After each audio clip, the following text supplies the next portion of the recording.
When Ye Chen opened his eyes, the tassels on the carved sandalwood canopy above him were swaying gently.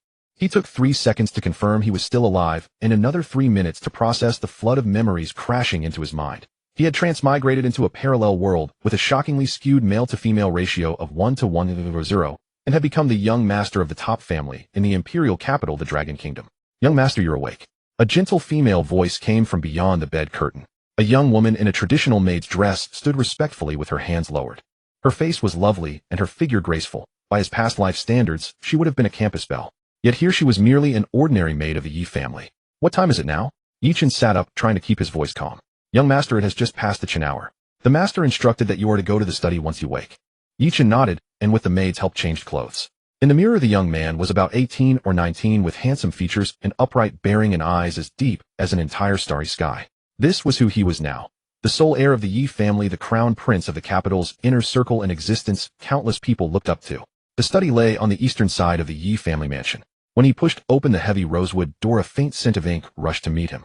Ye Chen, the head of the Ye family, stood in thought before a huge map of the Dragon Kingdom. Hearing footsteps, he turned around. His imposing face showed a rare trace of warmth. "You're here." Ye Chen gestured to the purple sandalwood chair beside him. "Sit." Ye Chen sat down as told, but his gaze was drawn to the thick stack of documents on the desk. More precisely, it was the photographs of girls on those documents, each one breathtakingly beautiful with a different temperament. What they shared was a face and figure that could take your breath away. "These are all chosen for you." Ye Chen did not mince words. "You should know that the Ye family has been single-line for 3 generations. In your generation, the family must branch out and flourish." Ye Chen's Adam's apple moved. He suddenly understood the true meaning of pressure weighing down a mountain. "I know what you're thinking," Ye Chen said, walking to the desk and picking up the top file. "But this is your fate. The Ye family needs an heir, and the future of the Dragon Kingdom requires an exceptional bloodline to continue." He flipped open the file. The first page held a photograph of a silver-haired girl. She stood atop a snowy peak, and the moment she turned her head, her ice blue eyes seemed to freeze time itself. Bei Mingxue, the legitimate daughter of the Bai Ming family. 18 years old, an SSS class ice ability awakener. 3 months ago, she went deep into the polar ice field alone and killed an S-class beast, the frost giant lizard. Ye Chen's tone was calm, but Ye Chen could hear the approval beneath it. Ye Chen could not take his eyes off the photo. Her temperament is proud and distant, not easy to approach. But if you can earn her approval, she will be the Ye family's strongest support. Ye Chen put the file down and picked up another. This time it was a red-haired girl. She stood beside a mecha, her fiery red hair dancing wildly in the wind, a dazzling, uninhibited smile on her face. Nangong Yin, heir of the Nangong family. 19 years old, the Dragon Kingdom's youngest S-class mecha pilot. Last month in the Interstellar League, she single-handedly shattered 3 hostile fleets. Ye Chen went on to introduce 7 candidates in a row, each with astonishing background and strength. Just when Ye Chen thought it was over, his father drew a pure black folder from the depths of the drawer. And this last one. Ye Chen's expression turned serious. Su Qingyue, the adopted daughter of the Su family. Her background remains a mystery. But her talent. He paused. She possesses an SSS class all-element adaptability unseen in the Dragon Kingdom for a century. The file opened. In the photograph, the girl stood beneath a cherry blossom tree, her black hair cascading like a waterfall, her eyes like stars. She was simply standing there, yet she seemed to be the center of the entire world. "She will also be one of your classmates at Daijing University." Ye Chen closed all the files. "Tomorrow you will enter Daijing University as a freshman. The university has already arranged accommodation for you. As for the rest, you will handle it yourself." Ye Chen took a deep breath. "Father, so many people.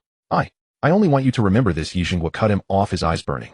The men of the Ye family never shirk their responsibilities, but they never betray their own hearts.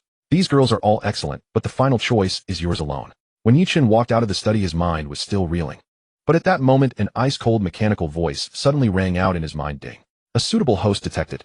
Binding the 10,000-fold return check-in system. Binding successful. Host, Ye Chen identity, Ye family heir novice gift pack has been delivered. Do you wish to open it now? Ye Chen stopped mid-step, a sharp gleam flashing through his eyes. Indeed. A transmigrator's standard blessing had arrived late, but it had arrived. Open it. Ding. Novice gift pack opened. Obtained SSS class talent, chaos, divine body, god level skill. Eye of Truth, infinite limit, black gold card 1. A warm current instantly flooded through his limbs and bones, and Ye Chen could feel his body undergoing earth-shaking changes.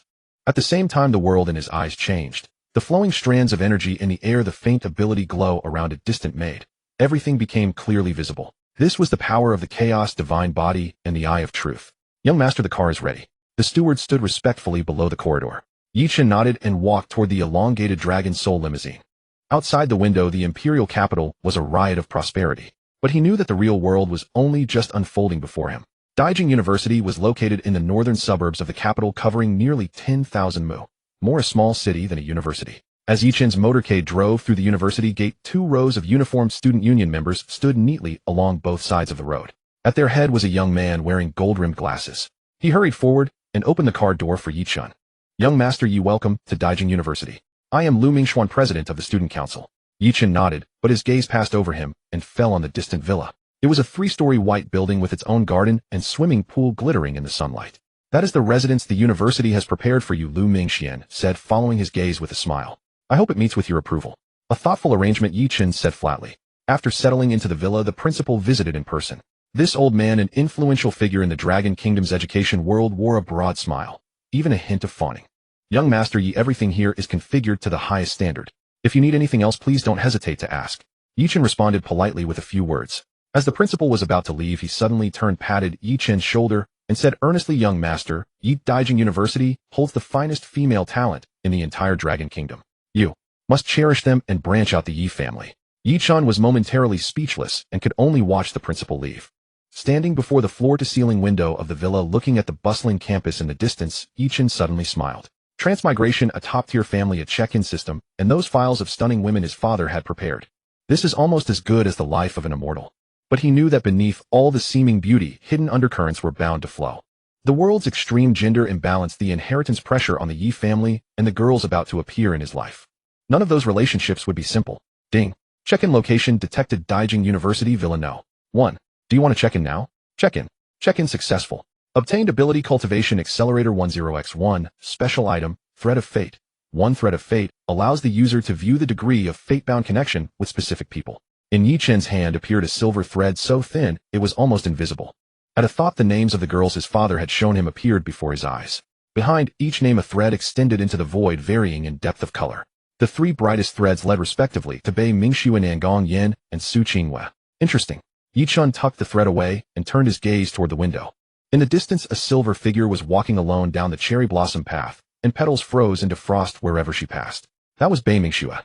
Almost at the same moment, in another direction, a fiery red mecha roared across the sky, leaving a brilliant trail of flame behind it.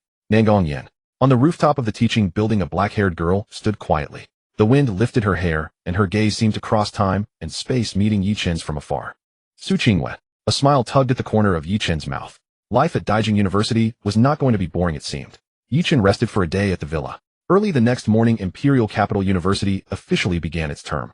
The course he had chosen was Superpower Theory in Combat, one of the university's core programs and a magnet for the most gifted students. When Ye Chen stepped into the lecture hall, the noisy room went silent for a few seconds. Hundreds of eyes fixed on him, more than 90% of them belonging to young women. These young women were all outstanding in their own right. Heiresses of noble families, superpower prodigies, mecha elites. Yet at this moment their eyes held curiosity, appraisal, and some even undisguised interest. Ye Chen remained expressionless. His gaze swept across the room, then he walked toward a seat by the window in the back row. He had no wish to draw attention, but this position gave him a full view of the classroom. "You're Ye Chen." A crisp voice sounded beside him. Ye Chen turned and saw a girl with twin ponytails tilting her head, studying him. She looked about 17 or 18, wearing a modified academy uniform. Her skirt was cut to a tasteful length, revealing a pair of straight, fair legs. "Yes, I am." Ye Chen nodded. "I'm Lin Weiwei," the girl said as she sat down beside him matter-of-factly. "The Lin family. Surely you've heard of us. My grandfather and your grandfather were old comrades in arms." Ye Chen searched his memory. The Lin family was one of the Dragon Kingdom's military aristocratic families with a prominent status. The Lin Weiwei before him should be the most beloved youngest daughter of the Lin family's current generation. "A pleasure to meet you," Ye Chen replied politely. "Don't be so formal." Lin Weiwei leaned in, a faint scent of gardenia drifting over. "I heard that Uncle Yi has prepared quite a few candidates for you.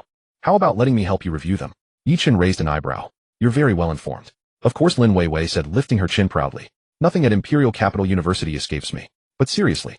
She lowered her voice. "You'd better be careful. Some people aren't easy to mess with." As soon as she finished speaking, the temperature at the classroom doors suddenly plummeted. A silver-haired girl walked in slowly. She wore a pure white uniform, and her ice-blue eyes held no emotion.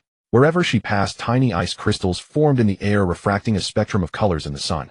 Bei Mingxue. She did not look at anyone, walking straight to the independent seat in the front row. A reinforced seat specially prepared for S-rank and above superpower users able to withstand extreme temperatures. Almost as Bei Mingxue sat down, the door on the other side of the classroom was kicked open. Move. You're blocking my way." Flame red hair, a bold smile, and a fitted red leather outfit.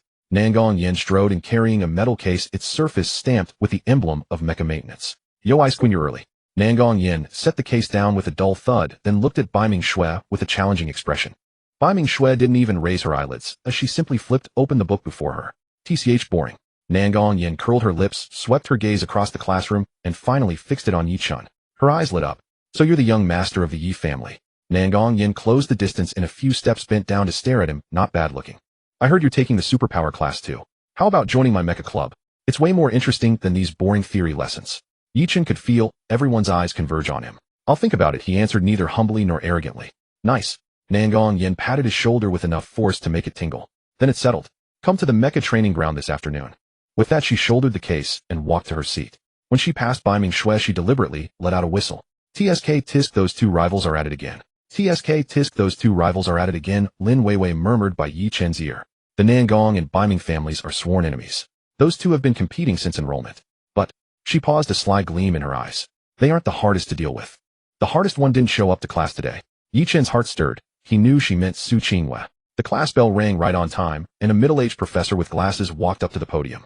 He was Qin Ming, Dean of the Superpower Academy at Imperial Capital University, and one of the Dragon Kingdom's few SS-rank masters of superpower theory. Welcome to the first lesson of Superpower Theory and Combat, Professor Qin said, pushing up his glasses. Before we begin, I need to know your superpower ranks and types. Please come forward in student number order and run a basic test. The test was simple. Place one hand on the ability sensing crystal and release a small amount of power. The first to step up was a quiet girl. The crystal glowed with green light. B rank, wind element. Good, Professor Qin noted. The tests proceeded methodically. Imperial Capital University lived up to its name as the top institution in the Dragon Kingdom. Most students were A rank with occasional B ranks, and 3 S ranks appeared. When it was Bai Ming Xue's turn, the whole classroom fell silent. She placed her hand on the crystal without deliberately releasing any power, yet it blazed with dazzling ice blue light, and a thick layer of frost rapidly formed over its surface. SSS rank, extreme ice element. Professor Qin's voice carried admiration. Bai Ming, your control has improved once again. Bai Ming Xue nodded slightly and returned to her seat. Nangong Yen was next. She flashed a grin and pressed her palm onto the crystal. Boom. Scarlet red flames shot into the air, engulfing the entire crystal. The temperature soared, and a few nearby students had to raise protective barriers. SSS rank, extreme fire element. Professor Qin wiped the sweat from his forehead. Nangong, you could restrain yourself a little next time. Got it. Nangong Yen waved her hand casually. The test continued, and soon it was Ye Chen's turn. As he walked to the platform, he felt countless gazes fixed on him. Some curious, some expectant, and several clearly hostile. Ye Chen placed his hand on the crystal and muttered internally, system, can you disguise my ability rank? Yes, host may freely adjust the displayed rank and type. I suggest first showing S-rank light-based ability, it will look more plausible. Then do as you suggest. A gentle beam of white light rose from Ye Chen's hand. The crystal emitted a soft, milky white glow, not blinding, yet carrying a saintly aura. S-rank light element. Professor Qin nodded. A rare healing support branch. Ye Chen, your potential is great. Light murmurs rippled through the room. S-rank was not bad, but next to Bai Ming Xue and Nangong Yan's SSS rank, it seemed far less impressive. Some who had held high expectations for Ye Chen could not hide their disappointment. Ye Chen didn't mind and calmly returned to his seat. Wow, light element. Lin Weiwei whispered. So if I get hurt, can I ask you to heal me? As long as you don't hurt yourself on purpose, Ye Chen replied flatly. I'm stingy. Lin Weiwei pouted, but the interest in her eyes only deepened. When class ended, Ye Chen was about to leave when 3 people blocked his way. The young man leading them was tall with golden hair and deep features, obviously of Western descent. Behind him followed a young man and a young woman, both in expensive custom-made uniforms. Ye Chen, right. The golden-haired young man looked down at him. I'm Kaiser Rodriguez. The Rodriguez family. Surely you've heard of it. Ye Chen searched his memory. The Rodriguez family was one of the top financial dynasties of the Western Alliance and had been trying to expand its influence into the Dragon Kingdom in recent years. Something on your mind? Ye Chen's tone was calm. I heard the Yi family is considering a marriage alliance for you, Kaiser said with a meaningful smile. Coincidentally, I'm here at Imperial Capital University for the same purpose. How about we make a bet? Not interested. Ye Chen moved to walk past him. Kaiser reached out to block him, annoyance flickering in his eyes. Don't be in such a hurry to refuse. The bet is simple. At the freshman tournament 3 months from now, whichever of us ranks higher will voluntarily give up pursuing Bai Ming Xue, Nangong Yen, and Su Qinghua. What do you say? The air seemed to freeze. Many students who hadn't yet left halted, looking over with gossip sparkling in their eyes. Ye Chen stopped and turned to face Kaiser. First, I have never said I'm pursuing anyone. Second, his voice turned cold. What right do you have to use them as a wager? Kaiser blinked then laughed. Quit acting so noble. Young master, ye people like us both know marriage is never decided by ourselves. Since we have the same target, why not compete fairly? Fair competition is fine, Ye Chen said word by word. But treating women as objects for a bet is cowardly. Kaiser's face darkened. What did you say? I said. Ye Chen stepped forward. Though he was slightly shorter, the dominating presence of one long accustomed to power made Kaiser take an unconscious step back. If you want to compete, do it honorably. As for who they choose, that is their freedom, not ours to decide. With that, Ye Chen refused to look at him again and walked straight out of the classroom. Kaiser stood rooted to the spot, his face cycling through shades of pale and red. The young man behind him asked in a low voice, "Young master, want us to teach him a lesson?" No. Kaiser gritted his teeth. At the freshman tournament 3 months from now, I'll make sure he knows that a good family alone is useless. In this world, strength is the only currency. Leaving the teaching building, Ye Chen walked slowly along the cherry blossom path. He hadn't taken the previous incident to heart, but Kaiser's appearance reminded him. The stage of Imperial Capital University was far more complicated than he had imagined. Ding. A sign-in location has been detected. Imperial Capital University Central Plaza. Do you wish to check in? Check in. Check in successful. Rewards: superpower cultivation, manual light element, exclusive 1 skill, light barrier 1. 2 streams of information surged into his mind, and Ye Chen instantly mastered a new defensive skill along with a complete set of light element cultivation methods. System: can my primordial chaos body cultivate multiple superpowers simultaneously? Yes. The primordial chaos body is the vessel of all arts compatible with every attribute of energy. But I suggest hosts start with the light element and proceed step by step. Ye Chen nodded, a plan forming in his mind. Hey, wait up. A familiar voice came from behind him. Ye Chen turned around and saw Nangong Yin striding toward him, her flame-red hair flying in the wind. I heard what happened earlier. She stopped in front of him and crossed her arms. That Kaiser is bad news. He's one of the spies sent by the Western Alliance trying to infiltrate the Dragon Kingdom's upper circles through marriage. Ye Chen was somewhat surprised. You know. Of course. Nangong Yin rolled her eyes. The Nangong family controls 1/3 of the Dragon Kingdom's military industry. How could I not know? But she broke into a bright, unrestrained smile. The way you told him off just now was pretty cool. Ye Chen smiled too. I just spoke the truth. That's what makes it rare, Nangong Yin said, seriously looking at him. This circle is full of hypocrites. Ye Chen, I acknowledge you now. The Mecha Club is always welcome to you. Even if you don't join, you've made a friend in me. She held out her fist. Ye Chen understood and bumped it with hers. But Nangong Yin suddenly leaned closer, lowering her voice mysteriously. Are you really not interested in those 3? Bai Ming Shue's coldness, Su Qingyue's mystery, and she pointed at herself. Me, a stunning beauty. Ye Chen found it both funny and helpless. Are you selling yourself? It's simply fact, Nangong Yin said matter-of-factly. But seriously, if you want to pursue them, I can help you. Of course, you have to pass my test first. What test? Nangong Yin pointed at the towering building in the distance. Mecha Training Ground 3 p.m. Don't be late. Let me see whether the young master of the Yi family has any real skills besides his family name. With that, she turned and walked away. After a few steps, she looked back, blinked, and waved. Don't be late. If you are, there will be consequences. Ye Chen watched her leave, shaking his head, yet a genuine smile spread across his face. This Nangong Yin is even more interesting than he had imagined. But Ye Chen looked up at the distant library. According to the schedule, at 2 in the afternoon, he had an elective course called Ancient Civilizations and the Origins of Superpowers. Very few people had chosen it, and among them was Su Qingyue. Looks like this afternoon is going to be busy. Ye Chen muttered to himself, anticipation flickering in his eyes. At 2 p.m.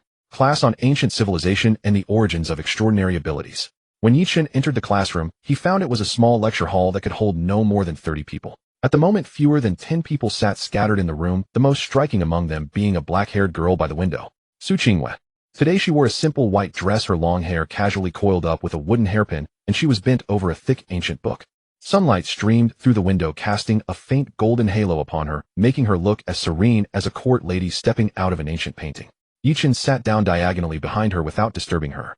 The lecturer was a hoary old professor surnamed Chen, an authority on ancient civilizations in Long Country. His lectures were profound, ranging from primordial myths to the origins of extraordinary powers, drawing on a wide array of sources and captivating the audience. But Ye Chen noticed that Su Qingyue never raised her head from beginning to end. She flipped through the pages at a rapid pace, almost reading 10 lines at a glance, yet occasionally she would pause at a passage and scribble a few elegant lines in her notebook.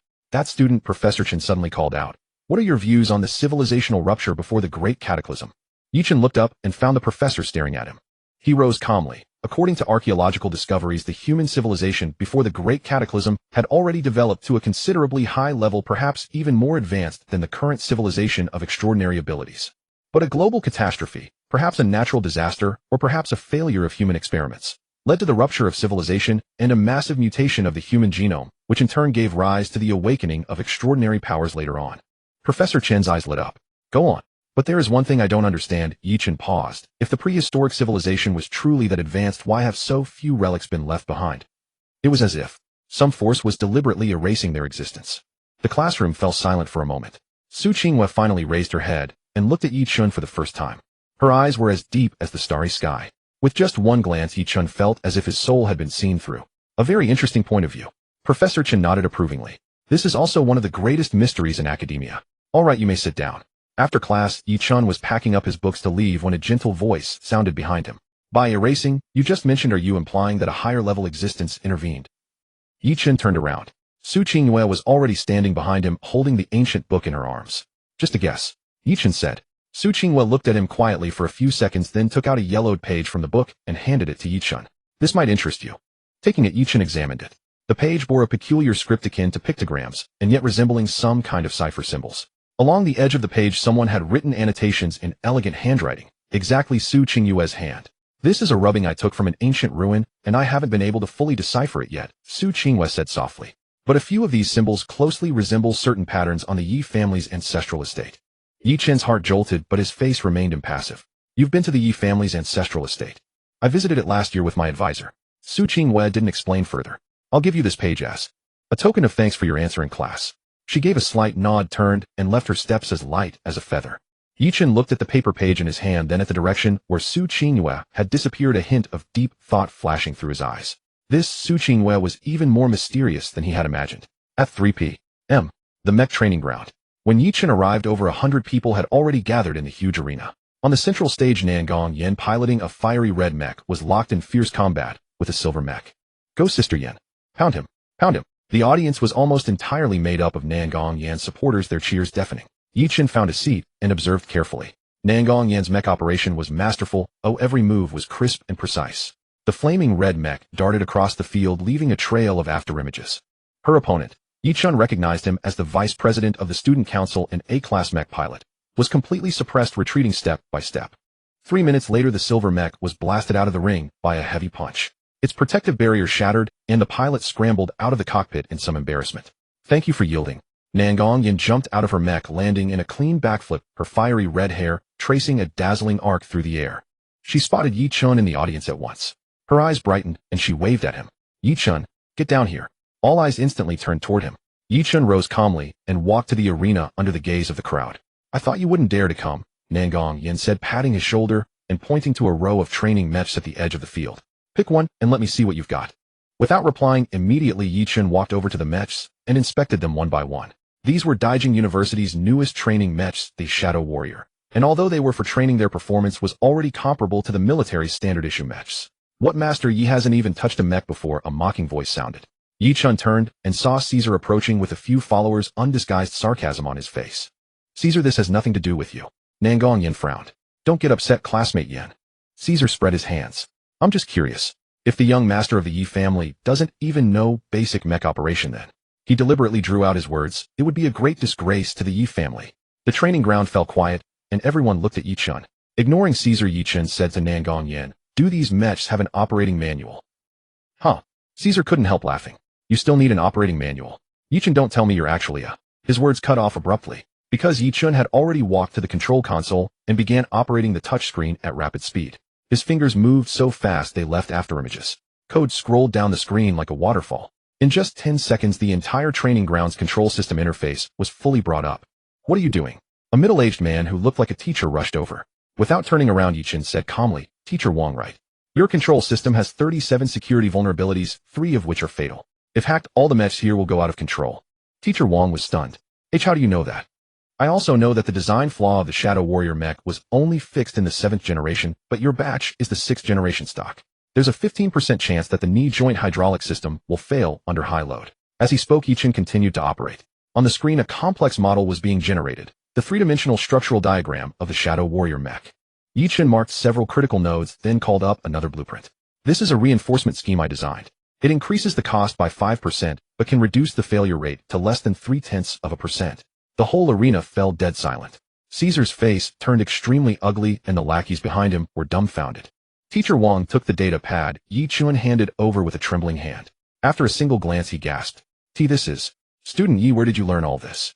My family owns a few mech factories and I occasionally drop by, Ye Chen said lightly. A few factories. Yen suddenly smiled, a hint of playfulness in her smile. Ye Chen, you're too modest. If the Ye family's Xingchen heavy industries can only be considered a few factories, then what are the other enterprises in Long Country? Small workshops.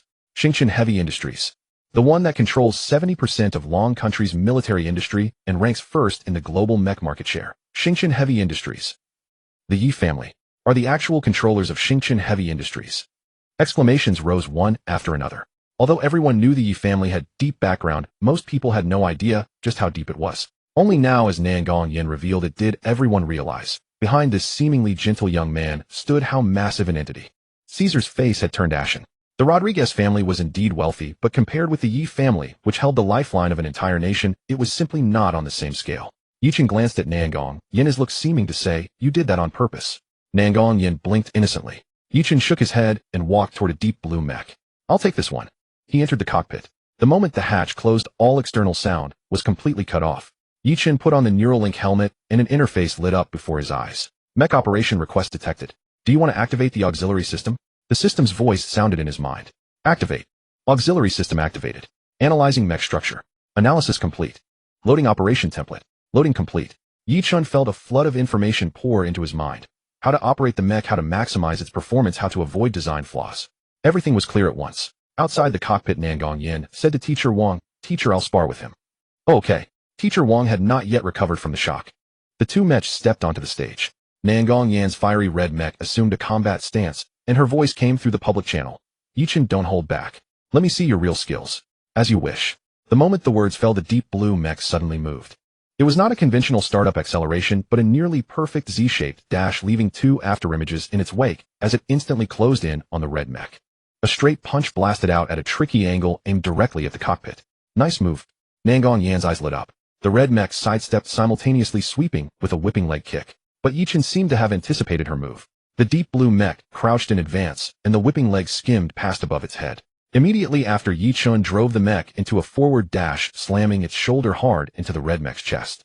Bang! With a dull thud, the red mech staggered back 3 steps. Gasps rose from the audience. Yen was the top mech pilot at Daijin University. How could she be at a disadvantage in the first exchange? Interesting. Yen laughed instead of getting angry. The red mech suddenly burst forth with even greater speed, its twin fists pounding out like a torrential rain. But Ye Chen's defense was watertight. The deep blue mech roamed across the stage, every step precisely planted in Yen's attack blind spots. When it did counterattack, it always struck where she had to defend. 3 minutes, 5 minutes, 10 minutes. Yen's attacks grew increasingly ferocious, but she was never able to break through Ye Chen's defense. On the contrary, Ye Chen's counterattacks became increasingly sharp, several times barely missing the red mech's vital spots. "I'm done." Yen suddenly leapt out of the combat circle and jumped out of the cockpit, her face flushed with excitement. Ye Chen also stepped out of his cockpit looking calm, without even a drop of sweat. "You really never touched a mech before." Yen stared at him. "I've studied the theory, but this is my first actual operation." Ye Chen told the truth. With the system's assistance, he indeed seemed like a veteran who had operated it thousands of times. Yen watched him for a few seconds, then burst into laughter. "Good. Ye Chen, I Yen acknowledge you as a friend from now on. At Daijin University, anyone who dares to cause you trouble will have to answer to my fists first." With that, she looked toward the ashen-faced Caesar in the audience and raised her voice. "Some people, are you listening clearly? Ye Chen is under my protection." All eyes in the arena focused on Caesar. Caesar's face turned from livid to pale, then from pale to red. Finally, he gave a cold snort and slunk away with his followers. He knew that after today, no one could shake Ye Chen's position at Daijin University, not only because of his family background, but also because of the terrifying talent he had displayed. "Come on, let me buy you a drink." Yen flung her arm around Ye Chen's shoulder, completely ignoring the surrounding stares. Just then, Ye Chen's phone rang. It was a message from the butler. "Young master, your father requests that you return to the main residence tonight. A guest is visiting. Also, the Baiming family has sent a letter of visit. Miss Baiming Shui wishes to meet you tomorrow."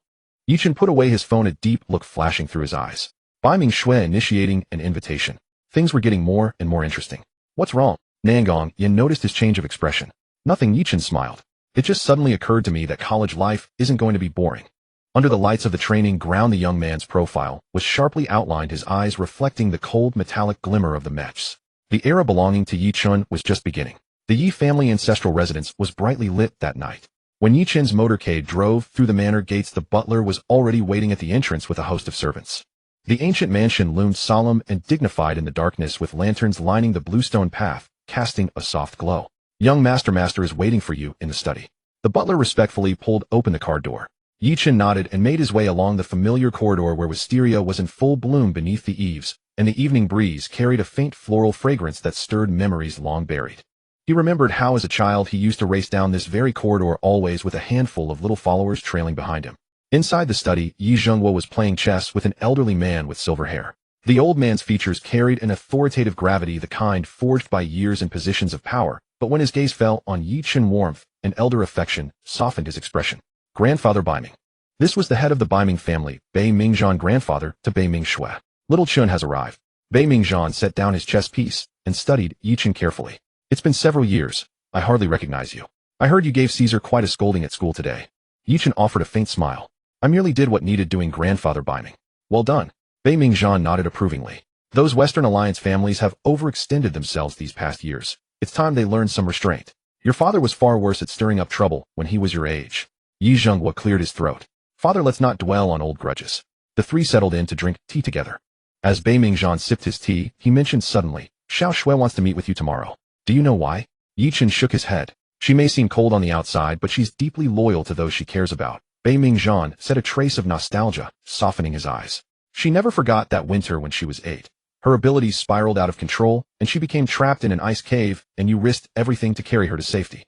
Ye Chen paused, and a vague image surfaced in his mind. It was a winter day heavy with snowfall, when young Bei Mingxue had lost control of her powers and frozen herself inside an ice cavern in the back hills. The adults hadn't been around, so it was 10-year-old Ye Chen who found her. He smashed through the ice with stones and carried her down the mountain step by step. By the time they arrived, both children's clothes were frozen together, and Ye Chen's hands were covered in frostbite sores.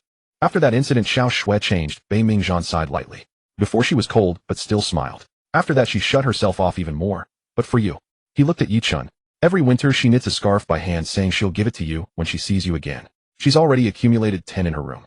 Ye Chen was moved deeply. He hadn't expected that the girl who appeared like an iceberg could harbor such profound devotion. And then there's that girl from the Nangong family. Ye Zhengguo spoke up suddenly. When you were 5 and fell into the pond in the backyard, she jumped in after you and pulled you out. She was only 6 at the time, all thin and small, yet she managed to haul you through the water for half an hour until the adults arrived. Ye Chen was taken aback once more. Fragments of falling into the water surfaced in his memory, though the details had long faded.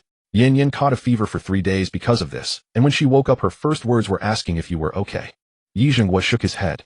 Old Nangong told me that after that incident, Yin took up swimming and diving, swearing she'd never let you come to harm again.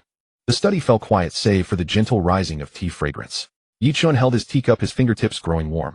So these childhood friends who seemed so distant had been protecting him all along in their own clumsy way deep within the passage of time. As for Qingyu, Bei Mingzhan hesitated before continuing. Her circumstances are different, but her feelings toward you are the same.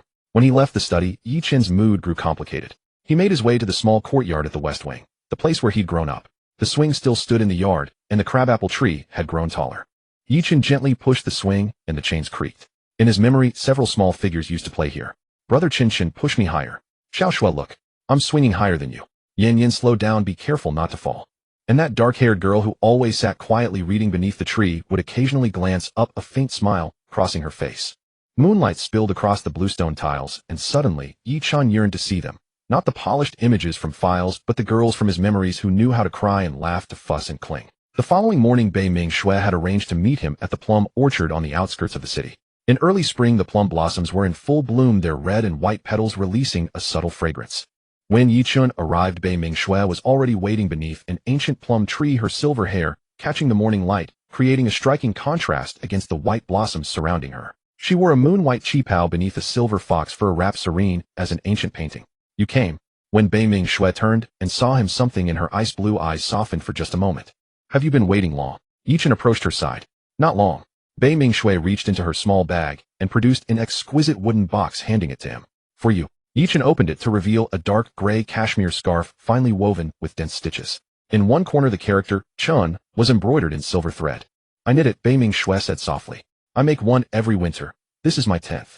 Ye Chen traced the soft cashmere, and the warmth he'd forgotten surged back like a tide. He remembered how the young Bei Mingxue used to cry easily, always hiding behind him when wronged, clutching his clothes and sobbing quietly. Why 10 scarves, he asked. Because it's been 10 years since we last saw each other, Bei Ming Shui replied, looking up at him with something flickering in her eyes. You were sent abroad when you were 12, and it's been exactly a decade. I told myself that if you still remembered me after 10 years, I'd give you all the scarves. If you didn't, she paused, I'd burn them. Ye Chen's heart tightened. He carefully wrapped the scarf around his neck. The cashmere was warm and soft, carrying the faint scent of cold plum blossoms, her signature fragrance. I remember, Ye Chen said, meeting her gaze. I remember how at 8 you insisted on learning to make plum blossom cakes, and ended up blowing up the kitchen, crying that you'd ruined my snacks. Bei Ming Shui froze, the first crack appearing in her icy composure as her ears flushed red. You still remember. I remember your 7th birthday, Ye Chen continued. You made a wish to be my bride when you grew up. Nangong Yan overheard, and the two of you got into a fight, both ending up with tear-streaked faces like painted cats. Stop it. Bei Ming Shui lowered her head, fingers twisting nervously at her collar. The proud young miss of the Bai Ming family, so cold and distant, now showed a rare glimpse of bashfulness. Ye Chen chuckled softly and brushed a fallen plum blossom from her hair. Xiao Shui, I'm back. Those simple 5 words made her shoulders tremble slightly. She looked up, her ice blue eyes glistening with unshed tears that she quickly suppressed. MMH. She gave a soft affirmative, then retrieved another small box from her bag. This one too, for you. Inside rested an ice blue jade pendant, smooth and warm to the touch, with a faint energy pulsing through it. This is a Bai Ming family heirloom. The Ice Soul, Bei Ming Shui explained. It nourishes your meridians and stabilizes your abilities. Word, it's good for you. Ye Chen understood the profound value of this gift. Ice Soul Jade took a century to cultivate, making it an almost priceless treasure of the Bai Ming family. He didn't refuse, instead accepting it reverently with a quiet, thank you. The two strolled through the plum orchard, sharing stories from the years apart. Bei Ming Shui remained reserved in her speech, but listened intently to Ye Chen, offering occasional responses, her eyes soft and luminous throughout. Around noon, Ye Chen's communicator buzzed, a video call from Nangong Yan. Her bright, energetic face filled the screen. Ye Chen, where are you? I made your favorite braised pork. Hurry to the Mecha Club. The background crackled with cooking sounds and a hint of something burning. Bei Ming Shui glanced at the screen with mild detachment. She's about to blow up the kitchen again. Hey, Frosty, what are you? Nangong Yan's voice rose sharply. I'm a great cook now. Ye Chen, come quick, or I'm coming to find you. Ye Chen could only smile helplessly. All right, I'm on my way. After hanging up, Bei Ming Shui murmured, I'll go with you. Ye Chen was somewhat surprised. Her cooking, Bei Ming Shui paused. Needs someone to test for poison. The Mecha Club's activity room had been transformed into a temporary kitchen. Nangong Yan, wearing a cartoon print apron, frantically flipped meat in a wok, while several club members stood nearby with fire extinguishers, their faces etched with terror. Sister Yan, it's burning. Add water, quick. That's oil. You can't add water. Chaos erupted everywhere. Everyone stepped back. Nangong Yan swept her arm heroically, and then flames erupted 3 meters high from the wok. Just as everyone feared a fire, a cold wave swept through, extinguishing the flames instantly and freezing the braised pork solid in the wok. Bei Ming Shui withdrew her hand, expressionless. 13th time. BBMX. Nangong Yan brandished her spatula, teeth clenched. You ruined it again. I saved the Mecha Club, Bei Ming Shui stated calmly. Ye Chen pressed his fingers to his forehead. This was exactly how things used to be back in childhood. Chen Ji. Nangong Yan's eyes lit up at the sight of him, and she dropped her spatula to rush over, but slammed on the brakes a meter away, hastily wiping soot from her face with an embarrassed look. I was actually going to get it right this time. Ye Chen couldn't help but laugh at her smudged cat-like face. He pulled out a tissue and gently wiped her face. Take your time, no rush. The tender gesture left Nangong Yan frozen in surprise, and even Bei Ming Shui's eyes flickered with something. Ivy, got it. Nangong Yan snatched the tissue, her ears burning red, though her lips couldn't stop curling upward. They ended up ordering takeout for lunch instead. The 3 of them sat on the Mecha Club's rooftop just like they used to when they were children. Do you remember? Nangong Yan mumbled through a mouthful of drumstick. We used to sneak out here all the time as kids and stargaze on the roof. You always said you'd build a mecha that could fly to the stars. And you said I'd be the pilot. I am the pilot now, Nangong Yan declared proudly, then leaned in toward Ye Chen with a mischievous gleam in her eyes. But you, Chen Ji, when are you going to keep your promise? My starship mecha has been waiting for so many years. Something stirred in Ye Chen's chest. The starship, that was the blueprint he'd drawn at 7, promising to design a custom mecha for Nangong Yan. It's already in development, he said. The latest model from Xingchen Heavy Industries rolls off the line next month. By then you'll be its first pilot. Nangong Yan's eyes instantly lit up like stars. Really? Yeah. Chen Ji is the best, she cheered, throwing her arms around his neck and kissing his cheek, just like when they were kids. Ye Chen froze. The chopsticks in Bei Ming Shui's hand snapped with a sharp crack. Nangong Yan finally registered what she'd done and sprang away as if shocked, her entire face flushing crimson like a boiled shrimp. I was just so happy. That doesn't count. Wait, it does count. No, wait. Ye Chen laughed at her flustered stammering. He touched his cheek, still feeling the warmth of her kiss. Yan, he said softly, thank you. Thank you for keeping this sincerity alive all these years. Nangongyan stared at him blankly, then suddenly turned away, her shoulders trembling slightly. Idiot, why are you being so sentimental all of a sudden? But Ye Chen saw the glistening tears at the corners of her eyes as she turned. Bei Mingxue wordlessly handed him a tissue, then picked up the drumstick from her own bowl and placed it in his. You've lost weight. Eat more. Such a simple gesture, such ordinary words, yet Ye Chen's heart swelled with warmth. He realized that some bonds never truly fade. They only settle with time, waiting for the moment of reunion, like opening an aged wine that grows richer with each passing year. As evening approached, the three prepared to leave. At the Mecha Club entrance, Ye Chen encountered someone unexpected. Su Qingyue, standing quietly in the sunset with a stack of books in her arms. She gave a slight nod upon seeing them. Qingyue. Ye Chen was taken aback. I'm here to return books, she said softly, her gaze lingering briefly on the scarf and jade pendant around his neck before dropping her eyes. You two look happy together. Ye Chen noticed how her fingers unconsciously tightened around the book, creasing the pages as she spoke. Qingyue, he said, walking over to her. Would you like to take a walk together? Su Qingyue looked up at him, a flicker of surprise crossing her eyes before giving way to the slightest hint of joy. All right. The four walked together for a while before Nangongyan and Bei Mingxue parted at a fork in the path. Before parting, Nangongyan leaned close to Ye Chen's ear and whispered so only he could hear, Brother Chen Su Qingyue. She's been searching for that pocket watch you lost as a child all these years. I heard she's visited secondhand markets all across the country. Ye Chen was stunned. That pocket watch was the only thing his mother had left him, and he'd accidentally lost it when he was 10. He'd been devastated for a long time, but he never imagined. Gazing at Su Qingyue's peaceful profile, he asked suddenly, Qingyue, have you been well all these years? Her steps faltered slightly, but she offered no response. The setting sun stretched their shadows long and thin across the ground. After a long silence, she finally spoke in a whisper. How could I be well when you weren't here? The evening breeze swept through, lifting her long hair and carrying away her barely audible words. But Ye Chen caught every syllable. He stopped and turned to face her, speaking with earnest conviction. I'm back now. From now on I'll be here. Su Qingyue lifted her gaze, and in those starlit eyes reflected the setting sun and his silhouette. She held his stare for what felt like an eternity before giving the faintest, most delicate nod. The corners of her mouth curved upward into an almost imperceptible smile, one so breathtakingly beautiful it stole his breath. In this moment something clicked into place for Ye Chen. Those forgotten years and those hidden emotions had never truly vanished. They merely slumbered deep within memory, waiting for someone to return and gently rouse them from their long rest. Days passed one after another, and Ye Chen gradually adapted to life at Daijing University. But beneath the calm surface, undercurrents were beginning to stir. That afternoon in the Superpower Practical Combat class, Professor Chen announced a group sparring exercise. 2 per team, team up freely. Today's training is ability coordination in actual combat, and opponents will be randomly matched from the other groups. Professor Chen pushed up his glasses. Remember, real combat is not a game. Injuries are inevitable, but lethal force is strictly forbidden. The classroom instantly erupted in chatter. Students began seeking teammates, and those ranked S or above became the hotly contested targets of everyone's courtship. Bei Mingxue and Nangongyan were naturally the most sought after, yet both of them walked straight up to Ye Chen. Team up with me. The two said in unison, then glared at each other. Ye Chen was caught between laughter and tears. Professor said 2 per team. The two of you are. Then who do you choose? Nangongyan put her hands on her hips with an expression that said, if you dare not choose me, I'll cry right in front of you. Bei Mingxue remained silent, but her ice-blue eyes stared fixedly at Ye Chen as a faint cold aura seeped outward, dropping the temperature around them by several degrees. The surrounding students all secretly looked over, waiting to watch the show. Ye Chen pressed his forehead. Just then a gentle voice rang out. If classmate Yi doesn't mind, would you like to be my partner? Su Qingyue had approached at some unknown moment. She was wearing a pale cyan training suit today, her long hair tied into a high ponytail, less of her usual ethereal aloofness and more of a crisp, spirited grace. Nangongyan and Bei Mingxue both turned to her, their eyes complex. Sure, Ye Chen nodded. He genuinely wanted to see just what strength this mysterious Su Qingyue truly possessed. Nangongyan pursed her lips, and Bei Mingxue's gaze dimmed slightly, but neither said another word. In the end, the two formed another team. Although they exchanged not a single word throughout, no one doubted their combat ability. Once the grouping was complete, Professor Chen activated the random matching system. The list on the big screen scrolled before finally coming to rest. Ye Chen Su Qingyue versus Caesar Zhao Wuji.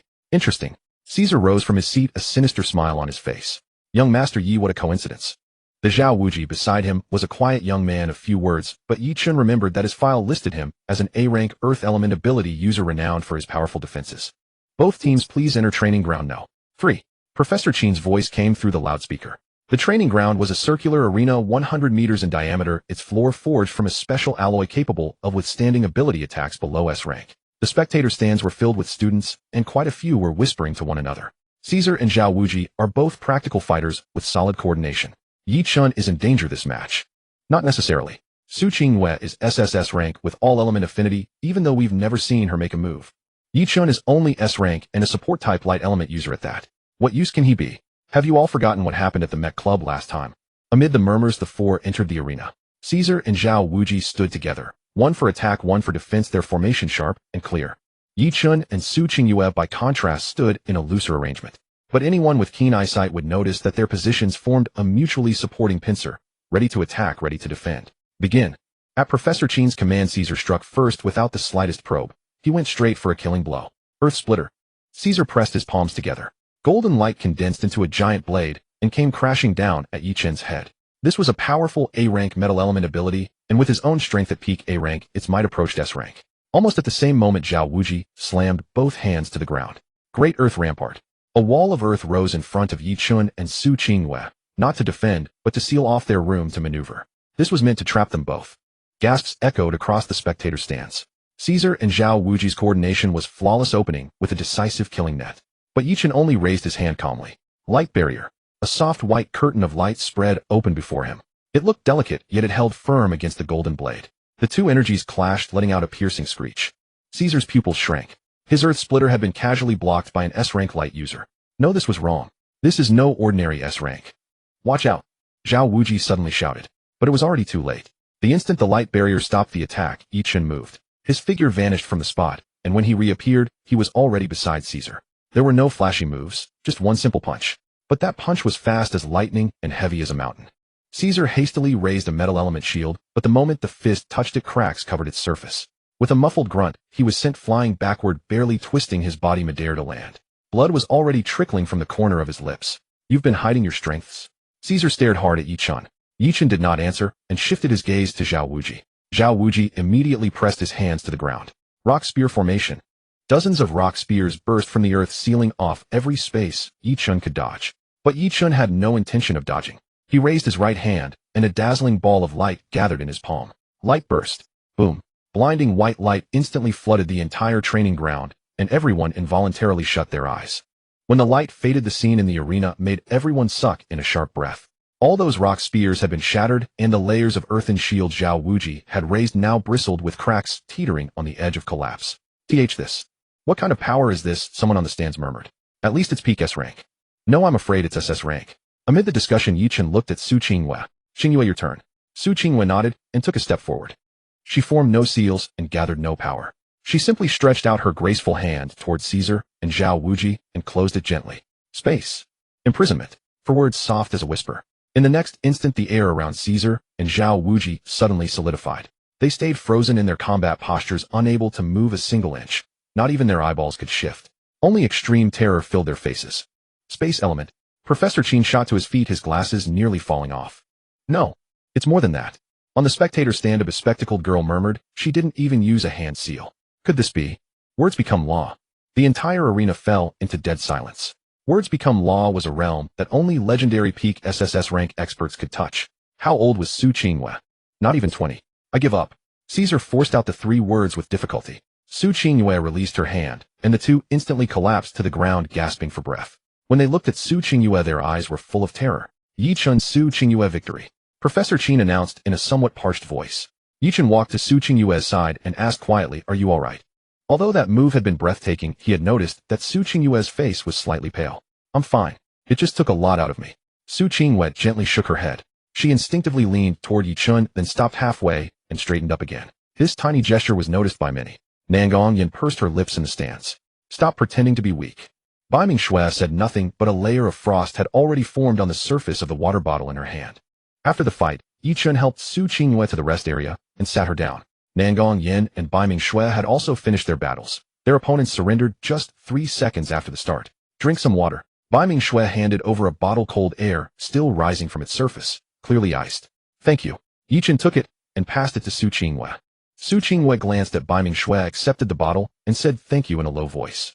The atmosphere was subtly delicate. Just then Professor Qin came over and looked at Ye Chen with a complicated expression. Classmate Ye, your ability rank. S rank light element. Ye Chen's expression did not change. Professor Qin gave him a long, deep look and did not press further. Instead, he turned to Su Qingyue. Classmate Su, that space imprisonment just now. How did you do it? Instinct. Su Qingyue's answer was very simple. Professor Qin seemed about to say something, but in the end he only sighed. You two get some rest. You don't have to attend this afternoon's class. Recover well. After he left, Nangong Yen sidled up to Ye Chen and said in a small voice, Chen, Gid, you kept me in the dark for so long. SS rank. Or SSS rank. Take a guess. Ye Chen smiled. How annoying. Nangong Yen thumped him, but without any force behind it. Bai Mingxue suddenly spoke. Caesar won't let this go. I know. Ye Chen nodded. In that fight he had seen killing intent in Caesar's eyes. It had flashed by in an instant, but it was definitely there. Do you need my help? Bai Mingxue asked. Not for now. Ye Chen shook his head. He's just a jumping clown. He said it plainly, but there was an unchallengeable confidence in his tone. Nangong Yan's eyes lit up. This is the Chen Gij I know. Su Qingyue watched Ye Chen, a flicker of something passing through her gaze before it quickly faded away. That night Ye Chen returned to the villa and found someone standing at the entrance. It was Lin Weiwei. She was wearing an adorable rabbit-patterned pajama set, clutching a pillow and looking at Ye Chen with pleading eyes. Ye Chen Gij. Lin Weiwei blinked her big eyes. The air conditioner in my dorm is broken. Could I stay at your place for one night? Ye Chen. Really? Lin Weiwei raised 3 fingers. I swear. The repairman said he can't come until tomorrow. The dorm is like a steamer right now. I'm burning up. As she spoke, she even wiped at sweat that wasn't there on her forehead. Ye Chen glanced at the pillow in her arms. Pink, printed with cartoon rabbits, looking well used. Come in. He stepped aside. Yage. Lin Weiwei cheered. Hugging the pillow, she bounced inside and headed straight for the guest room with practiced familiarity. I know the guest room is the second on the left. I won't disturb you. Ye Chen watched her light, cheerful figure and shook his head. That girl was definitely doing this on purpose. But no sooner had Lin Weiwei entered the guest room than the doorbell rang again. Ye Chen opened the door. This time it was Nangong Yen. She was in athletic wear, drenched in sweat, looking like she had just come from training. Dead tired. Let me borrow your bathroom for a shower. Without giving him any say, Nangong Yen squeezed in and sniffed the air of the room. A woman's scent. Who's been here? Before Ye Chen could answer, Lin Weiwei poked her head out of the guest room. Yen Jiejia. Nangong Yen narrowed her eyes. Little Weiwei, what are you doing here? My dorm's air conditioner broke. Lin Weiwei said weakly. What a coincidence. My dorm's water pipe burst. Nangong Yen lied, without changing her expression, then looked at Ye Chen. Where's the bathroom? I remember it's on the left on the second floor. She headed upstairs as she spoke, acting like she owned the place. Ye Chen rubbed his forehead. What a ridiculous situation. But an even more speechless development was still to come. 10 minutes later, the doorbell rang for the 3rd time. This time it was Bai Mingxue. She stood at the door holding a food container, saying calmly, I made some midnight snacks. Would you like to have some? Ye Chen looked at the food container, then at Bai Mingxue's cool face, and finally stepped aside. Come in. Bai Mingxue nodded, walked into the living room, then paused. Because she saw Lin Weiwei curled up on the sofa in her rabbit pajamas watching TV, and Nangong Yen freshly showered with her hair still dripping walking down from the 2nd floor. The 3 girls looked at one another, and the air suddenly fell silent. Ye Chen stood at the door, feeling an impulse to just turn around and run. Oh my, it's lively here. Lin Weiwei was the first to react, beaming. Shui Jiejia is here too. Perfect timing.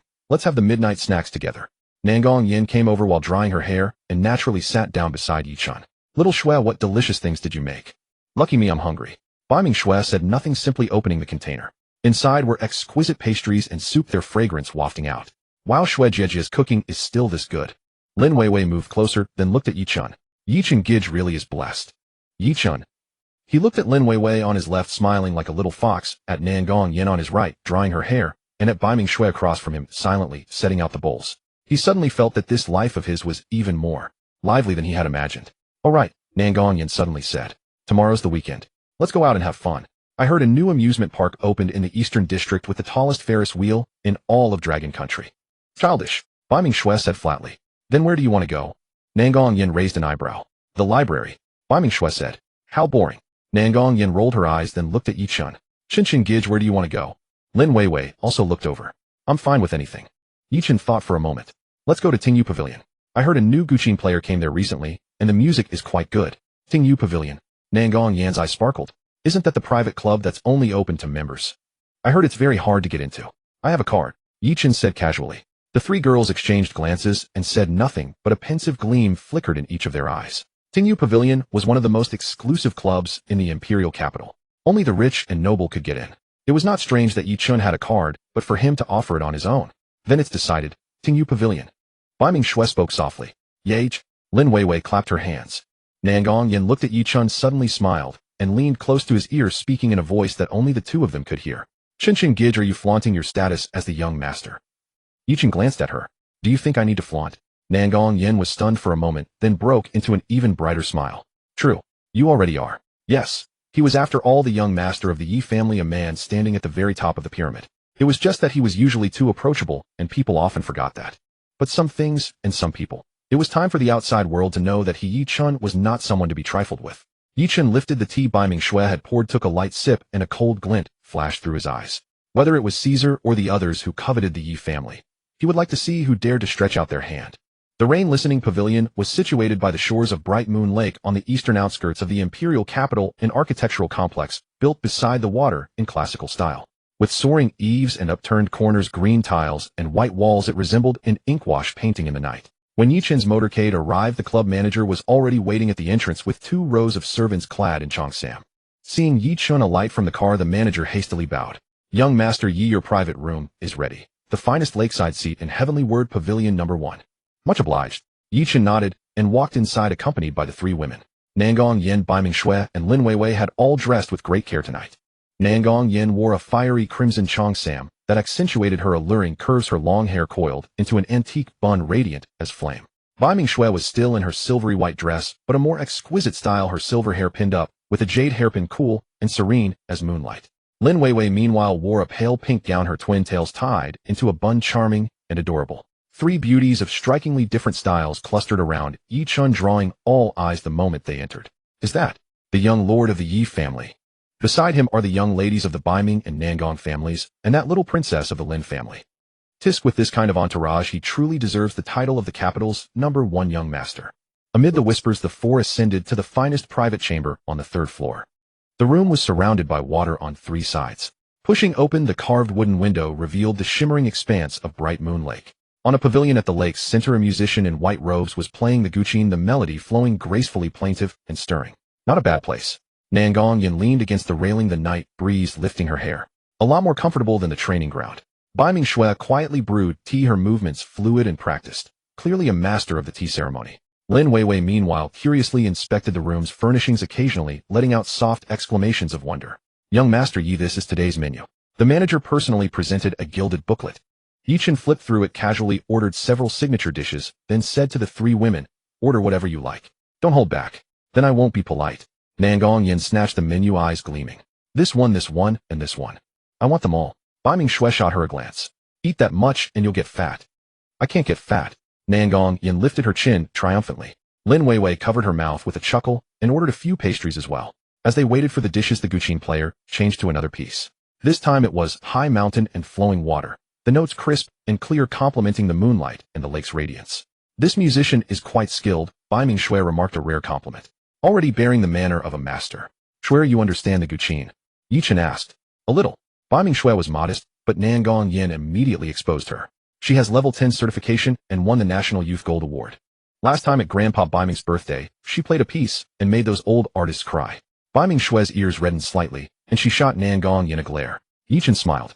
He remembered that as a child, Bai Ming Shui had indeed loved playing the guqin. She would always hide alone in the music room, playing for entire afternoons. Once he had secretly leaned by the window to listen.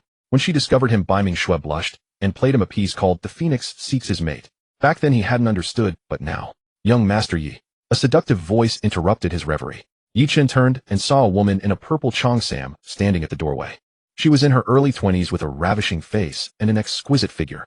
The high slit of her cheongsam revealed long, slender legs, and her eyes were silk-threaded with allure, brimming with coquettish charm. Behind her followed a few impeccably dressed young men and women, clearly from prestigious families. You are? Ye Chen asked. This humble one is Su Mei, a collateral branch of the Su family. The woman glided inside, her gaze sweeping over Ye Chen. I've long heard of young Master Ye's reputation. Seeing you today, it is indeed well-deserved. Her voice was honeyed and seductive, her body leaning slightly forward as she spoke, the neckline of her cheongsam hinting at hidden charms. Nangong Yan's expression darkened. Bai Ming Shui's hand pouring tea paused for a fraction of a moment. Lin Weiwei blinked, looking from one to another, clearly relishing the show. Something you need, oi? Ye Chen's tone was flat. Nothing much, Su Mei said with a bewitching smile, seating herself uninvited in the empty spot beside him. I simply wanted to toast you and make a friend. Surely, young master, you won't refuse. She spoke while accepting a wine flagon from her attendant, pouring 2 brimming cups. The wine was fine aged daughter red, its fragrance wafting through the air. Young master, you please. Su Mei raised her glass, her eyes shifting with seductive grace. Ye Chen did not move. He looked at Su Mei and suddenly smiled. Miss Su, the perfume you're wearing is Phantom Shadow, isn't it? Made in France, $1 million per bottle. It certainly suits your status. Su Mei's eyes lit up. Young Master Yi has excellent discernment. But this perfume has a particular trait. Ye Chen interrupted, his tone still calm. When exposed to heat, it releases a special substance that quickens the heartbeat and stirs affection. Miss Su, you've applied quite a lot today. Do you find this room too cold, or do you take me Ye Chen for a fool who can be swayed by beauty? Su Mei's smile froze on her face. The men and women behind her turned pale as well. Why, young Master Yi jests? Su Mei forced a laugh. How would I dare? Whether you dare or not, you know, and I know. Ye Chen picked up his teacup and took a delicate sip. For the sake of your surname, Su, I'll let it pass this once. Get out. The final word was not loud, yet it carried an authority that brooked no defiance. Su Mei's face went ashen and she nearly dropped her glass. One of the young men behind her could not help speaking up. Ye Chen, don't go too far. Sister Su came to toast you out of good intentions and you. Before he could finish, a flash of cold light streaked past. The young man only felt a chill at his neck. Reaching up, he touched blood. A thin wound had appeared on his throat, not deep, but bleeding profusely. Bai Mingxue had withdrawn her hand, at some point the ice crystals at her fingertips slowly melting. She did not spare the young man a single glance, simply lowering her head to drink her tea as if nothing had happened. But the temperature in the room had dropped abruptly by 10 degrees. Does anyone else have something to say? Nangong Yin toyed with a dinner knife, spinning it around her fingers and tracing arcs of cold light. I'm in a good mood today and don't want to see blood. But if anyone doesn't know their place. Her wrist flicked. The knife shot like a streak of light, grazing past Su Mei's ear and embedding itself in the doorframe behind her, the hilt vibrating with a low hum. Su Mei's legs buckled and she nearly collapsed. Get lost. This time it was Lin Weiwei who spoke. The girl was still smiling cheerfully, but her eyes had gone cold. If you don't leave now, I might have to call someone. I heard the Su family has been trying to secure that plot of land west of the city. If Uncle Yi finds out that the collateral branch of the Su family is so ignorant of proper conduct. Su Mei trembled all over. She dared not say another word. Scrambling away in panic, her followers hurriedly trailing behind her. The private room fell quiet again, only the guqin still playing. How tiresome, Nangong Yin pouted. They've ruined a perfectly good mood. People like this will only keep coming. Bai Mingxue said calmly. Lin Weiwei tilted her head to look at Ye Chen. Ye Chen, you were so cool just now. But how did you know about that perfume? A guess. Ye Chen smiled.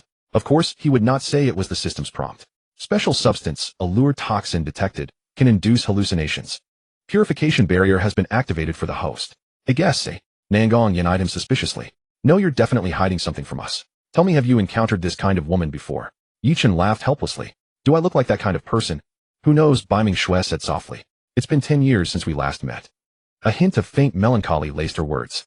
Ye Chen's heart skipped a beat, and he quickly changed the subject. The food's here. Let's eat, let's eat. Servers filed in, laying a table laden with exquisite dishes. As expected, Nangong Yan's attention was captured by the feast, and for the moment, she let Ye Chen off the hook. After several rounds of wine and countless dishes, the atmosphere grew lively once more. Nangong Yin recounted amusing tales from the Mecha Club. Bai Mingxue occasionally added a few remarks, and Lin Weiwei chattered endlessly with questions. Ye Chen looked at them, warmth filling his heart. Moments like this were something he had never known in his past life. Oh right. Nangong Yin suddenly remembered something. Gage, the freshman grand tournament, is just over a month away. How's your preparation going? Freshman grand tournament. Ye Chen raised an eyebrow. Don't tell me you didn't know. Nangong Yan's eyes went wide. It's a tradition at Imperial Capital University. 3 months after the new students enroll, there's a grand tournament. The top 10 receive special rewards and qualify for the Ruins Battlefield. Ruins Battlefield? They're small worlds formed from fragments of ancient ruins, Bai Mingxue explained. They contain many opportunities, but they're also full of danger. In previous years, most of the top 10 in the tournament broke through to A rank or even S rank. Ye Chen fell into thought. This was a good opportunity to raise his strength. Caesar will definitely cause trouble for you at the freshman grand tournament, Nangong Yin frowned. He suffered a loss today, so he won't let it go easily. And I heard he's brought in outside help. Outside help? Some genius from the Western Alliance named Arthur. They say he has SS rank strength. Bai Mingxue said, Caesar probably intends to use him to deal with you. Ye Chen smiled, a cold edge to his grin. Then let him come. Need me too? Nangong Yin made a throat-cutting gesture. No need. Ye Chen shook his head. Just a clown on a tiny stage. I'll handle it myself. Fierce. Lin Weiwei gave a thumbs up. Bai Mingxue watched Ye Chen, a flicker of concern in her eyes, but she said nothing. She merely placed another piece of fish on his plate. Eat more. Just then a commotion rose from below. Ye Chen walked to the window and looked down. A stretch limousine had pulled up at the club entrance, and several people stepped out. At the lead was a golden-haired young man with handsome features and an arrogant bearing, none other than Caesar. Beside him stood a man Ye Chen had never seen before. The man had silver hair and a slender build, clad in a white suit. His movements were elegant, but his eyes were sharp as an eagle's. Arthur Pendragon. Bai Ming-shui had appeared at the window without a sound. The first-in-line heir of the Round Table Knight family in this generation. An SS rank light element ability user known as the Child of Holy Light. Quite a background. Ye Chen's tone was indifferent. Indeed, Nangong Yin joined them at the window. The Pendragon family is the top aristocracy of the Western Alliance, controlling a third of the power in the Holy Light Church. This Arthur is said to have already been shortlisted as one of the next Pope candidates. Pope candidate. Lin Weiwei stuck out her tongue. Then he must be really strong. No matter how strong he is, this is still Dragon Country. Ye Chen turned away from the window. Let's eat. But the tree may yearn for stillness, yet the wind will not cease. Before long a knock came at the door. The manager entered trembling. Young Master Yi, Young Master Caesar, and Young Master Arthur wish to see you. Not seeing them. Ye Chen did not even look up. But, must I say it a second time? Ye Chen raised his eyes, his gaze calm, yet the manager felt a chill rise from the soles of his feet. Why yes. The manager hastily retreated. But a few minutes later the door was shoved open directly. Caesar and Arthur stood at the entrance, a few bodyguards behind them. Caesar's face was grim. Arthur wore an elegant smile, but his eyes were cold. Young Master Yi, quite the airs you put on. Caesar sneered. Ye Chen set down his chopsticks and picked up a napkin to wipe his mouth unhurried. Only then did he raise his eyes toward the door. Did I permit you to enter? A simple question, yet it carried an authority that allowed no defiance. Caesar faltered. The smile on Arthur's face also dimmed. Young Master Yi, I've long admired your reputation. Arthur spoke, his voice warm and courteous. I am Arthur Pendragon. I came especially to pay my respects. Pay your respects. Ye Chen laughed. Bringing bodyguards and barging in uninvited. That's your idea of paying respects. You? Caesar began, but Arthur raised a hand to stop him. It was I who was too abrupt. Arthur gave a slight bow, his courtesy impeccable. I merely heard young Master Yi was here, and came for a visit. After all, I have long yearned to meet the famed young lord of the Yi family. Now you've seen me. Ye Chen picked up his teacup. You may leave. The unceremonious dismissal finally wiped the smile off Arthur's face. His gaze turned cold. Young Master Yi, in the West, refusing a gentleman's goodwill is not a wise move. This is Dragon Country. Ye Chen set down the cup and met his gaze. In Dragon Country, forcing your way into another's private room uninvited is called rudeness. And rude people usually come to no good end. The moment the words fell, an invisible pressure radiated from Ye Chen. It was not the pressure of an ability, but the aura of one who has long dwelt in power, wielding the authority of life and death. The bodyguards behind Arthur changed expression and instinctively stepped back half a pace. Arthur's pupils contracted. What he felt was not merely pressure, but something far deeper. The suppression of bloodline, the natural intimidation of a being from a higher plane. The primordial chaos, divine body source of all laws, possessed a natural suppressive power over all energy. Though Ye Chen had only released a negligible wisp of it to a light element ability user like Arthur, it was no less than standing before a sovereign. You? Cold sweat beaded on Arthur's forehead. Get out. Ye Chen said only a single word. This time Arthur did not linger. He shot Ye Chen a deep look, turned, and left. His steps unexpectedly hasty. Caesar was stunned for a moment, then hurriedly followed. The private room fell silent once more. Whoa. Lin Weiwei blinked. Ye Chen, you're amazing. That Arthur's face went all pale just now. He's just a fox borrowing the tiger's might. Ye Chen smiled, picking up his chopsticks again. The food will get cold. Eat up. Nangong Yin and Bai Ming-shui exchanged a glance, both seeing the shock in each other's eyes. They understood Arthur's background far better than Lin Weiwei did. That was an SS rank powerhouse, one of the leading figures of the West's younger generation, and he had been driven back by a single look from Ye Chen. Though Ye Chen must have used some kind of trump card, it was enough to show that his true strength was far more terrifying than it appeared on the surface. Chin Gij, Nangong Yin sidled over, eyes gleaming. That move you just used, teach me, won't you? Can't be taught. Ye Chen placed a piece of meat on her plate. Eat, stingy. Nangong Yin pouted but obediently ate. Bai Ming-shui watched, Ye Chen's profile ripples stirring in her ice blue eyes. She suddenly felt that the boy she had grown up with had become a stranger somehow, but also more captivating. Outside the window, the bright moon hung high and the lake shimmered with light. Inside, the Guqin played softly beauties by his side. Ye Chen drained the last of his tea, a sharp glint flashing through his eyes. The freshman grand tournament. The ruins battlefield. He would see who in all of Imperial Capital University, all of Dragon Country, even the entire world, could stand in the way of Ye Chen's path. The day of the freshman tournament arrived in the blink of an eye. On the central plaza of Daijing University, 10 alloy arenas gleamed brilliantly under the sunlight. A sea of people surrounded the arenas. Nearly the entire school, teachers and students alike, had gathered to witness the peak showdown of this year's freshmen. Ye Chen stood in the contestants' waiting area, flanked by Nangong Yin, Bai Ming-shui, and Lin Weiwei, that little tag-along of his. Su Qingwei stood quietly at a slight distance, her calm gaze fixed on the arena. Brother Chen, do you know who your opponent is? Nangong Yin had changed into a red combat outfit today, her long hair tied into a high ponytail, looking valiant and spirited. Ye Chen glanced at the bracket on the big screen. First round, Zhao Wuji. The Earth type, defense 1. Biming Shui said coolly. His defense is indeed troublesome, but his offense is insufficient. If you play it steady, you'll win. Got it. Ye Chen nodded. He was wearing a plain black training uniform today, seemingly ordinary, but it was actually a combat suit specially made by Stellar Heavy Industries capable of withstanding ability attacks of A rank and below. Go brother Ye Chen. Lin Weiwei waved her little fist. I'll cheer for you from the stands. What about you two? Ye Chen looked at the bracket for Nangong Yin and Biming Shui. I'm on Arena 3. My opponent is an A rank water type. A piece of cake, Nangong Yin said dismissively. Arena 7. My opponent forfeited. Biming Shui said calmly. Her fame as an iceberg preceded her. Many opponents surrendered before the fight even began. Ye Chen laughed helplessly. That was so Biming Shui. Attention all contestants, Professor Chen's voice boomed across the venue from the rostrum through the loudspeaker. The freshman tournament now begins. The rules are simple. Each match is limited to 10 minutes. No deliberate crippling is allowed, and surrender or stepping out of bounds means defeat. Now would the first round contestants please take the stage? The contestants mounted the arenas one after another. On Arena 4, where Ye Chen stood, Zhao Wuji was already facing him. The taciturn young man wore a specially made earth yellow heavy armor today, looking like a small mountain. Young master, Ye, please enlighten me. Zhao Wuji clasped his fist, his tone solemn. Please. Ye Chen returned the salute. At the referee's command, the battle began.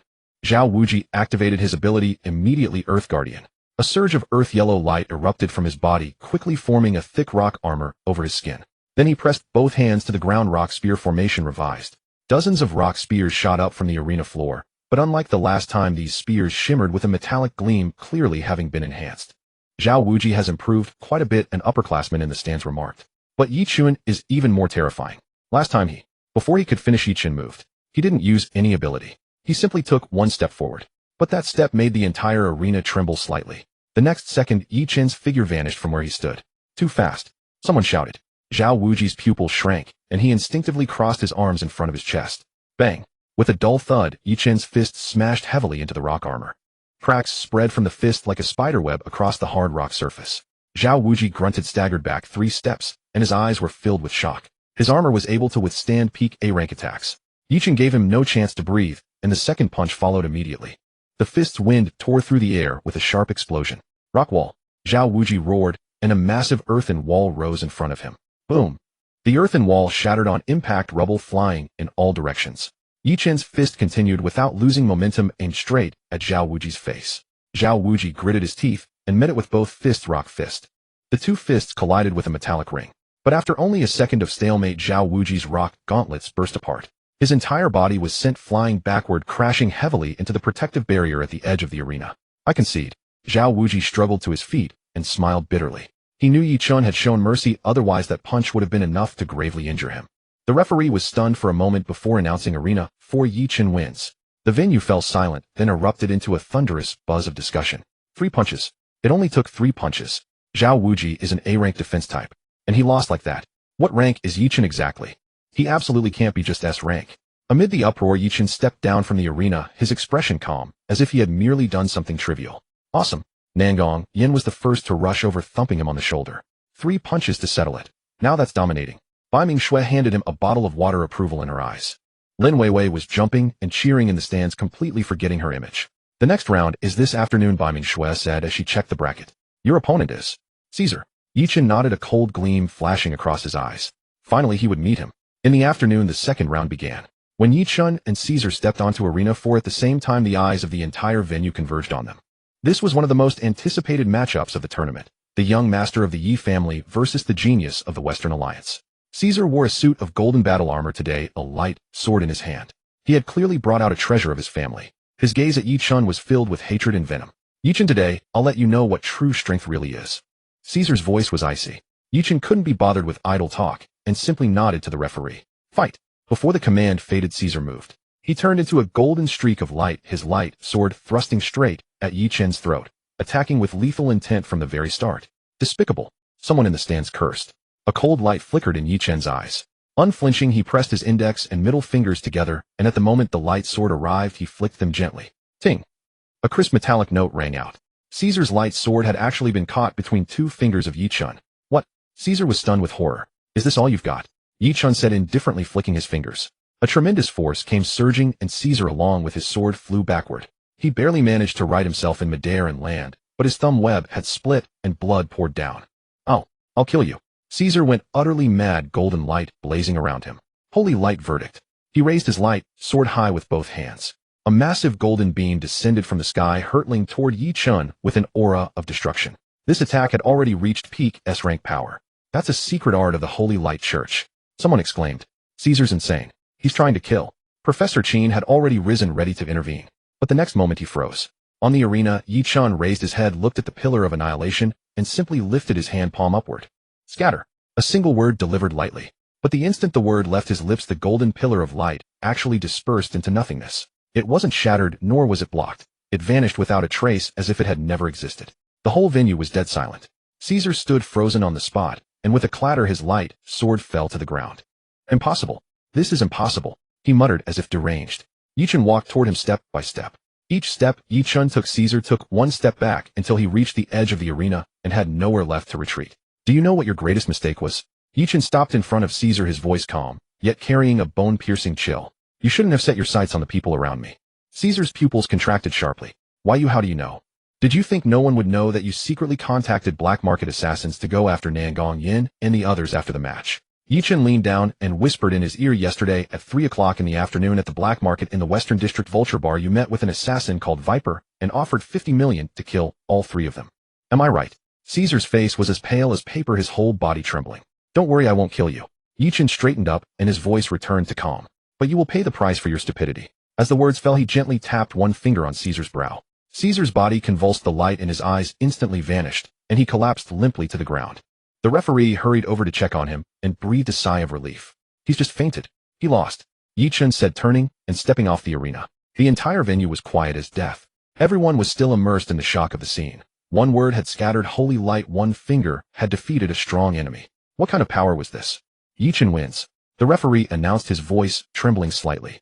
Ye Chen stepped down and Nangong Yin and Bai Mingshui immediately came up to him. What you said just now, was it true? Nangong Yin asked, her face cold. Caesar hired assassins. Ye Chen nodded. I received the news last night. I'll kill him. Bai Mingshui's voice was cold enough to freeze. No need. Ye Chen stopped her. I've already dealt with it. He won't be able to use abilities for the rest of his life. That finger just now had used chaos divine power to destroy the very foundation of Caesar's abilities. From now on, Caesar was a cripple. Nangong Yin and Bai Mingshui exchanged a glance, both seeing the shock in each other's eyes. Destroying a person's ability foundation was crueler than killing him. But when they thought about how Caesar had dared to target them, this punishment seemed almost too light. He got off easy, Nangong Yin snorted. The Yi family won't let the Rodriguez family off, Bai Mingshui said calmly. Her words were soft, but Ye Chen knew that the Bai Ming family would not stand by either. Your next opponent is Arthur. Lin Weiwei ran down from the stands, her little face serious. I just saw him making preparations as if he's going to use some forbidden technique. Forbidden technique? Ye Chen raised an eyebrow. It seems to be the Holy Light Church's judgment light. At the cost of burning one's life force, it grants SSS rank attack power for a short time. Bai Mingshui's brow furrowed slightly. Be careful. Relax. Ye Chen smiled, but there was no smile in his eyes. Since someone wanted to die, he didn't mind giving them a send-off. During the break, Ye Chen sat in the contestants' lounge regulating his breathing. Suddenly a gentle voice sounded in his mind. Be careful of Arthur. There is dark aura inside him. It was Su Qingyue's voice. Ye Chen opened his eyes and saw Su Qingyue standing at the door watching him quietly. He didn't know when she had arrived. Dark aura. Ye Chen stood up. Very faint, but it exists. Su Qingyue walked in and closed the door. The Holy Light Church has always claimed to represent the light, but as far as I know, there is a faction inside it secretly researching dark abilities. Arthur could be a test subject. Ye Chen was lost in thought. If that was really the case, then things were getting interesting. Also, Su Qingyue hesitated, then took out a jade pendant from her bosom and handed it to Ye Chen. Here, take this. The jade pendant was pitch black and warm to the touch, covered in complex patterns. This is a protective talisman, Su Qingyue said softly. It can block one fatal blow. You. Be careful. After she spoke, she turned and left the tips of her ears faintly red. Ye Chen held the jade pendant, warmth surging in his heart. He could sense that this jade pendant contained powerful spatial energy. It was no ordinary object. Qingyue, he called out. Su Qingyue paused, but did not turn around. Thank you, Ye Chen said earnestly. Su Qingyue's shoulders trembled slightly. She softly hummed an and walked away quickly. Ye Chen watched her back and carefully stored the jade pendant. Then he looked out the window. Arthur was standing on Arena 3, having easily defeated his opponent, basking in the cheers of the crowd. Dark aura, huh? Ye Chen murmured, a cold glint flashing in his eyes. Then let him see whether the Holy Light Church's judgment light is more formidable or his chaos divine body. The break ended and the final was about to begin. Ye Chen versus Arthur, the strongest matchup of this freshman tournament, drew everyone's gaze. When the two stepped onto the central arena at the same time, the venue erupted into deafening cheers. Arthur was still in a white suit, golden hair gleaming in the sun, a gentle smile on his handsome face, as if a holy sun had descended to the world. But Ye Chen could sense what kind of dark aura was hidden beneath that perfect shell. "Young master, we meet again." Arthur bowed gracefully. "We parted in haste last time and never got to know each other better. A true pity. Meeting today on the arena is truly not my wish." "Stop with the hypocritical words," Ye Chen said flatly. "Make your move. Let me see how much power your judgment light really has." Arthur's smile froze, a flicker of murderous intent flashing in his eyes. "You know about judgment light." "I not only know about it, I also know that you're burning your life." Ye Chen's voice was calm. "For the sake of winning, you'd throw your life away. Or is there some reason you must win?" Arthur's expression sank completely. He hadn't expected Ye Chen to see through his trump card entirely. "Since you already know, don't blame me." Arthur's voice turned cold. "Dying under the judgment light is your honor." As soon as he spoke, Arthur pressed his palms together and muttered incantations. As he chanted, dazzling golden light radiated from his body, growing brighter and more blinding until it was almost impossible to look at. But amid the resplendent golden light, Ye Chen keenly caught a wisp of black aura, a pure darkness utterly incompatible with holy light. "Judgment light!" Arthur roared, thrusting both hands forward. A huge pillar of light more than 10 meters in diameter erupted with the aura of annihilating all things, crushing toward Ye Chen. Wherever the pillar of light passed, the arena floor shattered inch by inch, and the protective barrier trembled violently on the verge of collapse. "SSS rank. This is definitely an SSS rank attack. Reinforce the barrier quickly. No time." From the stands, the teachers moved in unison, pouring several powerful abilities into the barrier, just enough to stabilize it. But everyone knew that if that attack landed fully, Ye Chen would be dead without question. "Chen." Nangong Yin shrieked and tried to dash forward, but Bai Ming Shui pulled her back firmly. "Trust him." Bai Ming Shui's voice trembled, but her eyes were resolute. Inside the pillar of light, Ye Chen raised his head, the destructive golden glow reflected in his eyes. But he didn't dodge or block. He simply raised his right hand, spread his fingers, and closed it gently toward that world-destroying beam of light. Chaos, devouring heaven. For words light as a murmur. But under that single grasp, the judgment light that could destroy everything began to twist and contort, then turned into wisps of golden energy that were absorbed into Ye Chen's palm and disappeared. It was like snow and ice melting silently in the sunlight. The whole arena was dead silent. Arthur stood frozen, his expression shifted from ferocity to shock, from shock to fear, and finally to despair. "No. Impossible. Judgment light. How could it?" he babbled, retreating repeatedly. Ye Chen withdrew his hand, feeling the surging power inside him. The immense light-type energy contained in the judgment light had been fully absorbed and transformed by his chaos divine body, allowing his cultivation to advance another measure. "My turn," he said. Then he took one step forward. There were no flashy moves, no grand momentum. Just a simple step and a simple punch. But in Arthur's eyes, that punch seemed as if the whole heaven and earth were pressing down on him. He tried to dodge only to find his body unable to move. He tried to block only to find every defense as fragile as paper before that fist. Puff! The fist landed on Arthur's chest without an earth-shattering sound, but Arthur's whole body was like it had been struck by lightning. He spat out a mouthful of blood, flew backwards, slammed heavily into the protective barrier, then slid to the ground and lay there motionless. The dark aura within his body was completely dispersed by that punch. From now on, he was not only a cripple, but would also be regarded as a traitor by the Holy Light Church, a fate worse than death. Ye Chen withdrew his fist, turned around, and walked down from the arena one step at a time in the deathly silent plaza under countless shocked gazes. Sunlight spilled over him, casting a long shadow behind him. At that moment, everyone understood. Daijing University, no, the entire structure of the younger generation in the Dragon Nation had been thoroughly changed from this day onward. And the one who had changed all of this was a youth named Ye Chen. The aftermath of the freshman competition gradually subsided, and Ye Chen's life returned to its daily rhythm. But beneath the calm surface of Emperor Capital University, something had quietly changed. The most obvious change was that wherever Ye Chen went, he became the center of attention. In classrooms, libraries, training grounds, and even the cafeteria, whenever he appeared, countless eyes would turn toward him. There was reverence, admiration, curiosity, and of course jealousy. But that morning, Ye Chen encountered a bit of trouble. "Senior Ye Chen, please accept this." In the corridor of the teaching building, a girl with twin tails stood blushing in front of Ye Chen, holding a pink bento box with both hands and bowing deeply. She looked like a first-year freshman, her face red all the way to her ears. "I made this bento myself. I really admire you, senior." The girl's voice grew quieter and quieter, barely audible. The corridor fell silent instantly, and the surrounding students all turned to look, many with expressions that said, "Here we go again." This was already the 5th one this week. Ye Chen felt somewhat helpless. Since becoming famous after the freshman competition, he received various confessions, gifts, and even love letters every day. He politely waved his hand, "Thank you for your kindness, but I..." Before he could finish, a cool voice interjected, "He doesn't accept them." Bei Mingxue had appeared beside Ye Chen without anyone noticing. Her ice blue eyes glanced coldly at the girl. The girl shivered instantly, almost dropping the bento box in her hands. Senior Shui. The girl's voice trembled. We'll be late for class. Bei Mingxue said to Ye Chen in a calm tone, but her eyes clearly conveyed let's go. Ye Chen understood and nodded to the girl. Thank you, but I really don't need it. Sorry. He followed Bei Mingxue away, leaving the girl standing there with slightly red eyes. You're going to scare people like that. After walking for a while, Ye Chen said helplessly. She disturbed you. Bei Mingxue said calmly, then took out a thermos box from her bag. For you. Ye Chen took it and opened it to find an exquisite Japanese bento. The rice was shaped like a little bear, the side dishes arranged like flowers, and in the center was a heart-shaped tamagoyaki. Did you make this? Ye Chen was somewhat surprised. He remembered that although Bei Mingxue could cook, she rarely made such elaborate bentos. Yes. Bei Mingxue turned her face away, her ear tips slightly red. I made extra last night. Ye Chen looked at the bento, then at Bei Mingxue's reddening ear tips, and warmth surged in his heart. He knew this was by no means just making extra. Thank you, he said sincerely.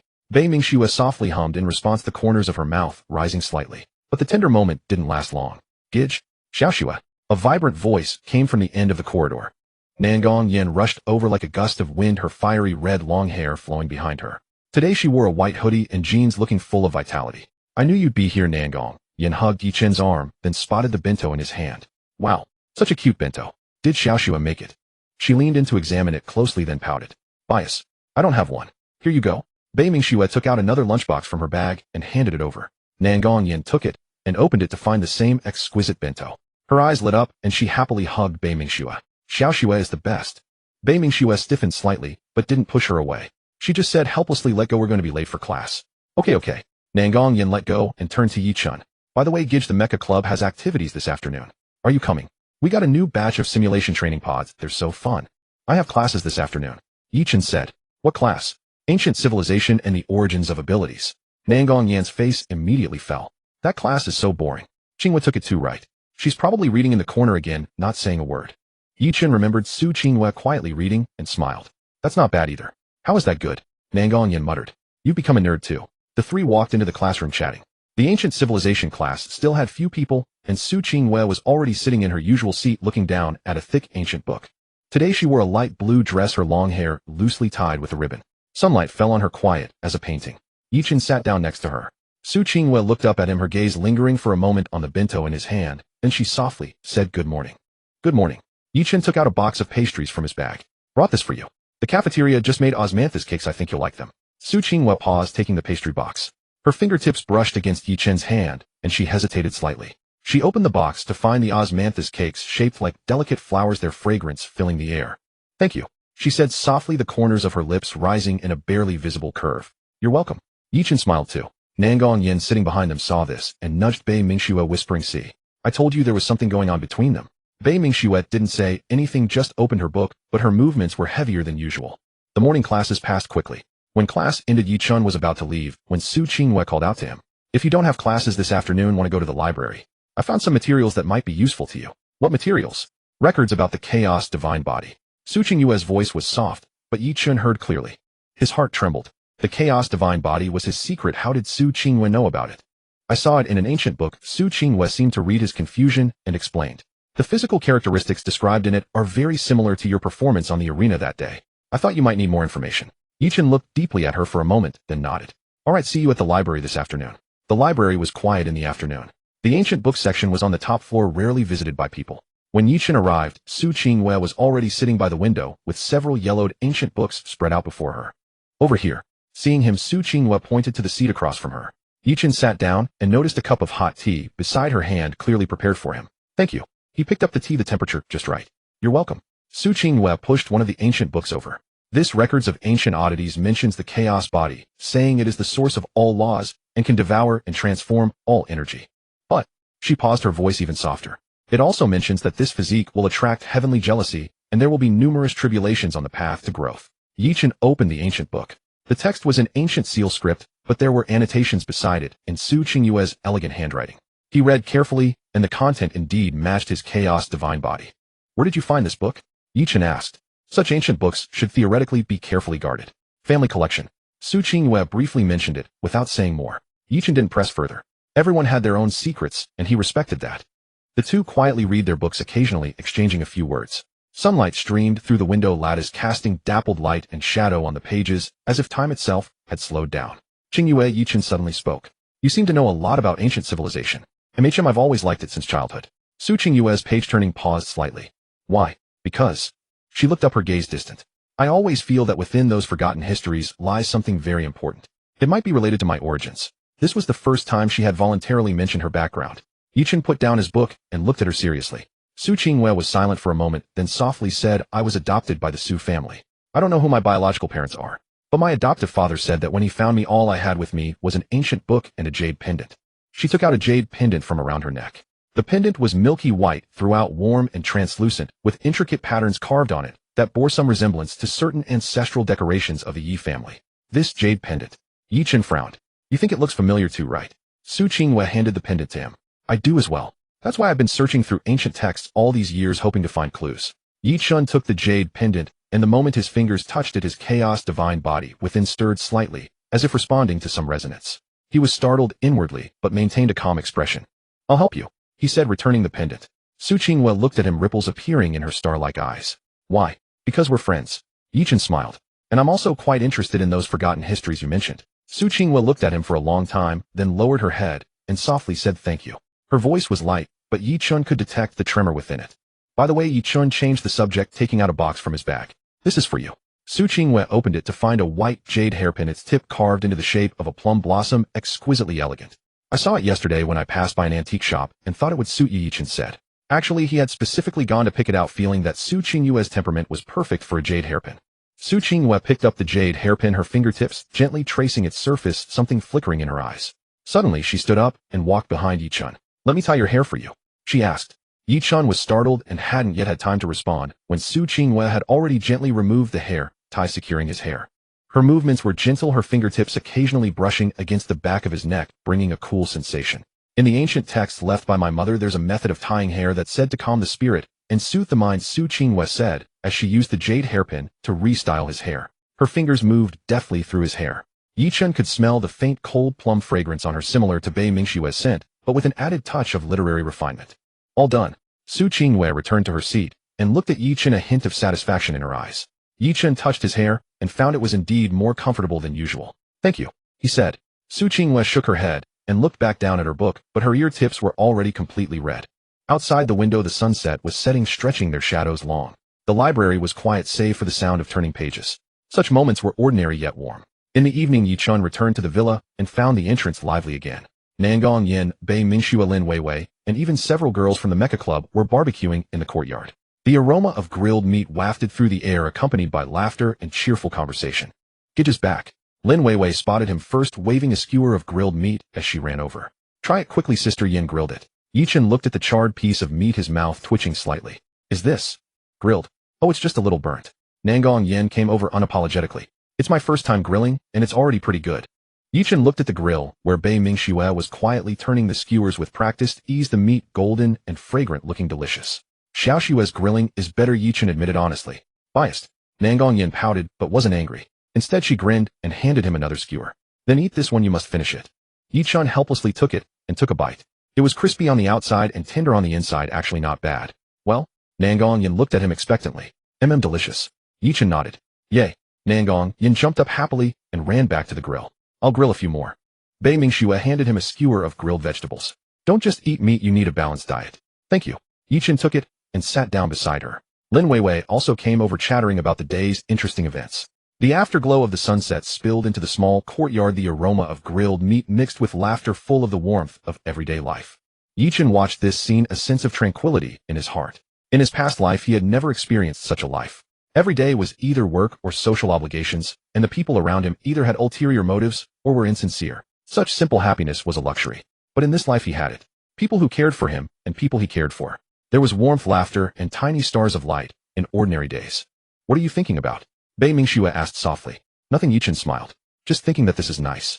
Bei Mingxue looked at him, her ice blue eyes glowing softly in the sunset. She didn't speak, just handed him another skewer of grilled meat. Gidge? Nangong Yin suddenly called out. My birthday is next week. What gift are you getting me? Ye Chen raised an eyebrow. Who asks for a gift directly? I don't care, you have to give me something. Nangong Yin acted spoiled. And it has to be special. Alright, I'll get you something. Ye Chen agreed with a smile. I want one too. Lin Weiwei raised her hand. Isn't your birthday still far off? Nangong Yin poked her. Can't I place an advance order?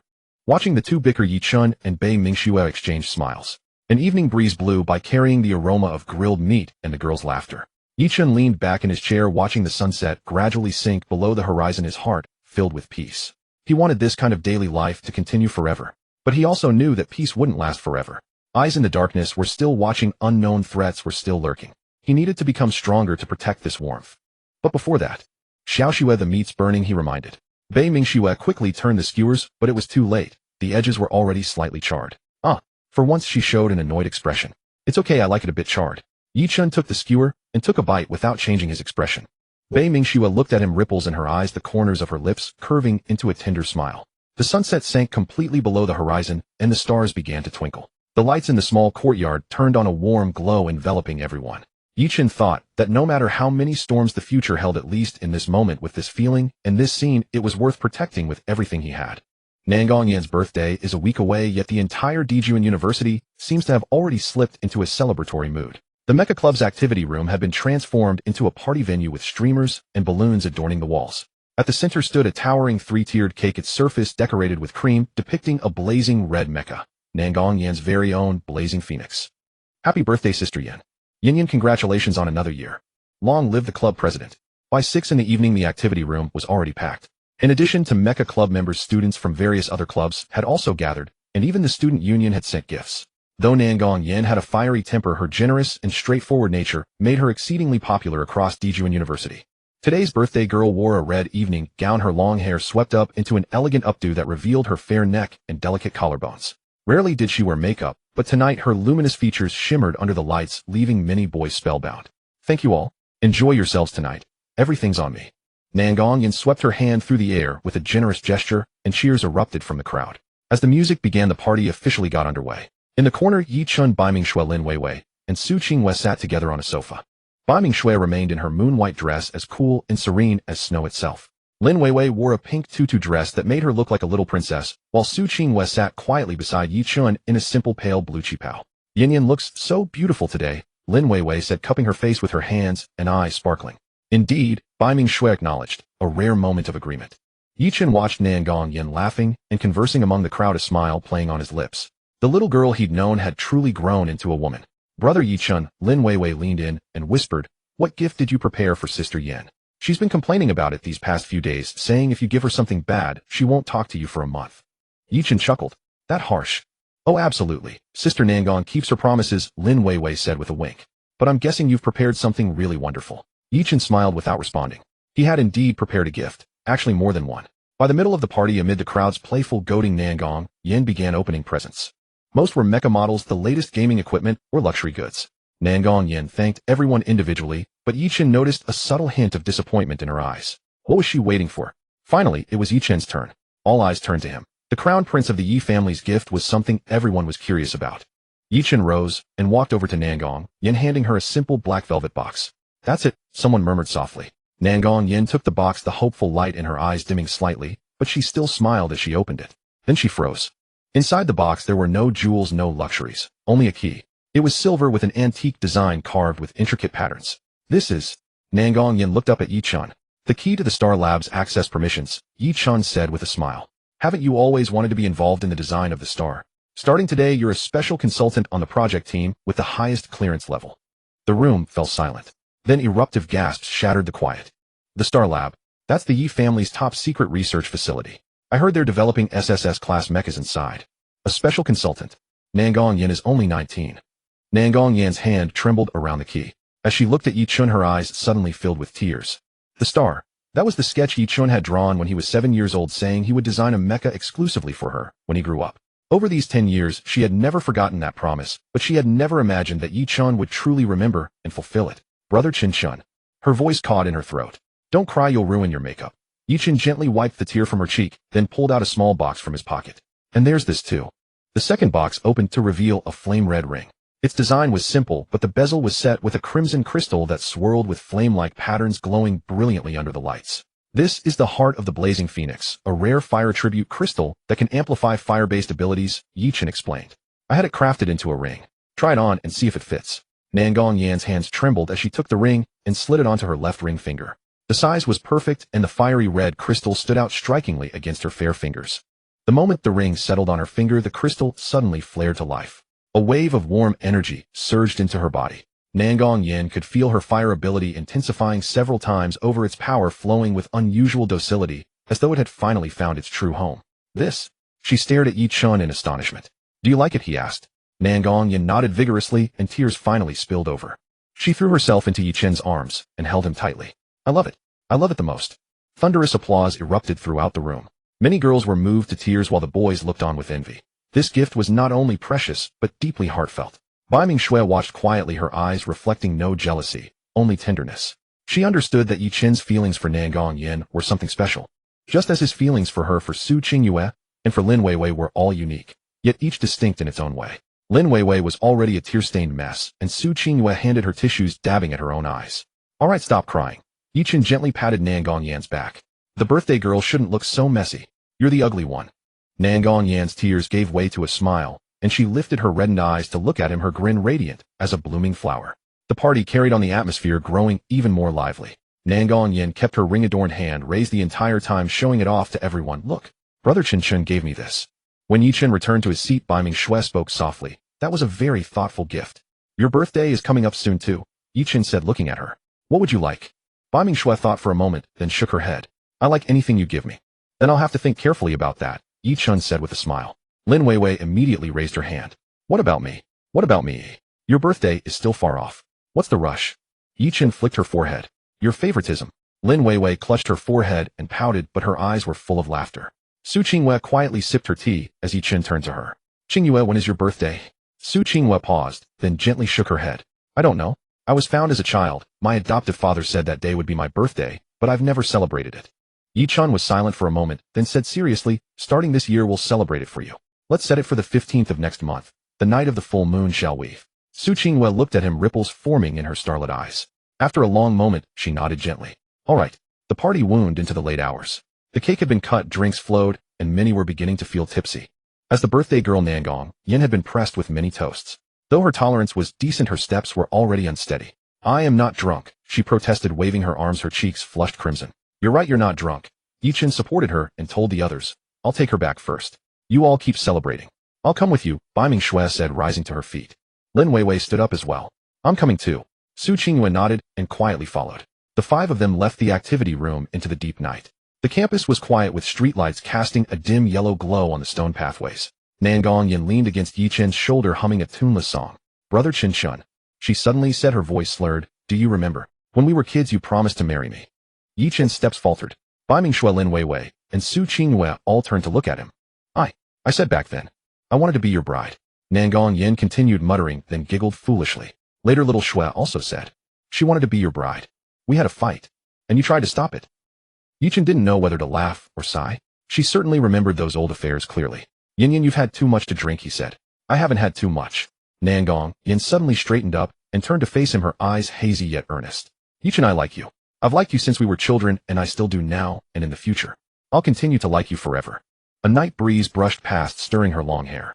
Beneath the streetlight, the young woman's cheeks were flushed crimson, her eyes reflecting both the starlight and his silhouette. Looking at Nangong Yin like this, Ye Chen felt a surge of complicated emotions. He remembered the little tail who used to follow him everywhere as a child, the fights she had for him, the swimming lessons she took for him, every silly thing she had done for his sake.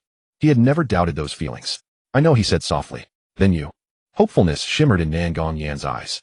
Yin Yin, Ye Chen interrupted her, his voice gentle yet resolute. You're drunk right now. Let's talk about this tomorrow when you're sober, all right? Nangong Yin stared at him for a few seconds, then suddenly smiled. A bright, slightly mischievous grin. Okay, then tomorrow. You'd better give me a proper answer. With that, her body went limp, and she slumped back against Ye Chen's shoulder, this time truly asleep. Ye Chen breathed a sigh of relief, though his heart felt heavy. Some matters, after all, could not be avoided forever. Let's go, Bai Mingshui said softly. Her tone was calm, but Ye Chen could feel her grip on his hand tighten ever so slightly. The five of them continued walking. But just as they turned a corner and entered the path leading to the dormitory area, Ye Chen suddenly stopped. What's wrong? Lin Weiwei asked. Ye Chen didn't answer. Instead, he handed the still sleeping Nangong Yin to Bai Mingshui. Take her and go ahead first. Brother Ye Chen. Lin Weiwei looked confused. But Bai Mingshui and Su Qingyue had already sensed something. Bai Mingshui took Nangong Yin into her arms, while Su Qingyue stepped forward to stand beside Ye Chen. Come out. Ye Chen called to the dark bushes, his voice icy cold. A few seconds of silence passed. Then 5 figures emerged from the foliage. They were clad in black stealth suits with masks covering their faces, radiating a chilling aura that marked them as far from students. The leader, a tall man with a raspy voice, sneered, "Young Master Yi, you have sharp senses. Unfortunately, none of you will be leaving alive tonight." "Who sent you?" Ye Chen asked, secretly channeling his chaotic divine power. "Those who are about to die need no questions answered," the man growled, gesturing with his hand. "Attack. Leave none alive." All 5 attacked simultaneously, their targets clear, Ye Chen and the girls behind him. But Ye Chen was faster.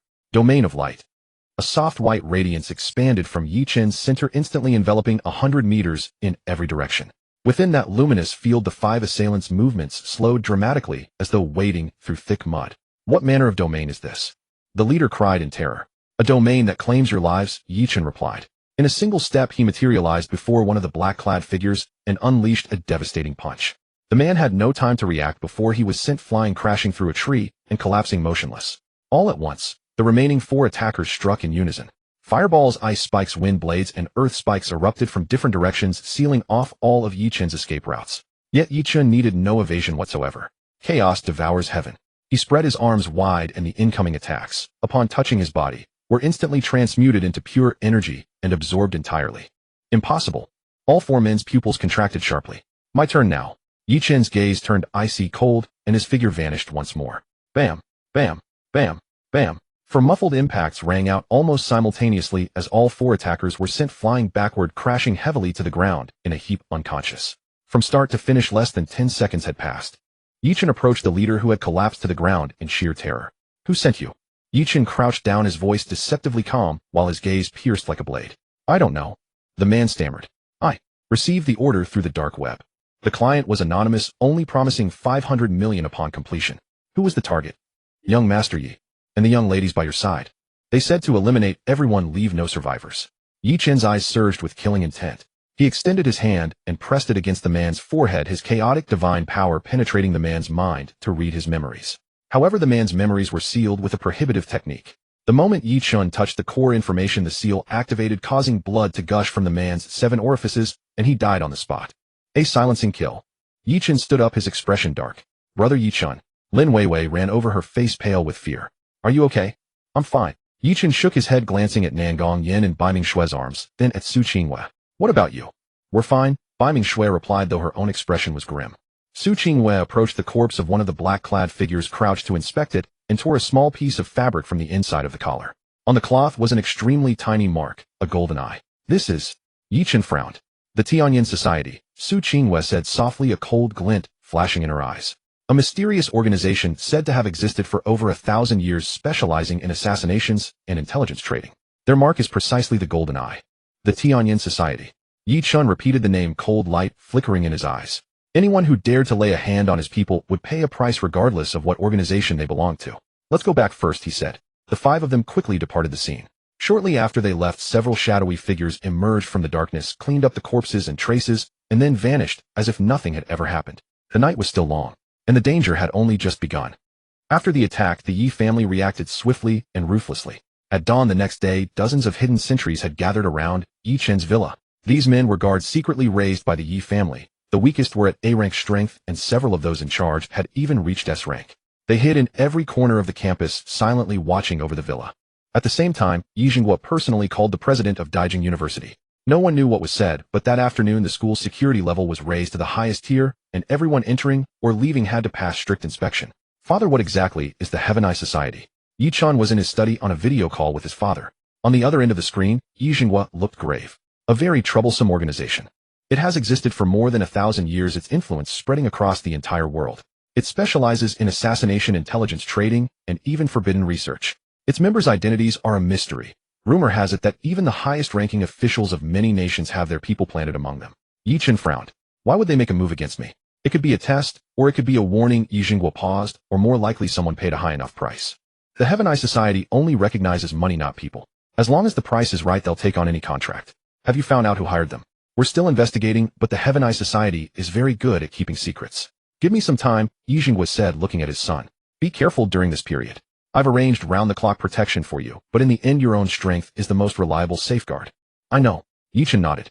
"Also," Yi Jinghua hesitated, "you'd better watch the safety of those girls around you. The Heaven Eye Society will stop at nothing. They might go after them.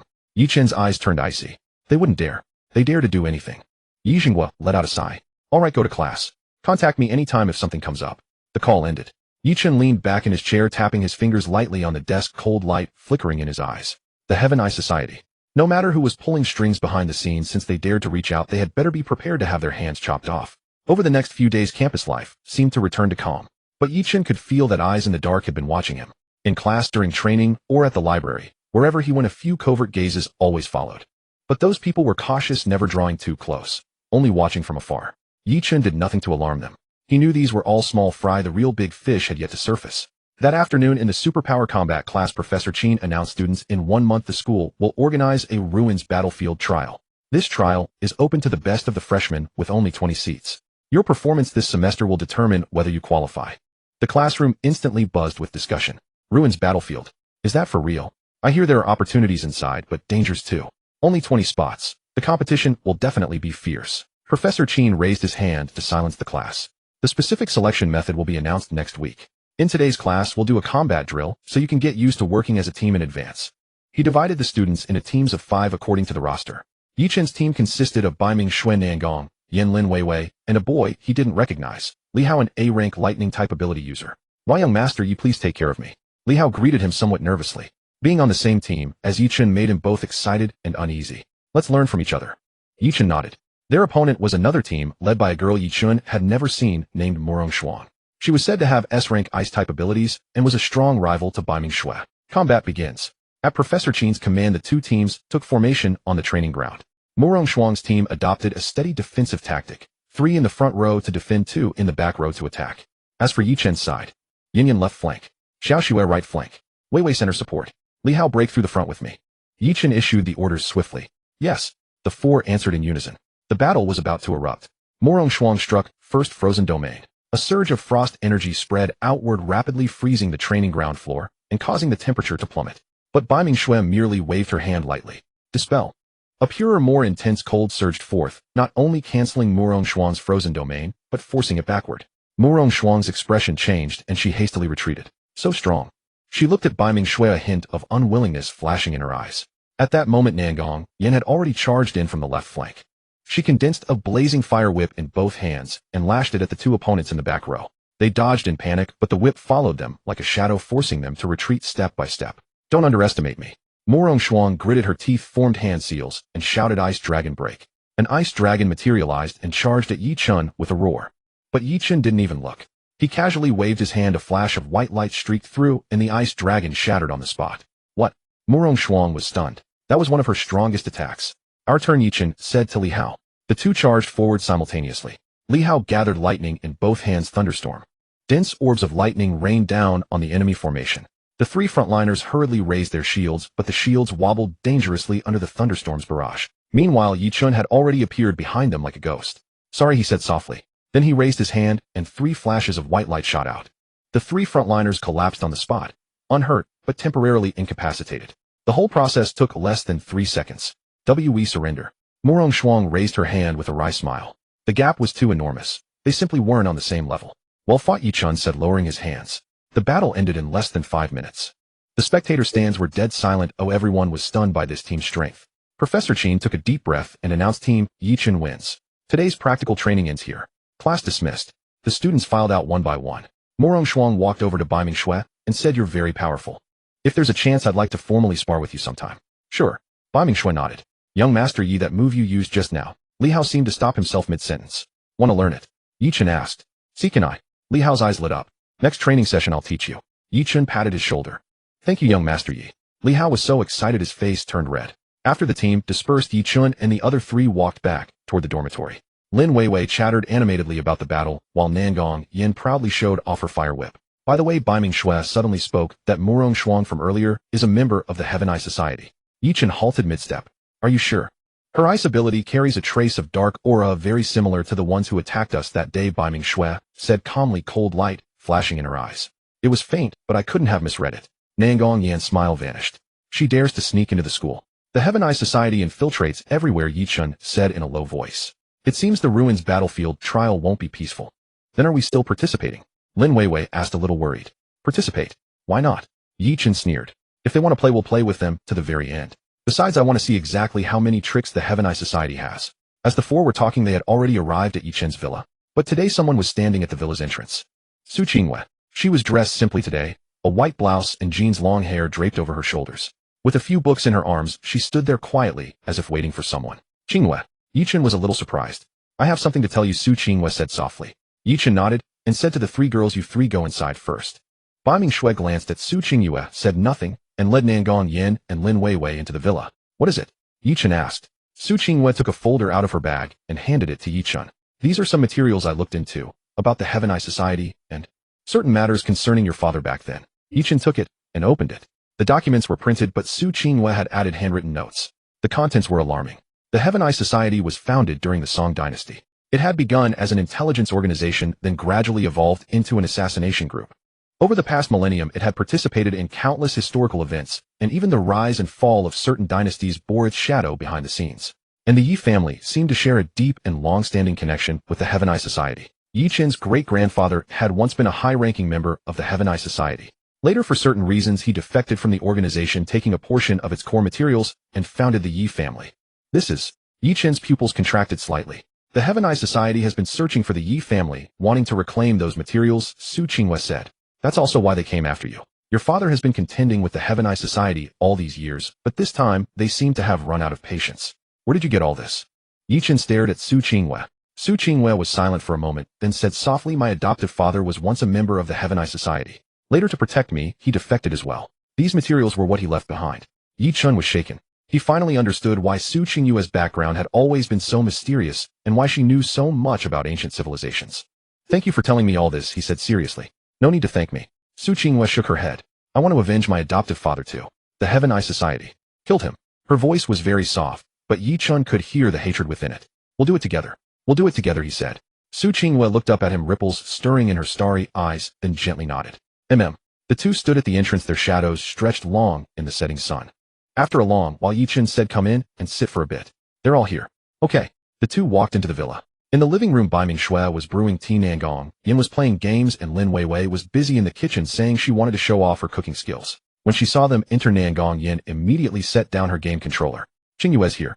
Perfect timing. We're having hot pot tonight, and Weiwei's gone to buy ingredients. I'll help. Su Qingwei put down her books and walked toward the kitchen. Ye Chen sat down beside Bai Mingshui.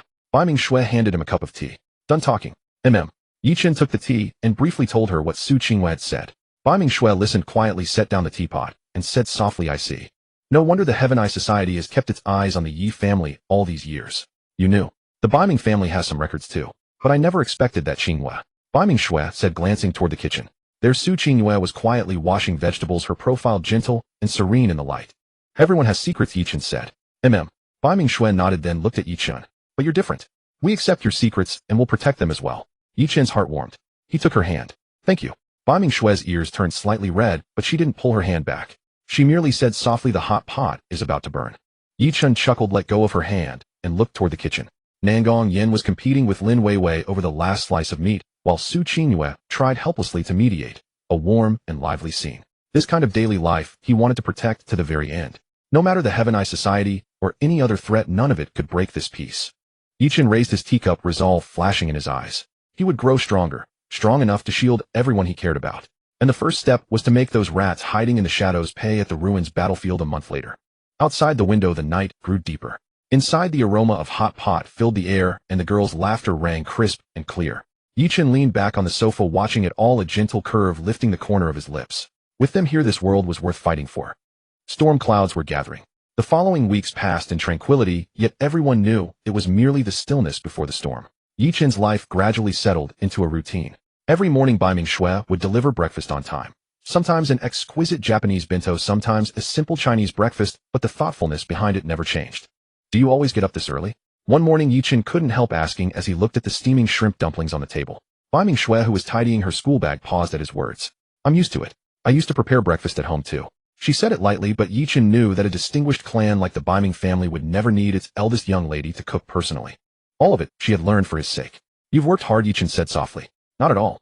Bai Mingshui handed him the chopsticks, her ice blue eyes shining softly in the morning light. Seeing you eat makes me happy. Warmth surged through Ye Chen's heart. He picked up a shrimp dumpling and savored its fragrant, delicious taste. It was a familiar flavor. When he was a child, his mother used to make this often. It's delicious, he said. Bai Mingshue's lips curved slightly as she lowered her head to organize her bag, but the blush creeping to the tips of her ears betrayed her feelings. After breakfast, the two went to class together.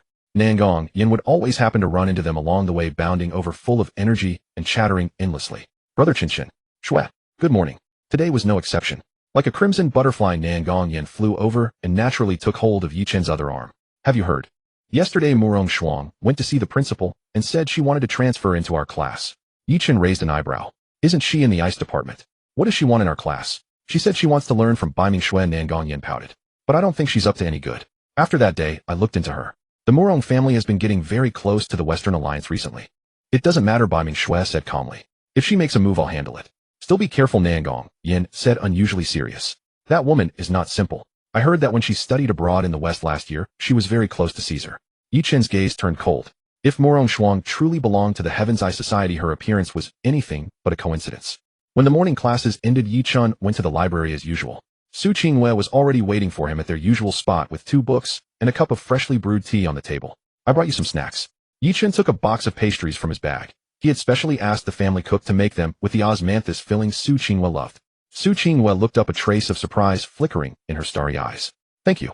The two read, quietly exchanging a few words now and then. Ye Chen discovered that Su Qingwei had a profound understanding of ancient texts. Many obscure passages she could explain clearly in simple language. Do you also study ancient formations? Ye Chen looked at the formation diagram Su Qingwei had drawn on the paper, somewhat surprised. A little, Su Qingwei said softly. The books my adoptive father left behind contain many records of formations. He said that formations are the language that connects heaven and earth. She paused and looked at Ye Chen. Do you want to learn? I can teach you. Sure. Ye Chen nodded. The chaos divine body could accommodate all arts, and learning one more type of formation would do no harm. A smile rose in Su Qingyue's eyes as she began to explain in earnest. Her voice was gentle and her explanations meticulous, and Ye Chen quickly grasped the fundamentals. You're very talented, Su Qingyue said approvingly. It's because you teach well. Ye Chen smiled. Sunlight streamed through the window, casting dappled shadows on the pages. The library was quiet, filled only with the rustling of pages and soft voices of explanation. Such moments were tranquil and beautiful. In the afternoon, Ye Chen went to the mecha club. Nangong Yin was training, her crimson mecha soared and spun across the training ground, with fluid, effortless movements drawing waves of cheers. The president is incredible. That's absolutely S-rank skill. Ye Chen leaned against the railing, watching quietly. Nangong Yan's mecha piloting was indeed superb. Every move was clean and precise, with not a trace of waste. She had become president of Daijing University's mecha club through sheer real skill. When training ended, Nangong Yin jumped out of the cockpit and spotted Ye Chen at once. Her eyes lit up. Brother Chen, you're here. She trotted over, her forehead still beaded with sweat, and her face bright with a brilliant smile. Well, have I improved? Am I amazing? Ye Chen handed her a bottle of water. Nangong Yin took it, tilted her head back for a big gulp, then leaned close with a mysterious air. Alright, I got some news about the Ancient Ruins battlefield. What news? This time the Ancient Ruins battlefield seems unusual. Nangong Yin lowered her voice. My grandfather said the military has detected abnormal fluctuations in that ruins space recently. A new entrance might be opening. Inside, there might be an ancient inheritance. Ye Chen's heart stirred. An ancient inheritance. That was indeed a tempting opportunity. Is the news reliable? It should be. My grandfather is a high-ranking military officer, so the source is very reliable, Nangong Yin said. And it's not just us. The Western Alliance and other countries seem to have gotten the news too. This Ancient Ruins battlefield is probably going to be very lively. Ye Chen fell into thought. If there really was an ancient inheritance, the Heaven's Eye Society's moves might be far more significant than merely dealing with him. Oh, by the way, Nangong Yin suddenly thought of something and pulled a USB drive from her pocket. This is for you. It's full of my notes on mecha piloting plus some exclusive techniques. Aren't you learning to pilot mechas? You should find it useful. Ye Chen took the USB drive, warmth surging in his heart. He knew that many of Nangong Yan's piloting techniques had been figured out by herself and never shared with anyone else. Thank you, he said sincerely. With me, no need to be so polite. Nangong Yin waved a hand, but the delight on her face was impossible to hide. In the evening, Ye Chen returned to the villa and found Lin Weiwei already bustling in the kitchen. Lately, the girl had become obsessed with cooking and came to Ye Chen's place every day to practice. Brother Ye Chen, you're back. Lin Weiwei, wearing a cartoon apron and holding a spatula, said, tonight, we're having my braised pork ribs. I've been practicing for ages. Ye Chen looked toward the kitchen. Bai Mingxue was guiding her from the side, while Su Qingyue was cutting vegetables. 3 strikingly different beauties squeezed into the kitchen made an unexpectedly harmonious scene. Need any help? Ye Chen asked. No, just sit and wait to eat.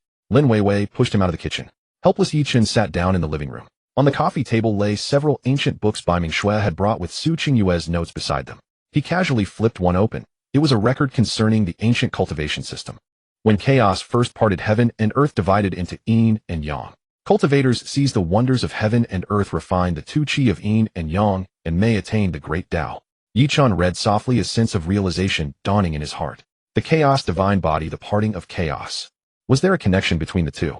Dinner's ready. Lin Weiwei's voice interrupted his thoughts. The four of them sat around the dining table. Lin Weiwei's braised pork ribs looked appealing and smelled delicious. Ye Chen took a bite, and his eyes lit up. Not bad. Really? Lin Weiwei looked at him expectantly. Very tasty. Ye Chen picked up another piece. Lin Weiwei beamed, her eyes curving into crescents. Then I'll cook for you every day from now on. Bai Mingxue picked up a rib, tasted it, and nodded. The heat is well controlled, but you could use a little less sugar. Oh, got it. Lin Weiwei took out her little notebook and carefully wrote it down. Su Qingwei ate quietly, occasionally placing food in Ye Chen's bowl with natural ease. Ye Chen gave her a rib in return. She was briefly startled, then said softly, "Thank you." The atmosphere at the table was warm. Though Nangong Yin wasn't there, her video call soon arrived. "Aya, you guys are actually eating a feast behind my back." On the screen, Nangong Yin sat in the Mecha Club with a boxed meal in front of her, wearing an indignant expression. "Who told you not to come?" Lin Weiwei shook a rib triumphantly. "I had things to do." Nangong Yin pouted, then her eyes sparkled with a new idea. "Brother Ye Chen, it's the weekend tomorrow. Let's go out and have some fun. I heard a new hot spring resort opened in the western suburbs. It's so nice." "Hot spring?" Ye Chen raised an eyebrow. "Yes, and its members only, very private. Nobody will bother us." Nangong Yin winked. "My treat." Bai Mingxue set down her chopsticks. "I'm free tomorrow. I want to go too." Lin Weiwei raised her hand. Su Qingwei said softly, "I can come too." Looking at their expectant eyes, Ye Chen smiled. "All right, tomorrow it is." "Yay." Nangong Yin cheered from the screen. After dinner, Ye Chen walked the three young women back to their dormitory. The campus was quiet at night. Street lamps cast warm yellow halos on the stone-paved path. "Brother Ye Chen," Lin Weiwei suddenly said, "you need to be careful lately. I heard someone put a bounty on you on the dark web, and the amount is very high." Ye Chen's gaze turned icy. "How do you know?" I have a cousin who's a hacker," Lin Weiwei said quietly. "He told me. The bounty has already risen to 1 billion, and many people have taken the job." 1 billion. It was indeed a tempting number. "I understand. Thank you." Ye Chen patted her head. "Take good care of yourself," Bai Mingxue said softly, her ice blue eyes filled with worry. Ye Chen nodded. When they reached the dormitory entrance, he was about to leave when Su Qingwei called out to him. "This is for you." She handed him a sachet filled with dried herbs, emitting a faint, refreshing fragrance. "What is it?" "Calming incense blended by myself," Su Qingwei said softly. "You've been under a lot of pressure lately. Burn this at night, and you'll sleep better." Ye Chen took the sachet, a warm current surging through his heart. "Thank you. You're welcome." Su Qingwei paused, looking at him, her starry eyes especially bright in the night. "See you tomorrow." "See you tomorrow." Ye Chen watched them enter the dormitory building before turning to leave.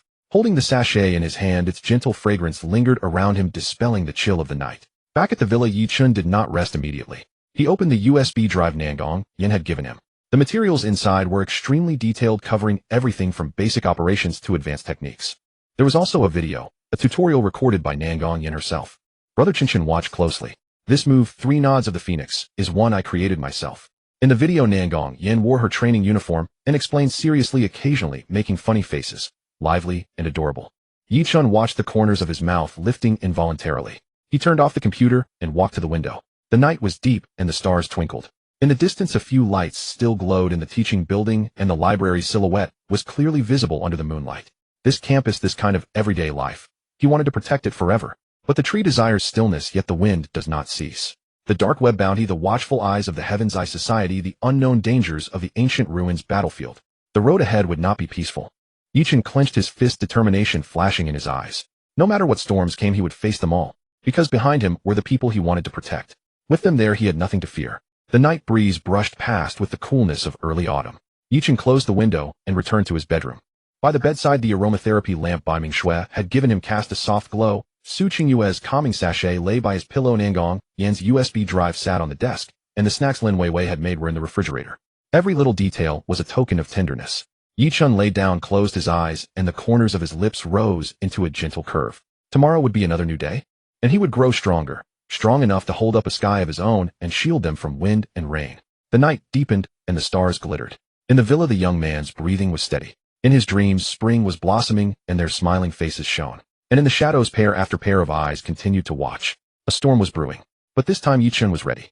The hot spring villa outing on the weekend was meticulously arranged by Nangong Yin.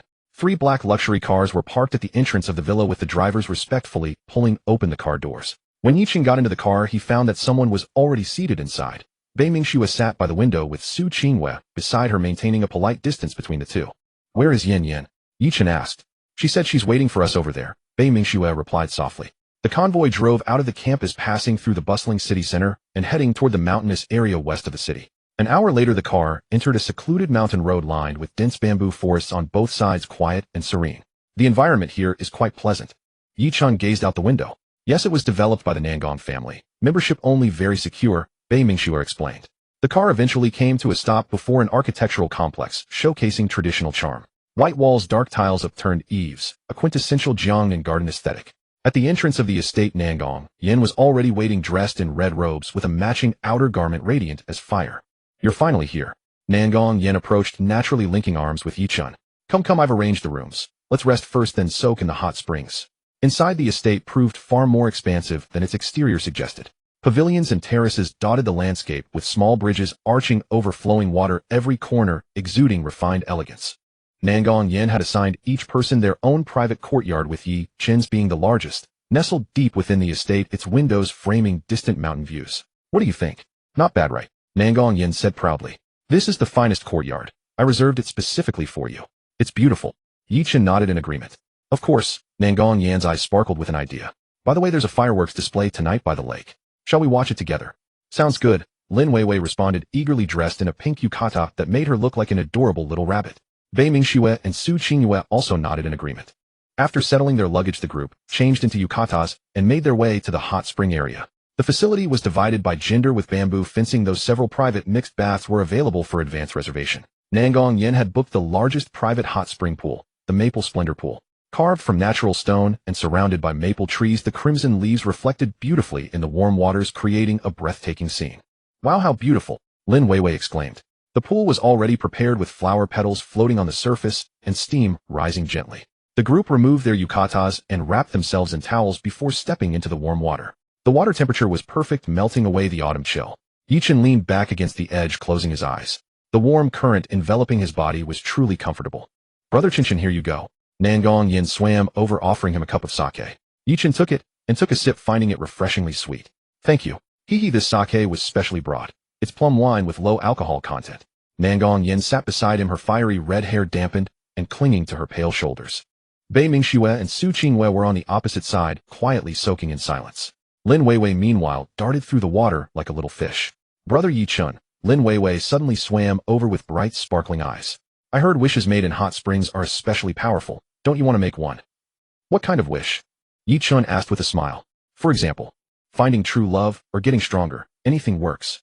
Lin Weiwei said earnestly. Ye Chen gazed at her hopeful expression, paused thoughtfully, then closed his eyes and silently prayed, may those I care about be safe and joyful. Opening his eyes, he found all four girls watching him intently. What did you wish for? Nangong Yen asked curiously. Once you say it out loud, it won't come true. Ye Chen smiled. Stingy. Nangong Yen pouted, though she couldn't help but laugh anyway. After soaking for half an hour, they all felt pleasantly relaxed. At that moment, a maid arrived carrying desserts and fruits, setting them on the stone table by the pool.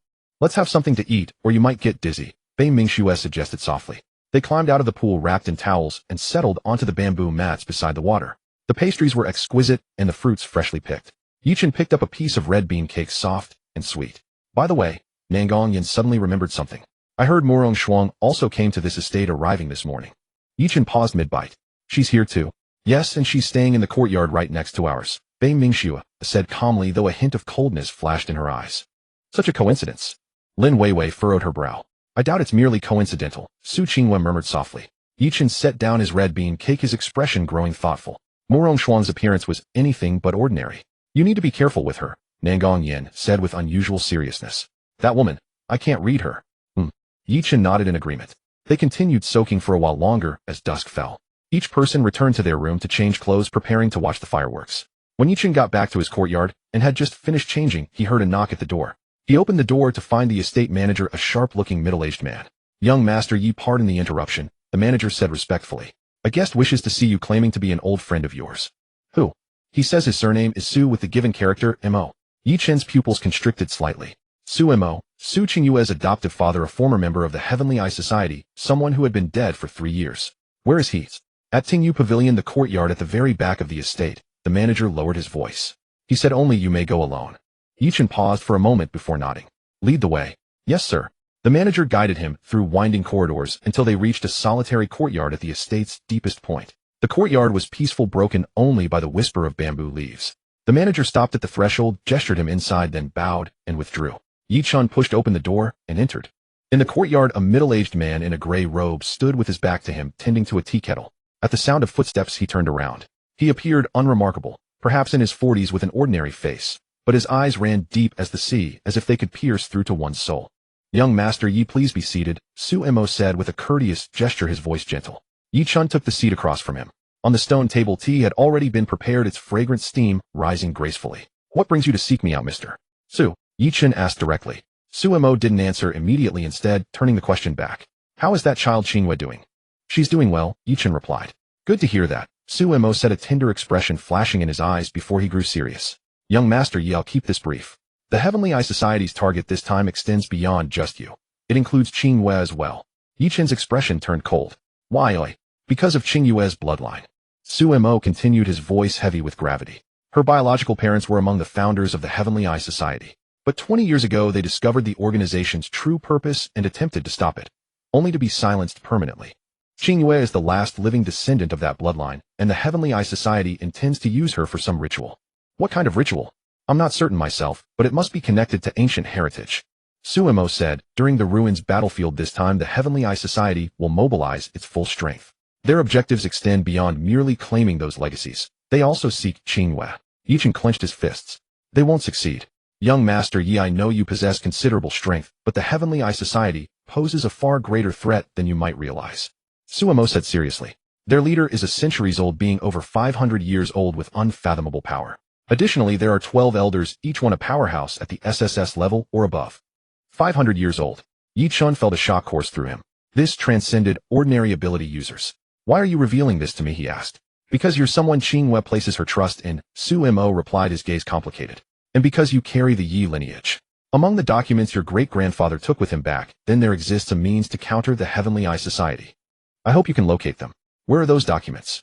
"I'm uncertain, but they should be somewhere within the Yi family ancestral estate." Su-mo said. "Young master Yi, time is running short. The ruins battlefield opens soon, and the Heavenly Eye Society has already made their preparations. You must grow stronger as quickly as possible and discover a way to counter them, or else."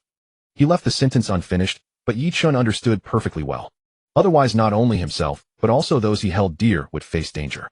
"I understand," Ye Chen said, rising to his feet. "Thank you for sharing this information, Mr. Su." "Wait," Su-mo called out, retrieving a jade pendant from his robe and handing it to Ye Chen. "Take this. Should you encounter members of the Heavenly Eye Society, break it, and I'll sense it and come to your aid." Ye Chen accepted the pendant, its surface smooth and warm to the touch, carved with intricate patterns that bore resemblance to the markings of the Chaos Divine Body. "This is... Your parents left these behind. There are 2 in total. One remains with Qingyue, and the other was mine," Su-mo said. "I'm entrusting it to you now. Young master Ye, I place Qingyue in your care." Ye Chen carefully secured the pendant, his expression solemn. "I will protect her." "Thank you," Su-mo replied with a long, meaningful gaze before turning and vanishing into the bamboo grove. Ye Chen remained where he stood, his grip tightening around the jade pendant, his resolve unmistakable. The Heavenly Eye Society, a 500-year-old monster, 12 SSS-level elders. The pressure weighed heavily on him, yet he would not yield. For Qingyue, for all of them, he had to prevail. After leaving Tingyu Pavilion, Ye Chen made his way back to his courtyard. The moment he crossed the threshold, he found all 4 girls waiting for him. "Where have you been?" Nangong Yen rushed forward, first worry etched across her face. "We've been waiting for you for ages. Just some matters to attend to," Ye Chen said without elaboration, shifting the conversation. "The fireworks display is about to begin, isn't it?" "Yes, we were just waiting for you," Bei Mingxue replied softly. The 5 of them headed toward the lake together. The open space by the shore had already drawn quite a crowd, all guests staying at the estate. A stage had been erected on the lake's surface, and the fireworks were ready to go. They found a good spot and had barely settled in when the fireworks show began. Whoosh boom. The first burst of fireworks exploded across the night sky, brilliant as blooming flowers. Then more fireworks soared into the heavens, painting the night with cascading colors. So beautiful. Lin Weiwei gazed upward, her eyes shimmering. Nangong Yen watched in mesmerized silence, while Bei Mingxue tilted her head upward with quiet grace. Su Qingyue's profile, illuminated by the fireworks, radiated tenderness and peace. Ye Chen glanced between them and the blooming lights above, feeling a fierce resolve well up within him. He would never permit anyone to shatter such beauty, whether it be the Heavenly Eye Society or whatever ancient monster lurked within. Anyone who dared approach would face destruction. The fireworks continued to burst one after another, transforming the night sky into a dazzling spectacle. Ye Chen discreetly reached for Bei Mingshue's hand. She paused momentarily, then gently squeezed back. On the other side, Nangong Yin leaned closer, resting her head gently against Ye Chen's shoulder. Lin Weiwei pointed excitedly at the sky from the opposite side. Look, that one's the biggest. Su Qingwei watched quietly, the corners of her lips curling into a gentle smile. Beneath the fireworks, the five of them huddled close together, warm and unwavering. As the night deepened and the fireworks finale concluded, the crowd gradually dispersed, leaving the lakeshore in peaceful silence. It's time to head back, Ye Chen said softly. Walking side by side along the corridor, their shadows stretched long beneath the moonlight. The road ahead might prove difficult, perhaps even perilous. But at this moment they were together. That was enough. Ye Chen clenched his fist, conviction blazing in his eyes. He would grow stronger, strong enough to protect everything, no matter the cost. After the trip to Wenquan Villa, life seemed to return to its previous rhythm. But Ye Chen knew that some things had changed. Now, apart from attending classes, he spent most of his days cultivating. The potential of the chaos divine body was far beyond imagination, but it required vast amounts of energy and insight to develop. The cultivation chamber in the Yi family's ancestral residence became his most frequent destination. That afternoon, Ye Chen sat cross-legged in the cultivation chamber. The spiritual energy inside was so dense, it almost became tangible. He operated according to the chaos divine art. The chaos divine core within him slowly rotated. With each revolution, it absorbed vast amounts of spiritual energy and converted it into pure chaos divine power. Suddenly, the divine power within him stirred restlessly. Ye Chen's heart moved, knowing this was a sign of breakthrough. He calmed his mind and operated the art at full strength. The dense spiritual energy around him surged into his body like a tide. The chaos divine core spun faster and faster, emitting a faint golden glow. Boom! A soft sound echoed in his mind, as if some barrier had shattered. Ye Chen felt his power surge several-fold. His meridians, bones, and flesh were all undergoing transformation. The chaos divine body had broken through to the second layer. So this is the power of the second layer. Ye Chen opened his eyes, clenched his fist, and felt the surging power within him. Now he was at least 3 times stronger than before the breakthrough, and his perception and control of energy were far more refined. System, bring up the attribute panel, he murmured inwardly. Host Ye Chen. Physique chaos divine body, second layer. Cultivation initial golden core equivalent to SSS rank. Ability light attribute disguised all element affinity hidden. Skills chaos devouring heaven eye of truth light barrier light domain basic formations.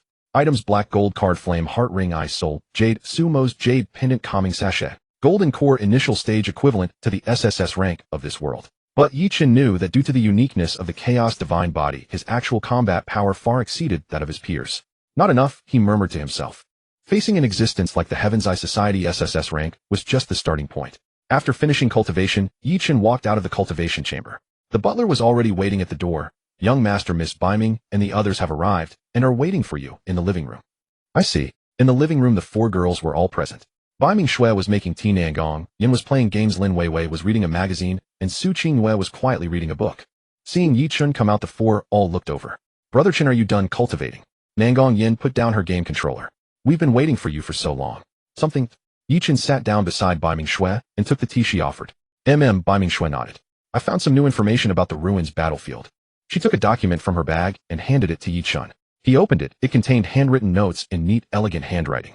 The ruins battlefield has more than one entrance. Besides the one controlled by Daijing University, there are 3 hidden entrances scattered around. The Heaven's Eye Society likely has control of one of them, Biming Shui said.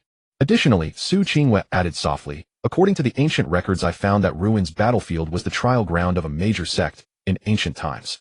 It has 9 trials. Each time you pass one, you receive a corresponding reward. However, the trial of the final layer is said to have never been passed by anyone. Why? Lin Weiwei asked curiously. Because the final trial requires the chaos body. Su Qingwei looked at Ye Chen, a flicker of something in her starry eyes. According to the ancient records, only the chaos body can unlock the ultimate inheritance. Ye Chen's heart jolted.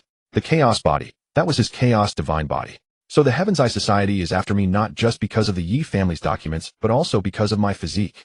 He said in a low voice. Very likely, Biming Shui nodded. And I suspect that Murong Shuang approached us to confirm your physique. Nangong Yin clenched her fist. That woman really has bad intentions. It doesn't matter, Ye Chen said calmly. If they want the inheritance, let them come. Perfect. I'd also like to see what tricks the Heaven's Eye Society really has. But, Lin Weiwei said worriedly, they have strength in numbers, and you're just one person. Who said I'm alone? Ye Chen looked at the 4 girls and smiled. Aren't you all here? The 4 were taken aback, then all smiled. Right? We're together. Nangong Yin clenched her fists. Anyone who dares to hurt you will have to deal with my fists first. I'll help you too, Bai Mingshui said softly, but with a firm tone. Although my strength is mediocre, I'll work hard. Lin Weiwei said seriously. Su Qingyue said nothing, just nodded gently, but the determination in her eyes was unmistakable. Ye Chen looked at them, a warm current surging in his heart. With them around, he was truly not alone. Oh right, Ye Chen thought of something. He took out 4 items from his storage ring. These are for you. He gave each of them a jade pendant. The pendants were ancient in design, engraved with complex patterns and emitting a faint halo. This is an amulet I crafted last night. I infused it with my chaos divine power, and it can withstand 3 attacks below SSS rank. Ye Chen said, were it to save your life at critical moments. The 4 girls took the pendants and carefully put them away. Thank you, Bai Mingshui said softly. Don't stand on ceremony with me, Ye Chen said with a smile. At that moment the butler walked in again. Young master, someone outside says he's your classmate Li Hao. Li Hao. Let him in, Ye Chen said. Soon Li Hao walked in. Seeing the 4 beauties in the living room, he was clearly stunned. Somewhat awkwardly he bowed. Young master Yi, hello senior sisters. Have a seat. What's the matter? Ye Chen asked. Li Hao sat down, took a deep breath, and said seriously, Young master Yi, I want to go to the ruins battlefield with you. Oh. Ye Chen raised an eyebrow. Why I? Li Hao clenched his fists, a flash of hatred in his eyes. My parents were killed by the Heaven's Eye Society. 3 years ago they took on an investigation mission. They uncovered some secrets of the Heaven's Eye Society, and then never came back. The living room fell silent. I want revenge, Li Hao's voice choked, but his eyes were firm. I know my strength is insufficient, but I'm willing to work hard. Young master Yi, please give me a chance to go with you. Ye Chen looked at the young man with determined eyes and thought of himself in his previous life. He understood the pain of losing a loved one. Do you know what you'll face if you follow me? Ye Chen asked. I know, Li Hao nodded. It'll be dangerous and I might die, but I'm not afraid. Rather than live in misery, I'd rather fight to the death to avenge my parents. Ye Chen was silent for a moment, then nodded. All right, I accept. But remember, from now on you're no longer alone. We are a team, and we must trust and support each other. Yes. Li Hao stood up excitedly and bowed deeply. Thank you, young master Yi. From now on Li Hao's life belongs to you. What would I do with your life? Ye Chen chuckled. Live well, and you can take revenge. Oh, and this is for you. He took out another jade pendant and handed it to Li Hao. An amulet. Wear it. Li Hao took it, his eyes reddening. Thank you, young master Yi. Stop crying. Nangong Yin patted his shoulder. From now on you're one of us. By the way, your lightning ability is A rank, right?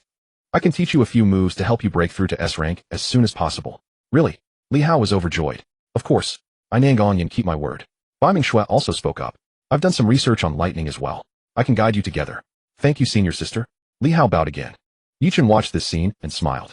The team was slowly taking shape. Over the next few days, Li Hao became a frequent visitor to the villa. Under the guidance of Ye Chen, Nangong Yin, and Bai Mingshui, his strength advanced by leaps and bounds, and he soon touched the threshold of S rank. As for Ye Chen himself, besides cultivation, he also began studying the ancient texts found in the Yi family's ancestral residence. As Suemo had said, they indeed contain much information about the Heaven's Eye Society, even some methods to counter them. What the Heaven's Eye Society cultivates is the heavenly eye penetration, a secret art that peeks into heavenly secrets and manipulates people's hearts. Ye Chen explained to the 4 girls and Li Hao in the study. To counter them, we need to use the chaos shrouding heaven art, which disrupts heavenly secrets and prevents them from peeking. Chaos shrouding heaven art. Nangong Yin frowned. It sounds very difficult. Indeed, it's very difficult. It requires mastery of formations and a chaos body. Ye Chen nodded. But it happens I have both. He spread out a formation diagram covered with complex patterns. This is a simplified version of the chaos shrouding heaven formation that I improved based on ancient records. Although its power is not as strong as the original, it's enough to block prying below SSS rank. We can first set it up around the villa to ensure safety here. Then what are we waiting for? Let's set up the formation right away. Nangong Yin was eager to try. We need some materials. Ye Chen listed them out. The Yi family has most of them, but we're missing 3 main materials: star sand, moonstone, and sun crystal. The star sand and moonstone are available in the Bai Ming family, Bai Mingshui said. Sun crystal is available in the Nangong family. Nangong Yin raised her hand. Then I'll go prepare, Lin Weiwei volunteered. Su Qingyue said softly. I understand formations, so I can help set it up. Li Hao also spoke up. Young master Yi, if there's anything I can do, just tell me. Ye Chen looked at them, a surge of heroic spirit rising in his heart. With such a team, how could any great task fail? All right, let's split up and take action.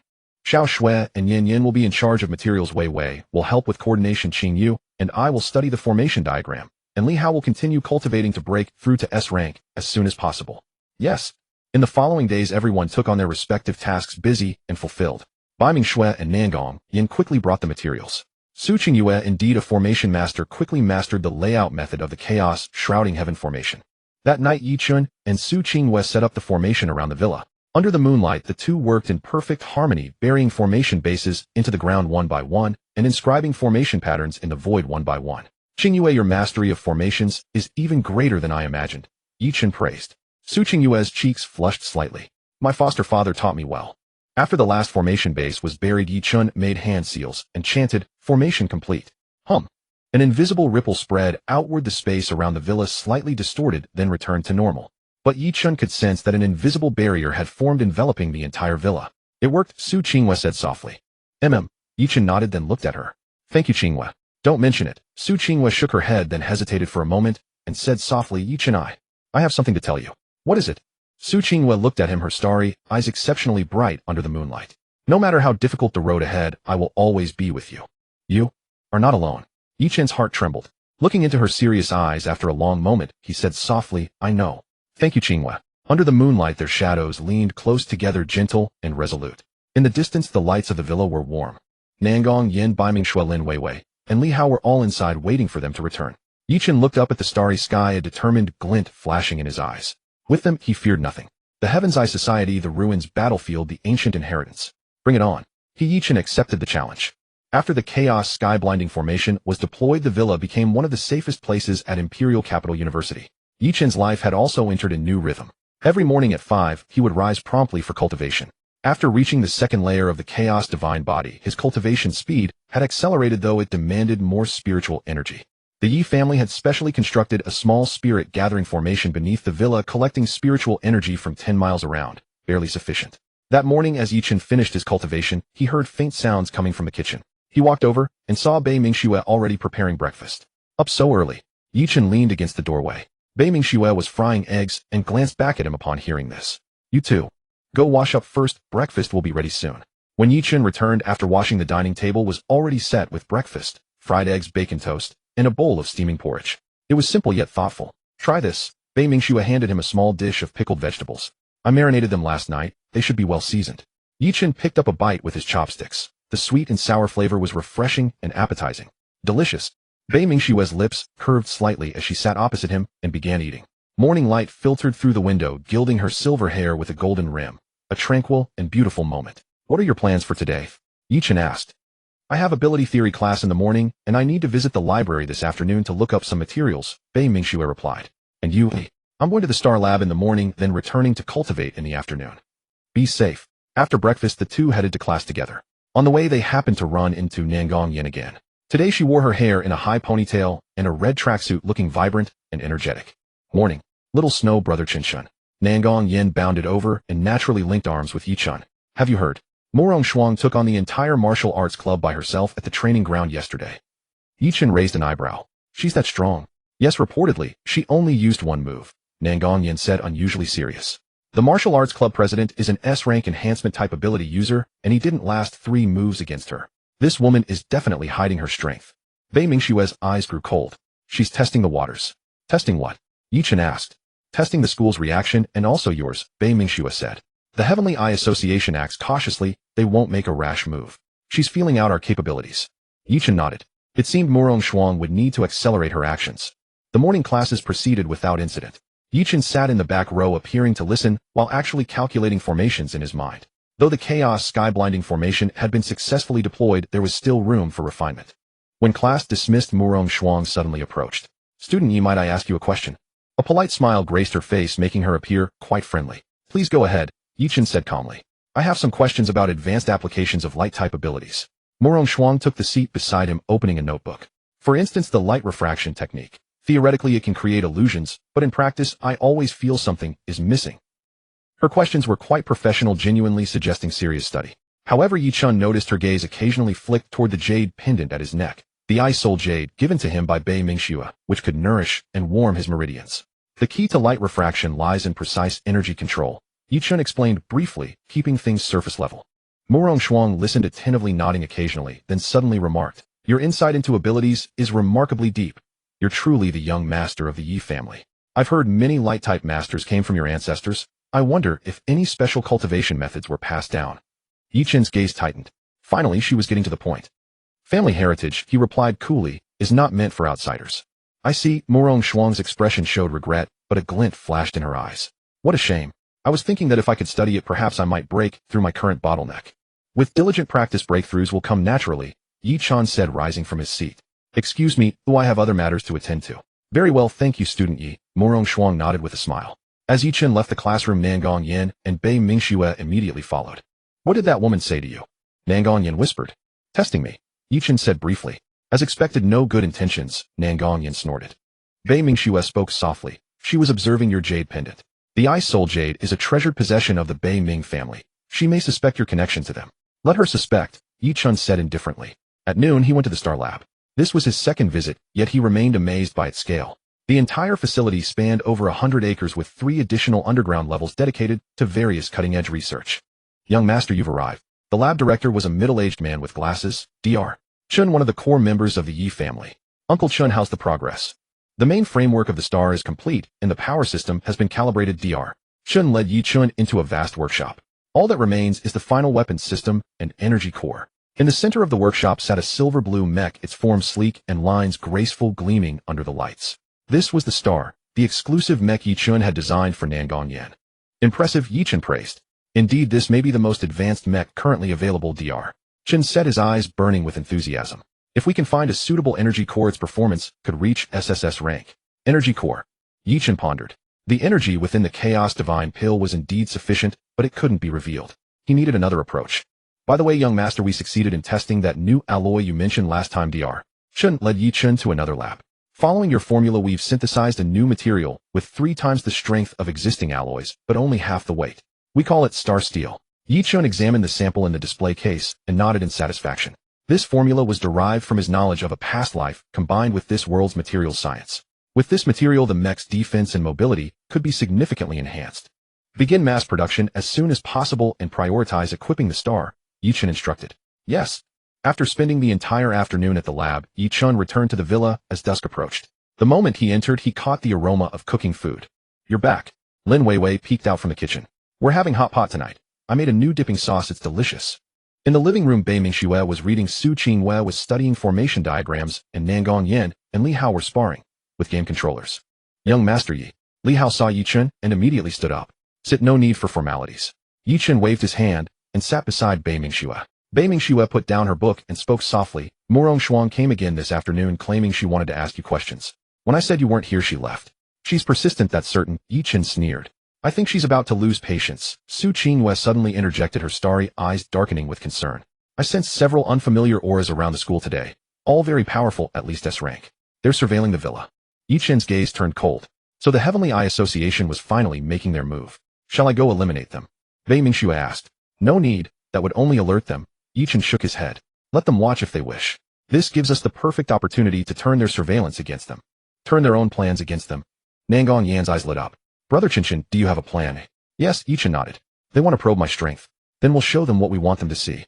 During dinner, Ye Chen explained his plan. Everyone agreed after hearing it. That's a brilliant idea, Nangong Yan said excitedly. It both misleads them and helps us strengthen our abilities. But be careful, don't overact, Bei Mingxue warned. I understand, Ye Chen nodded. Over the following days, Ye Chen began his performance. He attended classes and cultivated on schedule, occasionally visiting the Mech Club, appearing merely an ordinary excellent student. Yet secretly, he had the system blocked certain perception methods around the villa, creating the illusion that his strength was steadily rising, but hadn't yet reached SSS rank. The watchers fell for it. Ye Chen could feel those watching eyes shift from initial wariness to open disdain. It seems they think I'm nothing special, Ye Chen told everyone in the study. Then that's ideal, Su Qingwei said quietly. Underestimating us is their greatest weakness. But we mustn't grow careless, Bei Mingxue cautioned. Morong Shuang has been unusually quiet lately. I suspect she's plotting something. Nangong Yin nodded. I feel the same way. Yesterday, I went to the training ground and saw her practicing alone in a corner using a technique I'd never seen before. It was eerie. What technique? Ye Chen asked. I can't describe it. It seems ice-type, yet carries a dark aura, Nangong Yin frowned. It felt dangerous, just watching it made me uncomfortable. Ye Chen contemplated this. It appeared Morong Shuang held more hidden cards than expected. Regardless of her moves, we simply need to prepare ourselves, Ye Chen said. The ruins battlefield opens in half a month. During this time, we must maximize our strength. Understood. Training intensified over the following days. Ye Chen personally guided each person, crafting cultivation plans tailored to their strengths. Bei Mingshua's ice-type abilities, Nangong Yan's fire-type powers, Su Qingyue's formations, Lin Weiwei's support capabilities, and Li Hao's thunder-type abilities all advanced rapidly. That evening after finishing training, everyone gathered in the courtyard to rest. Moonlight flowed like water, the evening breeze cool and refreshing. Brother Ye Chen, Lin Weiwei suddenly spoke. After the ruins battlefield matter is settled, let's all travel together. I've heard the southern coast is beautiful. Great. Nangong Yan was first to respond. I want to go surfing. The seaside. A hint of longing appeared in Bei Mingshua's eyes. I've never been. Neither have I, Su Qingyue said softly. Li Hao scratched his head. I want to go too. Watching their hopeful expressions, Ye Chen smiled. Very well. Once this is over, we'll go wherever you wish. I'll treat everyone. Yeah. Lin Weiwei cheered. Nangong Yan also smiled, but as her smile faded, a trace of worry crossed her eyes. I hope it all goes smoothly. The atmosphere suddenly grew somber. Everyone understood that the journey to the ruins battlefield would not be easy. The Heavenly Eye Association Murong Shuang, unknown dangers ahead. Every trial would prove formidable. It will be fine, Ye Chen said quietly yet firmly. With me here, nothing will harm you. Yes. Everyone nodded firmly in agreement. Beneath the moonlight, the 6 young figures leaned together. Though the path ahead was arduous, in this moment they were each other's sanctuary. As night deepened, everyone retired to their rooms. Ye Chen stood by the window gazing at the moonlight outside, the jade pendant given by Su Imo clenched in his hand. The Heavenly Eye Association. He murmured, coldness flashing in his eyes. Whatever conspiracies you harbor, whatever hidden cards you hold, I will face them all. To protect those behind me, to safeguard this warmth. Ye Chen feared nothing. With only 1 week remaining until the ruins battlefield opens, an aura of tension has begun to permeate Dying University. Across campus, students can be found everywhere seizing the last moments to train. Training grounds, the library, even the small courtyard beneath the dormitories. All were filled with sparring partners. Everyone hoped to squeeze out every last drop of strength in these final hours to tilt the odds ever so slightly in their favor within the ruins battlefield. Ye Chen's team was no exception. For days, the underground training room of the villa had been in near constant use. Yin Yan left side. Inside the training room, Nangong Yan and Bai Mingshui were engaged in sparring. Nangong Yan's whip of flames danced like a spirit serpent, leaving trails after images in its wake, while Bai Mingshui's ice crystal barrier stood like an impregnable wall, deflecting every attack. Both had shown remarkable improvement. Under Ye Chen's guidance, Nangong Yan had unlocked new variations in her flame abilities. Not only could she condense flame whips, but she could also generate highly pressurized fireballs of extreme temperature. Meanwhile, Bai Mingshui's ice abilities had grown even more refined, brushing against the threshold of SS rank. Stop! Ye Chen called out, and both immediately ceased their movements. Significant progress, Ye Chen said with approval. Yin Yan, your flame control has grown much more precise, and Xiaoxue, your ice defenses have strengthened considerably. However, he walked to the center of the arena and addressed Nangong Yan. Your pressurized fireball technique has sufficient power, but the condensation speed is too slow. In actual combat, your enemies won't grant you that luxury. Turning to Bai Mingshui, he continued, your defense is solid, but it lacks versatility. Pure defensiveness will eventually be exploited. Ice isn't solely for defense, it can also be an instrument of attack. Both listened intently, nodding repeatedly. All right, take a break, Ye Chen said. I'll get some water. Lin Weiwei immediately sprinted toward the kitchen. Ye Chen walked over to the other side. Su Qingyue was studying a complex formation model, with Li Hao assisting beside her. Over the past few days, Su Qingyue had not only guided Li Hao in refining his lightning abilities, but also taught him foundational formation knowledge. How's it going? Ye Chen asked. Seeing your sister Qingyue's thunderlight formation. I can lay it out now, Li Hao said excitedly. The power is still weak, but it truly amplifies lightning abilities. Ye Chen glanced at the formation on the ground and nodded. Not bad. Keep practicing. In the art of formations, proficiency is paramount. Yes, senior. Su Qingyue looked up softly. Ye Chen, come look at this. She pointed to a schematic on the table, a complex formation diagram. This is a simplified version of the dragon-binding formation deduced by me from ancient texts. Though its power reaches barely 1/10 of the original, it should be able to trap experts below SS rank without issue. Ye Chen examined the formation diagram carefully, a glint of appreciation flashing across his eyes. Impressive. This formation could prove invaluable in the ruins battlefield. Su Qingyue nodded, but a trace of worry flickered in her gaze. The problem is that laying formations requires time. In actual combat, it may not be feasible. Then we lay them in advance and draw them into our trap, Ye Chen said. That's precisely my thinking too. A faint smile appeared in Su Qingyue's eyes. At that moment, Lin Weiwei arrived with trays of water and snacks. Break time. Everyone gathered together, enjoying snacks and chatting. Though training was grueling, the atmosphere remained relaxed. By the way, Lin Weiwei suddenly spoke up. My cousin messaged me again. The bounty on your head on the dark web has increased once more. It's now 15 billion. Ye Chen raised an eyebrow. It's rising quite quickly. And more people are taking orders, Lin Weiwei said worriedly. Several well-known assassins have signed on, all with power exceeding SS rank. Let them come. Ye Chen waved dismissively. Might as well use them for practice. How domineering. Nangong Yin gave him a thumbs up. Bai Ming Shui spoke softly. We should still be cautious. Open attacks are easy to evade, but hidden blades are far harder to guard against. I know. Ye Chen nodded. After resting, training resumed. This time it was team coordination training. The 6 of them split into 2 groups for combat. Ye Chen, Bai Ming Shui, and Su Qingwei formed one team, while Nangong Yin, Lin Weiwei, and Li Hao made up the other. Begin. The moment Ye Chen's words left his lips, Nangong Yin struck first. Flame Phoenix Prairie Fire. Scorching flames coalesced into a fiery phoenix howling through the air as it charged forward. But Bai Ming Shui merely raised her hand. Ice Seal of 1,000 miles. A surge of chilling energy erupted, and the flame phoenix froze mid-air 10 meters away from the trio, then shattered into fragments. What formidable cold energy! Nangong Yin exclaimed in surprise. At that moment, Li Hao attacked from the flank. Thunderstorm.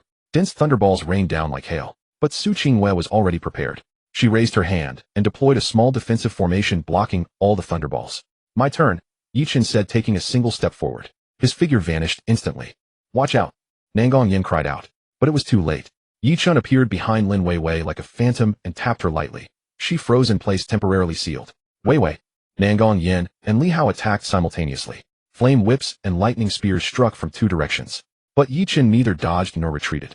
He opened both hands, channeling his chaos divine power, and absorbed every attack. What kind of technique is that? Li Hao gaped in disbelief. A secret. Ye Chen smiled, and in the next instant he reappeared before Li Hao, tapping him just as lightly. Li Hao was also sealed in place. Finally, only Nangong Yin remained. Gritting her teeth, she condensed 2 pressurized fireballs in her palms. I refuse to believe this. Double Flame Phoenix. The 2 fireballs merged into a single massive phoenix, whose heat warped the very air around it. This was Nangong Yan's strongest attack at present. But Ye Chen merely raised his hand and gently closed his fist toward the flame phoenix. The phoenix shattered on the spot, dissolving into scattered embers that faded into the air. I yield. Nangong Yin raised her hand dejectedly. You've already done remarkably well, Ye Chen said, lifting the seals on Lin Weiwei and Li Hao. Your coordination has improved greatly and your attacks have become far more coordinated. It's only the timing that needs refinement. But against you we couldn't last 3 moves, Nangong Yin pouted. That's because I am Ye Chen. He smiled. Against anyone else you would have already won. That's true. Nangong Yan's spirits lifted once more. Training concluded, and everyone returned to their rooms to freshen up. Ye Chen returned to his bedroom just as he was about to rest when a knock came at the door. Opening it, he found Bai Ming Shui. She had changed into a sleep dress, her silver hair cascading freely, gleaming softly under the moonlight. Xiaoxua, what is it? Something for you. Bai Ming Shui handed him a small bottle containing a pale blue liquid. A new bath formula I concocted. It relieves fatigue and nourishes the meridians. You've been cultivating hard. This will make you feel more comfortable. Ye Chen took the bottle, feeling the warmth of her touch still lingering on its surface. Thank you. You've gone to great trouble. It's no trouble at all. Bai Ming Shui shook her head, then looked at him, her ice blue eyes unusually tender in the night. Ye Chen, no matter what happens, I will always stand by your side. So, don't carry everything alone, all right? Ye Chen's heart trembled. Gazing into her earnest eyes, he fell silent for a long moment before speaking softly. All right, I promise you. Bai Ming Shui's lips curved into the faintest smile, and she nodded gently. Then, good night.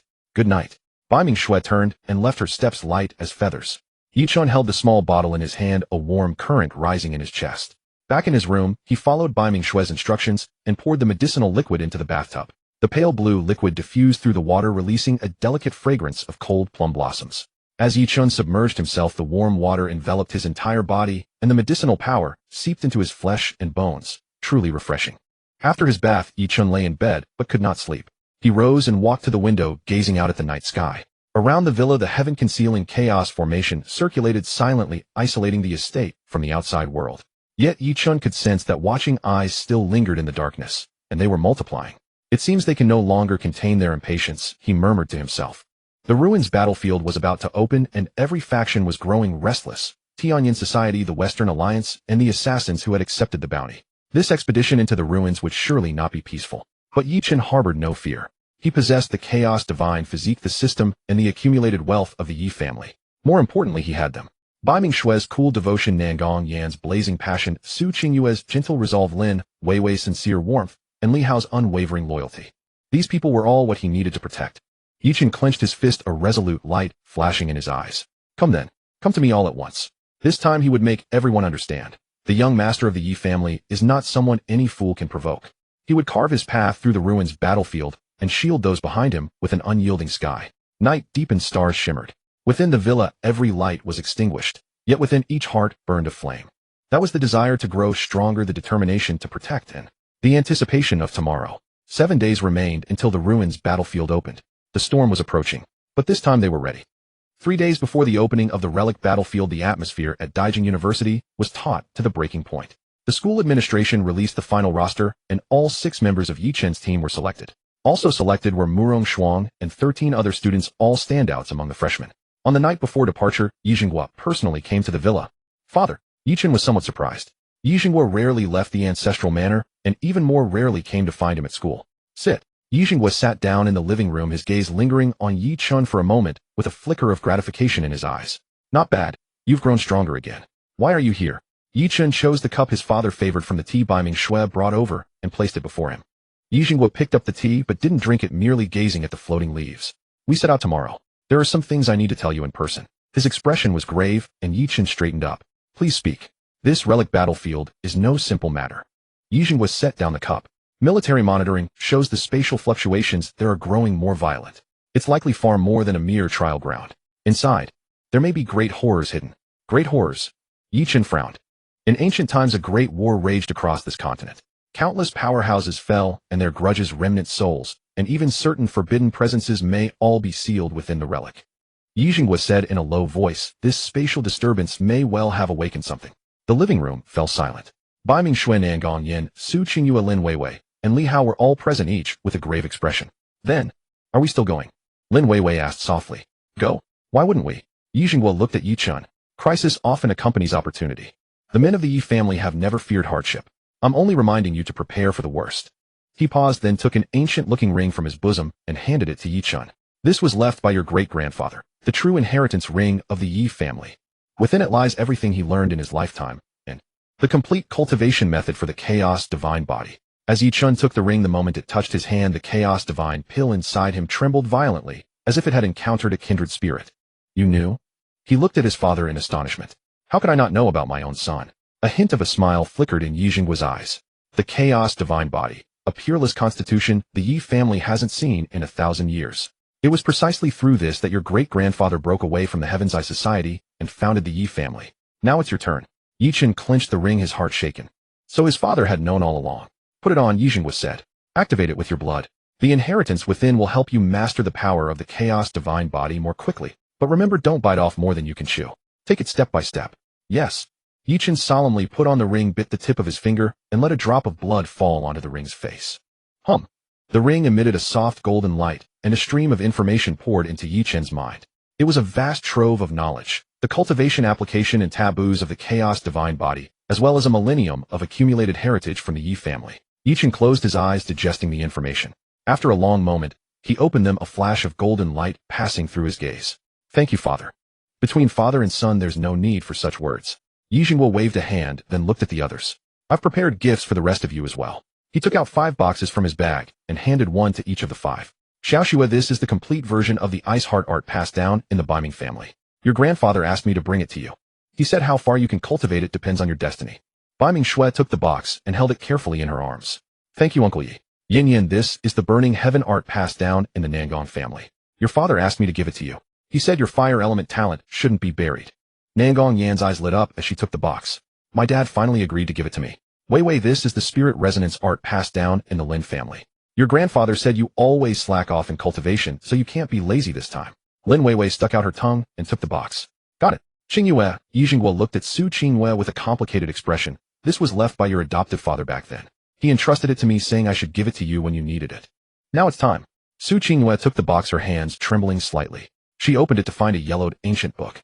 On the cover were 3 characters, Heavenly Secrets art. This is... Her pupils contracted. The inheritance of the Heavenly Secrets sect, Ye Jinghua said softly.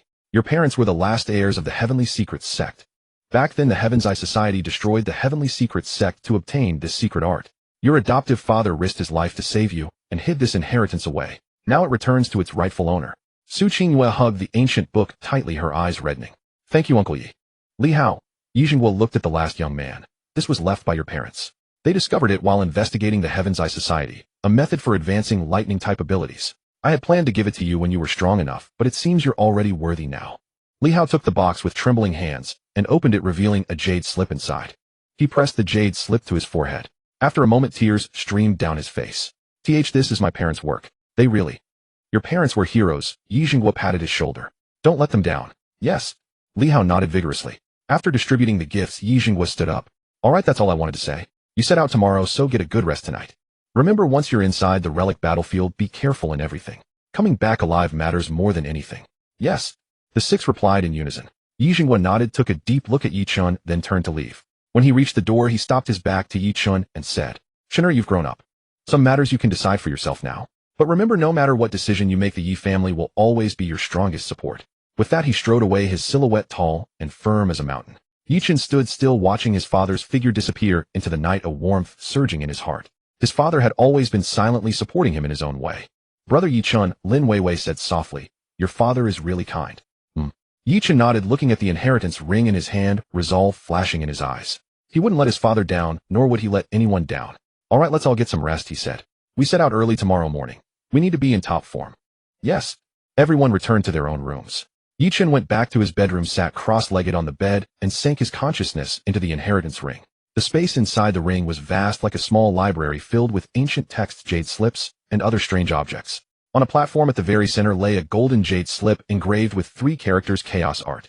Ye Chen pressed the jade slip to his forehead, and a flood of information poured into his mind. This was the complete cultivation method of the chaos divine body, far more detailed and profound than what the system had given him. So that's how it is. Ye Chen murmured to himself. According to the chaos art, the chaos divine body had 9 layers. Every breakthrough brought a qualitative leap in power. He was currently at the 2nd layer. If he could break through to the 3rd, his strength would rival the peak of SSS rank in this world. But breaking through to the 3rd layer required a massive amount of energy, as well as an opportunity. The relic battlefield. A sharp light flashed in Ye Chen's eyes. Perhaps there lay his opportunity. He withdrew from the ring's space and began cultivating according to the chaos art. This time his cultivation speed was more than twice as fast as before. The chaos divine power within him became purer, and its circulation grew smoother. Before he knew it, dawn was approaching. Ye Chen opened his eyes, golden light swirling within them, his aura deeper than before. Though he hadn't broken through, after a night of cultivation his strength had improved considerably. He got up, washed up, and changed into a black combat suit, specially made by the Ye family from stardust steel, capable of withstanding attacks below S rank. Over that he wore a black trench coat, looking sharp and handsome. When he walked out of the bedroom, the others were already ready. Bai Mingshui wore a moon-white combat outfit, her silver hair tied in a high ponytail, as cold and pure as snow. Nangong Yan was in a fiery red combat suit, her long hair loose, bright, and blazing like fire. Su Qingwei wore a pale green long dress with a matching cloak, quiet and gentle. Lin Weiwei was in a pink battle suit, her twin ponytails coiled into a bun, cute and lively. Li Hao wore a blue combat suit, looking spirited and capable. Everyone ready? Ye Chen asked. Ready, they answered in unison. Let's move. The 6 walked out of the villa. Morning light was just beginning to show, and the campus was still quiet. But in the central square a large crowd had already gathered. For this expedition to the relic battlefield, Professor Qin personally led the team. He stood at the front with the other selected students beside him. Morong Shuang was among them. She wore a black combat suit today, expressionless, but Ye Chen could sense that her aura was much stronger than before. Everyone's here, Professor Qin said, looking at the group with a serious expression. Let me emphasize once more, the relic battlefield is no playground. It's filled with the unknown and danger. You may encounter powerful beasts, fall into desperate situations, or even die. He paused, scanning the crowd. It's still not too late to back out now. Once you enter, there's no turning back. No one spoke, and no one backed out. Professor Qin nodded. Good. Since you've all decided, let's set out. Remember, once inside the relic battlefield, everyone must follow orders. No acting on your own. Now board the plane. At one side of the square stood a massive transport plane. Everyone boarded in turn. The cabin was spacious with individual seats for each person. Ye Chen's 6 sat together. The plane took off the ground, gradually receding. Daijing University grew smaller in the morning light, eventually vanishing beneath the clouds. Nervous? Ye Chen asked Bai Mingshui beside him. A little, Bai Mingshui said softly, but mostly excited. Me too, Nangong Yan leaned in. Finally I can show what I've got. Be careful, Su Qingwei reminded softly. I know, Nangong Yan laughed. Lin Weiwei leaned against the window, watching the sea of clouds outside, and murmured, I hope we can all come back safely. We definitely will, Li Hao said firmly. Ye Chen leaned back in his seat and closed his eyes. He knew this trip to the relic battlefield would by no means be easy, but he was unafraid. With them by his side, with the chaos divine body, with the Ye family heritage, he was ready. The plane cut through the clouds, racing toward the distant relic battlefield. A new journey had begun. The transport aircraft flew for 3 hours before finally descending into a desolate desert in the northwestern frontier of Long Country. The cabin door opened, and a scorching wave of heat rushed in. Everyone stepped off the plane, and before them stretched an endless sea of sand. The fierce sun blazed overhead, baking the sand to searing heat. In the distance, a massive black pyramid stood atop the dunes, its silhouette wavering in the heat haze like a mirage. That is the entrance to the ruins, Professor Chen said, pointing toward the pyramid. In ancient times, this was a trial ground for a great sect. Inside the pyramid lies a teleportation array that will transport you into the ruins battlefield. The students gazed up at the magnificent structure, their eyes filled with both awe and tension. All right, follow me, Professor Chen said, striding toward the pyramid. The pyramid's entrance was a 10-meter-tall stone door carved with intricate runes. Professor Chen approached the door, formed hand seals, and chanted incantations. After a moment, the runes on the stone door flared to life, emitting a deep rumbling sound as they slowly parted inward. An ancient and desolate breath surged from within, carrying a faint trace of blood. Inside lies the teleportation array, Professor Chen said, turning to face them. Once you enter, you will be randomly scattered to different locations across the ruins battlefield. Remember, your first priority is to find your companions, then regroup at the central area. It is comparatively safer there, and opportunities may await. He paused, his gaze sweeping across Ye Chen. Ye Chen, you lead the team. Protect everyone. Understood, Ye Chen nodded. Let's go. The students filed into the pyramid one by one. Inside, a vast circular hall awaited them. At its center stood a massive array over 100 meters in diameter, its runes shimmering faintly and radiating spatial disturbances. Ye Chen and 5 others stood at the array's edge, hands linked. This was Professor Chen's instruction. Holding hands upon entry would ensure they arrived at nearby locations. Ready? Ye Chen asked. 5 nodded, their expressions resolute. Go. All 6 stepped into the array simultaneously. Brilliant light erupted, space twisted, and a powerful suction force swept them into the void. After a brief bout of dizziness, Ye Chen's feet found solid ground once more, and he stood upon unfamiliar terrain. He immediately scanned his surroundings. This was a dim forest where towering ancient trees blotted out the sky. A thin mist hung in the air, severely limiting visibility. In the distance, beast roars echoed, deep guttural sounds saturated with menace. So this is... Ye Chen frowned. He could sense that the spiritual energy here was several times denser than outside, yet it carried a violent and chilling quality that made direct absorption unsafe. Brother Ye Chen, Chen Chen, young Master Yi. Several voices called out from different directions. Ye Chen followed the sounds, and saw Baiming Shui Nangong, Yin, Su Qingyue Lin Weiwei, and Li Hao appearing not far away, no more than 100 meters apart. So the hand-holding technique had worked. Is everyone all right? Ye Chen asked. I'm fine, Baiming Shui said, approaching him. Her silver hair caught a faint luminescence in the dim light. This place is so eerie, Lin Weiwei said, hugging her arms, clearly uneasy. Be careful, Su Qingyue murmured. Something is wrong with this forest. There are formation fluctuations. A formation? Ye Chen raised an eyebrow and activated his true sight. Indeed, faint formation patterns permeated the forest, imperfect as they were, yet still actively circulating. It's a combination of a containment formation and a killing formation, Su Qingyue observed carefully. However, it has deteriorated with time, and its power has significantly diminished. We should be fine if we proceed cautiously. Qingyue, can you break the formation? Ye Chen asked. I can, but it will take time, Su Qingyue replied. Moreover, breaking the formation would consume considerable energy. If we encounter danger, then we hold off for now, Ye Chen decided. We will proceed slowly. You guide us, avoiding the killing formation nodes. Understood, Su Qingyue nodded. The 6 moved cautiously through the forest. Su Qingyue led the way, reading the formation patterns. Ye Chen and Baiming Shui flanked her for protection. Nangong, Yin, Lin Weiwei, and Li Hao followed in the center. The forest was eerily quiet, broken only by the soft rustling of leaves beneath their feet. Yet this silence bred unease. Something's here. Baiming Shui suddenly stopped, her ice blue eyes locking onto the dense thicket to the left. Ye Chen sensed it too. A chilling presence rapidly closing in. Prepare for battle, he whispered. Before his words had finished, echoing, a dark shadow lunged from the forest. It was a massive black wolf, its eyes blood-red, foul-smelling, saliva dripping from its jaws, radiating an aura equivalent to an A-level esper. Shadow wolf, Li Hao exclaimed. This is a rare beast unique to the ruins battlefield, extremely fast, and skilled in ambush attacks. The shadow wolf snarled and lunged again, but this time it had chosen the wrong target. Frostbind, Baiming Shui said, raising her hand.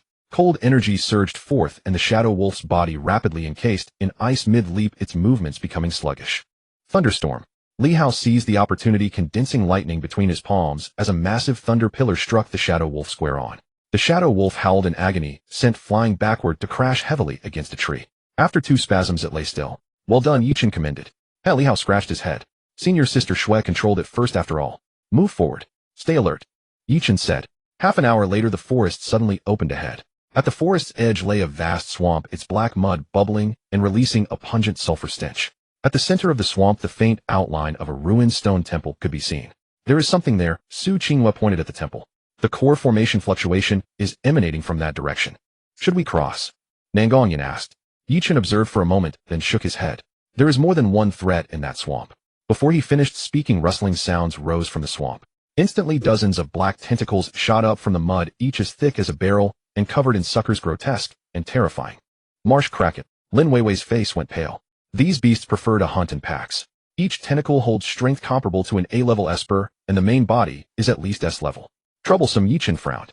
It was not that they could not defeat it, but the fight would consume considerable resources, and the commotion might attract other dangers. Let's detour, Bai Mingshui suggested. We can't, Su Qinghua shook her head. The formation nodes are inside the temple. We must cross. Furthermore, I sense something calling to me from within the temple. Calling you. Ye Chen turned to her. Su Qinghua nodded, a flicker of bewilderment crossing her eyes. It feels familiar, as if a blood resonance. Ye Chen's heart stirred. Su Qinghua's parents were descendants of the Tianji sect, and the Tianji sect had ties to these ruins. Perhaps there truly was something within the temple connected to her. Then we go, he decided. Yin Yin, clear a path with your flames. Xiao Xue, freeze the swamp surface to create footholds. Wei Wei, grant defense buffs to everyone. Li Hao, keep watch over our surroundings. Qingyue, prepare to break the formation. Yes. With roles clearly assigned, everyone acted immediately. Nangong Yen condensed fire between his palms, shaping it into a serpentine stream of flame that dove into the swamp. Wherever it passed, the mud boiled furiously, carving a passage through sheer force. Bai Mingshui followed closely, cold energy surging as she froze the surface of the heated mud into an ice bridge. Ye Chen stepped onto the ice path first, with Su Qingyue right behind him.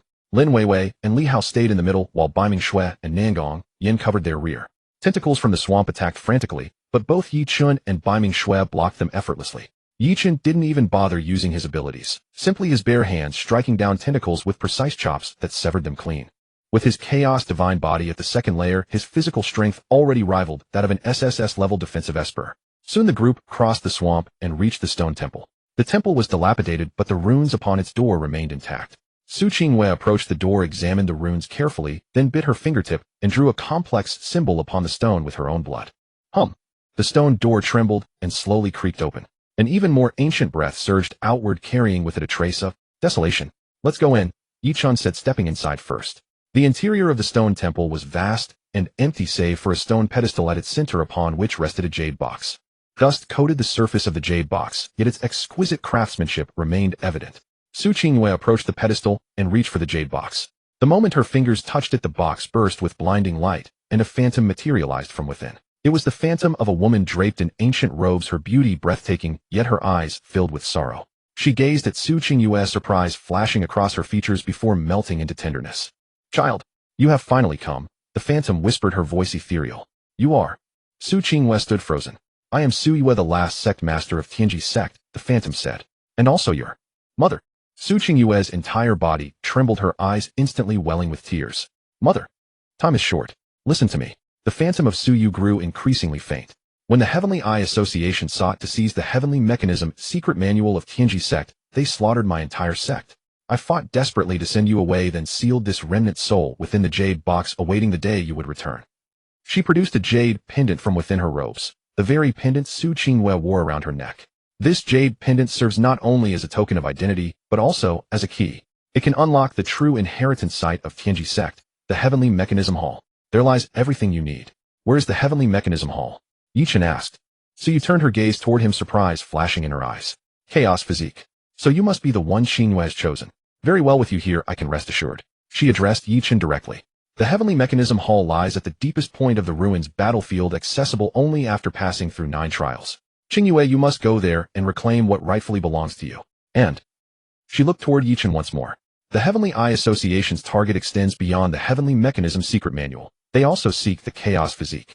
They intend to open a forbidden entity, and for that they require the Chaos Physique as a sacrifice. Be cautious. Many from the Heavenly Eye Association have entered the ruins, led by an elder whose power is unfathomable. As she spoke, Su Yu's phantom had faded to the point of near invisibility. Mother. Su Qinghua reached out, but her hand passed straight through the phantom. Child, live well. The final words dissipated into the air, and the phantom vanished completely. The jade box opened on its own, revealing an ancient text within. Upon its cover were inscribed 3 characters: Heavenly Mechanism Secret Manual. Su Qinghua's hands trembled as she lifted the ancient text and pressed it to her chest, tears streaming down her face like rain. Ye Chen gently patted her shoulder. Qinghua, I'm fine. Su Qingwei wiped away her tears, her gaze hardening with resolve. Mother, I will reclaim what belongs to me, and I will avenge you. Together, Ye Chen said. MHM. Just then the sounds of combat erupted outside the stone temple. Someone's coming. Li Hao cast a wary glance toward the entrance. Ye Chen's eyes turned cold. Let's go outside and see. The group stepped out of the temple to find Murong Shuang standing on the far side of the swamp with several others. Behind her lay several corpses, students who had entered the ruins earlier. Ye Chen, we meet again. Murong Shuang smiled, though her eyes held no warmth. Hand over the heavenly mechanism's secret manual, and I may grant you a merciful death. Ye Chen regarded her and smiled back his. Do you really think you are worthy?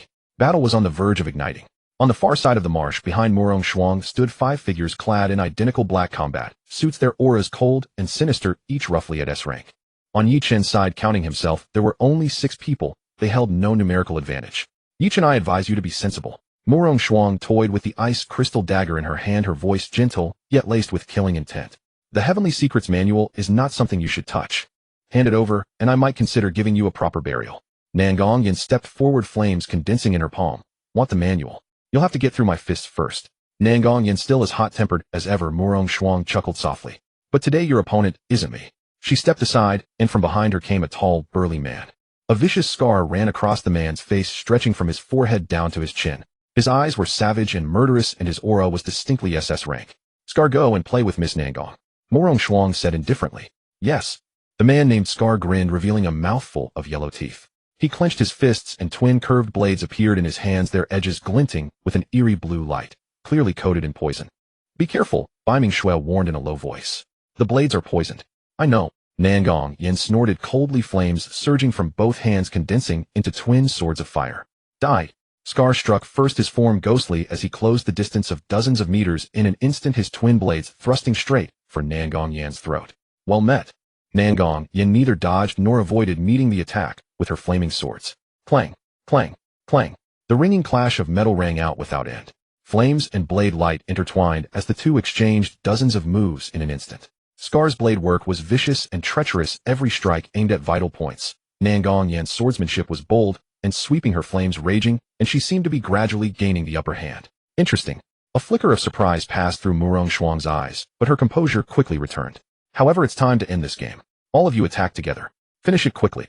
The 4 behind her struck simultaneously, their target clear. Ye Chen and the Su Qingyue, Lin Weiwei, and Li Hao beside him. Protect Qingwei, Ye Chen said to Biming Shui, then stepped forward to meet the 4. You're seeking death. A bald, burly man in the lead sneered, his hands transforming into colossal rock fists as he smashed toward Ye Chen with overwhelming force. Rock fists. Too slow. Ye Chen sidestepped, raised a hand, and pressed a single finger against the man's fist. Crack. The crisp sound of bone shattering rang out. The bald man screamed in agony, his entire arm twisted and deformed as he was sent flying backward. What a... The other 3 were stunned. Attack together. A tall, thin man gathered wind blades in both hands, sending dozens of them shrieking through the air. A short, plump woman pressed her hands to the ground, and countless earthen spikes erupted from the earth. The last amassed figure vanished, then reappeared behind Ye Chen, dagger thrusting toward his back. The 3 coordinated flawlessly, sealing off every possible avenue of escape. But did Ye Chen need to evade? Chaos devours heaven. He spread his arms wide. The wind blades, the earthen spikes, the dagger. In the instant they touched his body, all of them transformed into pure energy, absorbed completely. Impossible. The pupils of the 3 contracted sharply. My turn now. A cold glint flashed in Ye Chen's eyes, and his figure vanished. Thud, thud, thud.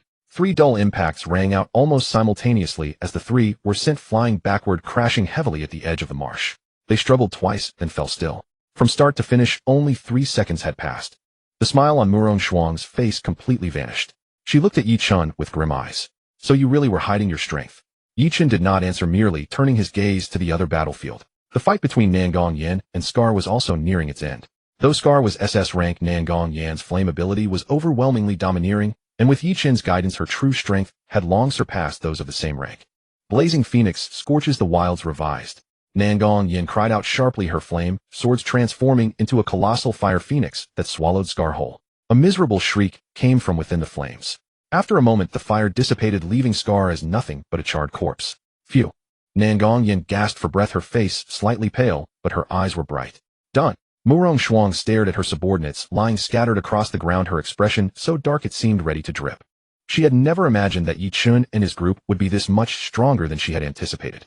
It seems I underestimated you all. She drew a deep breath, and the light of her ice crystal dagger blazed brilliantly.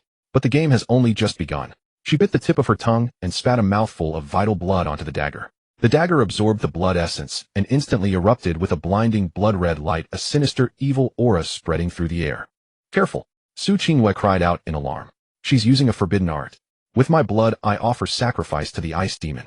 Murong Shuang snarled, a blood-colored frost mist surging around her. Wherever the frost mist passed, the surface of the marsh froze almost instantly, and even the air itself became thick and viscous. Her aura climbed higher and higher. From the peak of S rank, she broke through all the way to SS rank, finally settling at the peak of SS rank, faintly touching the threshold of SSS rank. This is... Bai Mingshue's pupils shrunk slightly. Ice Demon Possession. One of the forbidden arts of the Eye of Heaven Society. At the cost of burning one's own life force, it grants tremendous power for a short time. Not a bad eye for it. Murong Shuang's voice had grown hoarse, her eyes now blood-red.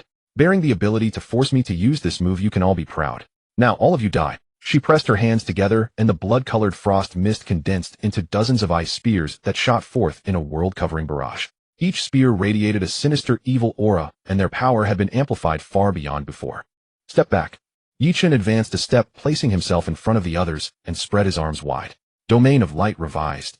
A gentle white light spread outward, forming a radiant barrier that shielded everyone behind him. The ice spears slammed into the barrier with hissing sounds. They were actually corroding it. These ice spears are strange. Ye Chen frowned. The Domain of Light was a pure light attribute defensive art capable of restraining most evil forces, yet its effect against these ice spears was limited. It's the power of blood sacrifice, Su Qingwei explained quickly. She offered her own blood to obtain a portion of the ice demon's power. That power carries intense corrosive properties. Ordinary defensive arts can't block it. Then we meet it head-on. A cold glint flashed in Ye Chen's eyes. He dispersed the light barrier, clenched his fists, and Chaos Divine Power condensed in his palms. Chaos Divine Fist. He threw the punch, and his fist force transformed into a golden shockwave. Wherever it passed, the ice spears shattered to pieces. The shockwave continued unabated, barreling straight toward Murong Shuang. Murong Shuang's expression changed drastically as she condensed a blood-colored ice shield before her. Boom. The shockwave slammed savagely into the shield, instantly covering its surface in cracks. But in the end it held. It held. Murong Shuang had barely managed to exhale in relief when she saw Ye Chen already standing before her. The second fist. It was still a simple fist, plain and unadorned. Yet Murong Shuang felt as though the entire world itself was crushing down upon her. She wanted to dodge, but found her body locked in place by an invisible force, unable to move. No. The fist slammed into the ice shield, and the shield shattered with a tremendous crash. Murong Shuang spat out a mouthful of blood, and was hurled backward, crashing heavily at the edge of the marsh, half of her body sinking into the mud. Cough! Cough! She struggled to climb to her feet, but the power within her was rapidly fading away. The backlash of the ice demon possession had arrived, as she could no longer even move a single finger. Ye Chen walked up to her, and looked down at her from above. The Eye of Heaven Society. Is this all you're capable of? Vicious resentment flickered in Murong Shuang's eyes, but what filled them more was terror. She had never imagined that even after using a forbidden art, she could still lose. And lose so utterly. Kill me, or spare me, do as you wish. She gritted her teeth. Kill you. Ye Chen shook his head. You're not worthy. He raised his hand, and a stream of chaos divine power shot into Murong Shuang's body, sealing the very foundation of her supernatural abilities. I'll spare your life. Go back and tell the Eye of Heaven Society. If they want the Heavenly Secrets Manual, if they want my head, tell them to send real experts. As for you. He paused, his voice as cold as ice. Crippling your cultivation is a warning. Come looking for trouble again, and you'll die. With that, he no longer spared Murong Shuang, whose face had turned the color of ash, and turned back to rejoin the others. Are you all right?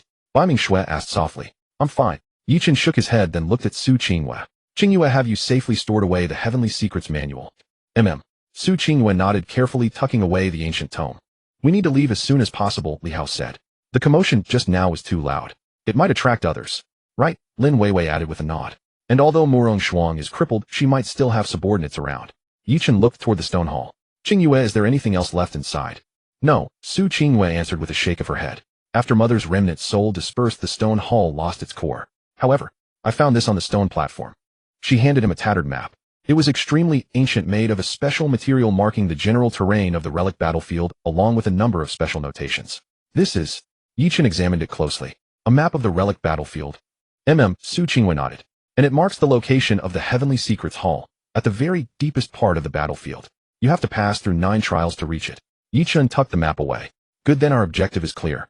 We're heading to the Heavenly Secrets Hall, to take back what belongs to Qingwei. And also, A cold gleam flashed in his eyes. To meet those so-called experts of the Eye of Heaven Society face to face.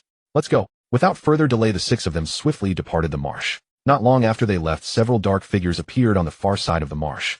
Leading them was an old man in a black robe, gazing in the direction Ye Chen and the others had gone, an eerie light flickering in his eyes. Chaos Body Heavenly Secrets Manual. This time the harvest is considerable. The old man's voice was hoarse. Notify everyone to converge on the central region. The prey has already stepped into the net. Yes. The figures behind him acknowledged and vanished into the darkness. At the edge of the marsh, Murong Shuang struggled to crawl out of the mud. Seeing the old man, a glimmer of hope flickered in her eyes. Third Elder. Worthless. The third elder did not even look at her. With a wave of his hand, a stream of black energy shot into Murong Shuang's body. Oh. Murong Shuang let out a miserable scream as her body rapidly withered until at last it dissolved into a pool of black water that seeped into the marsh. You couldn't even deal with a mere Ye Chen. What use do I have for you? The third elder said coldly, then turned and walked away. The wind swept over the marsh, carrying with it a faint lingering scent of blood. The slaughter of the relic battlefield was only just beginning, and Ye Chen's journey had only just started. Ahead lay even more dangers, and even greater fortunes. But he was unafraid, because he knew he was not alone. With them by his side, he could do anything.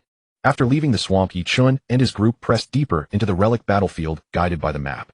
But the battlefield was too vast. According to the map, at their current speed, it would take at least 3 days to reach the first trial ground. The sky gradually darkened, and the mist in the forest grew thicker until visibility dropped below 10 meters. Ye Chen stopped and looked around. Let's camp here tonight, he said. Traveling at night is too dangerous.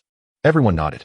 The nights in the relic battlefield were far more dangerous than the days. Many nocturnal beasts would come out at this time, and the mist could disrupt one's senses, making it easy to lose one's way. The six of them found a relatively open area and cleared out a patch of ground. Bai Mingxue raised a ring of ice walls with her ice ability as a temporary defense. Su Qingyue placed several simple warning arrays within the ice walls. Nangong Yin and Lin Weiwei were in charge of making a fire and cooking. Good thing we prepared enough before setting out, Lin Weiwei said as she took pots, pans, bowls, and various ingredients out of her storage ring. Otherwise we'd be going hungry tonight. Nangong Yin snapped his fingers, and a flame sprang from his fingertip to ignite the firewood. I'll do the barbecue. Crispy on the outside, tender on the inside. Ye Chen leaned against a tree trunk, watching the busy group with a smile in his eyes. These scenes reminded him of the days when he had carried out missions in the wild in his past life. But back then the people around him had been cold, distant teammates. Now they were a warm family. Brother Ye Chen, have some water. Bai Mingxue handed him a canteen filled with purified water she had condensed with her ice ability. Crisp, clear, and faintly sweet. Thanks. Ye Chen took a sip and looked at her. Are you tired? No. Bai Mingxue shook her head and sat down beside him, saying softly, but you used up a lot of energy in the fight just now. You need to rest well. I'm fine, Ye Chen said with a smile. But you've been maintaining the ice walls for our defense. That must be quite a drain, right? It's okay, Bai Mingxue said quietly, but her slightly pale face betrayed her. Ye Chen took her hand and sent a stream of pure primordial chaos divine power into her. Bai Mingxue's body trembled slightly as a warm force surged into her, rapidly replenishing the energy she had expended. You? She looked at Ye Chen. Don't talk, just focus on recovering. Ye Chen released her hand and closed his eyes again, continuing to regulate his breathing. Bai Mingxue watched his calm profile, ripples stirring in her ice blue eyes. She softly acknowledged with an and also began to regulate her breathing. Soon dinner was done. Nangong Yan's barbecue was indeed excellent. Crisp outside, tender inside, and rich in aroma. Lin Weiwei had also cooked a pot of vegetable soup, light and refreshing. The six of them sat around the fire, eating a simple dinner in a warm atmosphere. Young Master Yi, do you think the Tianyin Society will come after us again? Li Hao asked while gnawing on a piece of barbecue. Definitely, Ye Chen nodded. Murong Shuang was only the vanguard. The real experts haven't appeared yet. We need to be prepared. The road ahead won't be peaceful. What's there to be afraid of? Nangong Yin said casually. If one comes, we'll beat one. If two come, we'll beat them both. Yin is right. Lin Weiwei waved her little fist. We're not afraid of them. Ye Chen couldn't help laughing, warmth welling up in his heart as he watched them brimming with fighting spirit. With teammates like these, there really was nothing for him to fear. After dinner, they took turns keeping watch. Ye Chen took the first shift. He sat cross-legged by the campfire, regulating his breathing and keeping guard. The forest in the dead of night was unusually quiet, with only the crackling of the fire breaking the silence. Suddenly, Ye Chen's ear twitched. He heard faint footsteps coming from afar. They were soft, but clearly more than one person. Someone's coming, he said in a low voice. The others immediately grew alert. Bai Mingxue reinforced the ice walls, Su Qingyue activated the warning arrays, and Nangong Yin and Li Hao prepared for battle. The footsteps drew closer and closer, and soon several figures emerged from the mist. Ye Chen's gaze sharpened, ready to strike, but when he saw who they were, he froze. There were 5 newcomers, 4 women and 1 man. The woman leading them wore a white combat suit with her hair tied in a ponytail. Her features were delicate and her temperament gentle. She looked to be just over 20. Behind her were 3 women, one in a long blue dress with a cool demeanor, one in a short pink skirt cute and charming, and one in black clothes fitting combat, clothes heroic and spirited. The final person was a tall man in a military uniform wearing a solemn expression. Ye Chen. The leading woman froze when she saw him, then broke into a delighted smile. It really is you. Ye Chen rose to his feet, looking at the face before him that was both familiar and unfamiliar as a memory flashed through his mind. Senior Chen. Xin Yue, Ye Chen's cousin, was 2 years older than him. She was a 4th-year student at Daijing University and a reserve member of the military special forces. 3 years ago when Ye Chen was sent abroad, Qin Yu had been studying overseas. He never expected to meet her here. It's me. Qin Yu strode over, looking him over with joy and concern. Are you okay? I heard you entered the relic battlefield and was worried to death. I'm fine. Ye Chen shook his head, then looked at the people behind her.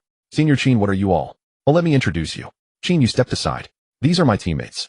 This is Lu Qingxue, an S-rank water ability user. This is Su Wanner, an A-rank healing ability user. This is Tang Yu, an S-rank darkness ability user. And this is Zhao Tieju, an S-rank earth ability user. Our team's shield. The 4 of them nodded to Ye Chen in greeting. Ye Chen also introduced his own teammates. Why are you all here? Ye Chen asked. We received a mission to enter the relic battlefield to investigate the source of abnormal spatial fluctuations. Qin Yu's expression turned serious. But on the way we were attacked by the Tianyin Society and lost a few members. We had no choice but to change course. I never expected to run into you. The Tianyin Society. Ye Chen's eyes turned cold. They attacked you too. Yes, Qin Yu nodded. The one leading them was an old man in a black robe, extremely powerful, at least SSS rank. We were no match and had to retreat. An old man in a black robe. Ye Chen remembered the old man by the swamp. It should be the same one. What are your plans next? Qin Yu asked. We're going to the Tianji Hall. Ye Chen said openly. Qingwei needs to take back what belongs to her. Qin Yu looked at Su Qingwei with a complicated expression. A successor of the Tianji sect. I've heard some rumors. The Tianyin Society's targets this time should be the Tianji Secret Codex and the Chaos Body. Ye Chen, you're in great danger. I know. Ye Chen nodded. I'll go with you, Qin Yu said immediately. One more person means more strength. Ye Chen looked at Bai Ming Shui and the others. Seeing them nod, he agreed. All right, welcome aboard. Great. Qin Yu smiled, then looked at her teammates. What about you? Will you continue the mission, or? Wherever Captain Qin goes, we go. Zhao Taiju answered in a deep rumbling voice. Me too, Lu Qingxue said calmly. I'll follow Sister Qingxue, Su Wanner said softly. Tang Yu shrugged. I don't mind. Good. Qin Yu nodded and said to Ye Chen, from now on we're teammates. The team had grown to 11, but Ye Chen wasn't worried. Qin Yu was a cousin from the Yi family and worthy of trust. Her teammates also seemed decent. At least their eyes were clear and held no ill intent. Everyone sat back down around the campfire. Qin Yu took out some military rations from her storage ring and shared them. Though not as delicious as the barbecue, they could quickly replenish their strength. Senior Qin, can you tell me the specific situation of the Tianyin Society? Ye Chen asked. Qin Yu nodded gravely. This time the Tianyin Society sent at least 3 elders, all of them SSS rank powerhouses. Besides them, there are dozens of core members, all with strength above S rank. Their goal is clear. They're after the things in the Tianji Hall, and you. 3 SSS rank. Ye Chen frowned. He was currently at the early golden core stage, roughly equivalent to SSS rank, but facing 3 opponents of the same level would still be a tremendous strain. But you don't need to worry too much, Qin Yu said. The relic battlefield has its own restrictions. Anyone whose strength exceeds a certain limit will be suppressed. Those 3 elders are strong, but inside the relic their strength will be suppressed to around SS rank. And, she paused and looked at Ye Chen. The military also sent people in. The one leading them is my uncle General Qin Ming. You know him. He's SSS rank too and has brought elite troops. If necessary, we can call for help. Ye Chen nodded, feeling somewhat relieved. It was good to have reinforcements. The night grew late, and everyone rested in turns. Ye Chen and Qin Yu took the last watch, sitting by the campfire and chatting in hushed voices. You've grown up, Qin Yu said, gazing at him with feeling. 3 years ago you were still a young kid, now you're a man who can stand on his own. People have to grow up, Ye Chen smiled. Yeah, Qin Yu sighed quietly. How is Uncle Yi? I haven't gone to see him in a long time. Father is doing well, but he's always talking about you, saying you haven't visited him for ages. Qin Yu smiled. When this is over, I'll definitely go see him. By the way, what's going on with you and those girls? She glanced at Bai Ming Shui and the others who were fast asleep, a teasing smile in her eyes. Your relationship is quite special, isn't it? Ye Chen coughed. Senior Qin. All right, I'll stop teasing you. Qin Yu waved her hand with a laugh, but her eyes became serious. Ye Chen, you need to treat them well. I can tell they all care deeply about you. This kind of bond is rare, cherish it. I know. Ye Chen nodded, looking at the sleeping girl's tenderness filling his eyes. All right, Qin Yu said, suddenly remembering. She produced a jade box from her robes and handed it to Ye Chen. This is for you. Uncle asked me to bring it. Ye Chen opened it. Inside was a golden badge engraved with a sword and a shield. This is a military special forces badge. With this badge you'll be an affiliated member of the military, and when needed you can mobilize nearby troops.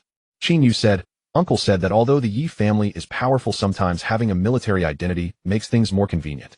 Ye Chen put away the badge and said gravely, Thank you, General Qin, and thank you, Senior Qin. We're family, don't be so polite. Qin Yu patted his shoulder. The sky was gradually brightening, and the mist had begun to dissipate. The group woke one by one, washed up briefly, ate breakfast, and got ready to set out. According to the map, we need to cross the Maihun Valley ahead to reach the first trial ground, Ye Chen said, pointing at the map. Maihun Valley. Qin Yu frowned. I've heard of it. It's a natural maze that makes it easy to lose your way. There's also said to be a special beast in the valley called the Mirage Fox, which is skilled at creating illusions. Very dangerous. Illusions? Ye Chen turned to Su Qinghua. Qinghua, can you handle it? Su Qinghua nodded. I can use the illusion-breaking array from the Tianji Secret Codex. It should be able to restrain illusions. But setting it up takes time, and its range is limited. Then we'll take it slow and be cautious, Ye Chen decided. The 11 of them packed up and headed for Maihun Valley. The road ahead was unknown and beset with dangers, but their eyes were resolute with not the slightest intention to retreat. Because this time they were not fighting alone. They had companions' trust and the determination to protect one another. That was enough. In the morning light, 11 figures gradually faded into the boundless mist. The new journey had only just begun. At the entrance to Maihun Valley, dense fog churned like a living thing, visibility reduced to less than 3 meters. Flanking the valley were sheer cliffs covered in dark green vines upon which eerie flowers bloomed, releasing a cloying sweet fragrance. This fragrance is wrong. Bai Mingxue covered her nose and mouth, wariness flashing in her ice blue eyes. It can affect the mind. Ye Chen nodded and channeled chaos divine power, conjuring an invisible barrier around the group that isolated the fragrance. Even so, a faint dizziness still seeped through. Qinghua set up the array, he said. Su Qinghua responded, at once taking several array flags from her storage ring and planting them in specific positions on the ground. Then she formed hand seals and began to chant softly. Moments later, the array flags lit up with a soft, lucent glow that merged into one barrier, enveloping everyone. The illusion-breaking array is complete, Su Qinghua said quietly. It can block most illusions, but it will only last for a limited time. We need to move quickly. Let's go. Ye Chen stepped into the valley first, the others following close behind. Once they entered, the thick fog grew even heavier, compressing even the illusion-breaking array's glow to a radius of 3 meters around them. An eerie silence reigned, broken only by the echo of their footsteps. Careful, Qin Yu suddenly spoke, a silver-long spear appearing in her hand, as she stared warily into the dense fog on their left. Vague shadows stirred within the mist, moving with ghostly speed. They're phantom foxes, Tang Yu said in a low voice, a pitch-black dagger appearing in her hand. This kind of spirit beast is not good in a frontal fight, but the illusions it creates are enough to make even an SS rank expert lose their way. The moment her voice fell, the dense fog on the left suddenly parted, revealing a narrow path. At the end of the path, a wooden cabin could be faintly seen, and before it stood a woman in white, her back to them. That is. Ye Chen's pupils contracted. That silhouette, it was too familiar. Mother. Bai Mingxue instinctively stepped forward, but Ye Chen pulled her back. It's an illusion, Ye Chen said grimly. Sure enough, the white-clad woman slowly turned around, revealing a gentle, beautiful face. It was Bai Mingxue's mother, the matriarch of the Bai Ming family who had died of illness 3 years ago. Shuer. The woman called softly, her voice tender and loving. Bai Mingxue's body trembled. A crack appeared in her ice-sealed expression, and her eyes reddened. But Bai Mingxue took a deep breath and closed her eyes. It's false. It's all false. Shuer, don't you recognize your mother?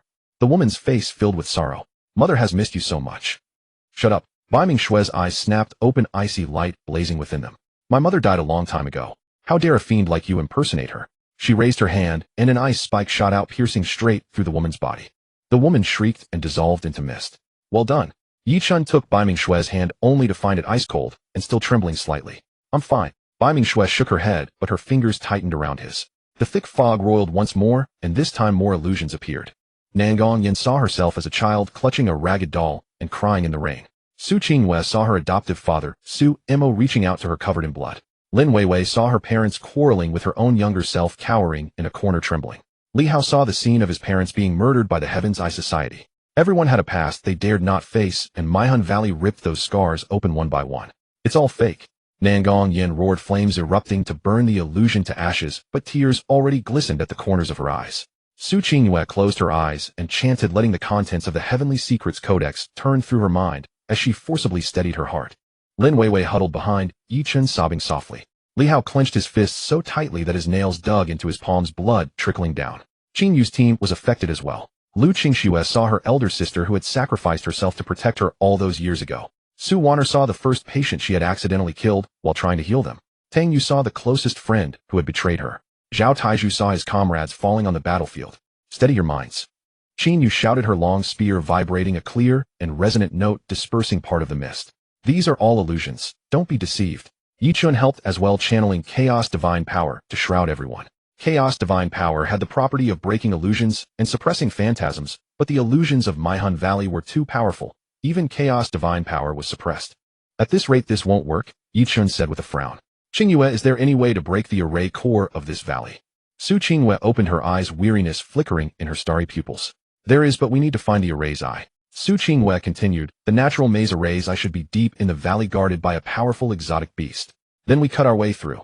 Ye Chen's eyes turned cold. Senior Qin Yu and your team protect Qingyue, Weiwei, and Wan'er. Xiaoxue Yinyan, Li Hao Tangyu Tieju, follow me. We'll clear the way. Yes.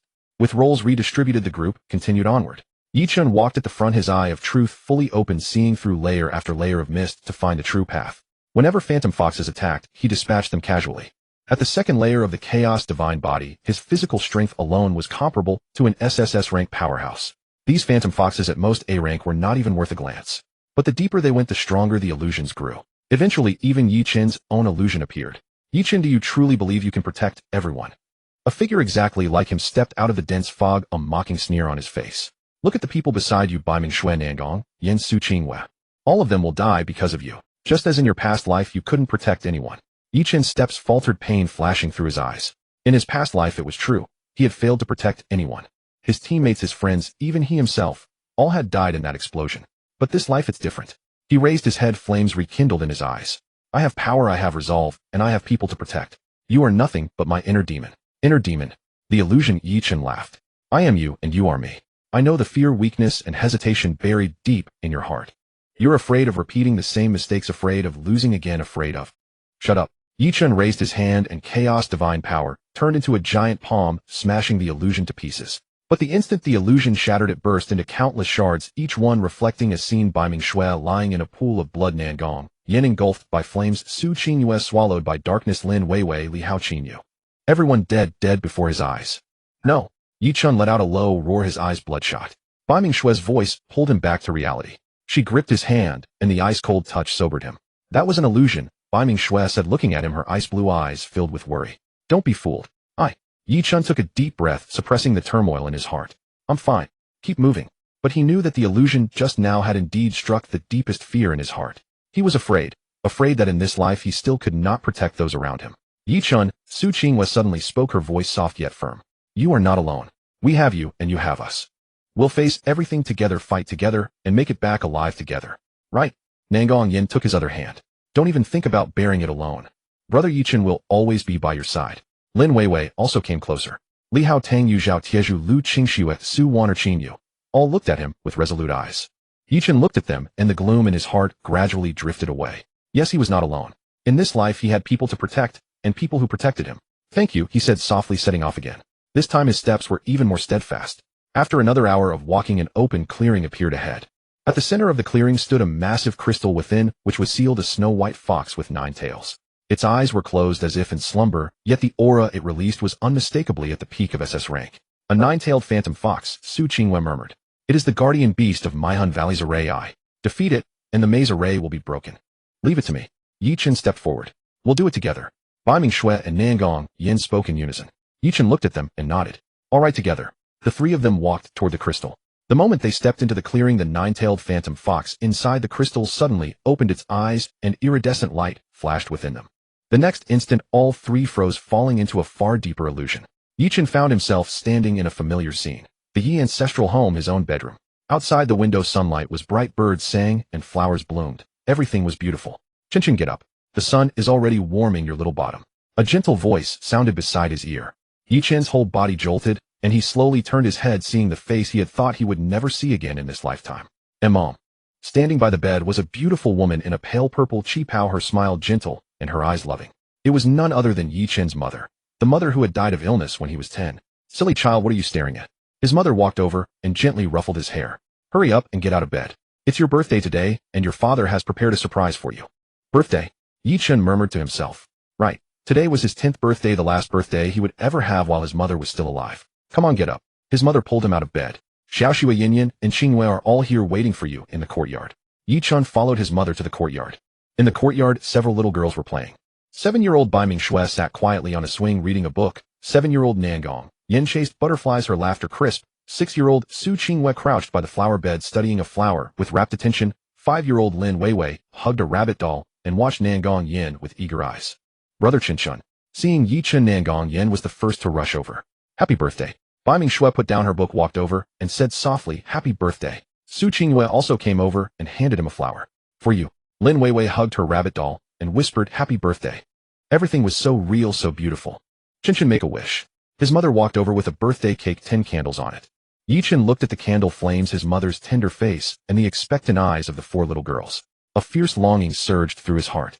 If only all of this were real. If only his mother were still alive. If only time could forever pause at this moment. Make a wish, Chen Chun. His mother urged. Ye Chen closed his eyes and silently wished in his heart, let all of this be true. But he knew it was only an illusion. His mother had been dead for 10 years. Xiaoxue, Yinyan, Qingyue, and Weiwei had all grown up. All of this was merely a beautiful dream that the 9-tailed phantom fox had woven from the deepest longings of his heart. I'm sorry, Mom. Ye Chen opened his eyes, tears in them, but his gaze was resolute. But I have to wake up. Outside there are still people waiting for me. He raised his hand and gently touched his mother's face. Her skin was warm, so real. Goodbye, Mom. As his words faded, everything around him shattered like a mirror. Ye Chen was back in the clearing. Before him stood the massive crystal, and within it the 9-tailed phantom fox's eyes flickered with astonishment. You actually managed to break free on your own. A childish voice suddenly sounded in his mind. A telepathic message from the 9-tailed phantom fox. Because I have a place I must return to. Ye Chen answered calmly. He looked at the 2 women. Bai Mingxue and Nangong Yen were still trapped in their illusions, their expressions either pained or joyful. He reached out, took both their hands, and let chaos divine power surge into them. Wake! Both women trembled and opened their eyes at the same time. Tears still glimmered in Bai Mingxue's eyes, and a silly grin still lingered on Nangong Yan's face, but both quickly regained their composure. Bai Mingxue looked at Ye Chen. It's all right. Ye Chen gently wiped the tears from the corners of her eyes. Nangong Yen took his hand as well and whispered, I dreamed of you just now. We'll talk about it later. Ye Chen patted her head, then turned to the 9-tailed phantom fox in the crystal. Now this is over. He raised his hand and chaos divine power condensed into a golden longsword. Slash. The sword came down, and the crystal split with a shattering sound. The 9-tailed phantom fox let out a mournful cry, its body dissolving into specks of light. Only an iridescent crystal core remained floating in the air. Ye Chen caught it, and could sense the powerful illusion aspect energy contained within. Qingyue, this is for you. It should be useful to you. Su Qingyue took the core and felt the energy within it. A flicker of surprise crossed her eyes. This is an illusion attribute source core. It's very precious. You deserve it, Ye Chen said.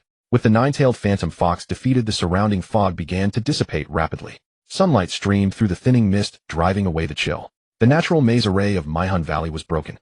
Let's go. Ye Chen looked ahead. There lay the valley's exit and the entrance to the first trial ground. The group sorted their gear and walked toward the exit. The sunlight grew brighter, the mist grew fainter.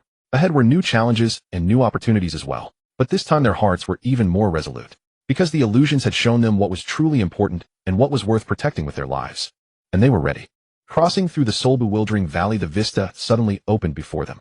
It was a vast plaza paved with bluestone, its surface remarkably smooth despite the ravages of centuries. At the center of the plaza stood 5 towering stone pillars, each of a different hue corresponding to the 5 elements: metal, wood, water, fire, and earth. Ancient runes were carved into the pillars, shimmering with a faint luminescence. At the far end of the plaza loomed a magnificent palace, its doors firmly shut and adorned with the same 5 element sigils.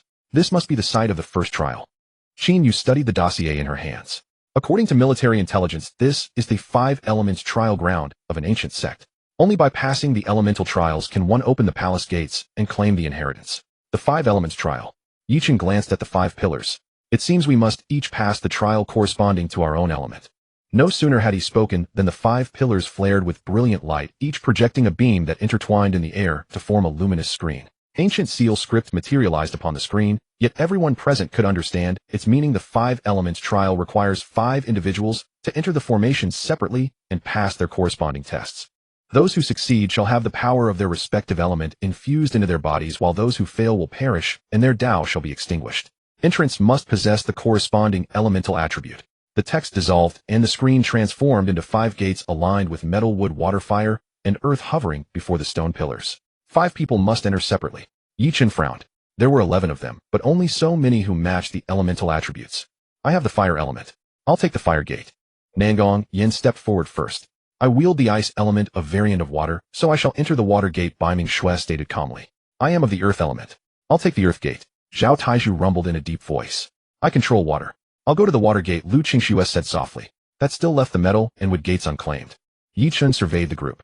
Li Hao wielded thunder, a variant of metal, but his power leaned heavily toward offense, so its compatibility was uncertain. Su Qingyue commanded spatial energy, which lay outside the 5 elements entirely. Lin Weiwei and Su Wanner were support-type cultivators, their affinities unclear. Tang Yu wielded darkness, which also did not align. I'll try the metal gate, Li Hao gritted his teeth and stepped forward. Thunder was affiliated with metal, so it should work. Ye Chen nodded. Be careful. Li Hao approached the metal gate. The moment his hand touched its surface, the runes flared to life and pulled him inside. Only the wood gate remains. Qin Yu frowned. I don't think any of us here possess a clear wood affinity. Ye Chen pondered. Would govern vitality, but also restraint and growth. Among them, Su Qingyue's formation arts and Su Wanner's healing abilities both carried partial wood characteristics, though neither was purely elemental. I'll take it. Ye Chen spoke suddenly. Brother Ye Chen, aren't you light affiliated? Lin Weiwei asked. Though light lies outside the 5 elements, the chaos divine body can accommodate all laws, Ye Chen explained. If I simulate a pure wood attribute, it should be enough to deceive the formation. That's far too dangerous. Biming Shui interlocked her fingers with his. What if they see through it? Trust me. Ye Chen patted her hand and walked toward the wood gate. The instant his hand made contact, Ye Chen activated his chaos divine power, weaving an illusion of pure wood energy. The runes on the gate flickered, hesitating for a moment, but ultimately accepted him and drew him inside. All 5 gates sealed shut simultaneously. The remaining 6 could only wait outside. I hope they all passed safely, Su Wanner whispered in prayer. Inside the metal gate, Li Hao found himself standing in a realm of pure metal. The ground was paved with refined gold, while the sky churned with floating weapons of every kind. Swords, spears, halberds, and daggers, each radiating a razor-sharp aura. The metal trial: defeat all weapons, or endure for the duration of 1 incense stick. A cold voice echoed through the space. As soon as the words faded, the weapons in the sky vibrated in unison, transforming into streaks of light that hurtled toward Li Hao. Thunderstorm. Li Hao roared, gathering lightning between his palms and unfolding a net of crackling energy to intercept the first wave. But there were too many weapons, and each carried the destructive force of an A-class attack. The clang of clashing metal echoed ceaselessly. Li Hao poured all his strength into the battle, lightning dancing around his body and manifesting as spectral spear thrusts to intercept the onslaught. Yet the strain was immense. After merely half an incense stick's time, he felt his elemental energy teetering on the brink of exhaustion. I can't hold out like this. Li Hao gritted his teeth, then suddenly recalled a lesson Ye Chen had taught him. Thunder is not only ferocious but swift. Do not rely solely on brute force, or learn to redirect the attack. His gaze sharpened, and he shifted tactics. Rather than absorbing the blows, he used lightning's speed to weave between the weapons, guiding them to crash into one another.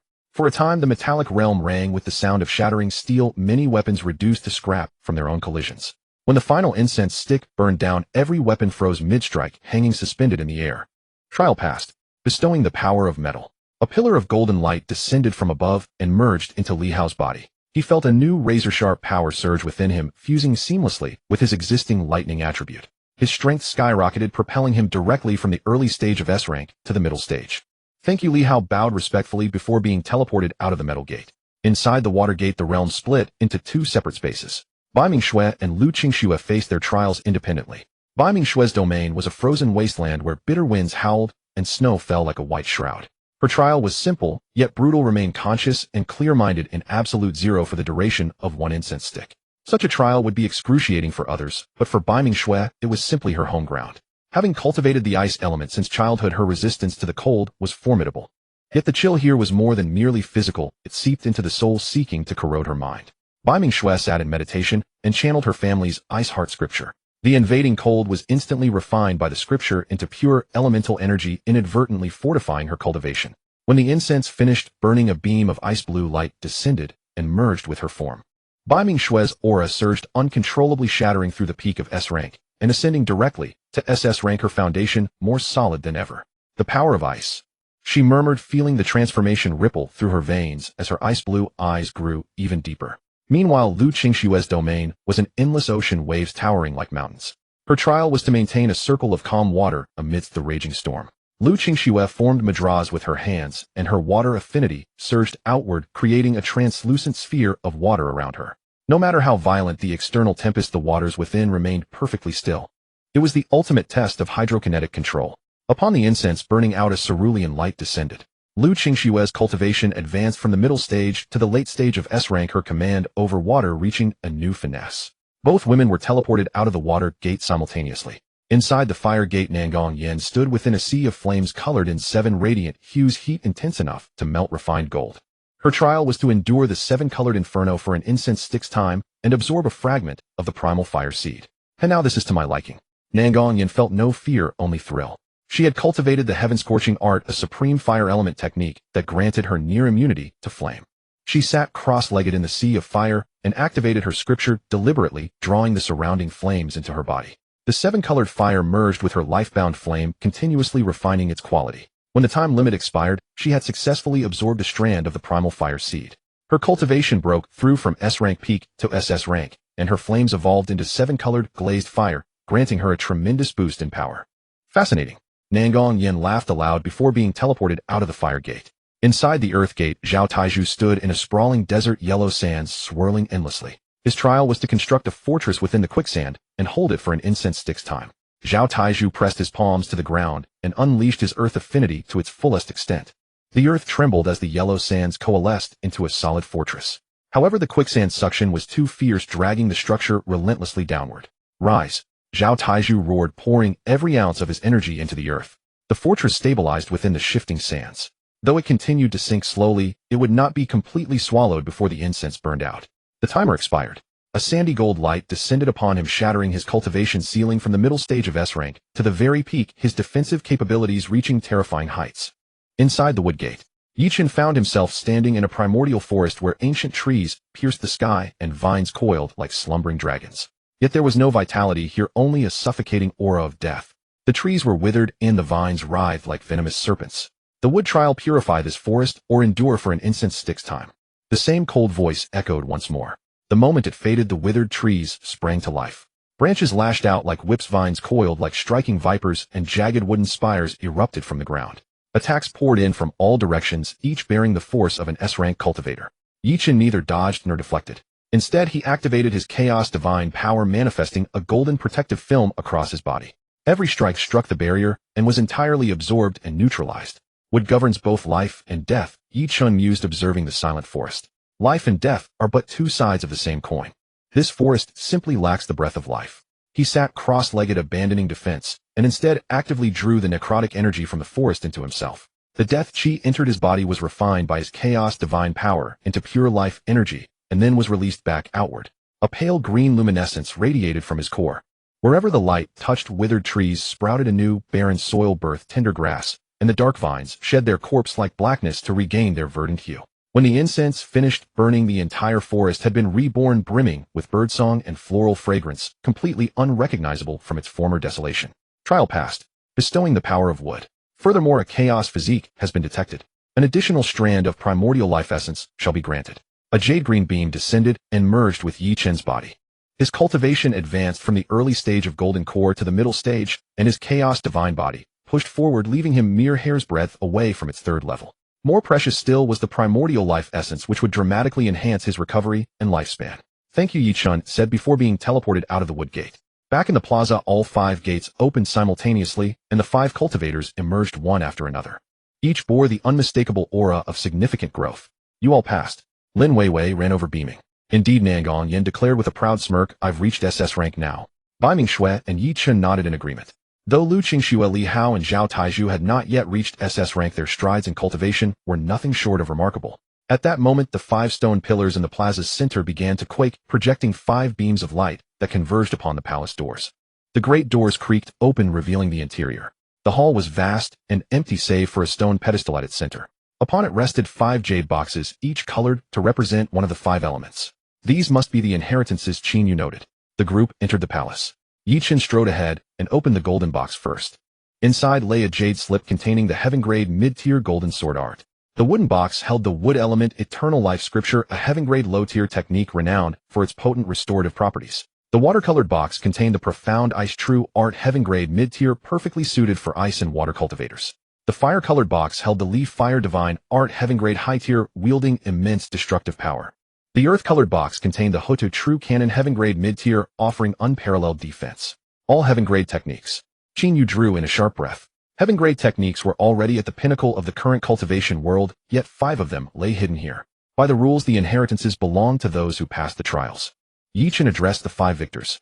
Li Hao take the golden sword art. Qing Shuiyu receive the profound ice true art. Yen claim the Li fire divine art. Kezhu take the Hoto true canon. Xiao Xue the eternal life scripture is yours. Brother Ye Chen, what about you?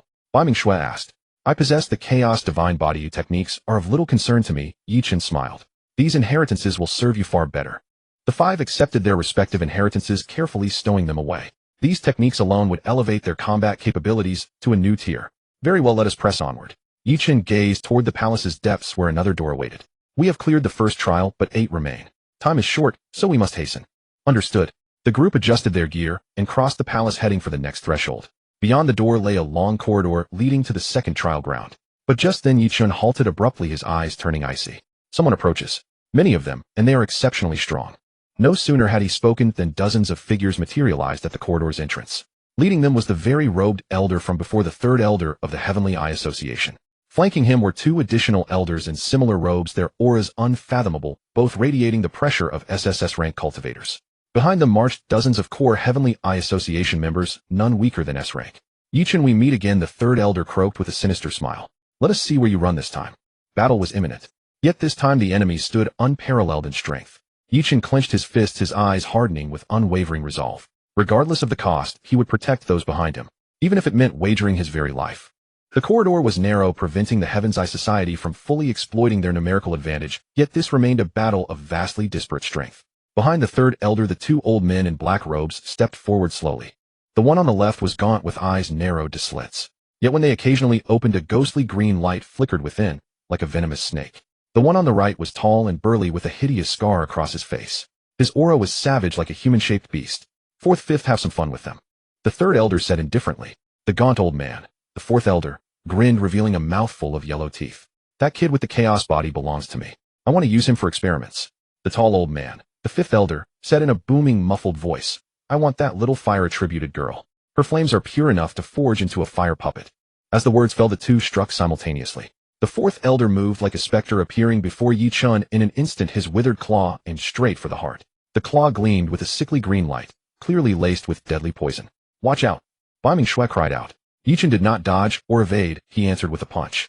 Chaos divine fist against nether ghost claw. Boom. Shockwaves rolled, and the corridor trembled. Ye Chen stumbled back 3 steps while the 4th elder retreated, half a step, surprise flashing in his eyes. Impressive physical body. The 4th elder licked his lips. The chaos body truly lives up to its reputation. Meanwhile, the 5th elder had already charged at Nangong Yan. With every step he took, he left a deep footprint on the ground, his momentum as heavy as a mountain. Well met. Nangong Yan showed no fear. Her 7-colored glazed fire erupted, transforming into a fire phoenix that met him head-on. But the 5th elder simply threw a punch, and the fire phoenix shattered with a bang. Nangong Yan let out a muffled groan and was sent flying backward, caught by Qin Yu. SSS rank. Qin Yu's face turned grim. Although the ruins battlefield imposed suppression, the 5th elder's strength remained at the peak of SS rank, far beyond Nangong Yan's.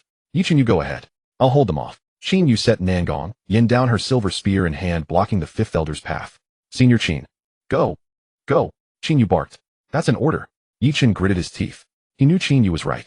Staying meant certain death, scattering might offer a glimmer of hope. Everyone follow me, he growled, leading the group deeper into the corridor. Trying to leave. The 4th elder sneered, his figure flickering again to block the corridor's entrance. But this time he was stopped. Blocking his path were Bai Mingxue and Su Qingwei. Your opponents are us, Bai Mingxue said calmly, icy blue light flickering in her eyes. Su Qingwei said nothing, but the formation flags in her hand unfurled, and a binding formation took shape in an instant, trapping the 4th elder within. A cheap trick. The 4th elder tore the formation apart with a single claw, but in that moment of delay, Ye Chen and the others had already dashed around the corner.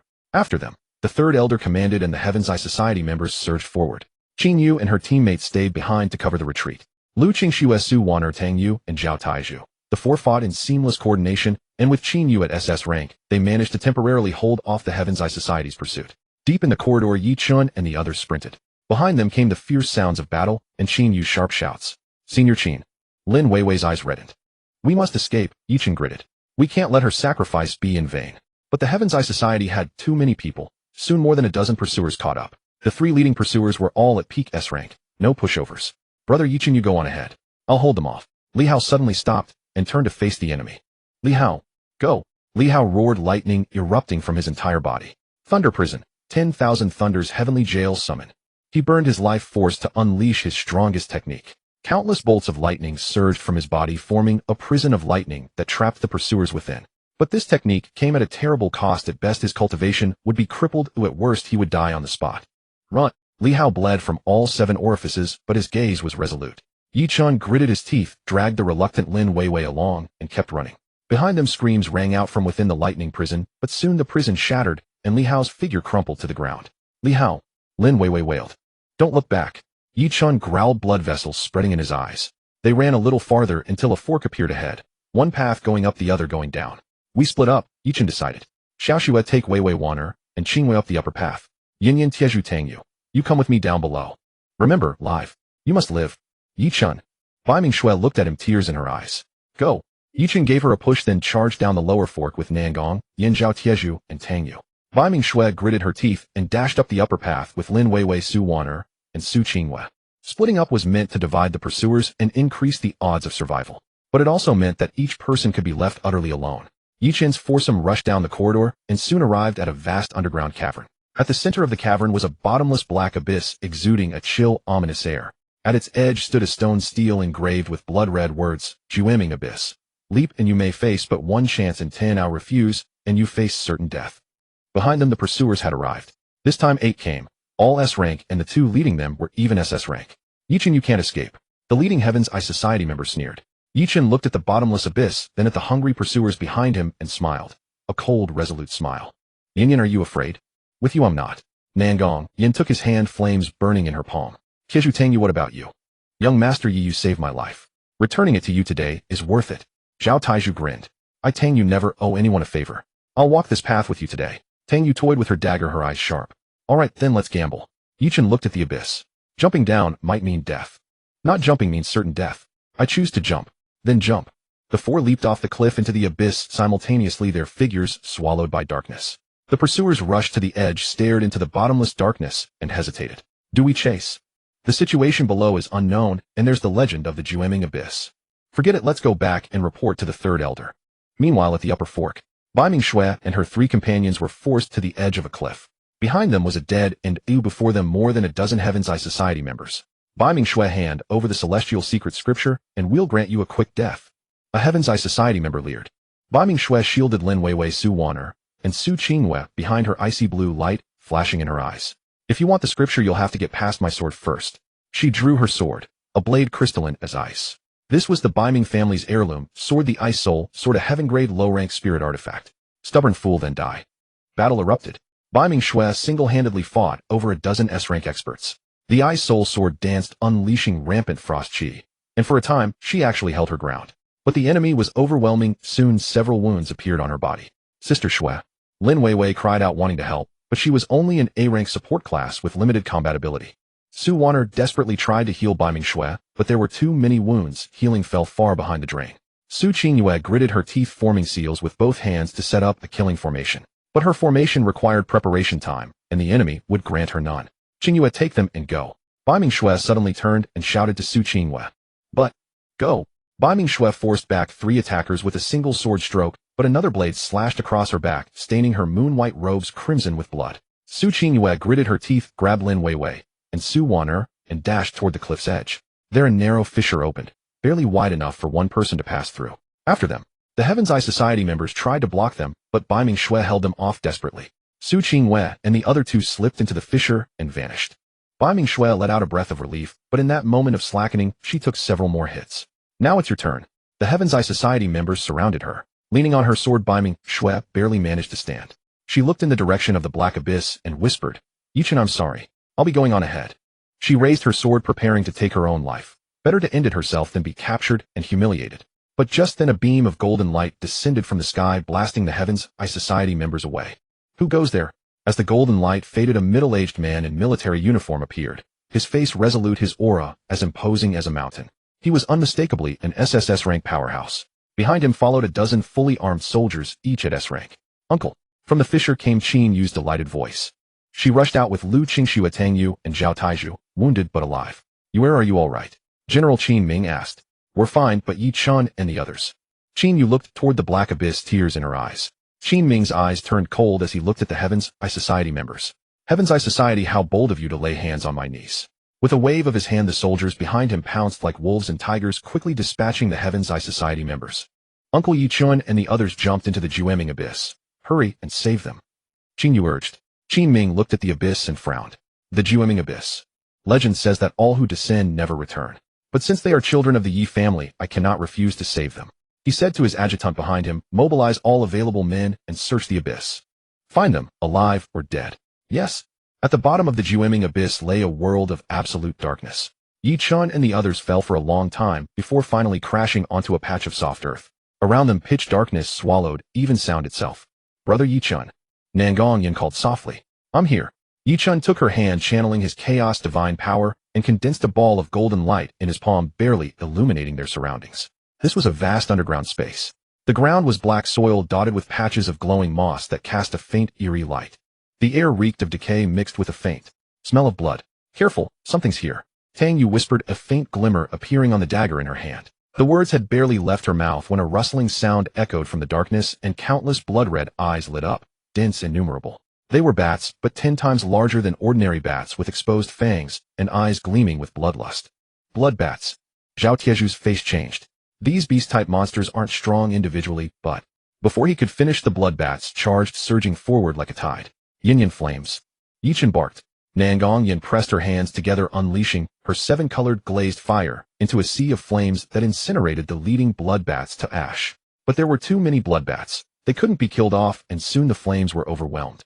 No good, there are too many. Nangong Yin gritted her teeth.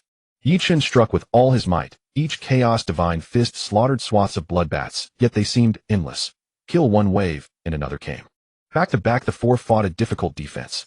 But the blood bat's claws and fangs were razor-sharp, and soon every one of them bore wounds. Ye Chen fared better with his chaos divine body, providing strong defense.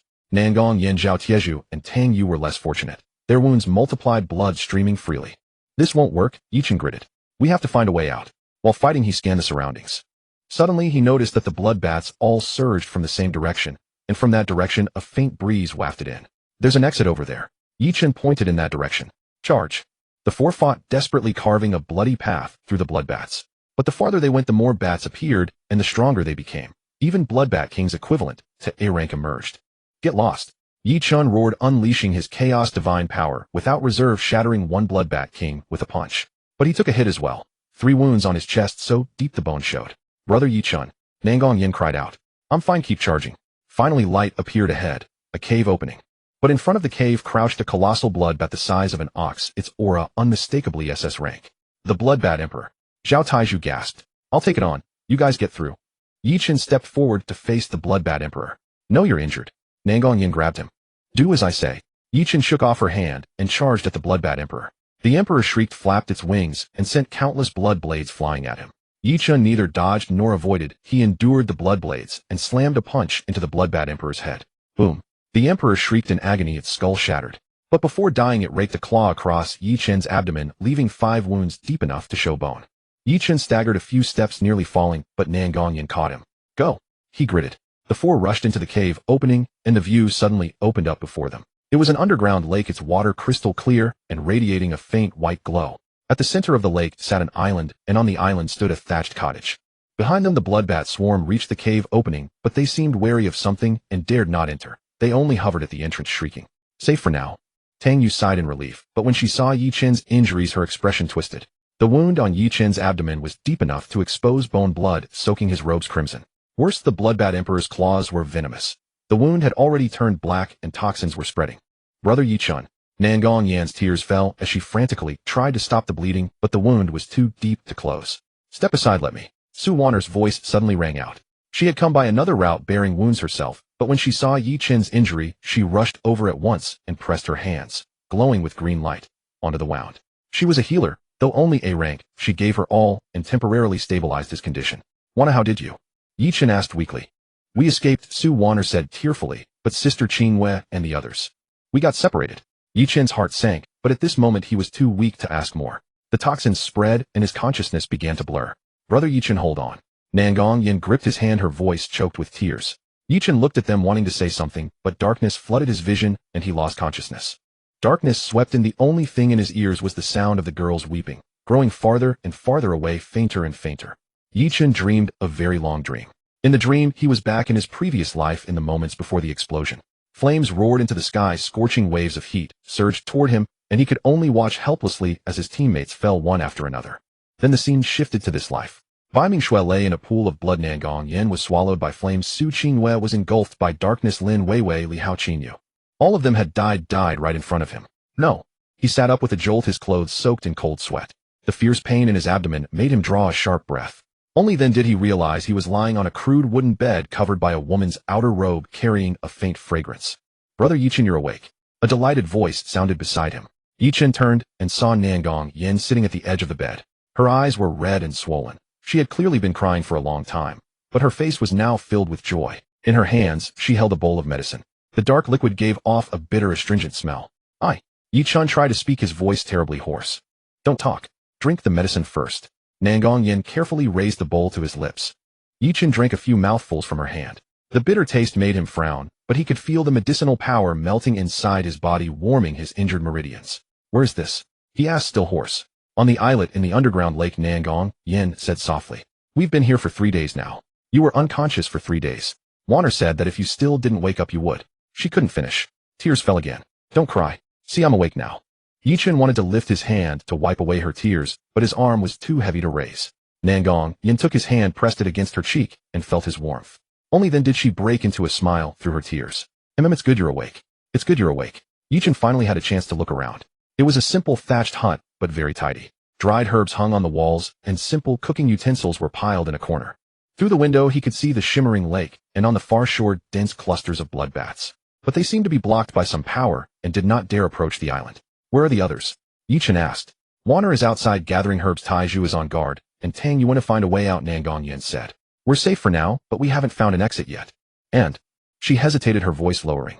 We've lost contact with Qingyue and the others. I don't know how they are now. Ye Chen's heart sank, but his wounds were still unhealed, and panicking would not help. Help me sit up, he said. Nangong Yin quickly supported him into a sitting position and placed a pillow behind his back. Ye Chen sat cross-legged and began circulating the Chaos Divine Art. The Chaos Divine body had tremendous self-healing power, and with Su Wanner's treatment his injuries had stabilized, but the poison had not yet been fully expelled. Yin, guard me while I circulate my energy to force out the poison. Okay. Ye Chen closed his eyes and focused all his energy on the technique. Chaos Divine power flowed through his body, and wherever it passed the black poison was forced out bit by bit, turning into black wisps that escaped through his pores. But the poison was stubborn and had burrowed deep into his marrow. The process of expelling it was agonizing. Cold sweat beaded on Ye Chen's forehead, and his body trembled slightly. Nangong Yin watched with heartache, unable to help, and could only hold his hand tightly, lending him a little warmth. An hour later Ye Chen spat out a mouthful of black blood. His complexion improved slightly, but he was still pale. Are you feeling better? Nangong Yin hurriedly handed him water. Ye Chen drank a few sips and nodded. Much better, but I still need time. This poison is vicious. Without the Chaos Divine body, I might already be dead. It's all my fault. If I were stronger I could have helped you. Nangong Yin said in self-reproach. It's not your fault. Ye Chen shook his head and looked at her. Yin, you've already done very well. If it weren't for you, I might not have held on until now. Nangong Yin looked at him, then suddenly threw herself into his arms and held him tight. Brother Ye Chen, don't ever do this again. Don't carry it all alone, don't leave me behind. Her voice choked, and her body trembled slightly. For these 3 days she had watched Ye Chen lie unconscious, his wound blackened, and his breath weak. That terror, that helplessness, she never wanted to experience it again. Ye Chen stiffened, then gently held her back and patted her shoulder. All right, I promise you. I won't do it again. They held each other quietly, neither speaking. The hut was very still, broken only by the sound of their breathing. At that moment words were unnecessary, their hearts were in complete accord. After a long while Nangong Yin pulled away from his arms, blushing, and murmured that, the medicine's getting cold. Drink it all quickly. Ye Chen nodded, picked up the bowl, and drained it in one gulp. The medicine was bitter, but his heart was sweet. Oh right, Nangong Yin remembered something, and took a small box from her storage ring. Wanner found this on the island. It was probably left behind by whoever lived here before. There are some pills inside, but Wanner said she didn't recognize them and didn't dare use them carelessly. Ye Chen took the box and opened it. Inside lay 3 pills, 1 crimson as blood, 1 pure white as snow, and 1 verdant as jade. The pills exuded a rich medicinal fragrance. They were clearly no ordinary treasures. These are. Ye Chen examined them carefully as information from the ring of inheritance surfaced in his mind. Blood-returning pill, a holy healing medicine that can bring the dead back to life and regrow flesh from bone. Snow soul pill, to purify toxins and strengthen the body's foundation. Verdant wood pill, to replenish life essence and prolong years. All are earth-grade pills worth a fortune. Earth-grade pills. Nangong Yin was astonished. Earth-grade pills were already something of legend in the present world. Ye Chen picked up the snow soul pill. This one is exactly right for me. Once I take it, I should be able to completely purge the poison. Really? That's wonderful. Nangong Yin said happily. Ye Chen swallowed the snow soul pill. It melted the moment it entered his mouth, turning into a stream of cool medicinal power that flowed through his body. Wherever it passed, the remaining poison was thoroughly purified, and his wounds began to heal rapidly. In just half an hour, most of his injuries had recovered, and his complexion regained its healthy glow. As expected of an earth-grade pill, Ye Chen praised. He then picked up the blood-returning pill, and the verdant wood pill thought for a moment, and handed the blood-returning pill to Nangong Yin. Keep this. It can save your life at a critical moment. I don't want it. Keep it for yourself. Nangong Yin shook her head. Be good, Ye Chen said, pressing it into her hand. I have the chaos divine body and a strong recovery ability, so I don't need it. If you keep it, I can rest easy. Nangong Yin looked at the pill in her hand, then at Ye Chen's earnest eyes, and finally nodded, carefully putting it away. As for this verdant wood pill, Ye Chen thought for a moment, then put it away for now. Life essence was important, but he wasn't lacking it at the moment, so he would keep it for later. With his injuries healed, Ye Chen felt his spirits lift. He got out of bed and moved around a little. Nangong Yin helped him out of the hut. Outside, the sunlight was bright, though underground glowing crystals embedded in the cave roof simulated daylight. The islet was small, only a few hundred square meters, but quiet and pleasant. The lake was clear enough to see fish swimming. Su Wanner was washing clothes at the lakeside. Zhao Taiju sat on a large rock, keeping watch, and Tang Yu had not yet returned. Young Master Yi, you're awake. Zhao Taiju rose in surprise. You've all worked hard, Ye Chen said with a nod. It wasn't hard. Young Master Yi was the one who saved us first. Zhao Taiju scratched his head and grinned sheepishly. Su Wanner also ran over and carefully examined Ye Chen's injuries. She let out a sigh of relief. The poison is gone, and the wound has closed, but you're still a little weak. You need to recuperate for a few more days. Thank you, Wanner, Ye Chen said seriously. Without Su Wanner, he really might not have made it. And no need to thank me. It's only right. Su Wanner blushed and said in a low voice. At that moment, Tang Yu swam back from the opposite shore. The lake was not wide, only a few dozen meters, so it was nothing for a dark element ability user like her. Any news? Ye Chen asked. Tang Yu nodded gravely. There's a cave on the other side. I went in and explored a stretch. It's very deep, and I don't know where it leads. But I found this at the mouth of the cave. She handed him a strip of cloth, a torn piece of Bai Ming Shui's clothing still stained with dried blood. This is... Ye Chen's pupils shrank. It should have been left by Qing Wei and the others, Tang Yu said. I also found signs of a fight in the cave, very recent, no more than 3 days old. Ye Chen clenched the cloth, urgency flashing in his eyes. They may still be alive, and they may be in that cave. We have to go rescue them. But your injuries? Nangong Yin said worriedly. I'm already fine, Ye Chen shook his head. And we can't wait any longer. They might be in danger right now. The longer we delay, the greater the danger. Then I'll get ready. Zhao Taiju said at once. I'm coming too, Su Wanner said. No, Ye Chen shook his head. Why don't you stay here? Your healing ability is very important, but you don't have enough combat strength. Going in would be too dangerous. Tieju, you stay as well, and protect Wanner. Yin and Tang, you two come with me. Yes. After a brief preparation, the three swam across the lake and arrived before the cave on the opposite bank. The cave was deep and dark, cold wind drifting out with the faint smell of blood inside. Careful, Ye Chen said, quietly stepping in first. It was pitch black inside, but none of the three were ordinary people. Their night vision was sharp. The cave walls bore scratches from blades and dried bloodstains. Clearly a battle had occurred here not long ago. The farther they went, the more traces of the fight they saw. Suddenly a faint groan came from up ahead. Ye Chen's heart tightened, and he hurried forward. After turning a corner, the space suddenly opened up. It was a huge cavern. At its center, Bai Ming Shui, Su Qingyue, and Lin Weiwei sat back to back. All of them were wounded, their auras faint. Around them lay the corpses of more than a dozen Heaven's Eye Society members, but 3 society members were still standing. They too were wounded, yet they were in far better shape. Xiaoxue, Ye Chen cried out. Hearing his voice, Bai Ming Shui looked up and saw him. A trace of surprise glimmered in her ice-blue eyes, immediately replaced by urgency. Ye Chen, go. There's a trap here. The words had barely left her mouth when a huge net fell from the cavern ceiling, covering Ye Chen and the others. The net glowed with a faint light. It had clearly been specially made to suppress abilities. Haha, we've been waiting for you for a long time. A Heaven's Eye Society member sneered.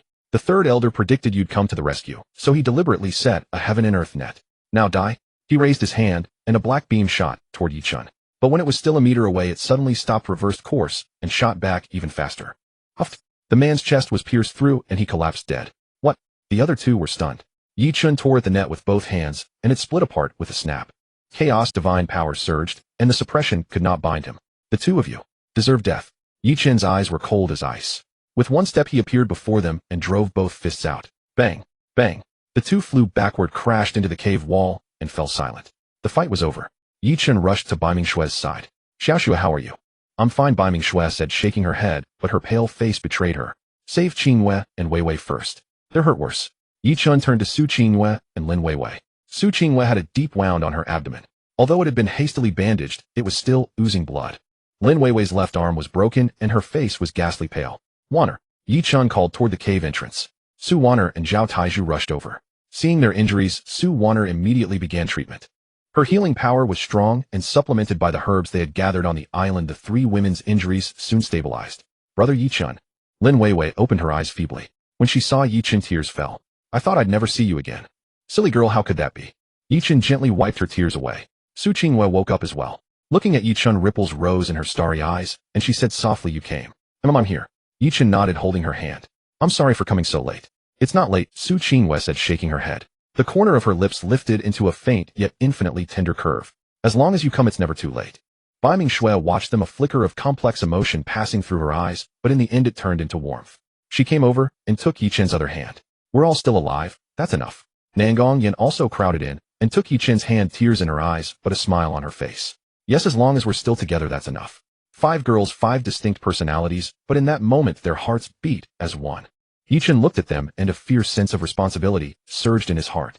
He had to become stronger, strong enough to protect everyone, strong enough that no one would dare lay a hand on them. This was Ye Chen's greatest obsession in this life. In the cave under Su Wanner's meticulous care, aided by the medicinal herbs Ye Chen had brought back from the island, everyone's injuries finally stabilized. Though not yet fit for travel, they decided to rest here for a few days. Deep within the cave lay a naturally formed hot spring. Its warm, mineral-rich waters were greatly beneficial to the healing of wounds. Ye Chen erected a simple curtain beside the spring, partitioning it into separate zones for men and women. Ladies first, Ye Chen said to the 5 girls.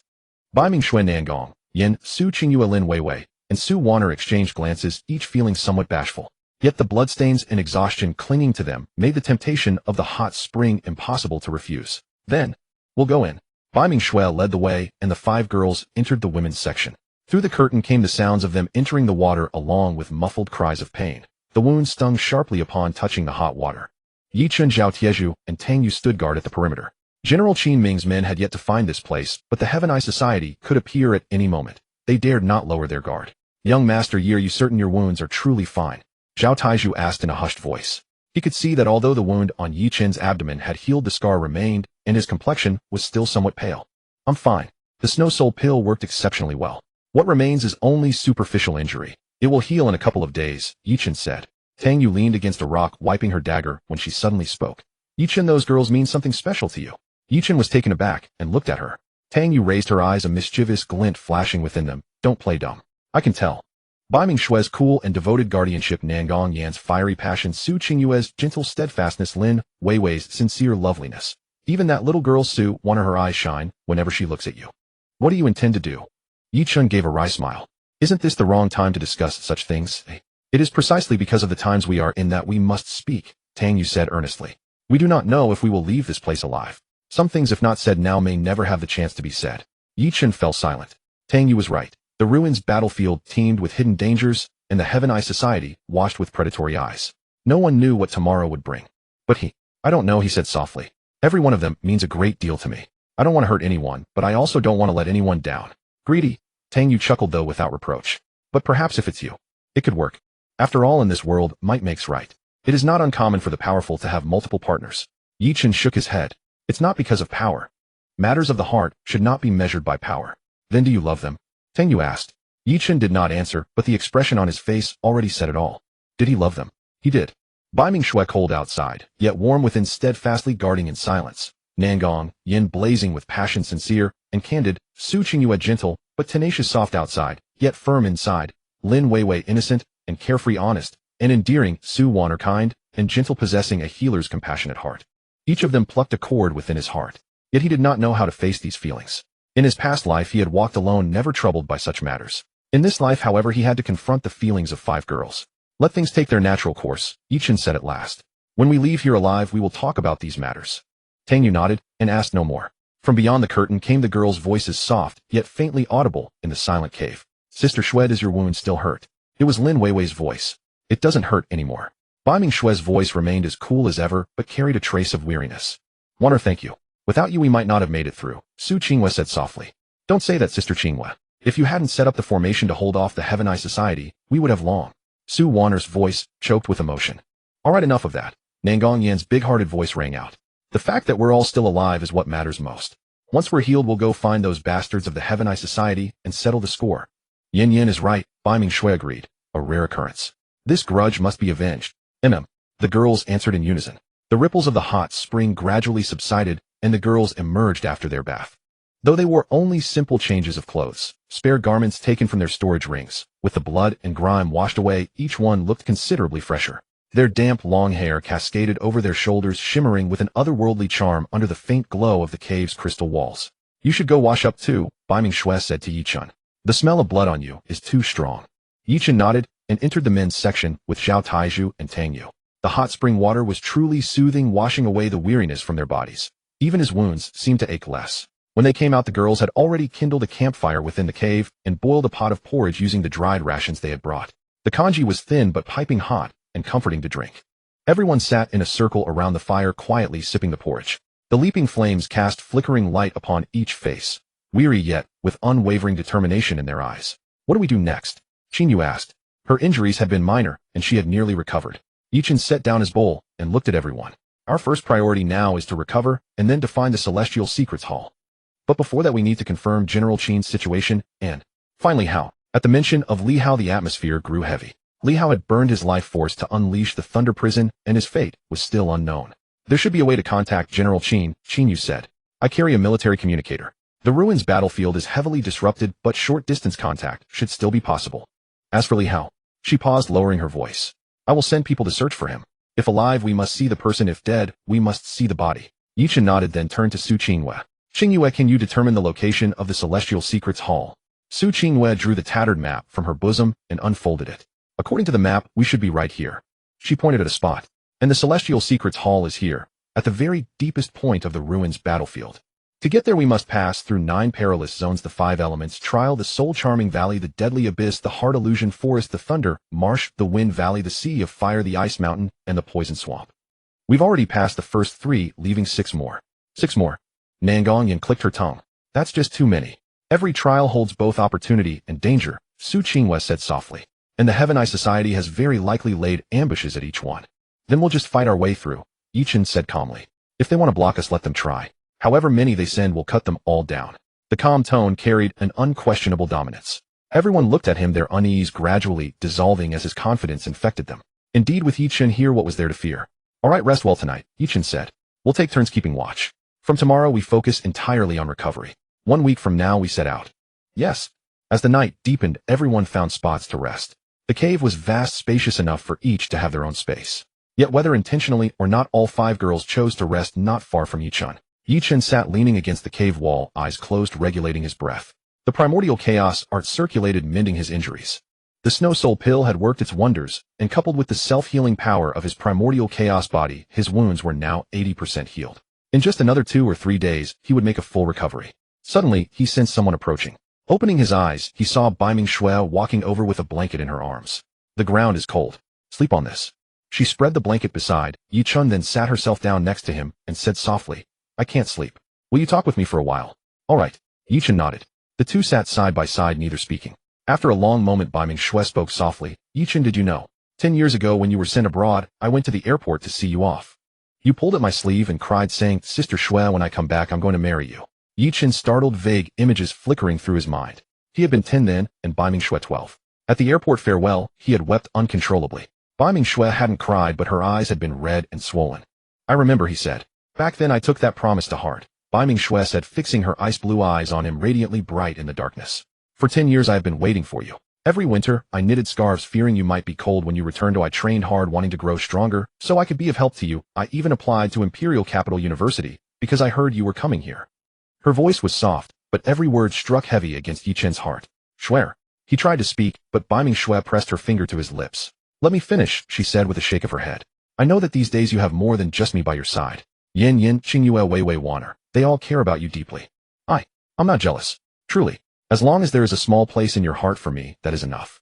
Ye Chen took her hand and said earnestly, "Swear in my heart you have never been just a small place. You are special, irreplaceable." Bai Mingxue looked at him, the rims of her eyes turning red, but she smiled. A beautiful smile. With those words, that is enough. She leaned gently against Ye Chen's shoulder and closed her eyes. "Let me lean for a little while. Just a little while." Ye Chen did not move, letting her lean. He could feel Bai Mingxue's body trembling slightly. She was crying, but she made no sound. This girl, so cold on the outside, had a heart softer than anyone's. After what felt like a long time, Bai Mingxue fell asleep. Ye Chen carefully laid her down, tucked the blanket around her, and sat beside her, keeping watch. Moonlight streamed through a gap in the cave ceiling, falling upon her serene, sleeping face, beautiful beyond the mortal realm. As Ye Chen gazed at her, a wave of tenderness surged within him. Just then another figure approached. It was Nangong Yan. Clutching a pillow, she tiptoed over.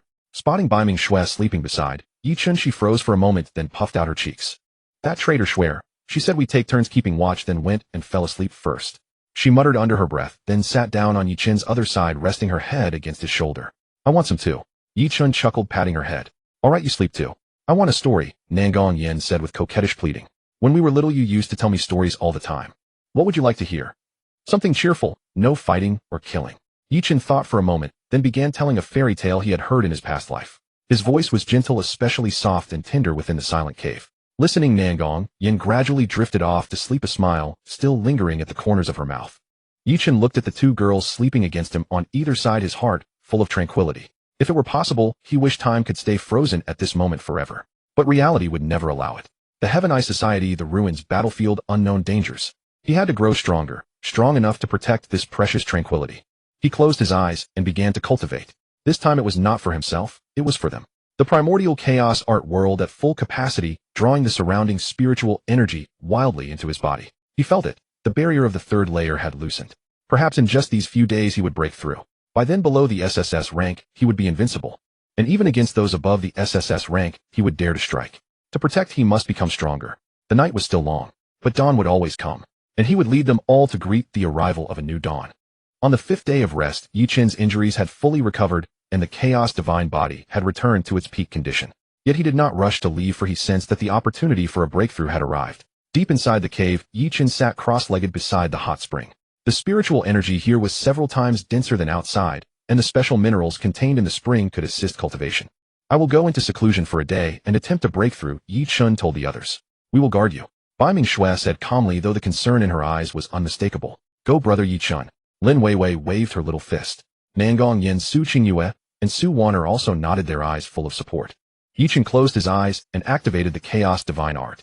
The Chaos Divine pill within him rotated slowly, and every rotation absorbed a vast amount of spiritual energy.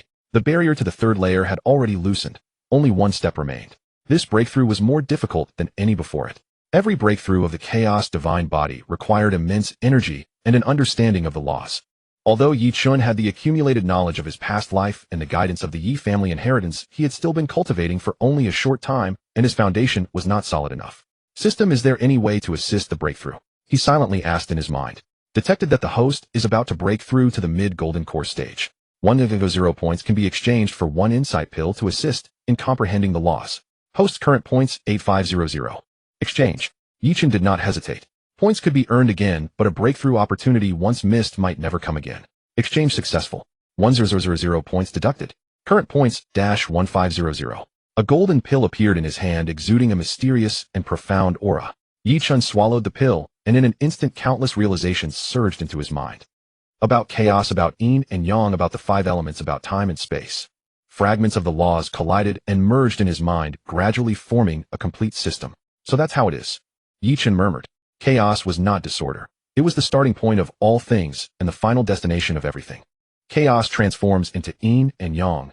Yin and yang give birth to the 5 elements. The 5 elements engender all things. And all things in the end must return to chaos. This was the true meaning of the Chaos Divine Body. To embrace all, transform all, and ultimately return all to chaos. Boom. A thunderous sound exploded within his body, as if heaven and earth were being split open. The Chaos Divine pill suddenly expanded several times over, then contracted, becoming even denser and more condensed. Mid-golden core stage achieved. But the changes did not end there. The Chaos Divine Body had also broken through, from the 2nd layer into the 3rd. His physical body strength surged once again, and power, speed, defense, and recovery all reached an entirely new height. Ye Chen opened his eyes, a gleam of golden light flashing through them before disappearing. He clenched his fists, feeling the surging power within his body, and a smile curved across his lips. Now with his physical body alone, he could withstand SSS rank attacks. Adding the Chaos Divine power, he was unmatched within the SSS rank. Congratulations on your breakthrough, brother Ye Chen. Lin Weiwei was the first to run over, exclaiming happily. Congratulations. Bai Mingxue, Nangong Yin, Su Qingyue, and Su Wan'er also gathered around, joy shining in their eyes. Thank you. Ye Chen nodded, then looked at Qinyu. Senior Qin, can you contact General Qin? Qinyu took out a communicator, adjusted it for a while, and nodded. We can get through, but the signal is weak. We can only talk for a short time. Tell him our location, and ask him to send someone to pick up the wounded, Ye Chen said. But there's no need for too many people. The Tianyin Society might be monitoring the military. We'll continue on to the Tianji Hall. All right. Qinyu nodded and began to make contact. Before long, General Qin Ming replied. He had sent an elite squad to retrieve the wounded, but the main force was pinned down by the Tianyin Society and could not provide support for now. He told Ye Chen to be careful. The 3 elders of the Tianyin Society were all at the ruins battlefield, and they seemed to be brewing something big. Understood. Ye Chen terminated the communication and looked at the others. We set out tomorrow. Tonight, rest well. At night, everyone sat around the campfire eating a simple dinner. The atmosphere was somewhat heavy. Tomorrow they would press on into an unknown path. No one knew what would happen. Brother Ye Chen, Lin Weiwei said in a low voice, can we leave this place alive? We can, Ye Chen said firmly. I promise I will bring you all out alive. I believe you. Lin Weiwei nodded vigorously. All right, Ye Chen thought of something. He took out the azure wood pill from his storage ring and handed it to Su Wan'er. Wan'er, this is for you. You are a healer. The stronger your life essence, the better your healing. This azure wood pill can replenish your life essence, and it will be of great use to you. This is too precious. Su Wan'er waved her hands. Take it, Ye Chen pressed it into her hands. You are an important member of our team. If your strength rises, everyone benefits. Su Wan'er looked at the pill in her hands, her eyes turning red. In the end, she nodded gently. Thank you, brother Ye Chen. I won't disappoint you. And these, Ye Chen took out several more items. They were spiritual artifacts obtained from the 5 elements trial. Although not top grade, all of them had reached the low-grade earth rank. An ice blue longsword went to Bai Mingxue. The sword was named Ice Soul, the reward of the water trial, and it suited Bai Mingxue perfectly. A crimson spear went to Nangong Yin. The spear was named Prairie Fire, the reward of the fire trial, and it could amplify the power of flames. A cyan jade pendant went to Su Qingyue. The pendant was named Tianji, and it had the effect of calming the mind and aiding deduction, extremely useful to an array master like Su Qingyue. A pink bracelet went to Lin Weiwei. The bracelet was named Guardian, and it could automatically generate a shield to block one S-rank attack. A white ring went to Su Wan'er. The ring was named Return of Spring, and it could amplify healing effects and speed up ability recovery. This. All 5 girls were stunned. Take them, Ye Chen said with a smile. These are all things suited to you. The road ahead is dangerous. The more trump cards we have, the greater our chances of survival. The 5 girls looked at the spiritual artifacts in their hands, then at Ye Chen, ripples stirring in their eyes. They knew that Ye Chen genuinely cared for them. Brother Ye Chen, you're so good to us. Lin Weiwei threw herself into his arms and murmured. Ye Chen patted her head and smiled without speaking. Bai Mingxue gripped the Ice Soul sword tightly and said softly, thank you. Nangong Yin played with the Prairie Fire spear, his eyes full of admiration. With this, my strength can rise by 30%. Su Qingyue wore the Tianji jade pendant close to her skin, feeling the energy within it, and said softly, this pendant helps me a lot with deducing formations. Su Wan'er put on the Return of Spring ring, tried it, and said in surprise, my healing effect has increased by 50%. Seeing how happy they were, Ye Chen smiled too. As long as he could give them a little more safety, all this effort was worth it. The night deepened, and everyone went to rest. Ye Chen leaned against the cave wall, but he did not sleep. He was thinking about the plan ahead. The Tianji Hall was a place Su Qingyue had to go. It held the inheritance left by her parents, and it was also the key to unraveling the secrets of the Tianyin Society. But the Tianyin Society would certainly lay an inescapable net there waiting for them to walk straight into it. Ye Chen not asleep yet. Su Qingyue walked over quietly and sat down beside him. Thinking about the Tianji Hall, Ye Chen said. I looked through the Tianji secret scripture, Su Qingyue said. According to it, the Tianji Hall is the core of the ancient Tianji sect, protected by 9 great formations. Unless you are a successor of the Tianji sect, forcing your way in means certain death. But I am the successor. I can take you all in. That's good, Ye Chen nodded. But the Tianyin Society has certainly thought of that too. They might capture you and force you to lead the way. They won't get what they want. A cold glint flashed in Su Qingyue's eyes. Inside the Tianji Hall there is something that can counter the Tianyin Society. If we can get it, we can turn defeat into victory. What is it? The Tianji Mirror, Su Qingyue said. It is the treasure that guards the Tianji sect. It can observe heavenly secrets and also counter every secret prying art. The Tianyin Society's Heaven Eye originated from Tianji secret arts, but it took an evil path. The Tianji Mirror is exactly their nemesis. Ye Chen's eyes brightened.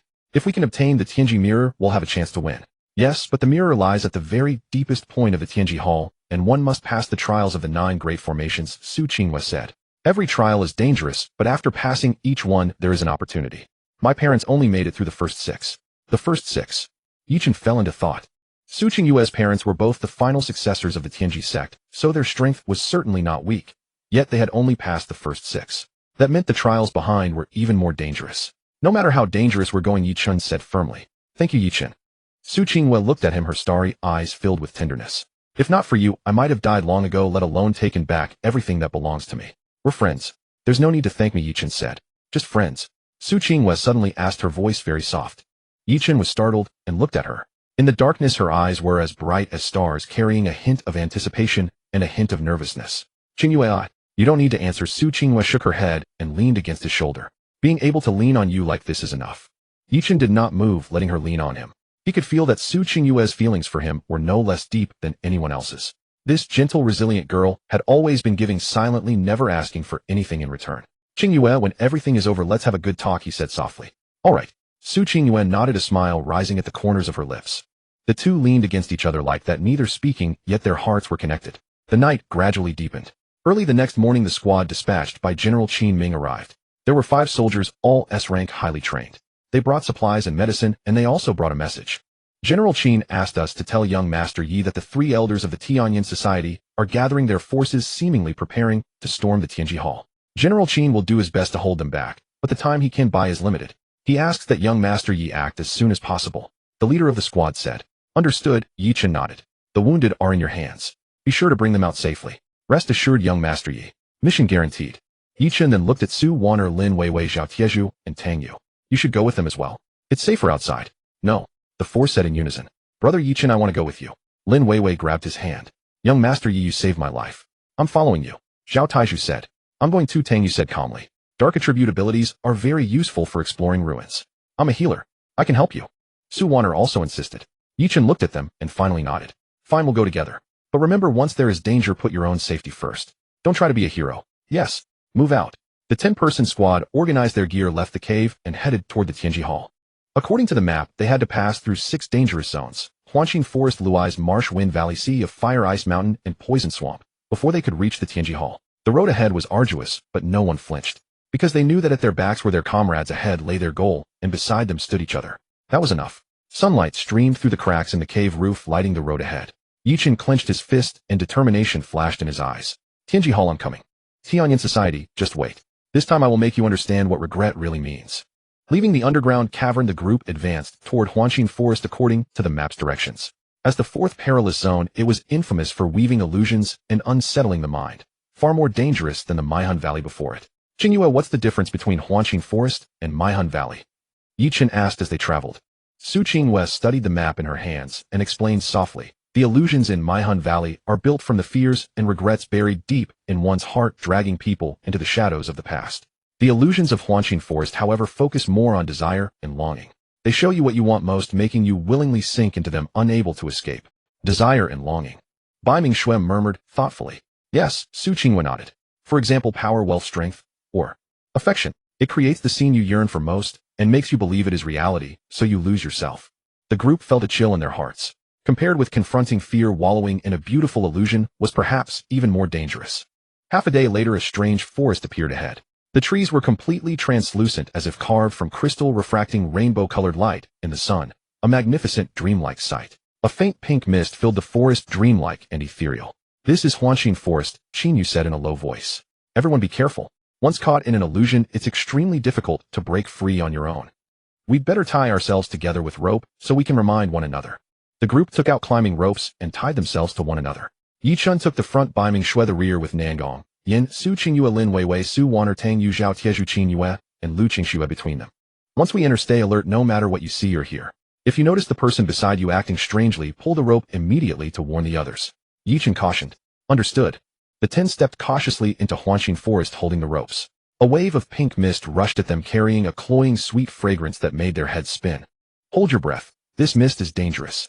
Ye Chen shouted, circulating his chaos divine power to spread a barrier around the group, sealing off the mist. But Huanqin Forest's illusions were not spread through the mist alone. The instant he entered the forest, Ye Chen's vision blurred, and the world around him began to warp and shift.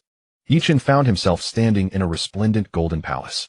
He wore a dragon robe, and an imperial crown seated upon the dragon throne looking down at the civil and military officials kneeling below. All of them were shouting, "Long live the Emperor," their voices shaking the heavens. "Your Majesty, the tribute treasures from the western regions have arrived.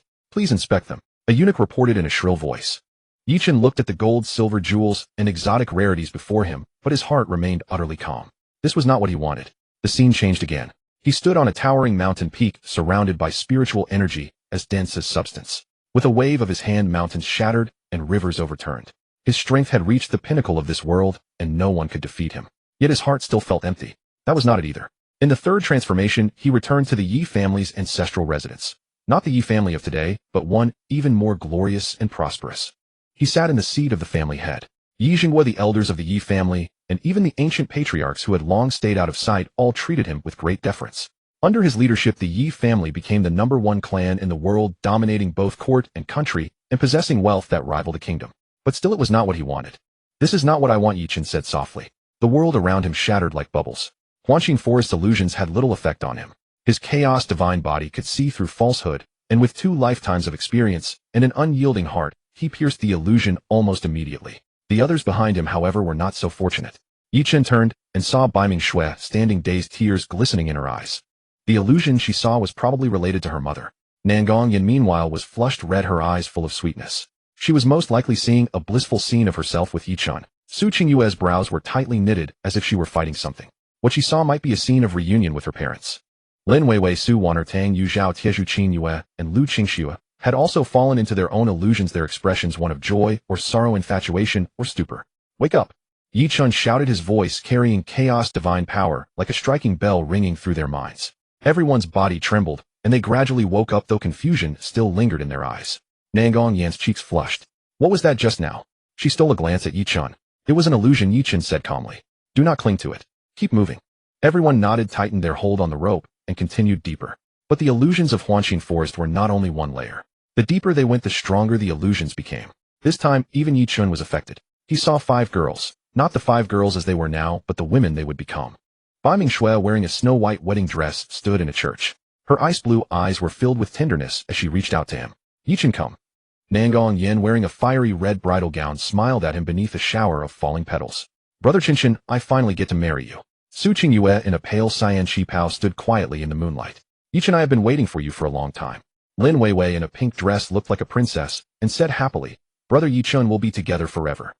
Su Waner, in a white long dress, was gentle and lovely as she murmured, "Brother Ye Chen, I am willing." 5 girls, 5 different kinds of beauty, but all looked at him with deep affection, waiting for his choice. This was not an illusion born of Huanshin Forest. It was the desire hidden at the deepest part of his heart. He truly did want to be with them forever, to protect them and love them. Ye Chen opened his mouth, but did not know what to say. "Brother Ye Chen, choose me." Nangong Yin stepped forward, her eyes full of expectation. "Ye Chen, I have always been waiting for you," Baiming Shui said softly. "Ye Chen, I will always stay with you," Su Qingyue said, looking at him. "Brother Ye Chen, I like you most of all." Lin Weiwei hugged his arm. "Brother Ye Chen, I would do anything for you," Su Waner said in a small voice. Ye Chen looked at them, a strong impulse welling up in his chest. He wanted to promise them to be together with them forever. But he knew this was an illusion. In reality, they would not force him to choose. They would understand and accept one another, staying by his side together. "I'm sorry," Ye Chen said, closing his eyes and taking a deep breath. "I love you all, every single one. But I will not make a choice here. What I want is for all of us to stay together, happy and safe." As the words fell, the figures of the 5 girls all showed gentle smiles, then dissolved into specks of light. "You have passed." A hoarse, aged voice sounded from the forest. Ye Chen opened his eyes and found himself standing beneath an enormous crystal tree. Beneath the tree sat a white-haired old man looking at him with a smile. "Who are you?" "I am the guardian spirit of Huanshin Forest," the old man said. "The trial of Huanshin Forest is not meant to sever one's desires and feelings, but to make one understand what he truly wants. You have understood this. That is good. What about them?" Ye Chen asked. "They are still in their own illusions," the old man said. "But whether they can pass depends on themselves. Especially that little girl from the Tianji sect. Her obsession is the deepest, so she is the most at risk." Ye Chen's heart tightened. "Qingyue, her illusion is the night the Tianji sect was wiped out," the old man sighed. "She saw her parents being killed, and she saw the true face of the Tianyan society. But those memories were originally sealed away by her own power. Now that they've been reopened, the impact on her is tremendous. If she cannot break free, she may sink into the illusion forever. I'm going to help her," Ye Chen said immediately. "Go," the old man waved his hand. "Follow this path, and you will find her. But remember, you can only guide her. You cannot force your way in." Otherwise her inner demon will deepen. Ye Chen nodded and raced off in the direction the old man indicated. At the end of the path was a crystal clearing. Su Qingyue was kneeling on the ground, clutching her head with both hands, her whole body trembling. In front of her hung images, the scene of the Tianji sect's destruction. In the raging flames, the buildings of the Tianji sect were collapsing. A beautiful woman, Su Qingyue's mother, held the young Su Qingyue in her arms, fleeing through the darkness. Behind them, countless black-clad assassins were pursuing. "Yue, run. Don't look back." Her mother shoved her into a secret passage, then turned to block their pursuers. "Mother," the young Su Qingyue cried out. "Live, Yue. Live well." Her mother gave her one last look, then detonated the Tianji secret art within her body, taking the pursuers down with her. The scene shifted. Su Mo, Su Qingyue's adoptive father, found her hiding in the ruins covered in blood and carried her away. Afterward came days of wandering, changing names, and hiding their identities. Why? Why did they kill my parents? Su Qingyue murmured, her eyes filled with hatred and pain. "Qingyue." Ye Chen rushed over and embraced her. "Qingyue, wake up. That's an illusion." "It's not an illusion." Su Qingyue shook her head, tears streaming down. "It's real. I remember now. The Tianyin Society killed my parents and slaughtered my entire family. I want revenge. I want to kill them all." "Qingyue, look at me." Ye Chen cupped her face and looked straight into her eyes. "Hatred will only blind you. Your parents risked their lives to save you, not so you could live in hatred, but so you could live well. If you want revenge, I will be by your side, but do not let hatred devour you." Ye Chen. Su Qingyue looked at him, the hatred in her eyes gradually receding, replaced by confusion and pain. "What should I do?" "Do what you must," Ye Chen said softly. "Reclaim the inheritance of the Tianji sect and fulfill your parents' last wishes. Then together we will make the Tianyin Society pay, but it will not be driven by hatred. It will be for justice and for all those whom the Tianyin Society has harmed." Su Qingyue looked at him for a long time, then nodded gently. "I'll listen to you." She leaned into Ye Chen's chest and burst into loud sobs. The sadness, hatred, and pain suppressed for more than 10 years all poured out at that moment. Ye Chen held her gently, patting her back, saying nothing, just quietly staying with her. After a long while, Su Qingyue stopped crying and lifted her head from his arms. Her eyes were swollen, but much clearer. "Thank you, Ye Chen." "No need to thank me." Ye Chen wiped away her tears. "We are friends and also family." "Family." Su Qingyue repeated the word, a soft light rising in her eyes. "We are family. Let's go. The others are still waiting for us." Ye Chen helped her up. When the two returned to the crystal tree, everyone else had already passed the trial. Their expressions varied, but their eyes were all more resolute. "Everyone passed?" the old man asked with a smile. Ye Chen nodded. "Can we go now?" "You may." The old man waved his hand, and a passage appeared behind the crystal tree. "This is the road to the next perilous zone. But I must warn you, the road ahead is even more dangerous. Especially the Tianji Hall. Its trials are far beyond your imagination. But in return, the opportunities are also greater."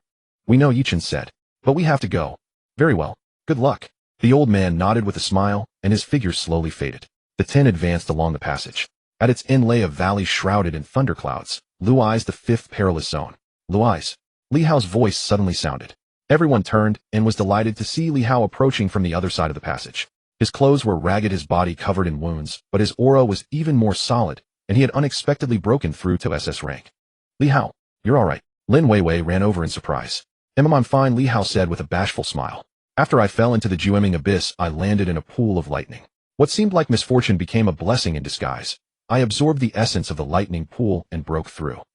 Later, I ran into General Qin's men, and they told me you were here, so I hurried over." "Good to have you back." Ye Chen patted his shoulder. The party became 11 once more. The path ahead was still dangerous, but with everyone together, hope was greater. "Let's go." To Luai's. Ye Chen looked toward the valley where thunderclouds churned, determination flashing in his eyes. No matter how many obstacles lay ahead, he would lead everyone safely to Tianji Hall. This was his, Ye Chen's, unwavering promise. Thunder Marsh, as its name suggests, is a valley ravaged by thunderbolts. Above the valley, dark clouds press down, serpentine lightning dances wildly, and ear-splitting thunder roars without end. The ground is scorched black, pitted with deep craters carved out by lightning strikes. The air is thick with a dense concentration of thunder elemental energy, making one's hairs stand on end. The thunder elemental energy here is too dense. An ordinary ability user probably couldn't last 15 minutes. "Qin," you said, feeling the violent energy in the air, her expression solemn. "Perfect for me." Li Hao's eyes gleamed with excitement. As a thunder attribute ability user, the thunder elemental energy here was a great tonic for him. "Be careful. The thunder here isn't just a natural phenomenon," Su Qingyue warned. "I sense fluctuations of a formation, likely the ancient, 9 heavens divine thunder formation. Its power is enormous. Even an SSS rank powerhouse could be injured if they try to force their way through." Ye Chen activated his true eye, and indeed saw the valley covered in dense formation patterns which connected to the thunderclouds above, forming a colossal killing formation. Is there a way to break the formation? Ye Chen asked. There is, Su Qingwen nodded. The Nine Heavens Divine Thunder Formation is powerful, but years of neglect have reduced its might to less than a tenth of its peak. Besides, I am a successor of the Heavenly Secrets sect, and I know something about its formations. Give me some time, and I can locate the life gate. How long will it take? Half a shurchen. All right, we'll wait here. Ye Chen ordered. Li Hao, you stand guard. Everyone else rest where you are, and stay in top condition. The group found a relatively safe hollow, and set up a simple defensive formation. Su Qingyue sat cross-legged, took out the Heavenly Secret scripture and the Heavenly Secret's jade pendant, and began to deduce the life gate of the formation. Ye Chen stood by her side to guard her, while keeping a close watch on their surroundings. Thundermarsh held not only the danger of lightning, but also other hidden threats. Members of the Heaven Eye Society might be lurking nearby. Brother Ye Chen, have some water. Lin Weiwei handed him a canteen. Thank you. Ye Chen took a sip and looked at her. Weiwei, what did you see in the illusory heart forest earlier? Lin Weiwei's face flushed. She said in a low voice, I saw Mom and Dad getting back together, living happily with me. But I knew it was an illusion. They divorced long ago, and there is no going back. Her voice sounded a little dejected. Ye Chen patted her head. It's all right. As long as I'm here, I'll protect you from now on. Lin Weiwei nodded firmly, her eyes regaining their luster. Meanwhile, Baiming Shui and Nangong Yin sat together, speaking in low voices. Despite their vastly different personalities, they had grown much closer through days of life and death camaraderie. Xiaoxua, what did you see just now, eh? Nangong Yin asked curiously. I saw Mother, Baiming Shui said softly. She was still alive, just like before, making me plum blossom cakes and accompanying me while I practiced the zither. But I told her that I'm doing well now and that she shouldn't worry. Your mother must be proud of you. Nangong Yin held her hand. Baiming Shui nodded, a gentle softness flickering in her ice blue eyes. Su Wan'er was dressing Zhao Tieju's wounds, Tang Yu was wiping her dagger, Lu Qingxue was meditating, and Qin Yu was exchanging insights on thunder abilities with Li Hao. Everyone was preparing for the coming battle in their own way. Half a shurchen later, Su Qingwei opened her eyes. A trace of fatigue flickered through them, but there was more excitement than weariness. Found it. The life gate is in the southeast 3 li from here. But it shifts. We must pass through before it moves to the next position. We have only 10 breaths. 10 breaths is enough. Ye Chen nodded. Everyone get ready. Follow Qingwei at full speed. Don't stop and don't look back. Yes. The 11 of them gathered their gear, and led by Su Qingyue, sped off toward the southeast. Thunder exploded by their ears, and thick lightning bolts continued to strike down. The nearest one landed just 3 meters ahead, blasting a huge pit into the ground. We're almost there. The life gate is up ahead. Su Qingwei pointed forward. There the lightning seemed to thin, and a swirling vortex emitting a soft white glow was faintly visible. Charge! They sprinted with all their might. But at that moment, an unexpected change occurred. Leaving? Did you ask me? A sinister cold voice rang out, and then over a dozen dark figures burst out of the thunder, blocking the path before the life gate. Leading them was a middle-aged man in a black robe wearing a half-mask. The exposed half of his face was as pale as paper, and his eyes were sinister. The shadow guard under the 4th elder of the Heaven Eye Society, Qin Yu's expression changed. They are elite assassins, each with S-rank strength, and their captain is SS rank. Move aside, Ye Chen said, coldly staring at them. Move aside. Fine, the masked man sneered. Leave behind the Heavenly Secret scripture and the chaos body. The rest of you can scram. Dream on. Nangong Yin barked, multicolored, glazed fire blazing in her palm. Then all of you die. The masked man waved his hand, and over a dozen shadow guards struck at once. Their attacks were bizarre and treacherous, their coordination seamless. They seemed impervious to the thunder moving through Thundermarsh like fish in water. In an instant, hidden weapons, poisonous mist, ghostly claws, and all manner of strikes came from every direction. Form the defensive formation, Qin Yu shouted sharply. Together with Lu Qingxue, Zhao Tieju, Tang Yu, and Li Hao, she formed a defensive array shielding Lin Weiwei and Su Wan'er in the center. Ye Chen, Baiming Shui, Nangong Yin, and Su Qingwei charged to meet the main force of the shadow guards. Frozen 1,000 miles. Baiming Shui struck first. A burst of freezing aura swept out, turning the leading shadow guards into ice sculptures. Fire Phoenix scorching the plains. Nangong Yin followed up. The Fire Phoenix spread its wings, burning the ice sculptures to ashes. Su Qingwei formed hand seals, sending out formation flags one after another to set up a trapping formation, ensnaring the remaining shadow guards. But the masked man was too strong. At the peak of SS rank, with a bizarre movement technique, he easily evaded the trapping formation and struck directly at Ye Chen. Boy, I want your chaos body. He clawed forward, the claw wind icy cold and laced with corrosive power. Ye Chen did not dodge or evade. Instead, he threw a punch in return. Chaos Divine Fist versus Nether Ghost Claw. Boom. Shockwaves rolled out, scattering even the thunder. The masked man stumbled back, 3 steps, shock and horror flashing in his eyes. That claw of his could wound even a peak SS rank defender, yet only a few faint white marks were left on Ye Chen's fist, and they vanished quickly. Such a powerful physique. The masked man gnashed his teeth and lunged again. This time he went all out, his hands turning into countless claw shadows, striking from every angle. Showy tricks, Ye Chen commented then through a simple punch. It looked slow, yet it sealed off every possible variation of the masked man's moves. The fist slammed into his chest, unleashing the chaos divine power. The masked man spat a mouthful of black blood and flew backward, his chest caved in. Clearly all his ribs were shattered. He struggled to get up, but Ye Chen had already appeared before him and stomped down. Crack! The masked man's skull shattered, killing him instantly. With their captain dead, the remaining shadow guards lost their fighting spirit and were quickly disposed of by the group. The life gate is about to move, hurry. Su Qingwei urged. Without delaying, they rushed into the life gate. A flash of white light, and they were standing at the other end of Thunder Marsh. Looking back, the life gate had vanished and thunder once again filled that region. That was close. We almost got trapped inside. Lin Weiwei patted her chest. But we made it through Thunder Marsh, Qingyu said, and it seems we've gained an unexpected harvest. She pointed to the ground where several glittering crystals were scattered deep purple with electric light flowing inside. These are thunder crystals. Li Hao picked one up in pleasant surprise. The thunder attributed essence naturally condensed in Thunder Marsh, a great tonic for thunder ability users. Collect them all, Ye Chen said. Li Hao, you take the lion's share and absorb them as soon as possible to boost your strength. The rest of you with thunder resistance can also take some for self-protection. They gathered the thunder crystals, over 100 in total. Li Hao took 50 and the rest were distributed among the others.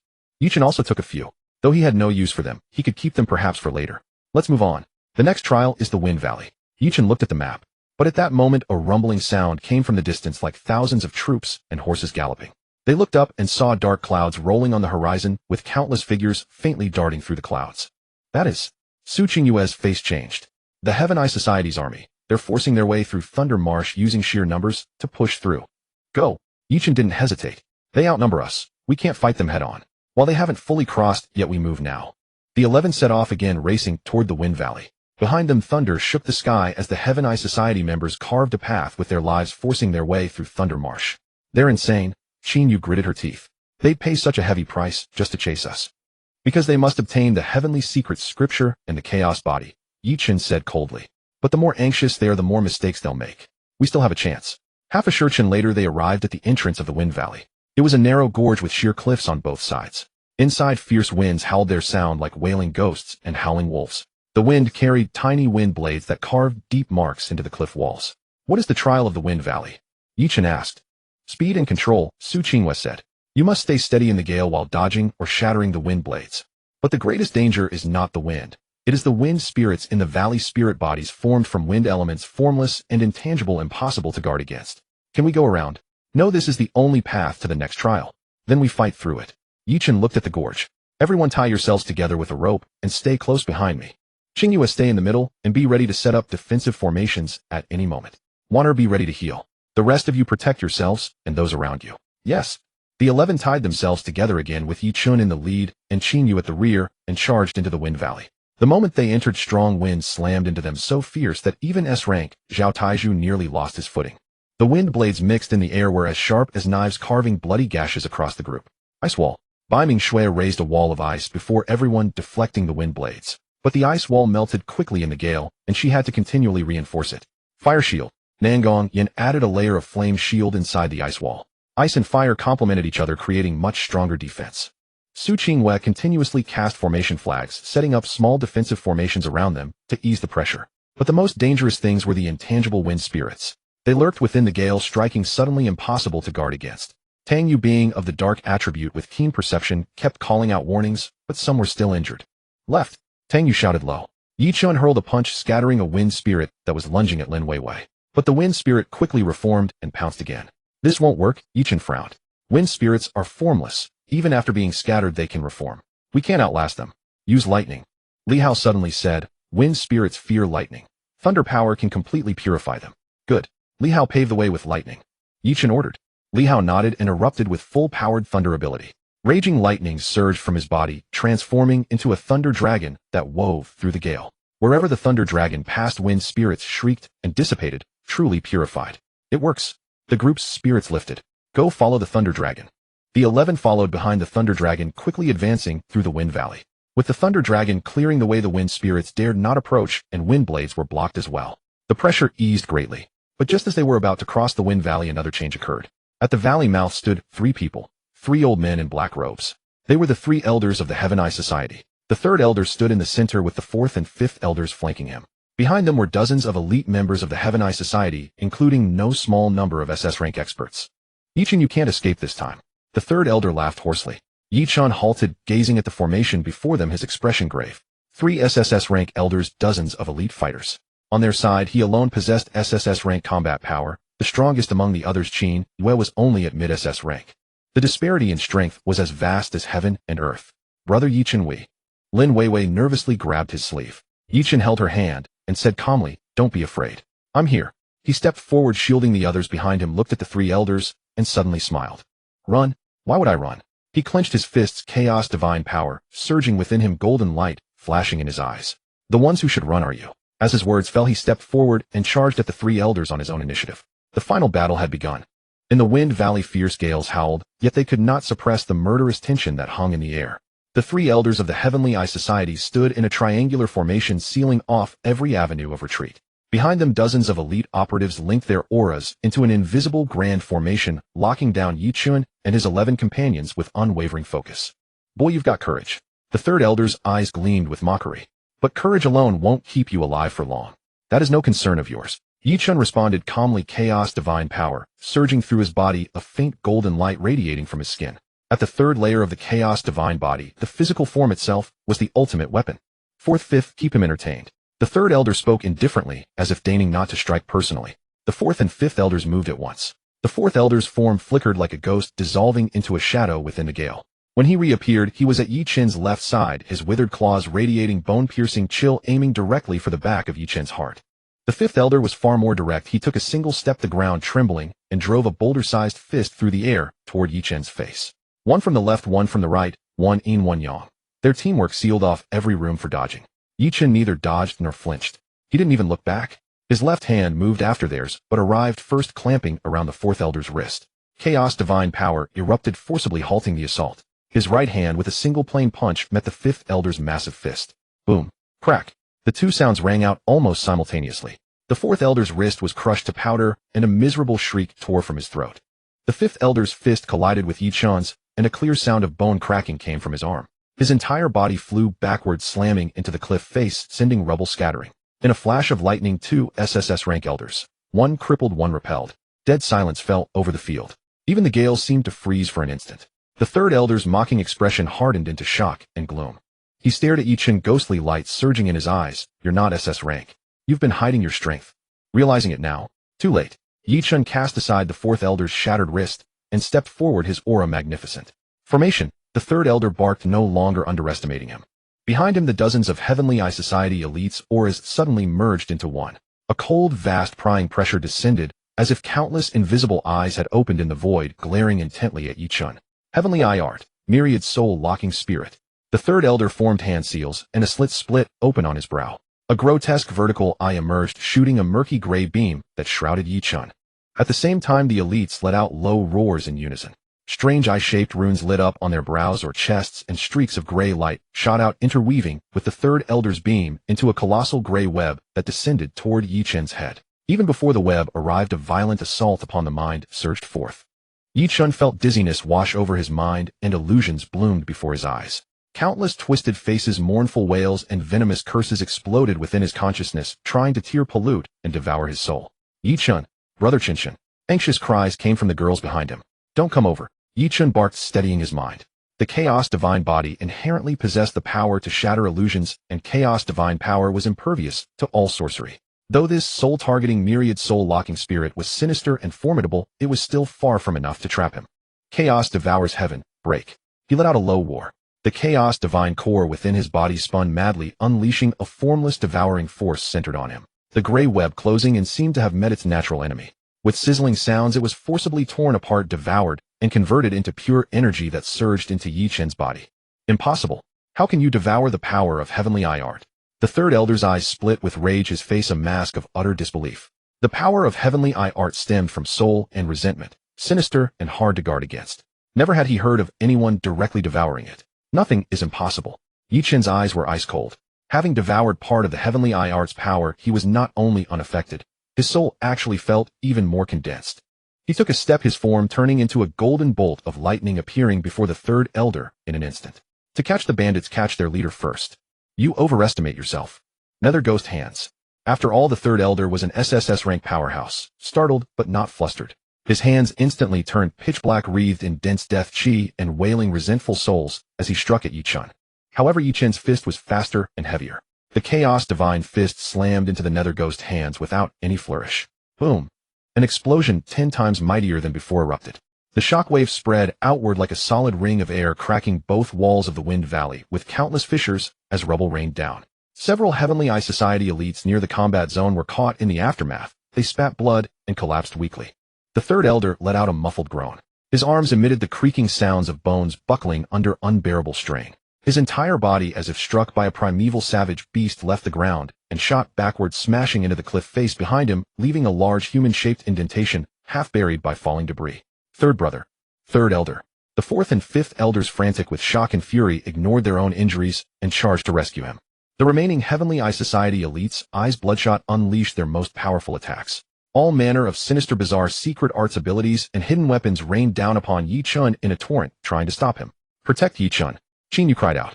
Her silver spear trembled, then thrust out like a dragon, meeting an SS rank leader head-on. Lu Qingxue unfolded her water curtain of heavenly splendor, blocking a large wave of attacks. Zhao Taizhu bellowed, his body swelling into a human bulwark at the very front. Tang Yu's figure merged into the shadows, his dagger tracing arcs of mortal chill. Li Hao's thunder dragon roared as it rampaged through the enemy ranks. Su Qingyue waved her hands, and dazzling formations of defense and entrapment lit up. Bai Mingxue, Nangong, Yanlin Weiwei, and Su Waner guarded Ye Chen's flanks, disposing of enemies that slipped through. Ice crystals, flames, light shields, and healing green light gleamed in turns. The battle instantly turned white-hot. The Heavenly Eye Society held the numerical advantage and fought with seamless coordination and bizarre methods.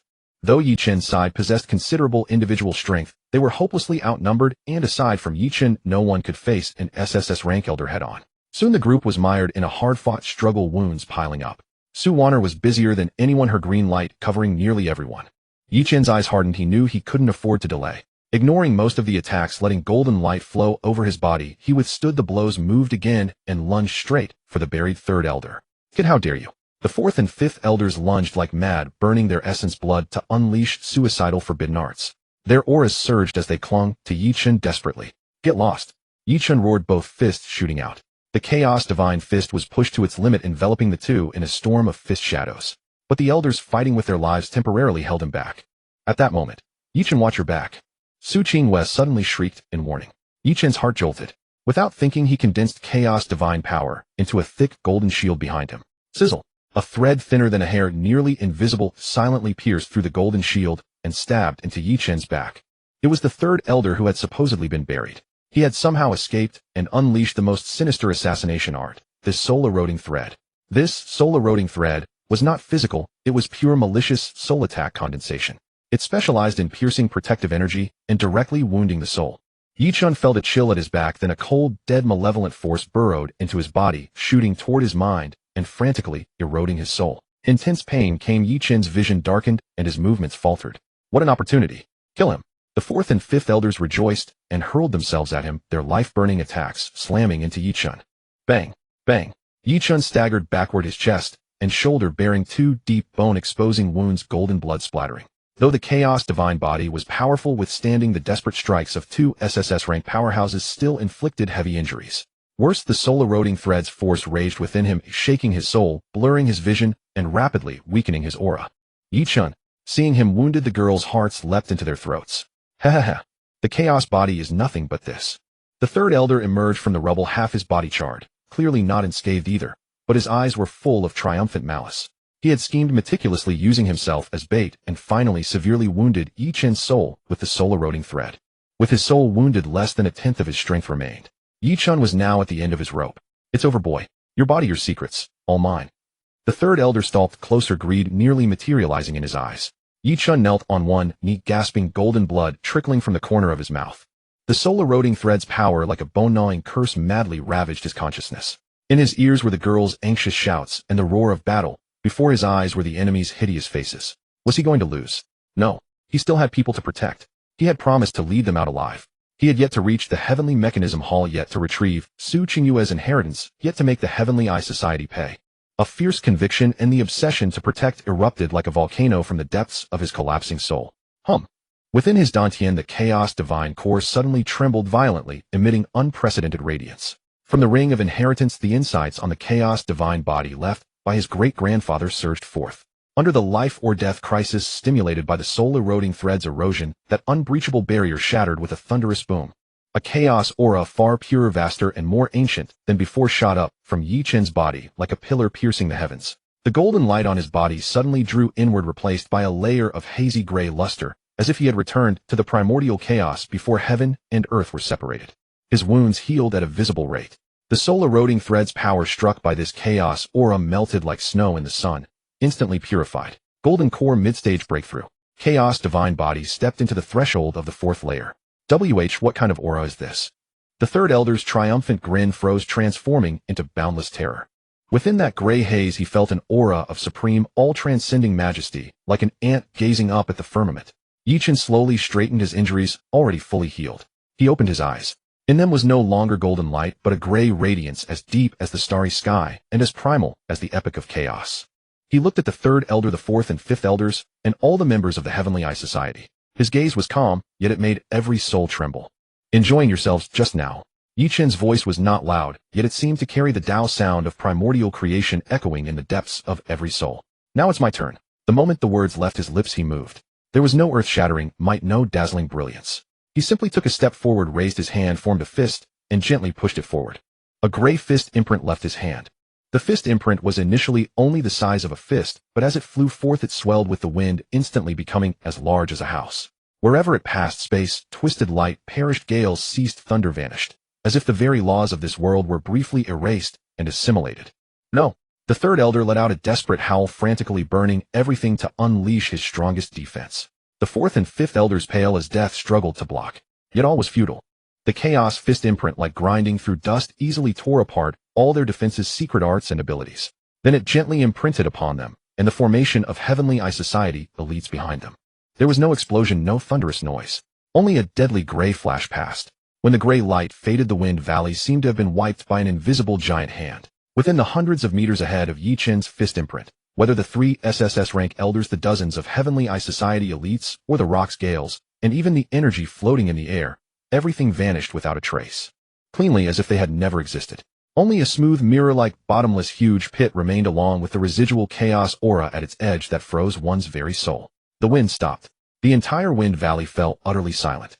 Behind Ye Chen, Xin, Yue Baiming Shui Nangong, Yin, Su Qingyue Lin Weiwei, Su, Wannerli Hao Zhao Tieju Tang Yu Lu Qingxue.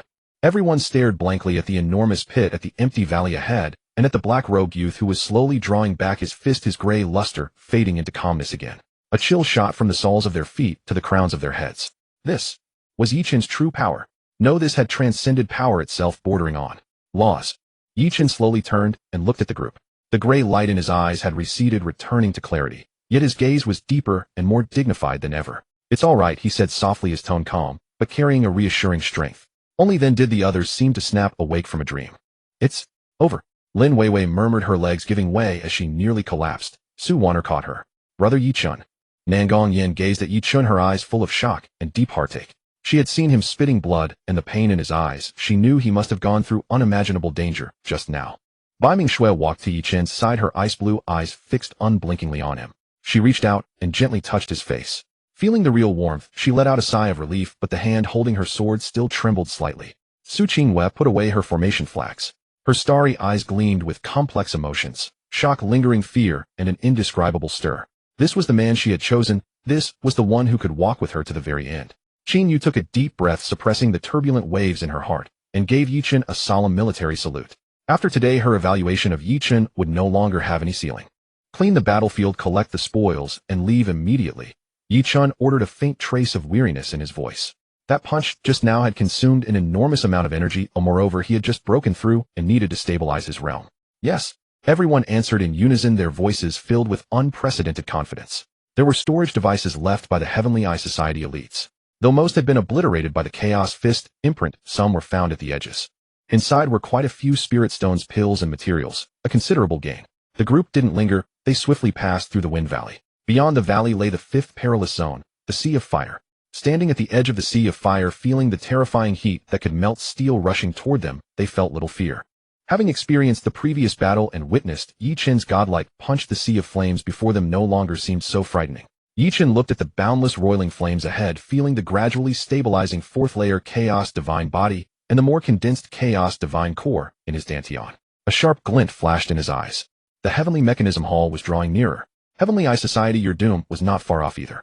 A sea of fire aptly named. Before them stretched a boundless lake of magma. Dark crimson lava crept sluggishly, occasionally swelling into enormous bubbles that burst, spraying scorching rain of molten rock.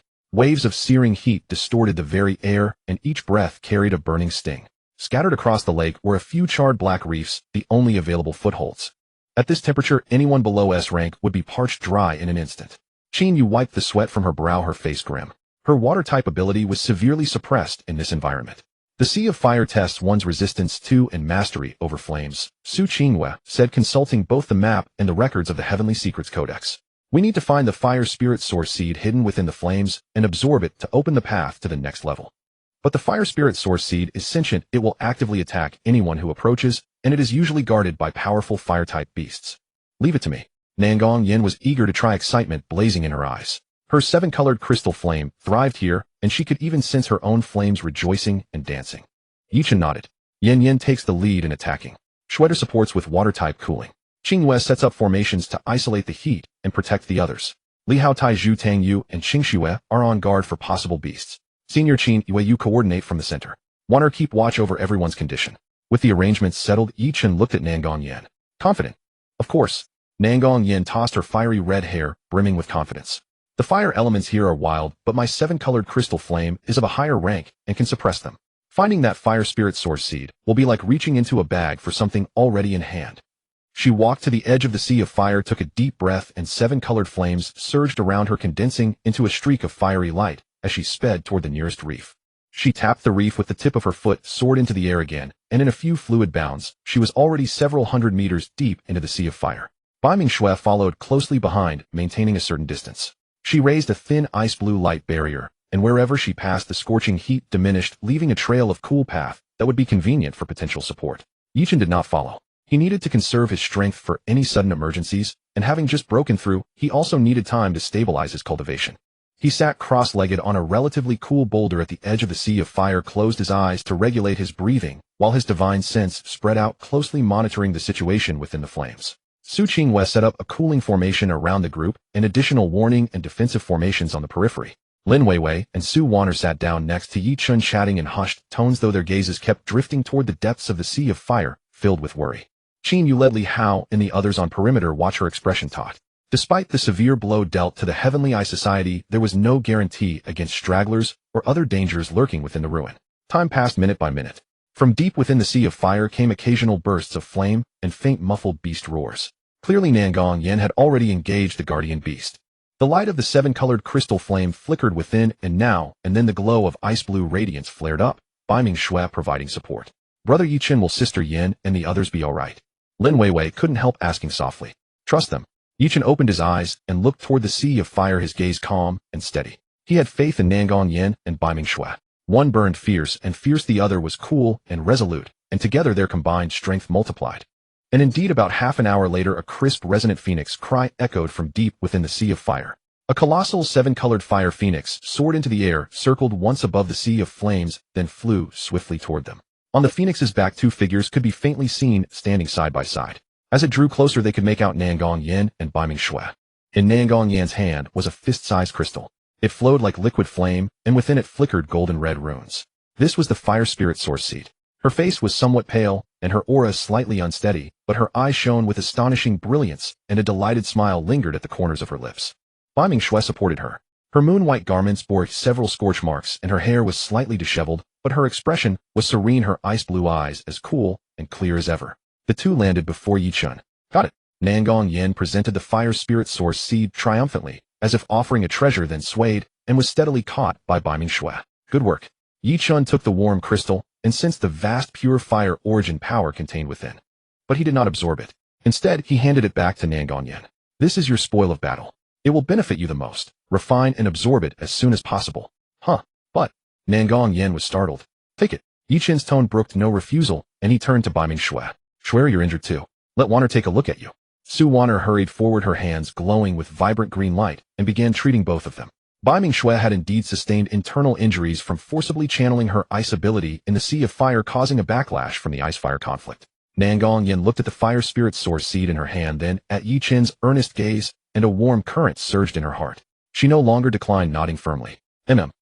Once I refine it, my strength will definitely reach a whole new level. Let's leave this place first, and find a safe spot for Yan Yin to refine it. Ye Chen said. The aura of the fire spirit source seed might attract other fire-type beasts. The group quickly withdrew from the edge of the Sea of Fire, and guided by Su Qingyue, found a hidden valley nestled between two volcanoes. The valley had geothermal hot springs of pleasant temperature and was easily defended. Su Qingyue set up layers of formations to conceal and protect the valley. Qinyu arranged for Li Hao and the others to stand guard in shifts. Beside the hot spring in the valley, Nangong Yin sat cross-legged and began to refine the fire spirit source seed. 7 colored crystal flames enveloped her, resonating and merging with the seed in her hand. Her aura began to rise steadily, and her previously pale complexion quickly regained its rosy glow, becoming even more radiant. The others rested a short distance away. The continuous battles and travel had left everyone exhausted. Swear you should soak in the hot spring as well. It will be good for your injuries. Ye Chen said to Bai Mingxue. Though the fire-type's spiritual energy in the geothermal spring conflicted with her ice attribute after dilution and transformation combined with Su Wanner's healing, it could actually help harmonize the ice-fire clash. Bai Mingxue nodded and did not refuse. She truly needed to recover quickly. Wei Wanner, you two should go as well. Relax a little. Ye Chen looked at the other two girls. Lin Wei and Su Wanner exchanged a glance, a bit embarrassed, but they obeyed nonetheless. Girls naturally cherished cleanliness, and the past few days of hard travel and fierce battle had left them desperately longing for a proper wash. The hot spring was naturally divided into several small pools by large rocks. Bai Mingxue chose the innermost one, while Lin Wei and Su Wanner took one slightly farther out. With his back to the direction of the spring, Ye Chen sat cross-legged on a flat rock, continuing to stabilize his cultivation, while his divine sense enveloped the entire valley as a precaution.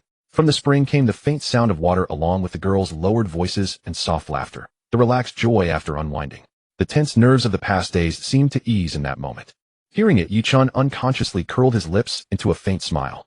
Sounds like this made him feel that all the battles and adventures were worth it. After an unknown length of time, soft footsteps sounded behind him.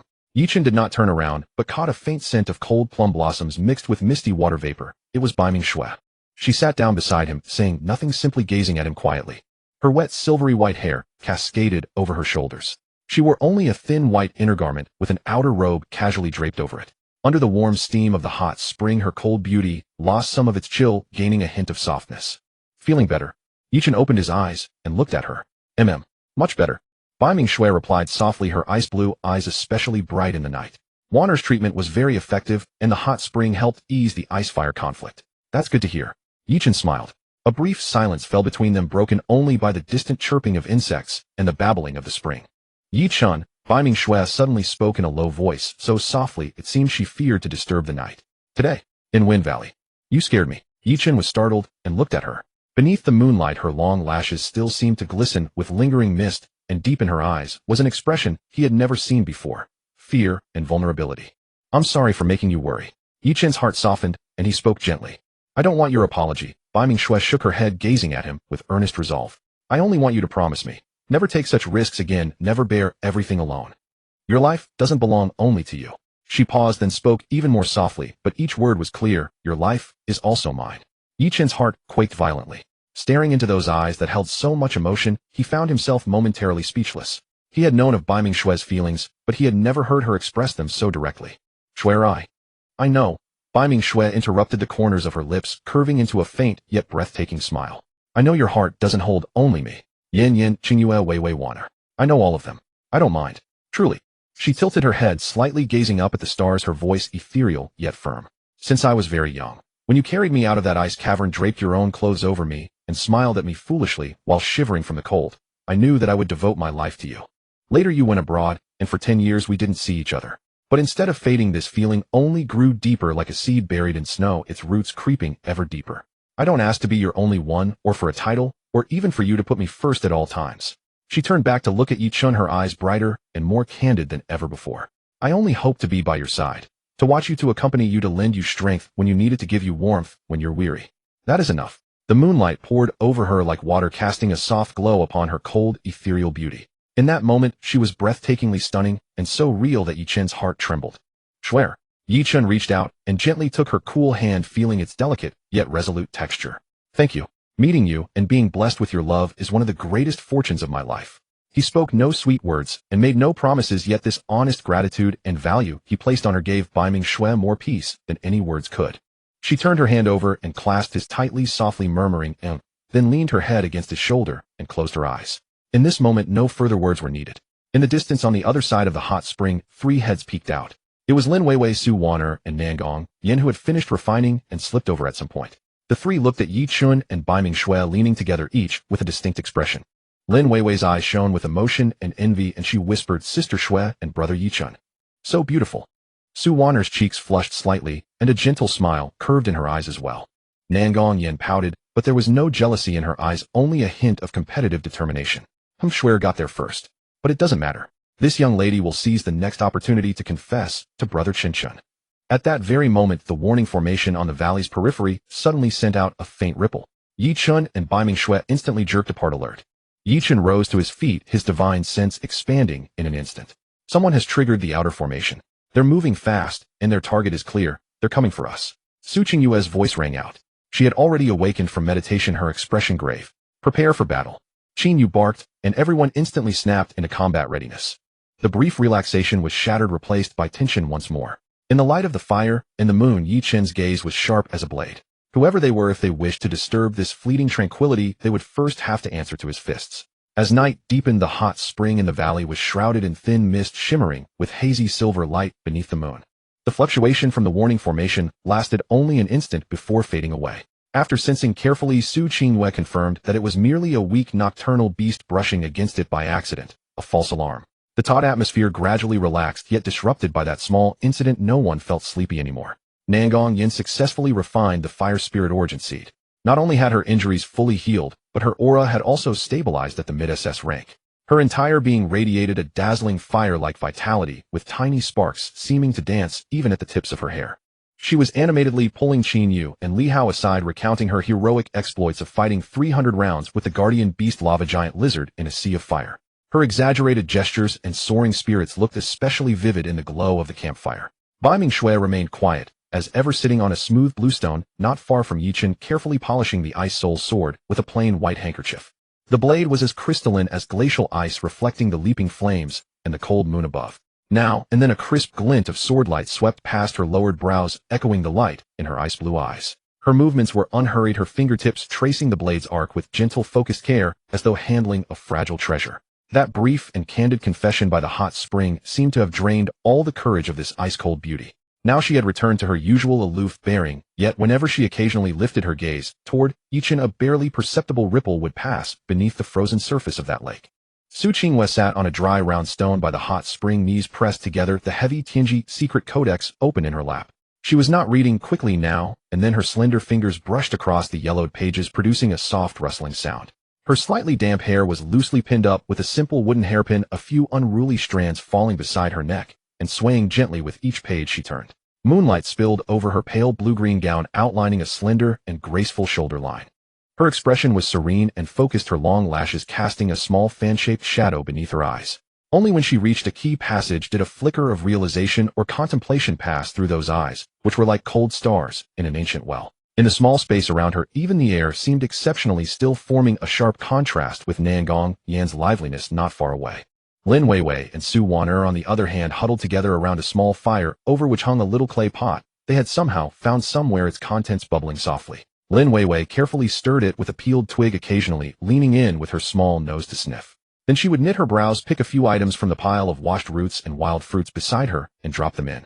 Su Wan'er sat beside her holding a small stone mortar and patiently grinding several dried herbs with meticulous gentle motions. The firelight painted both girls' cheeks a rosy red. Occasionally they exchanged a few whispered words, then broke into light, bell-like laughter brimming with the sweet innocence and vitality unique to young maidens. A faint scent gradually filled the air, blending the bitter freshness of herbs with the sweet aroma of fruit, soothing the mind. Ye Chen leaned against a large wind-sheltered boulder, letting his gaze drift slowly over the peaceful, harmonious scene, his heart softening with warmth. The bloody battles and life-and-death tension of recent days seemed to have been gently smoothed away by the valley's moonlight, the hot spring steam, and the quiet murmurs of his companions. The chaos divine power he had just broken through began to circulate on its own in this relaxed environment, growing more rounded and condensed. Brother Ye Chen, the medicinal tea is ready. Would you like a taste? Lin Weiwei walked over carefully, holding a makeshift cup rolled from a large leaf, filled with a hot steaming liquid the color of pale amber. Ye Chen took it. The cup was faintly hot in his hand. He brought it close and sniffed it, fresh and fragrant with a faint sweet aftertaste. Thank you, Weiwei. What is this? Wanner and I made it together, Lin Weiwei said somewhat shyly, twisting her fingers. We used the calming flowers and evening primrose found in the valley plus the heart-clearing lotus seeds we had left over with a few sweet berries for flavor. Wanner said it can calm the mind and relieve fatigue. She paused, her big eyes looking at Ye Chen with anticipation. I don't know if it will taste good. Ye Chen blew on the steam and took a small sip. The warm liquid slid down his throat. At first came a faint, delicate bitterness, then it transformed into a lingering sweetness, leaving behind the fresh greenness of herbs. Far from unpleasant, it brought a soothing comfort that seemed to cleanse both body and mind. The hidden injuries and weariness accumulated from days of battle seemed to ease considerably with that one warm sip. It tastes wonderful. Thank you for the trouble. Ye Chen gave her a gentle smile, then looked toward Su Wanner, who nodded to him from a short distance away. Thank you to Wanner. Lin Weiwei immediately smiled happily, her eyes curving into crescents. As long as Brother Ye Chen likes it. I'll pour some for Sister Shui and the others. Watching Lin Weiwei bound away like a joyful fawn, Ye Chen's heart softened. He sipped the medicinal tea slowly, his gaze involuntarily drifting once more toward the three quiet girls. Biming Shui seemed to have finished wiping the sword. She laid the eye-soul sword across her knees, lightly stroked the blade with one hand, and stared absently at the dancing campfire. The leaping firelight flickered on and off in her ice-blue eyes, yet it could not dissolve the deep stillness within them. Instead, it added a warm haze to her cold, elegant temperament, like a volcano covered in snow and ice, concealing an unknown warmth within. At some point, Su Qingwei had closed her book and was looking up at the night sky. Tonight's moon was extraordinarily bright, its silver glow like silk spilling over the fair, tranquil contours of her profile, as though glazing her in a coat of cool porcelain luster.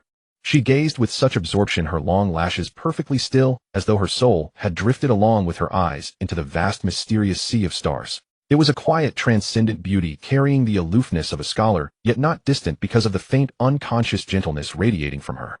As for Nangong Yin, whose lecture had probably come to an end for the moment, she had produced a sharp little knife from somewhere, and was now intently carving a piece of unidentified hardwood by the firelight. Her brows were slightly furrowed and her red lips pressed together, while her fiery red hair slipped from her shoulder, almost brushing the wood in her hands. The knife danced nimbly between her fingers, with shavings falling softly, as the rough shape of a bird gradually emerged. As she worked, her flamboyant, restless temperament settled, replaced by a focused seriousness. The firelight cast flickering shadows over her thick lashes and pert nose, revealing a quiet beauty rarely seen in her usual manner. Ye Chen's gaze wandered among them, and the warm, tender emotion in his heart slowly fermented into a deeper stirring. They were all so different, yet each in her own way had taken deep root in his life, becoming the warmth and radiance he longed to hold tightly in his hands. Perhaps the moonlight was too gentle, perhaps the medicinal tea was too warm, or perhaps the peace of this moment was simply too precious. Suddenly, Ye Chen wanted very much to do something, to say something. He set down the empty leaf cup, rose, and walked to the edge of the hot spring. The spring was not large, its surface steaming with vapor mirroring the bright moon and a few scattered stars above. He crouched down, reached out a finger, and lightly traced across the warm water, sending out ripples and circles. The moon's reflection shattered and reformed and shattered. What are you thinking about? A gentle voice sounded by his side. Ye Chen looked up. Su Qingwei had walked over at some point, and in imitation of him, she sat down by the hot spring with her knees bent, her pale blue-green hem brushing over the damp stone. She tilted her head to look at him, her starry eyes crystal clear under the moonlight reflecting his figure. I was thinking, Ye Chen said, drawing back his hand still wet with warm droplets, if only time could stop at this moment. Su Qingwei was silent for a moment, then said softly, but time never stops. Precisely because it passes, the peace of this moment is precious. Yes, Ye Chen agreed with a smile, his gaze sweeping across her calm brows and eyes. Qingyue, you always see things so clearly. It's not insight but habit. Su Qingyue shook her head slightly, her gaze turning to the shimmering water. The Tianji sect devotes itself to peering into the secrets of heaven and following the mandates of fate.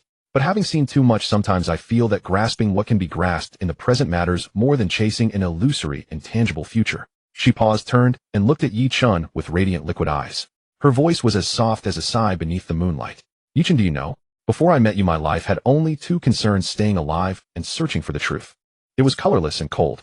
It was you, and Xiaoxue, Yinyan, Weiwei, and the others, who gave my world color and warmth again. Her tone remained calm, yet Ye Chen saw unmistakable attachment and gentleness in those eyes that always seemed to harbor a starry sky. This feeling was not like Biming Shui's buried deep for 10 years, and then bursting forth, nor like Nangong Yan's blazing and unreserved passion. It was more like a clear mountain spring, silent, permeating long and steady, until before one realized it had flowed through every corner of his heart. Qingyue. Ye Chen's throat moved slightly as he tried to speak, but he felt that words would be pale and inadequate at this moment. Su Qingyue, however, smiled faintly, a smile as light as the moon in water or a flower in a mirror, so beautiful it seemed unreal. She reached out her fingertips, brushing lightly against Ye Chen's water-stained fingers, then withdrew at once. Yet the cool, delicate touch lingered with remarkable clarity. There's no need to say anything, she said, withdrawing her hand and hugging the Tianji secret codex to her knees again, resting her chin lightly on its spine as her gaze drifted into the distance. Just being able to sit quietly beside you, gazing at the same moonlight and feeling the same evening breeze, that's already enough for me. Her words and gestures carried a restrained, subtle intimacy that never crossed the line yet revealed her feelings entirely. A warm current surged through Ye Chen's heart. This time he reached out and gently of his own accord took the hand she had placed beside her. Su Qingyue gave an almost imperceptible shiver, but she did not pull away. Instead, she subtly shifted her fingers so that their hands fit together even more closely. Her fingertips were still cool, yet her palm slowly grew warm. And so the two sat side by the hot spring, hands clasped, neither speaking another word. The night breeze swept past, carrying the faint fragrance of wildflowers and the vapor of the hot spring. It stirred the hair by Su Qingyue's cheek and rippled the still lake within both their hearts.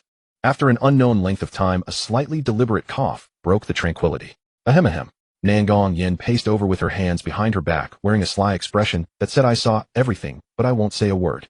In her hand was the small wooden bird, already taking shape and remarkably lifelike. She tilted her head, looked at their clasped hands, then at Ye Chen, and a meaning-laden smile curled across her red lips. "No wonder you disappeared the moment I turned around. So you've been hiding here to admire the moon and pour out your hearts." Her tone was teasing, but her eyes held no annoyance at all. Instead, they sparkled as if she had discovered something amusing. Su Qingyue's ears reddened faintly, and she tried to withdraw her hand, but Ye Chen held it gently. With an unchanged expression, he looked at Nangong Yin, his gaze settling on the wooden carving in her hand. "Nicely carved. Is it a vermilion bird?" "Oh, Brother Qinshun has sharp eyes." Nangong Yan's attention was immediately diverted. She held out the carving like a treasured gift. "See, doesn't it look like the fire phoenix condensed from my 7-colored, glazed fire? I plan to polish it a bit more, then refine it slightly with my ability. Maybe I can turn it into a small magical device that can give early warnings or send messages." She moved a little closer, carrying the warm aura of fire and a faint fresh scent like sun-dried wood, chattering on about her ideas. Ye Chen took the wooden carving. It felt warm and smooth in his hand, and though the lines were still somewhat rough, its spirit was already apparent. One could truly see the care and soul Nangong Yin had poured into it. "A wonderful idea," Ye Chen said with an approving nod, returning the carving to her. "If you need any materials, just tell me." "Not for now. I want to figure it out by myself first." Nangong Yin happily put away the carving. Then with a mischievous turn of her eyes, she suddenly plopped down on Ye Chen's other side, unceremoniously hugging one of his arms and resting her head on his shoulder. "I want to admire the moon too," she declared. Then turning her face toward Ye Chen's ear, she whispered in a breathy voice, "Brother Qinshun, you're so biased. You only held Qingyue's hand. But then again, I am a magnanimous young lady, so I won't quibble with you. Next time though, you have to hold my hand first." Her warm breath brushed against Ye Chen's ear, carrying a maiden's subtle fragrance and a trace of sly provocation. Ye Chen's body stiffened slightly, then he smiled helplessly and reached out to ruffle her fiery red hair. "All right, as you wish."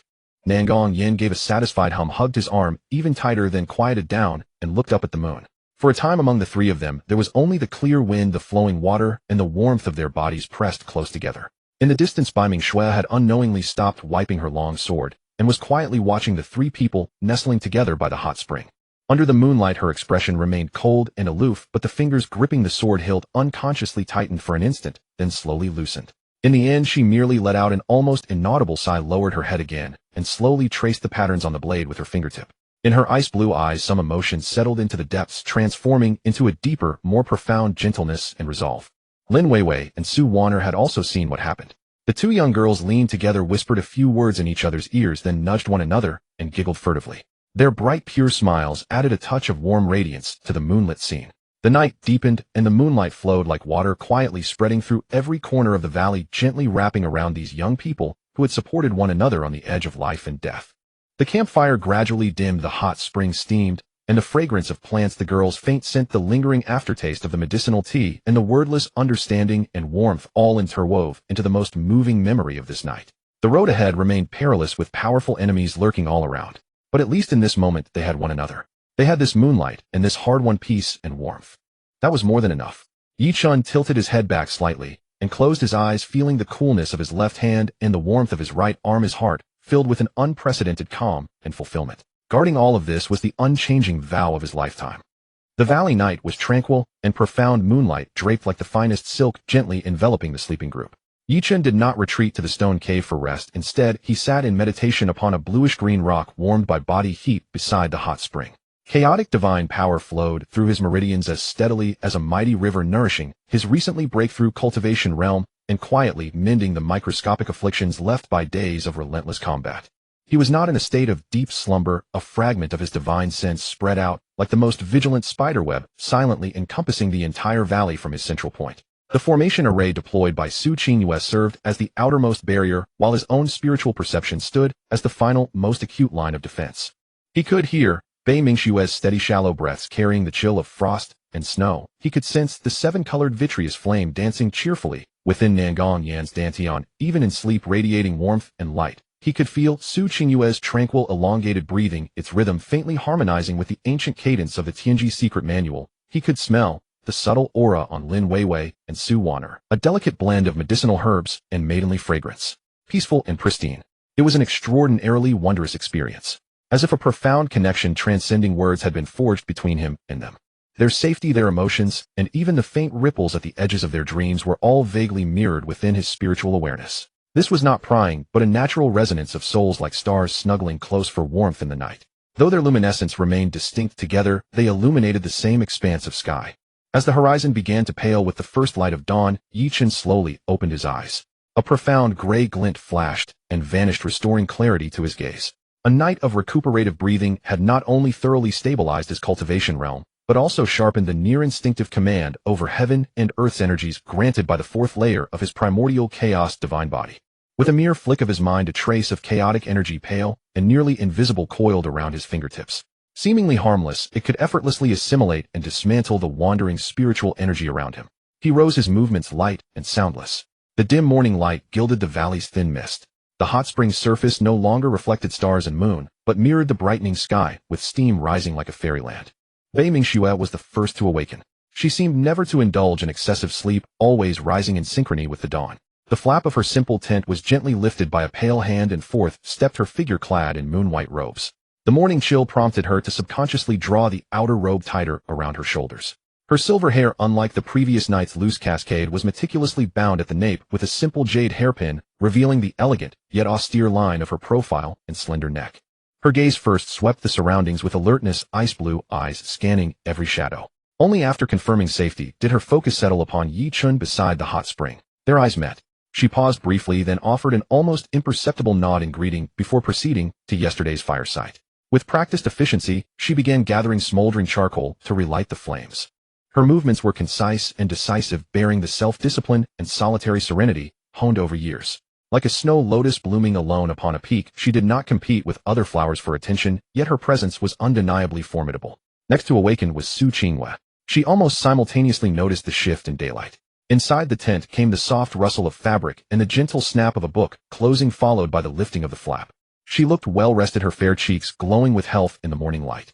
Her eyes were clear, stripped of their nocturnal haze, now holding a sharper, lucid wisdom. She offered a faint smile to Ye Chen and Bei Mingxue. It was slight, yet like a spring breeze brushing over ice, carrying a deeply reassuring gentleness. Instead of joining Bei Mingxue immediately, she walked to a calm bank downstream from the hot spring. Crouching, she cupped clear, slightly warm water in her palms to wash her face, then combed her long hair under the stream, securing it once more with her wooden hairpin. Every motion radiated unbothered composure and elegance and tranquility, cultivated through generations of an ancient scholarly lineage sedimented deep within her very bones. The third tent to stir was Nangong Yan's. A muffled grunt echoed first, followed by the sound of something tumbling to the ground. Ouch! The girl's crisp voice, tinged with a post-sleep huskiness, cried out in pain. The tent canvas was violently pushed open from within, and a fluffy fiery red head popped out, messy strands sticking up, faint red imprints still visible on her face from pressing against the fabric. She let out a huge yawn through sleepy eyes, then blinked vigorously before her surroundings finally came into focus. The moment her gaze landed on Ye Chen, her spirits instantly lifted. A wide, unshadowed smile bloomed across her face, as vivid as the morning sun cresting the horizon. "Good morning, Brother Chen. Good morning, Sister Shui. Good morning, Sister Qingyue." She greeted them one by one with boundless vitality, her voice ringing distinctly through the valley's morning silence. Then, like a creature overflowing with restless energy, she scrambled out of the tent in mere moments. Still clad in her sleeping garments and heedless of the chill, she stretched her arms high in a long, luxurious yawn. Her lovely curves were laid bare in the dawn light, brimming with youthful vitality and allure. Only after completing these actions did the cold finally register. She shivered, quickly scrambling back into the tent to hunt for her outer robes. The entire process pulsed with a vivid, lively clamor utterly infectious, much like her fiery hair and innate abilities. Lin Weiwei and Su Wanner had been awakened by the commotion. Their tents stood adjacent. First came the soft rustling of sheets and hushed whispers, then the flap rose to reveal two petite faces peering out one above the other. Lin Weiwei's hair was delightfully tousled from sleep, a few playful strands standing askew. Rubbing her eyes, she spotted Ye Chen and immediately broke into a sweet smile, whispering, "Good morning, brother Ye Chen." Su Wanner, by contrast, was far more demure. She merely pressed her lips into a gentle smile, offered a slight nod, and let her gaze sweep over Bei Mingxiu, attending the small fire, and Su Qingyue tidying her appearance.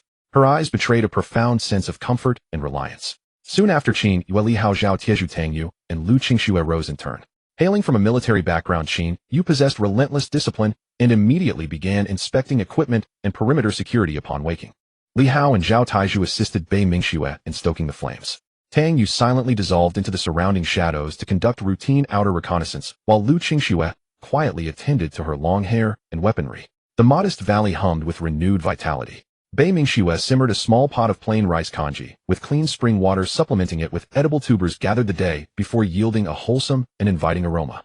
Lin Weiwei and Su Wanner eagerly presented a few sour-sweet wild berries that had been steeped in spring water overnight, offering them as if they were hidden treasures. Nangong Yin produced a small cloth pouch from nowhere, revealing several pieces of meat jerky she had secretly hoarded and wrapped in oil paper. She generously contributed them, slicing the strips thin and roasting them by the fire until they sizzled.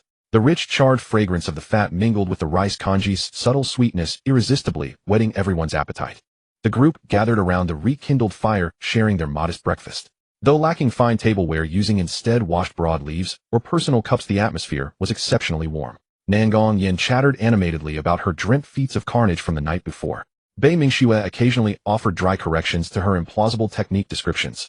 Su Qingyue listened with a smile, interjecting occasionally with cryptic remarks on the correspondence between dreams and heavenly intuition, which sparked curious follow-up questions from Lin Weiwei and Su Wanner. Qin Yu and Li Hao deliberated on the route ahead and potential perils in hushed tones. Zhao Taizhu chuckled with simple honesty, downing his congee in hearty gulps. Tang Yu ate in silence, her alert gaze periodically sweeping toward the valley's perimeter. Lu Qingxue carefully portioned the roasted jerky for everyone. Ye Chen sipped his warm congee, slowly gazing upon the scene before him. His heart swelled with a quiet, profoundly genuine sense of contentment. This was the ordinary tranquility he swore to protect comrades, warmth, the smoke of hearth fires, and the steadfast reassurance of mutual reliance. Following the meal, the group swiftly packed their camp, erasing every trace of their stay. Su Qingyue dismantled the protective array, and Qin Yu verified their direction once more. Per the map, traversing the silent forest sea ahead will bring us to the iceberg. Su Qingyue pointed toward the exit on the opposite side of the valley. It revealed an end-lacking expanse of deep-hued forest where towering trees stood densely packed, their canopies interlocking to blot out the sky. Unlike the illusory heart forest they had passed through earlier, this woodland was unnervingly silent. Not even the dawn chorus of birds and insects could be heard, a stillness that sent shivers down one's spine. The silent forest sea. Qin Yu flipped through the military's scant records. Documentation is sparse. It only states that a peculiar force field permeates the area, absorbing sound and certain energy fluctuations. Navigation becomes treacherous and camouflaged, withered would demons lie in ambush. The key to navigating it appears to be perceiving the forest's intrinsic rhythm or relying on an extraordinarily acute sense of direction. Tang Yu and I will lead the scouting. Lu Qingxue volunteered, her water attribute spiritual sense likely capable of detecting minute variations in moisture flow within such an environment.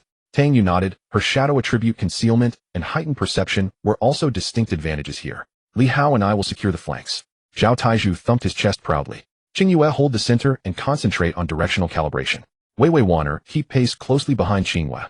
Xiaoxue Yinyan, your priority is guarding them.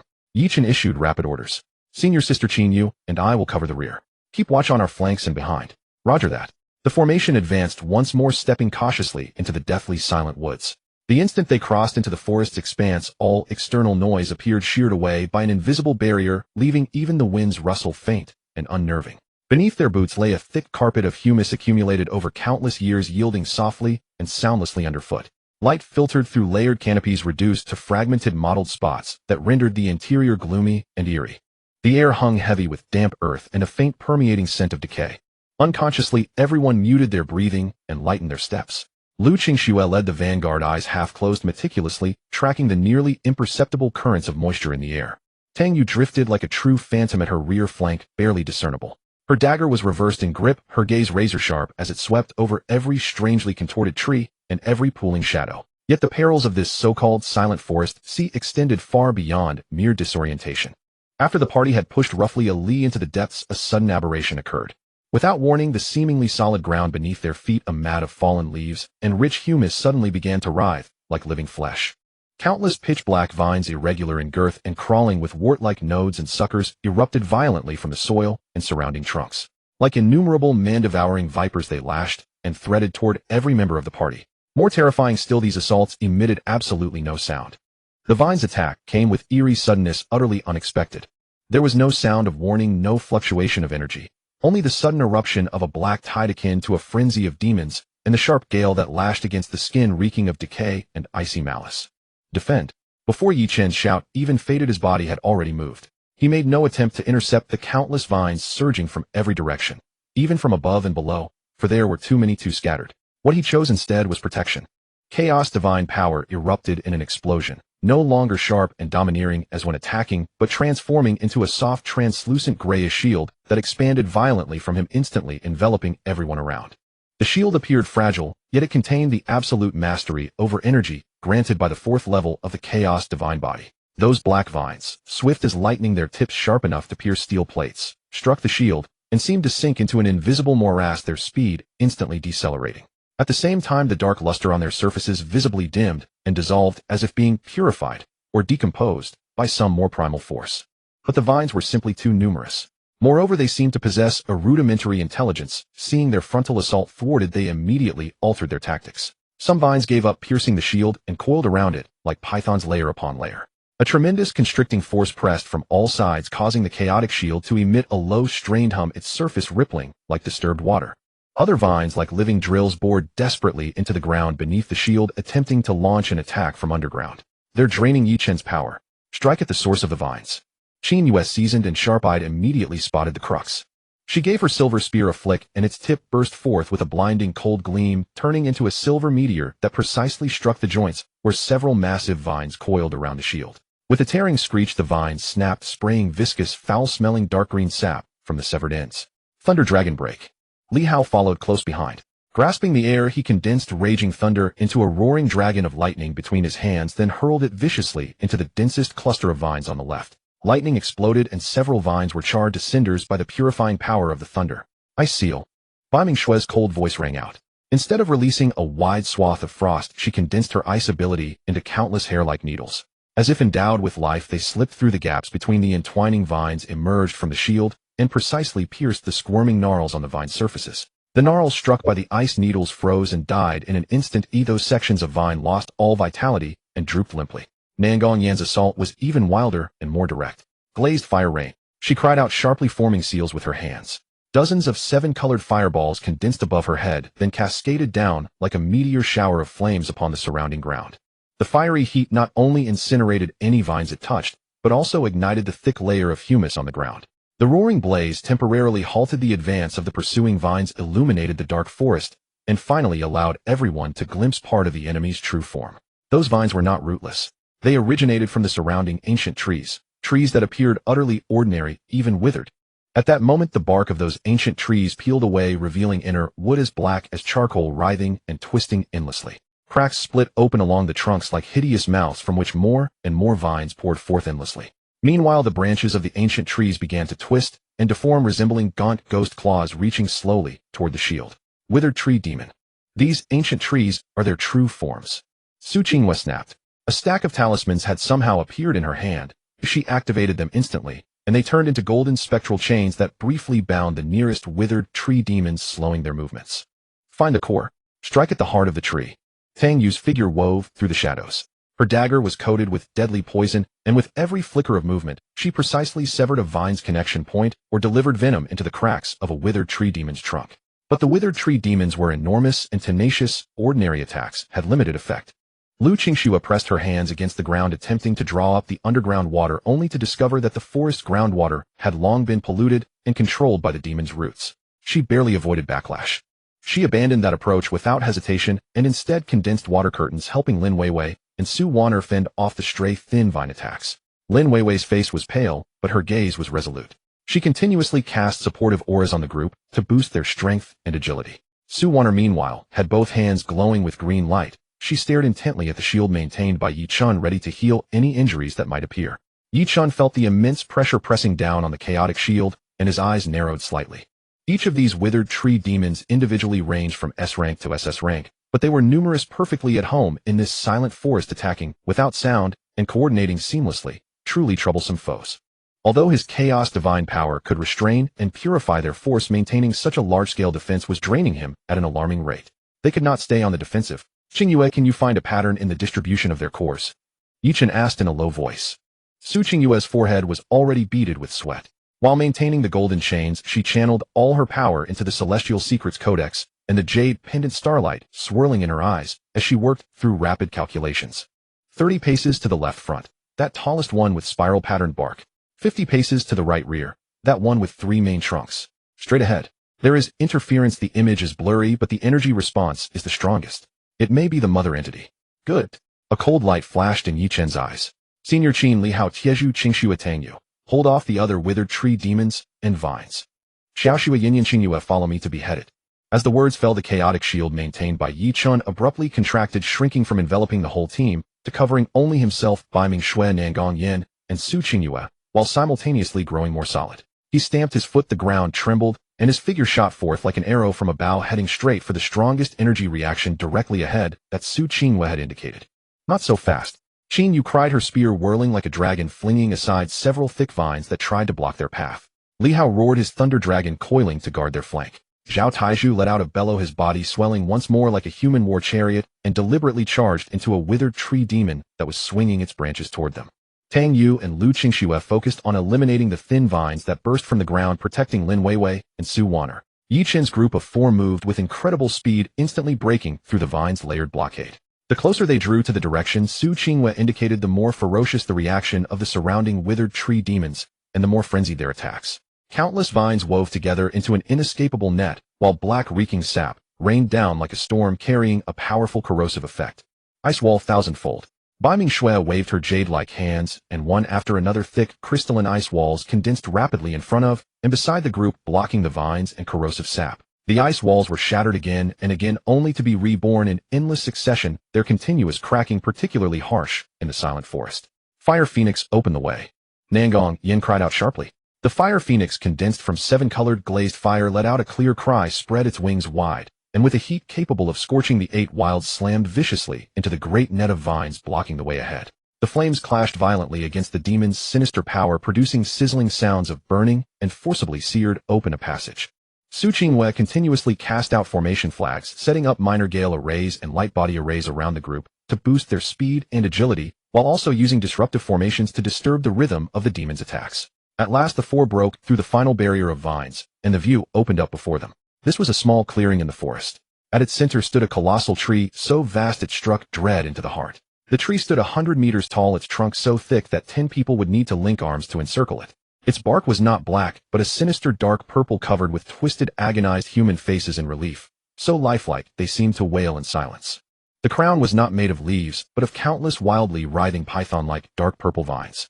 At the tip of each vine grew a terrifying bud that kept opening and closing, revealing gleaming white fangs. The great tree's roots plunged deep into the earth, and the ground around it was a sickly purplish-black, barren of all life. This was the mother entity of the silent forest, the withered tree demon sovereign.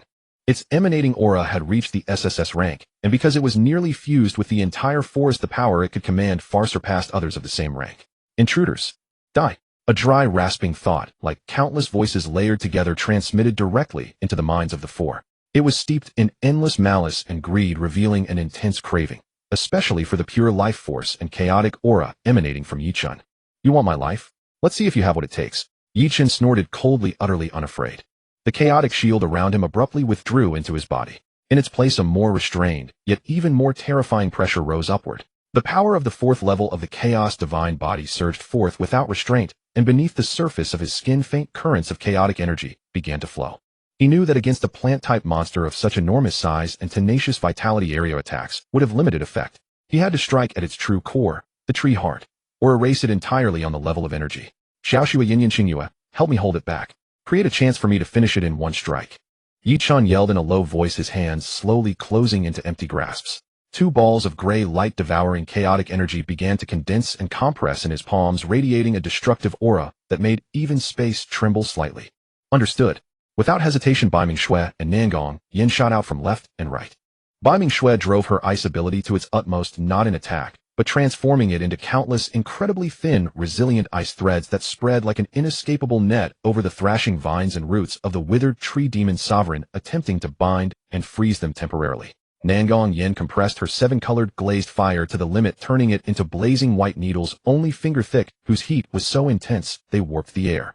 Like a rainstorm, they shot toward the eyes and mouths of the human face reliefs on the withered tree demon sovereign's trunk, delivering precise interference and destruction. Su Qingyue quickly laid down a spirit-gathering array and a space-stabilizing array beneath Ye Chen's feet, while pressing the Celestial Secrets jade pendant to her brow, channeling all her power into deducing the energy flow nodes and defensive weak points of the withered tree demon sovereign.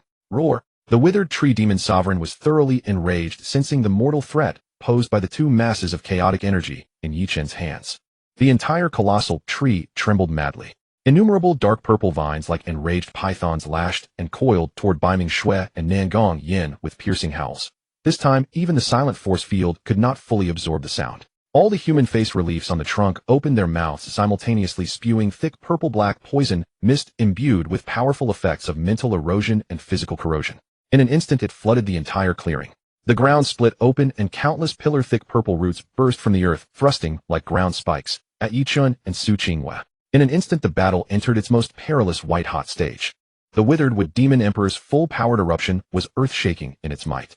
In an instant, purple-black poisonous mist veiled nearly half the sky, and even the sparse sunlight that pierced the forest sea was corroded and warped, plunging the clearing into what seemed like the nine abyssal purgatory. The poison mist carried not only lethal venom, but also the resentful thoughts and psychic impact of countless untimely dead.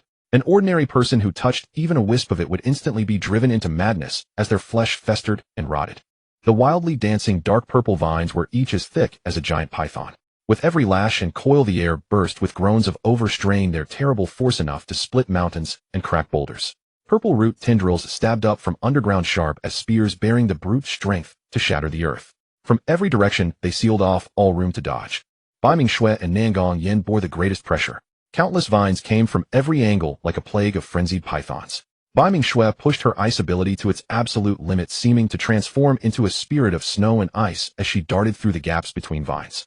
With every swing of the ice soul sword in her hand, a wave of freezing cold swept out and congealed space itself, freezing and slowing every vine it touched. At the same time, countless resilient ice threads like the most exquisite spider silk endlessly wound around and bound the vine's movements. But her face grew paler and paler. In an environment where her element was countered forcibly, driving ice power of such intensity took a heavy toll on her. A thread of blood even seeped from the corner of her mouth, only to be quickly frozen and wiped away by her own frigid aura. Nangong Yin was in a slightly better situation. Her seven-colored glazed fire was a natural counter to the withered wood demon emperor's evil force. Wherever the flames passed, vines were scorched black and the poison mist dispersed. But the vines were too numerous and the attacks too dense. She had to compress and condense her flames into a skin-hugging suit of glazed fire armor, while twin flame whips danced madly from her hands, whipping and burning the incoming vines into fragments within a storm of fire. Like a burning meteor, she charged left and right through an ocean of vines, buying Ye Chen both time and space. But under the repeated battering of immense vine force, the fire armor began to crack and her breathing turned ragged. Su Qingyue meanwhile faced the surprise attacks of the underground root tendrils and the mental corrosion of the poison mist. She devoted most of her mind to maintaining the formation beneath Ye Chen's feet, relying only on the protective radiance of the Tianji jade pendant and her own understanding of arrays to dodge the stabbing roots at the narrowest of margins.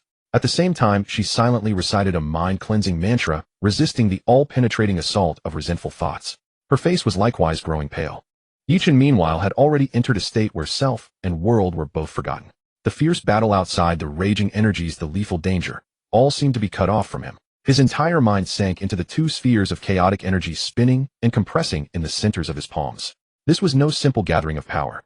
He was trying to infuse into them that trace of true meaning he had comprehended at the fourth level of the chaos divine body. assimilate all things, and return them to chaos.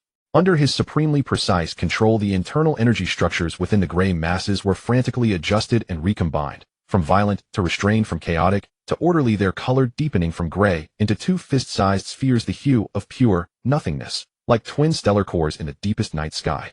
These two masses of energy were no longer simple chaos divine power. They were the chaos annihilation thunder, containing within them the faint embryo of a chaos law. At the same time, using Su Qingyue's formation, he amplified his perception to its limit, and together with his eye of truth pierced through the poison mist and countless barriers. He locked onto the core deep within the withered wood demon emperor's enormous trunk, the tree heart, that ceaselessly pulsed with a dense, unshakably sinister life fluctuation. Now, Ye Chen's eyes burst open, a flash of chaotic airflow flickering through them. He stamped his left foot heavily backward. The stable spatial formation Su Qingyue had laid groaned under the unbearable strain as the ground split with cracks. Borrowing the force of that recoil, he shot toward the trunk of the withered wood demon emperor like an arrow released from a fully drawn mighty bow, or a bolt of chaotic lightning tearing through the void. The two orbs of chaos annihilation thunder loosely held in his hands were suddenly brought together before his chest, and then aimed at the locked-on position of the tree heart, he thrust them forward with savage force. Chaos divine fist annihilation. There was no earth-shattering roar, no dazzling burst of radiance. There was only a slender, almost invisible gray line darker than the surrounding gloom that shot out from between Ye Chen's hands. It crossed tens of meters in an instant, and with absolute precision sank into the dark purple trunk of the withered wood demon emperor, a trunk harder than refined gold. Time seemed to stand still at that moment. The madly lashing vines suddenly froze in midair, the spewing poison mist hung motionless, the roots bursting from the ground stopped growing. On the withered wood demon emperor's trunk, the countless twisted human face reliefs all froze into expressions of utter terror. The next instant, a vibration too deep for comfort, as if from the very beginning of the universe, emanated from within the withered wood demon emperor. Then, centered on the point where the gray line had entered, a ring of gray ripples spread outward in perfect silence. Everything touched by those ripples was disappearing, not shattering, not burning, not freezing. It was erasure in the truest sense, erasure at the level of existence itself. The hard dark purple would, like snow and ice beneath the sun, silently dissolved into the tiniest particles. Then even those particles completely decomposed and vanished. The spitting poison mist, the mad dancing vines, the hideous roots, even the resentful human faces. Anything touched by the gray ripples was instantly reduced to nothing, as though it had never existed in this world. The process was not quick, yet it carried an irresistible supreme aura of law. The withered wood demon emperor let out a final silent shriek, filled with boundless fear and disbelief. From within, its massive body was erased inch by inch from bottom to top by the gray ripples. In only 3 breaths, the 100-meter-tall withered wood demon emperor, together with the polluted ground within 10 meters around it, vanished completely from the spot. No remains were left, not a trace of residual energy. There was only a bare hemispherical pit several meters deep, as if cut by the most precise instrument. Its walls were smooth as mirrors, and upon them lingered a trace of chaotic resonance that made the soul tremble. In the clearing, the purple-black poison mist slowly began to disperse. Sunlight once again struggled through the forest sea's obstruction and spilled down. The ordinary withered wood demons that had been attacking wildly seemed to lose all their power and sentience the instant the mother body was utterly erased. They froze in place, then rapidly withered, weathered, and crumbled into piles of pitch-black ash scattered by the breeze. Deathly silence once again shrouded the area. But this time it was not eerie silence. It was the brief emptiness left after battle, when strength is spent and taut minds finally loosen. Thud, thud.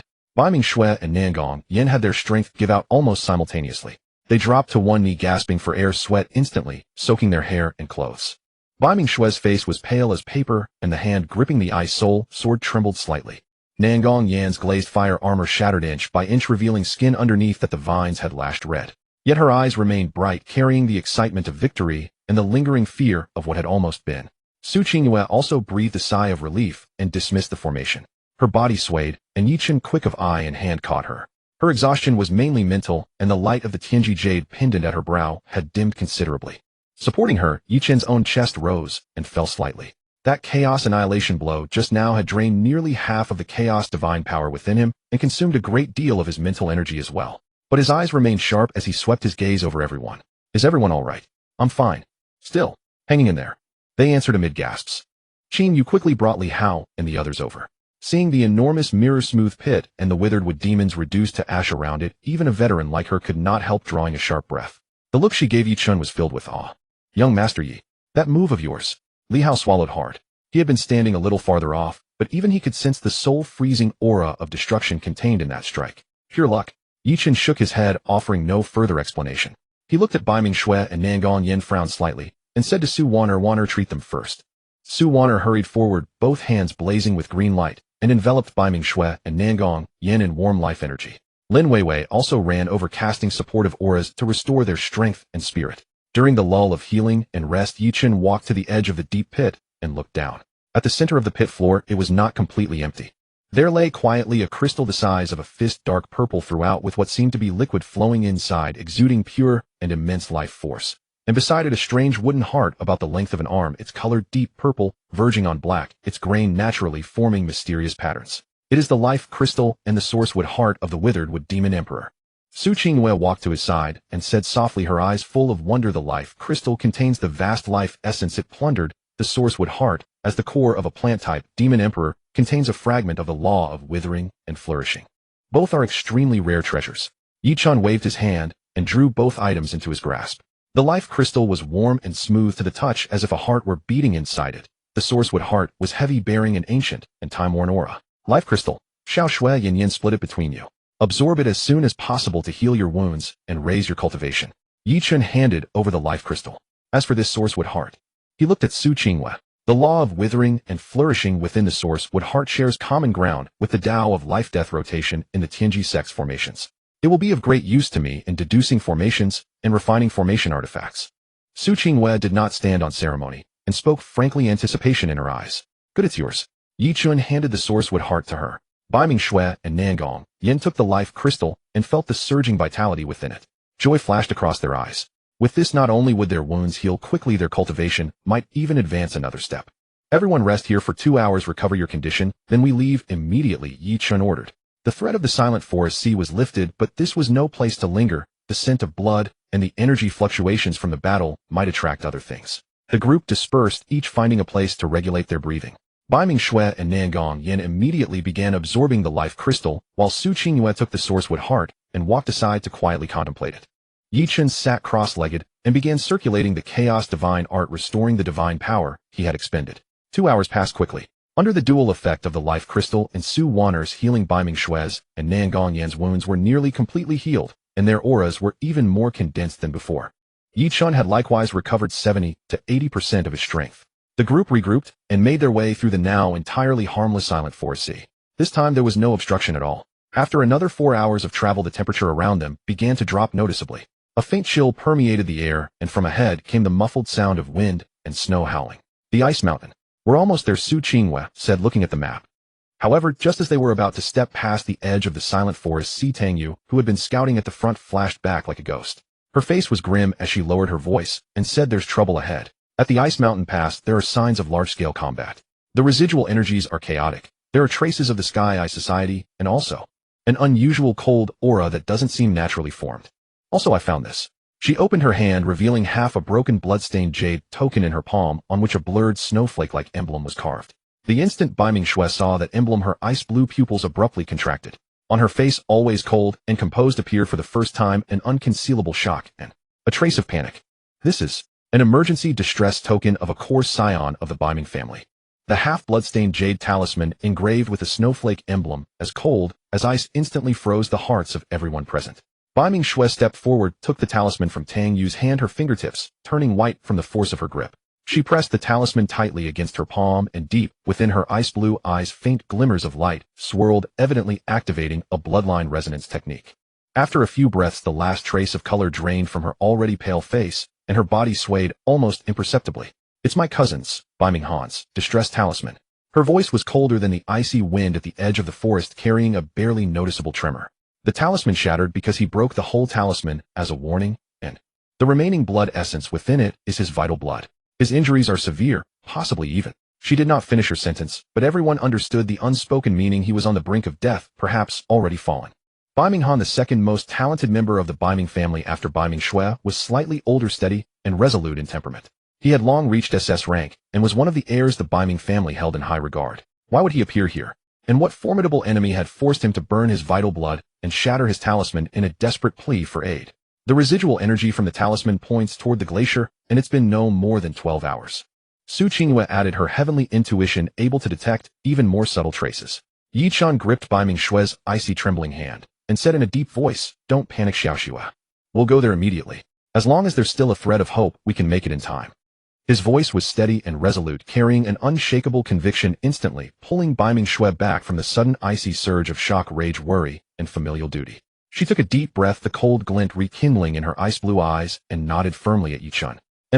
No time to waste. Move at full speed." Qin Yu immediately gave the order. The group no longer concealed their tracks, bursting out of the silent forest at top speed. The moment they stepped out, the biting wind sliced like knives, whipping up fine snow that stung their faces. Before them stretched an endless expanse of majestic glaciers draped in silver white, reflecting a pallid glow under the dim gray sky. Between the glaciers yawned bottomless ice crevasses and canyons howling with frigid winds. The glacier region had arrived. The chill here was not merely low temperature, it carried an eerie, sinister aura that seemed capable of freezing the very soul, utterly different from the pure, clear coldness of Bai Mingxue's power. As Tang Yu had said, the air was thick with chaotic, violent energy fluctuations. The ice was pitted with huge craters crisscrossed by deep sword scars, patches covered in strange black ice, and bloodstains frozen dark. The intensity of the battle was far beyond imagination. Follow the bloodstains and energy traces. Ye Chen activated his Eye of Truth. The tracks that seemed chaotic to ordinary eyes appeared to him as clearly marked paths pointing deep into the glacier. The group advanced quickly along the traces. The deeper they went, the lower the temperature dropped, and the more oppressive the sinister chill became, until every breath stabbed at their lungs. The remaining battle scars grew increasingly gruesome. They saw shattered weapon fragments etched with the Bai Ming family emblem, the frozen, flattened carcasses of unknown beasts crushed by some immense force, and more broken human remains wearing various kinds of attire, some clearly bearing the marks of the Heaven's Eye Society. A melee broke out here. More than 2 factions involved. Qin Yu crouched to inspect a frozen corpse, frowning. There are Heaven's Eye members, rogue cultivators in explorer gear, and even this. She pulled from the corpse's chest a bronze token half the size of a palm, ancient in design, engraved with a rustic medicine character. People from the Medicine King Valley.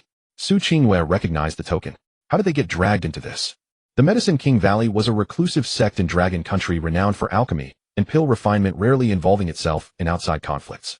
Seems something inside the glacier is attracting multiple factions. Ye Chen's eyes were cold as he pressed forward without pausing. Whatever it is, we find Bai Minghan first.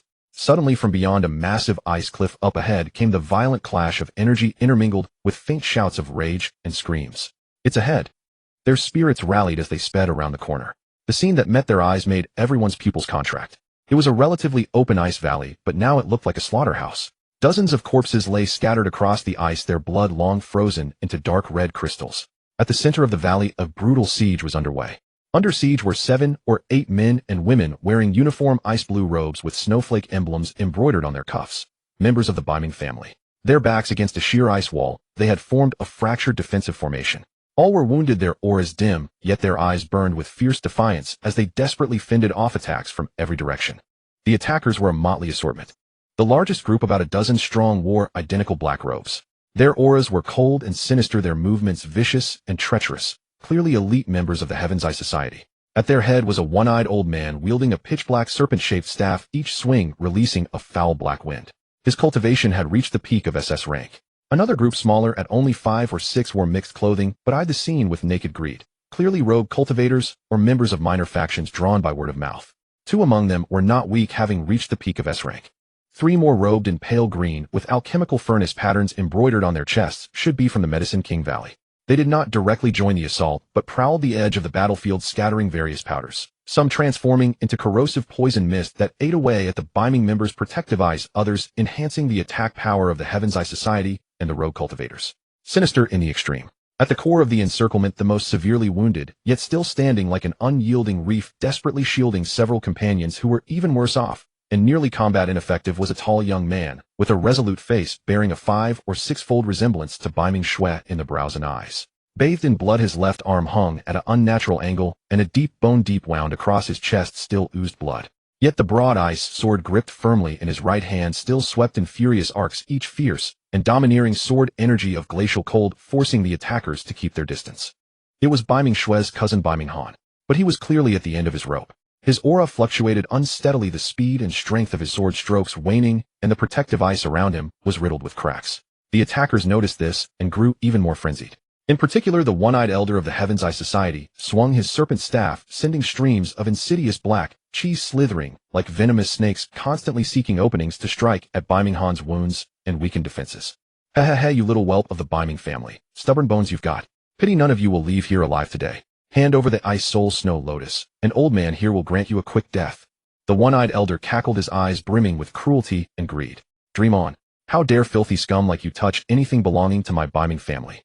Biming Han roared in fury, once again forcibly channeling his cold energy. He sliced apart several wisps of black chi with a single stroke, but stumbled back a step, spitting out a mouthful of blood laced with ice shards. Brother Han, cried a Biming girl behind him, whose injuries were lighter. She lunged forward to support him, but was driven back by another wave of attacks.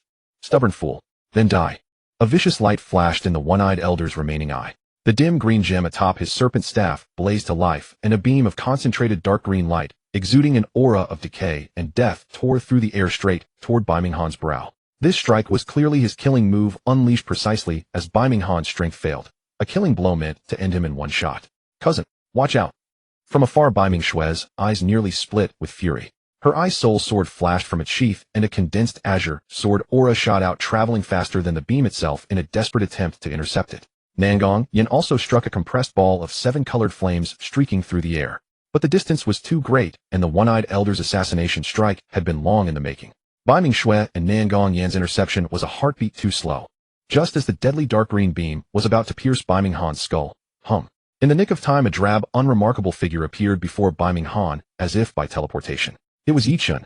He had seemingly anticipated the trajectory and timing of the one-eyed elder's attack, stepping into the path of the beam at the critical instant with speed beyond the perception of everyone present, shielding Biming Han. Facing that dark green beam, which could gravely wound or even kill a peak SS rank powerhouse, Ye Chen simply raised his right hand, fingers spread, and placed his palm before the incoming beam. There was no cataclysmic collision. The dark green beam, laden with terrifying, corrosive, and deathly power, vanished the moment it touched Ye Chen's palm, as if a pebble dropped into a deep sea. Not even a ripple stirred. No, it did not vanish. It was instantly decomposed, assimilated, and devoured to the last trace by the faint, barely perceptible grayish mist swirling on Ye Chen's palm.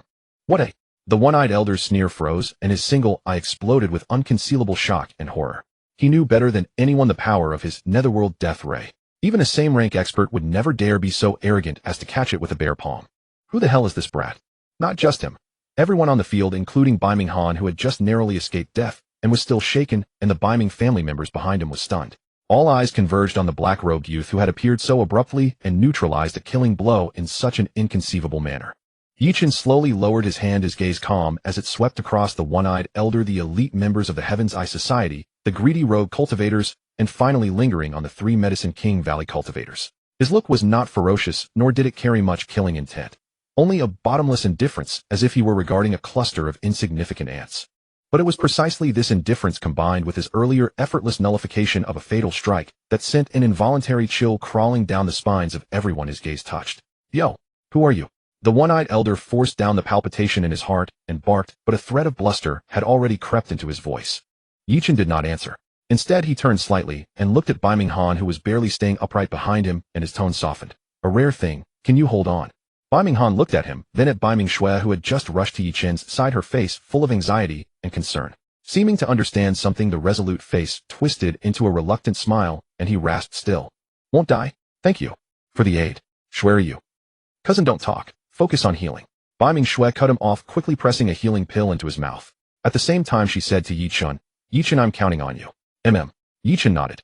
He turned back around to face the enemies with their shifting expressions and spoke calmly, his voice carrying clearly across the entire ice valley. Now I'll give you 2 choices. 1, put down everything you have taken from the Biming family or intended to take, cripple your own cultivation, and then get lost. 2, I'll choose for you. Ye Chen's voice was not loud, yet every word reached the ears of everyone in the ice valley with absolute clarity. Beneath its calm tone lay an indisputable aloofness and a suffocating authority. Put down your things, cripple your own cultivation, and get out. Or, he said, he would have to help them choose. Arrogant, reckless, utterly ignorant of his place. This was the first reaction of every enemy after a single stunned moment. They had greater numbers. The Sky Eye Society alone had over a dozen elite fighters. The one-eyed old man was a peak SS rank, and there were also 5 or 6 S rank or higher rogue cultivators, plus 3 Medicine King Valley disciples with eerie tricks up their sleeves. Their combined strength far surpassed their opponents. This young man who had suddenly appeared looked no more than 20. His aura was admittedly strange, but just how powerful could he possibly be?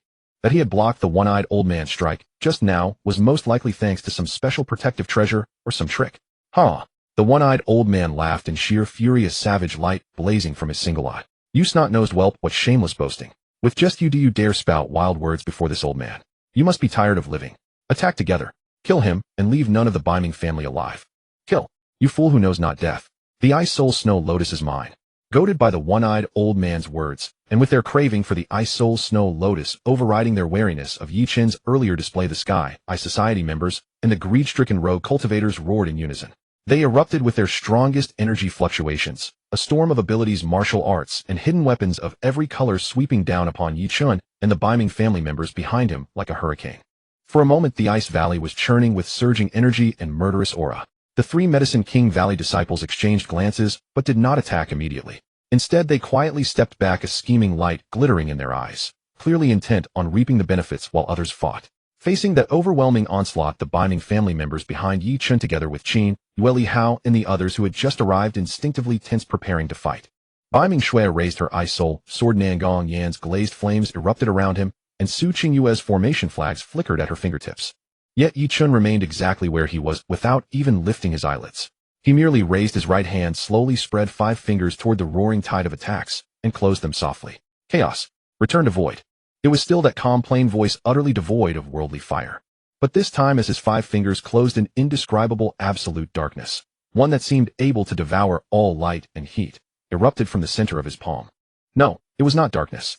It was a nothingness purer and more primordial than darkness, the void before the division of chaos, before the separation of heaven and earth. That hazy gray current spread, soundlessly forming an indistinct sphere-like domain roughly 10 meters in diameter. It shrouded Ye Chen and the area behind him that needed protection. The next moment, a scene that would forever be seared into their souls, making their very spirits tremble, took place. Every attack that fell into the gray spherical domain, the blazing fireballs, razor-sharp wind blades, venomous black chi, ponderous rocks, and earth's swift ice spikes, poisoned hidden weapons, and even the invisible mental assaults, vanished the instant they entered like snowflakes beneath the scorching sun. They melted and dissolved into the most fundamental particles of energy, then were assimilated and absorbed by the gray current, without so much as a ripple or sound, as if they had never existed at all. That ferocious joint assault, powerful enough to plow through the entire ice valley, was wiped away 10 meters in front of Ye Chen by an invisible giant hand, effortlessly erased. A deathly silence fell over the ice valley. Only the moan of the cold wind sweeping across the ice remained, and the involuntary chattering of teeth. Everyone stood frozen in place, still in their attacking postures.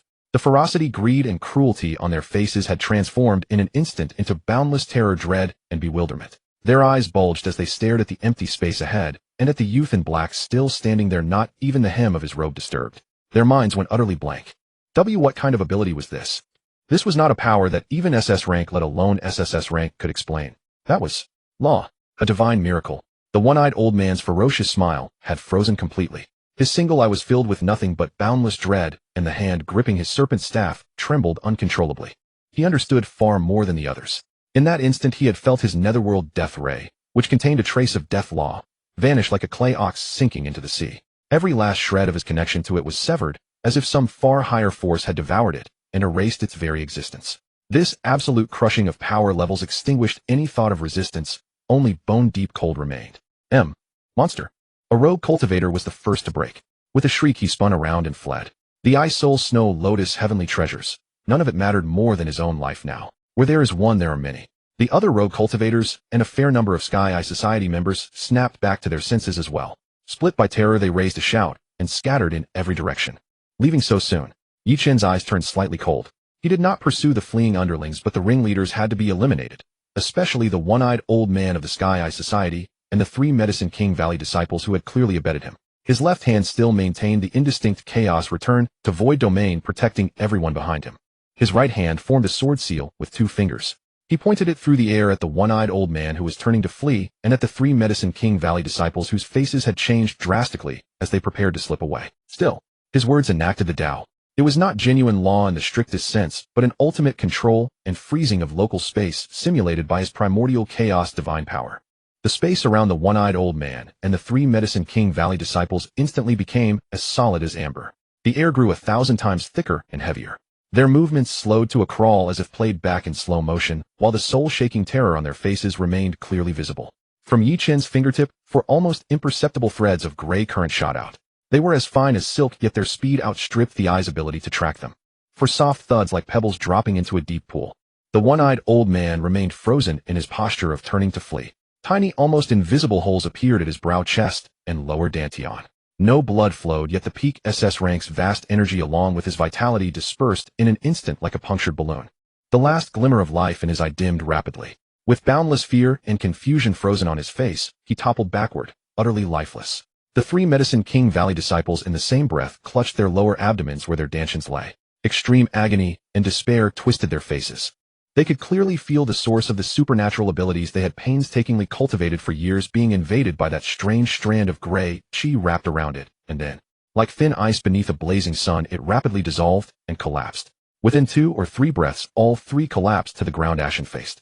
A lifetime of cultivation had been casually abolished by Ye Chen's hand.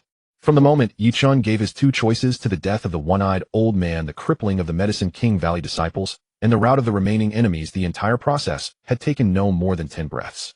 The Ice Valley fell silent once more. Only the cold wind, the few rapidly cooling corpses, and the 3 empty-eyed cripples collapsed on the ground bore witness to what had happened in that lightning flash. Ye Chen slowly lowered his hand. The gray currents around him withdrew into his body as if nothing had happened. He turned and looked behind him. The members of the Baiming family, Baiming Han included, stared at him dumbstruck, as if looking upon a deity descended into the mortal world. Shock, reverence, and a hint of incredulous bewilderment filled their eyes. The ferocious enemies they had fought with their lives, enemies they could not have repelled even at the cost of near annihilation, had been so pathetically powerless before this young man their younger cousin had brought. With a snap of his fingers, mighty foes had vanished into smoke and ashes. Qin Yue, Li Hao, and the others had already been prepared, knowing that Ye Chen's strength was unfathomable. Even so, watching him casually unleash such terrifying power, almost like erasure and stripping away, left their hearts profoundly shaken. Su Qingyue's beautiful eyes shimmered with extraordinary radiance. She had just gained a far more intuitive understanding of how formidable Ye Chen truly was. Bai Mingshui looked at Ye Chen's back. In her ice-blue eyes, her worry dissolved, replaced by an inexpressible complex light interwoven with pride, relief, and a feeling far deeper. Ye Chen paid no heed to their gazes. He walked straight to Baiming Han and asked, "What is this Ice Soul Snow Lotus you mentioned? Why are members of the Baiming family here?" Only then did Baiming Han stir from his daze. Fighting back the pain, he struggled to bow. "Baiming Han thanks Ye, Mr. Ye, for his great life-saving grace. There is no need for such formality. Since you are Xiaoxue's elder cousin, you may call me Ye Chen." Ye Chen raised his hand in a faint gesture of support, and a gentle force lifted Baiming Han up. Feeling how pure and vast that strength was, Baiming Han became even more awed and dared not presume. Still, he changed his address. "Ye, brother Ye, it is a long story. In truth, the Baiming family had not come to this place by chance. About half a month earlier, a secret agent the Baiming family had planted inside the Sky Eye Society risked death to send back top-secret intelligence. The Sky Eye Society had apparently discovered a 10,000-year Ice Soul Snow Lotus nearing maturity near the extreme ice abyss deep in Shenanjia. That object was of incalculable benefit to the Baiming family, who cultivated ice-based abilities, especially to Bai Mingshui's profound ice-sacred body. It might even help her physique undergo another transformation. The Baiming family patriarch Bai Mingshui's father immediately dispatched an elite team led by the steady and capable Baiming Han to infiltrate Shenanjia in secret and seize the opportunity. They endured countless perils, evaded the Sky Eye Society's outer blockade, and finally reached the vicinity of the extreme ice abyss 3 days ago. There they found the Ice Soul Snow Lotus growing beneath a 10,000-zhang wall of ice. But just as they were about to pick it, their whereabouts were exposed. They were besieged by the Sky Eye Society's elites, who had long been lying in ambush, along with rogue cultivators drawn by the news, and even Medicine King Valley disciples who wanted a share of the prize. Baiming Han led the team, fighting as they retreated. They had fought a bloody running battle all the way here. The team suffered grievous losses, and Baiming Han himself was badly wounded, finally hemmed into this ice valley. If Ye Chen and the others had not arrived in time, they would certainly have been wiped out. "What about the Ice Soul Snow Lotus?" Bai Mingshui asked urgently. A trace of bitterness and shame crossed Baiming Han's face. "It is still in my keeping. But to draw off the pursuers, I hid it in a concealed ice cave 30 li ahead and left misleading tracks behind. I had intended to retrieve it if I escaped. If I could not, then I was determined never to let it fall into the Sky Eye Society's hands." As he spoke, he took out a palm-sized ice crystal shaped like a lotus flower, radiating a soft blue glow from a storage artifact close to his body. He handed it to Bai Mingshui. "This is the Ice Soul essence that grew alongside the Snow Lotus, carrying a portion of its power. I intended to consume it at the final moment and perish together with the enemy. For now, let you have it, Schwer." Bai Mingshui accepted the Ice Soul essence. It was cold to the touch, and the pure, biting ice energy within it briefly lifted her spirits. But she did not absorb it. Instead, she looked to Ye Chen, her eyes asking for his judgment. After a brief pause, Ye Chen said, "Then there is no time to lose. We will retrieve the Ice Soul Snow Lotus immediately. Brother Biming, lead the way, we will escort you. Senior Sister Chen, please take some people to clear the battlefield. Handle those 3 Medicine King Valley disciples, and extract whatever information they have. Everyone else stay alert where you are. Xiao Xue, stabilize your cousin's injuries. Yes. Everyone answered at once without a single objection to Ye Chen's arrangements. Soon under the guidance of Ye Chen, Biming Xue, Nangong, Yin, Su Qingyue, and Biming Han, who had barely recovered enough strength to move, the team raced toward the hidden ice cave where the Ice Soul Snow Lotus had been stashed. Qin Yu stayed behind to interrogate the 3 Medicine King Valley disciples who had been stripped of their cultivation and were ashen-faced. 30 li was not a great distance for a team traveling at full speed. Yet when guided by Biming Han, they found the hidden ice cave tucked deep within a crevasse in the ice cliff, every single face darkened. The ice formation that had been used to conceal and warn at the cave mouth had already been destroyed by brute force. At the entrance lingered a few drops of dark red fresh blood that had not yet completely frozen, along with a faint, profoundly cold and sinister aura, utterly different from that of the Sky Eye Society and the withered tree demon they had faced before. Someone had arrived before them. Ye Chen frowned slightly and was the first to step into the ice cavern. Inside, the cold air was biting and the walls were covered in thick mystic ice that reflected a faint, deep blue glow. Where the 10,000-year Frost Soul Snow Lotus should have been growing, there remained only a shallow depression and a few scattered fragments of ice blue petals that had already begun to wither. A faint, strange floral fragrance lingered in the air, mingling with the scent of blood and a sinister, chilling aura. Biming Han's face was pale. He staggered forward, staring at the empty ice pit, his eyes filled with regret and fury. Damn it. I was careless. Someone must have followed the trail here after I left. Biming Xue crouched down, picked up a withered petal, and brought it to her nose. A trace of solemnity flickered in her ice-blue eyes. No, these petals withered far too quickly, and the residual aura isn't from those people of the Tianyin Society. This aura feels more like some kind of evil cultivation technique, thick with baleful resentment and murderous intent. Evil cultivation technique. Nangong Yin came closer and scratched his head. Could it be the demon sect? But the depths of Shenanjia have always been the territory of the ancient martial families and the Tianyin Society. The demon sect rarely sets foot here. Su Qingyue said nothing. She formed a hand seal, and a soft green light gathered at her fingertip, tracing a complex detection rune in the air. The rune flickered several times, then suddenly pointed at an apparently intact ice wall deep within the cavern, emitting a series of urgent low hums. There's something wrong over there. Su Qingyue pointed at that ice wall, her tone certain. My detection array sensed faint residual spatial fluctuations behind it. It seems someone used a secret technique to temporarily open a passage, and it has already closed. Ye Chen's gaze sharpened. He walked up to the ice wall and pressed his palm against it. Primordial chaos divine power surged out from his body, and his perception seeped into the depths of the ice like quicksilver. After a moment, he withdrew his hand and said calmly, correct. Before we arrived, someone used a spatial attribute artifact to forcibly open a temporary passage, took the Frost Soul Snow Lotus, and then immediately sealed the passage. His methods were meticulous, leaving few traces behind. That person's cultivation is at least at the early SSS rank, and he is highly proficient in the Tao of space. SSS rank. Biming Han gasped, all color draining from his face. Then, doesn't that mean that even if we hadn't been ambushed, we still wouldn't have been able to hold on to the Frost Soul Snow Lotus? Ye Chen did not answer, but his silence had already confirmed the truth. For a moment, the atmosphere inside the ice cavern grew oppressive and heavy. They had toiled so hard and paid a heavy price only to end up making a wedding dress for someone else. This feeling filled the surviving members of the Biming family with resentment and indignation. Can you track the might? Biming Xue looked at Ye Chen with a trace of hope. Ye Chen closed his eyes and sensed carefully for a moment, then shook his head.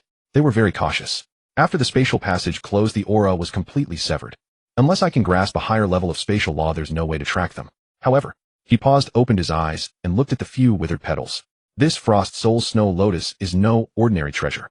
They went so far as to use a precious spatial artifact to seize it, which means it holds great value to them. As long as they remain within the bounds of Shenanjia, once they refine or use this thing, it will inevitably cause disturbances in the energy of heaven and earth. At that time, we might be able to find some clues. Then what do we do now? Nangong Yin asked. First, go back and regroup with Qin Yu and the others, then we'll decide. Ye Chen made the decision. Brother Biming is badly injured and needs rest. Although we lost the Frost Soul Snow Lotus, at least it won't fall into the Tianyin Society's hands for now. That counts as a small blessing within a great misfortune. The others nodded.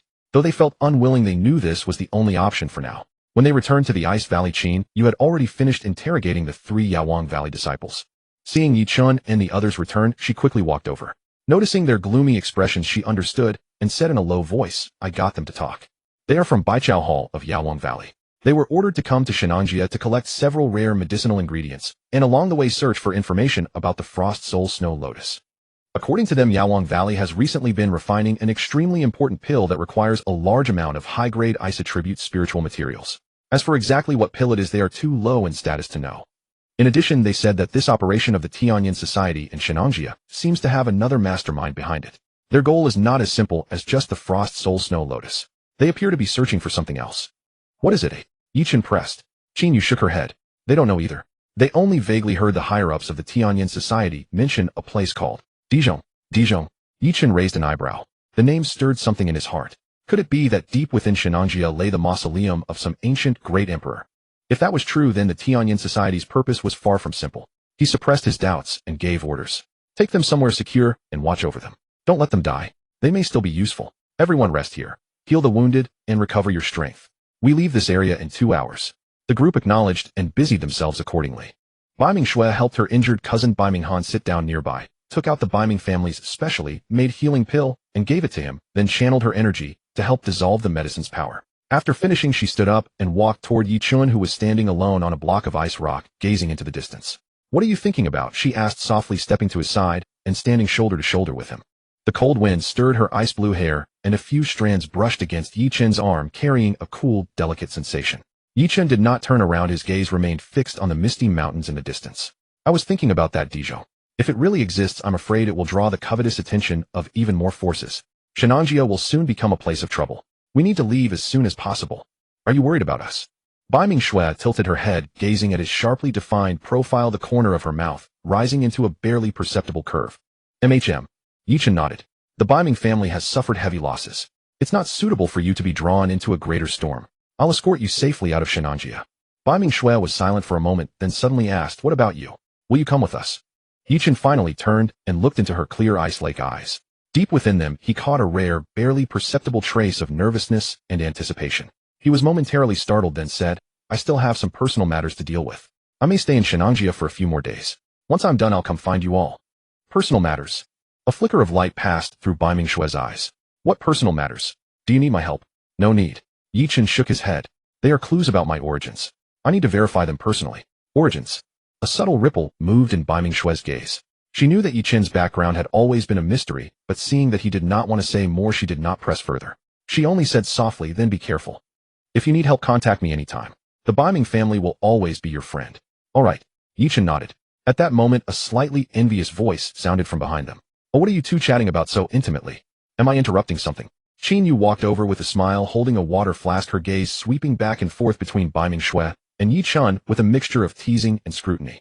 She walked to Ye Chen's other side and naturally handed him the flask. You've been walking for so long, you must be thirsty. Drink some water. This is spirit spring water I brought from the academy. It's good for the body. Ye Chen took the flask and thanked her. Qin Yu then turned to Baiming Shui, her smile unchanged, but there was a faint sharpness in her words.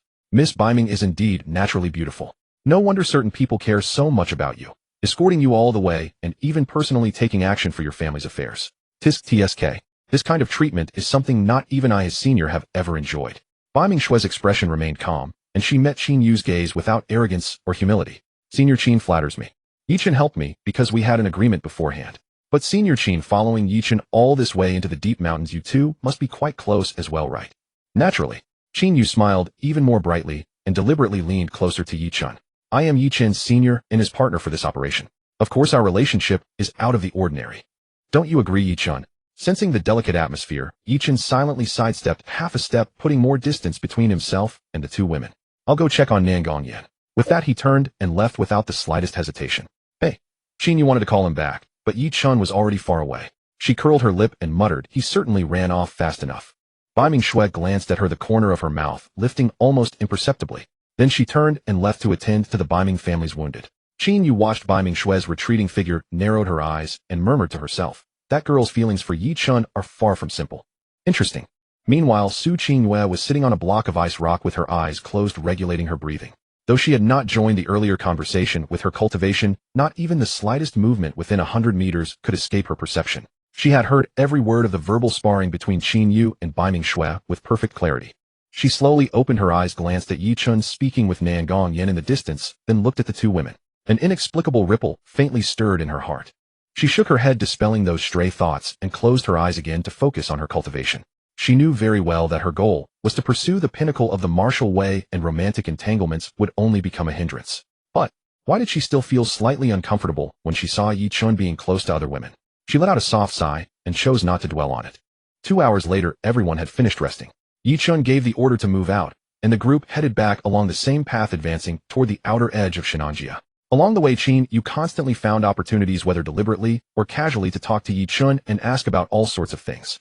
Sometimes she would deliberately make affectionate gestures in front of Bai Mingxue, such as brushing a fallen leaf off Ye Chen's shoulder or letting her fingertips touch his accidentally when passing him the flask. Bai Mingxue noticed all of this, but remained expressionless.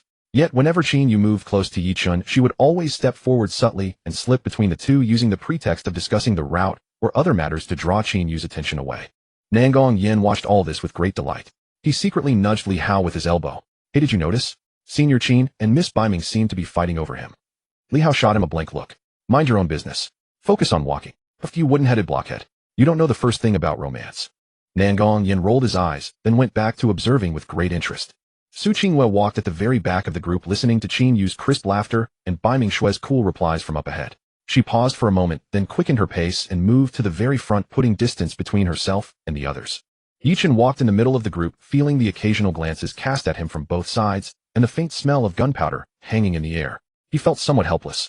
Though his strength was formidable, his experience in matters of the heart was truly limited. He could sense that both Qin Yu and Bai Mingxue had feelings for him, but his current focus was entirely on improving his strength and uncovering the truth about his origins. He simply had no energy to deal with these emotional entanglements. He secretly decided that once the Bai Ming family members were safely escorted out, he would find an excuse to act on his own and leave this place of trouble behind. However, what he did not know was that an even greater storm was brewing deep within Shenanjia. And the Frost Soul Snow Lotus, seized by that mysterious figure, would trigger an unexpected chain reaction, drawing him and the women around him into an even deeper vortex. Night fell and darkness swiftly swallowed the light in the primeval forest of Shenanjia. Ye Chen and his companions set up a temporary camp on a relatively sheltered leeward slope. A campfire blazed to life, its orange-red glow dispelling the chill around them and illuminating faces etched with exhaustion. The wounded members of the Bai Ming clan had already fallen into a deep sleep after taking their medicine. With Ye Chen's help, Bai Ming Han's injuries had mostly stabilized, and he now sat leaning against a tree trunk, eyes closed, regulating his breath. Nangong Yin and Li Hao were on watch. One crouched atop a large tree east of the camp, the other concealed in the shadows to the west, warily scanning their surroundings. In the center of the camp, beside the fire, only 4 people remained: Ye Chen, Bai Ming, Shui Qingyue, and Su Qinghua. The atmosphere was quiet, broken only by the crackling of burning firewood and the occasional low growl of an unknown beast in the distance. Qin Yu poked at the fire, breaking the silence. "Ye Chen, are you really planning to stay in Shenanjia alone? It's not safe here now. The Heavenly Eye Society won't just let this go after suffering a loss. What if they bring in stronger reinforcements? Can you handle that alone? I know what I'm doing." Ye Chen responded calmly, his gaze resting on the dancing flames. "You all keep moving outward at first light tomorrow. Once you leave the Shenanjia area, you should be mostly safe. The main target of the Heavenly Eye Society isn't you. How do you know their target isn't us?" Qin Yu retorted. "That one-eyed old man today clearly wanted to wipe us all out. If you hadn't arrived in time, we'd all have been done for here. That was because of the Ice Soul Snow Lotus." Ye Chen glanced up at her.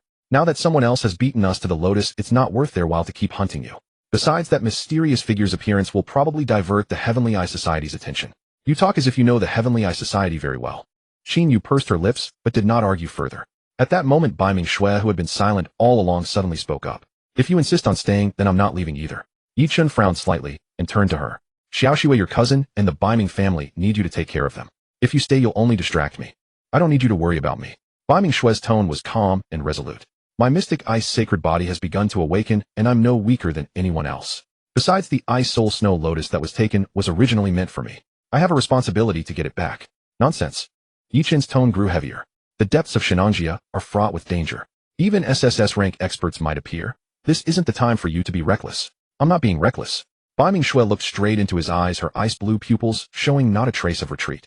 "I just don't want to stand behind you every time and let you bear all the danger alone." Hearing this, the atmosphere around the campfire suddenly turned subtle. Qin Yu raised an eyebrow, her gaze sweeping back and forth between Bai Mingxue and Ye Chen, twice a wry, amused smile curling at the corner of her lips. Su Qingyue meanwhile lowered her head and stared at the teacup in her hands as if deeply fascinated by its contents. Ye Chen was silent for a few seconds before softening his tone. "I know you want to help, but now is not the time to act on impulse. Once I've dealt with matters here, I'll come find you. And when that time comes, if you want to explore those ruins with me, I won't stop you." "Really?" Bai Mingxue stared at him as if trying to gauge whether he meant it. Ye Chen nodded. Only then did Bai Mingxue relax her tense shoulders slightly and let out a soft in reply, as if to agree. Qin Yu watched this scene from the side, feeling inexplicably irritated, and cut in with a sarcastic tone. Oh, Junior Yi is truly considerate toward Miss Bai Ming, making promises and guarantees left and right. Why aren't you this gentle with your senior sister? Ye Chen glanced at her. If Senior Qin were in danger, I would also lend a hand. Just lending a hand. Qin Yu blinked, deliberately drawing out her words. That's not enough. We're old partners who've been through life and death together. Surely I deserve some special treatment. What special treatment do you want? Ye Chen asked in return. Qin Yu tilted her head, thought for a moment, then suddenly smiled.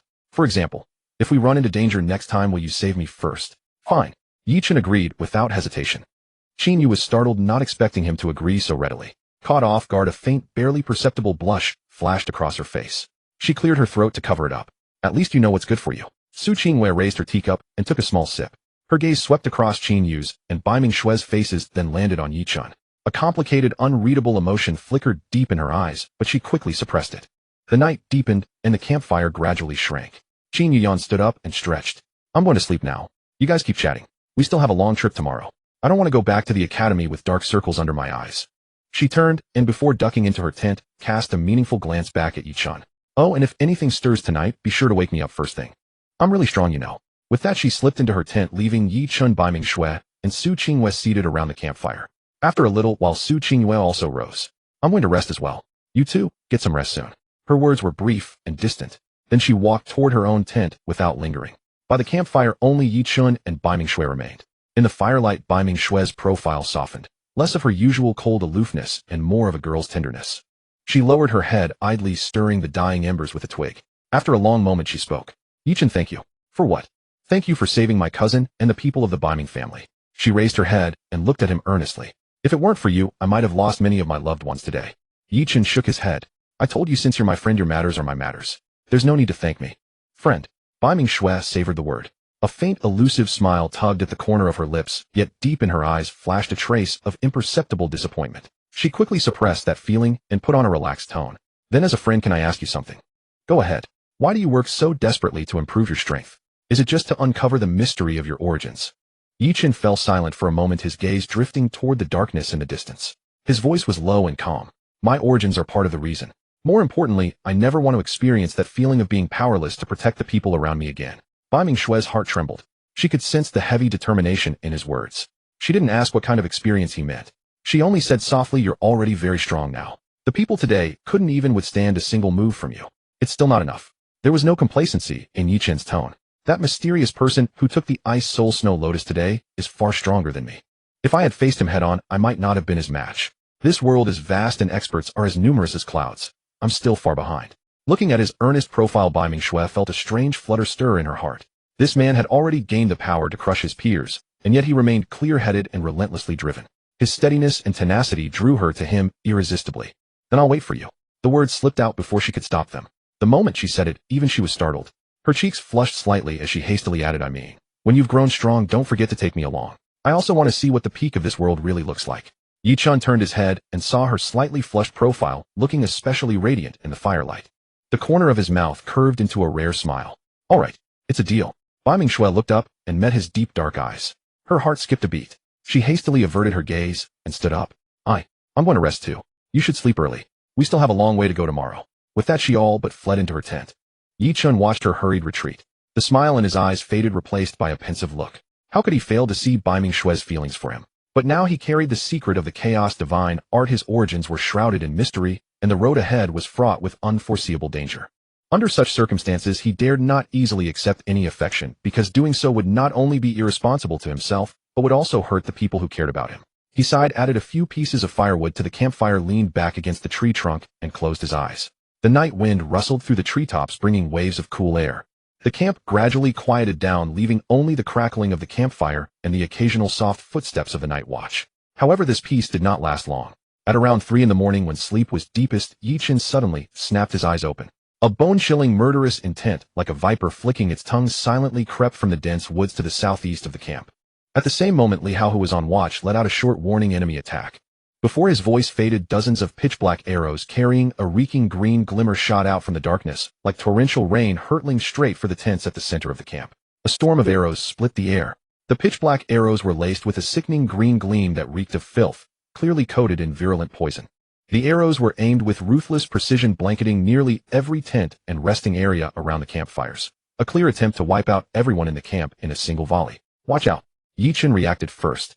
The instant the sound of arrows splitting the air arose, his figure flickered, and he was already standing in front of Bai Mingshui's tent.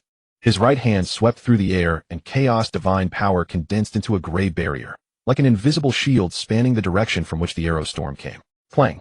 Clang! The arrows struck the gray barrier in a dense barrage of metallic clashes.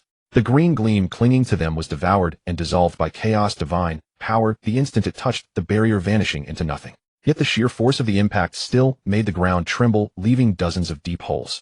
At the same time, the others were jolted awake. Chen Yu flashed out of her tent, like a specter, a coldly gleaming soft sword already in her hand. Her sword light coiled out like a bolt of white silk, shredding the arrows aimed at her tent. Su Qingyue was even more direct. Without even leaving her tent, she simply reached out and tapped the tent fabric. An azure rune flashed, forming a pale azure light shield. The arrows that struck it seemed to sink into mud, their speed dying away before they fell helplessly to the ground. Nangong Yin gave a thunderous roar. Glaze fire surged around him, turning into a wall of flames that burned the arrows flying toward him and Li Hao to ashes. After the opening volley, a rustling sound came from the dense forest. Dozens of black silhouettes shot out from among the trees like vengeful phantoms and encircled the camp. Every black-clad assassin gripped a curved saber or a short dagger, radiating dense, sinister killing intent. Their eyes were brutal and cold, unmistakably the marks of seasoned killers. Behind them, a tall, gaunt, black-clad man wearing a silver ghost mask walked out, slowly toying with a jet-black short flute that gave off a faint, ghostly green light. Not a bad reaction. The silver-masked man's voice was hoarse and piercing like sandpaper scraping metal. The intelligence wasn't wrong. There really are a few tough players in this group. Ye Chen's gaze cooled as he swept his eyes over the encirclement. People from the Heaven's Eye Society, or remnants of the Medicine King Valley. I guess. The silver-masked man gave a strange laugh and said nothing more. Raising the black short flute to his lips, he blew out a single shrill note. That note seemed to carry physical killing power. It transformed into a visible ring of black sound waves that surged toward the center of the camp. Wherever the sound waves passed, plants on the ground instantly withered and blackened, and the very air twisted out of shape. Soundwave arts. Child's play. Ye Chen snorted coldly. Lifting his hand, he pointed a finger, and a wisp of gray sword chi shot through the air, striking the black sound wave head-on. Boom. With a muffled blast, the gray sword chi and the black sound wave annihilated each other simultaneously. The impact wave snapped the surrounding trees at their trunks and sent several black-clad men nearby reeling backward. A flicker of surprise crossed the silver-masked man's eyes. Oh, interesting. You can take my nether demon sound, so you must be at least a peak SS rank cultivator. However, he paused and his voice turned suddenly bone-chilling. If that's all you're capable of, then tonight, all of you will die here. With that, he raised the short flute again. This time the notes came faster and shriller, as if countless vengeful ghosts were wailing in the darkness. Hearing the flute sound, the black-clad men's eyes instantly turned blood red. Their killing intent surged as they charged toward the camp like rabid beasts, utterly unafraid of death. Form a defensive formation. Chen Yu cried sharply. With a flick of her soft sword, it scattered into a storm of sword shadows that swept toward the black-clad men charging in front.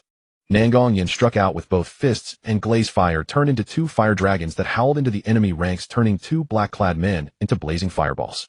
Li Hao stepped out of the shadows, a pair of short blades in his hands. Like a ghost, he slipped among the enemies, and with every strike, a black-clad man collapsed, clutching his throat. But there were simply too many enemies, and none of them feared death. Even when wounded or run through, as long as they could still move, they kept attacking in a frenzy. Even more troublesome, the silver-masked man stood at a distance, continuously playing his flute. The eerie sound waves not only disrupted the mind, but also amplified the speed and strength of the black-clad men. At this rate, we won't make it. Chen Yu forced back three black-clad men with a single sword stroke and retreated to Ye Chen's side, saying hurriedly, that flute player is the key. We have to kill him first. But he's hiding behind the crowd and protected by sound waves. It's hard to get close. Ye Chen's eyes darkened.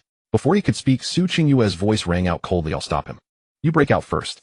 The moment she finished, Su Qingyue's figure swept out of the tent like a dancing butterfly. Her feet traced mysterious steps as she crossed the chaotic battlefield and lunged straight at the silver-masked man. Her hands formed seals, and azure runes surged around her, weaving into a complex network of formations that sealed off the surrounding space and blocked out the mind-disturbing flute sound. Sister Qingyue, Bai Mingshui cried out and tried to follow, but Ye Chen pulled her back. Trust her, Ye Chen said in a low voice. She has her formations to protect her. She won't be in danger for a while. Let's deal with these small fry first, then go help her. He took a deep breath, and a sharp cold light flickered in his eyes. Chaos divine power raged within his body, and an invisible pressure radiated from him, causing even the surrounding air to stagnate. Since you're all asking for death, I'll oblige you. He took a step forward, and his figure vanished like a ghost. In the next instant he appeared before a black-clad man. Lifting his palm he struck. A gray palm imprint landed silently on the man's chest. The black-clad man didn't even have time to scream. His entire body seemed drained of all vitality. He went limp, collapsed to the ground, and was completely lifeless. One palm strike, one kill. Ye Chen didn't pause. His figure flickered again, and every time he reappeared another black-clad man fell. His movements were concise and efficient without the slightest wasted motion. Every gesture and blow aimed straight at a vital point, killing in a single move. In just a dozen breaths, 7 or 8 black-clad men had died at his hands. The remaining black-clad men finally showed terror. They were not afraid to die, but when death arrived in such an indifferent, efficient manner, the overwhelming gap in strength still chilled their hearts. The silver-masked man had clearly noticed the situation too, and a note of gravity entered his eyes. He stopped holding back and poured all his power into the short flute. Its pitch suddenly climbed, turning shrill and mournful. As the flute sound changed, the black-clad men's bodies began to swell violently. Black patterns surfaced on their skin, muscles, knotted veins bulged, and their auras surged by a large margin in only a few breaths. No. He's using a forbidden art to stimulate their potential. Chen Yu's face changed. If he completes it, their strength will rise by at least 1 whole grade. Then we're in trouble. Ye Chen's brow furrowed. He was about to force through the blockade and interrupt the silver-masked man's spell when Su Qingyue's voice came from the direction of the silver-masked man's seal. A colossal azure rune descended from the sky like a cage, covering the silver-masked man and everything within 5 zhang around him. The rune pulsed with vast sealing power, instantly suppressing the eerie flute sound. The silver-masked man's face drastically changed, and his flute music came to an abrupt halt. He jerked his head up, staring at Su Qingyue hovering in midair. Shock and fury flashed through his eyes. A formation master? You're from the Celestial Mechanism Pavilion. Su Qingyue didn't answer. Her hands blurred through changing seals, and the giant sealing rune began to slowly contract, threatening to suppress the silver-masked man completely. Trying to trap me? Dream on. The silver-masked man roared. The black short flute in his hand suddenly burst apart, turning into a mass of dense black mist that wrapped around his entire body. The black mist churned, radiating a sinister aura that made the heart tremble, and actually managed to resist the contracting seal rune. Go now. Su Qingyue's voice came filled with urgency. I can't suppress him with this seal for long. You retreat first. I'll cover the rear. No. Bai Mingxue panicked. If we leave together. Stop being so wishy-washy. Su Qingyue's voice grew colder. If you stay, you'll only hold me back. Ye Chen, take them and go. I can find my own way out. Ye Chen stared deeply at the woman in azure robes floating in midair, a flicker of complicated emotion in his eyes. He knew Su Qingyue was telling the truth. In a battle of this level, although Bai Mingxue and Chen Yu were no weaklings, they really had little way to intervene against the silver-masked man's uncanny arts. If they stayed, they would only distract Su Qingyue. Take care. He said those 2 words in a low voice, then turned and grabbed Bai Mingxue with one hand and the still protesting Chen Yu with the other. Go. But, Chen Yu struggled. No buts. Ye Chen refused to listen. Pouring chaos divine power into his legs, he burst into explosive speed and shot into the depths of the forest with the 2 women. Nangong Yin and Li Hao saw this and stopped fighting. After forcing back the enemies in front of them, they followed close behind. A few remaining black-clad men tried to pursue, but an azure light barrier rose abruptly from the ground, blocking their way. That was the last formation Su Qingyue left behind before she retreated. In the camp, only Su Qingyue and the silver-masked man, trapped by the sealing rune, remained. The sealing rune kept contracting, but the aura inside the black mist kept climbing higher. Su Qingyue's face remained calm as she maintained her hand seals, whispering, Ye Chen, you owe me a favor. As her voice faded, the seals at her fingertips suddenly changed. The giant sealing rune erupted with blinding light, and then with a resounding boom exploded. The terrible shockwave flattened every tree within hundreds of meters, kicking up a sky full of dust and broken rock. And in the center of the blast, a wisp of black mist shot into the sky, carrying a human figure, while a voice roared in utmost fury, little girl of the Celestial Mechanism Pavilion. I'll remember you. Sooner or later this debt will be settled. The black mist circled once in midair as if weighing whether to chase Ye Chen and the others, but in the end it turned into a streak of light and disappeared into the night. The aftershocks slowly died away. The dust drifted down, revealing a huge crater in the ground. Behind a boulder at the edge of the crater, a slender figure slowly rose.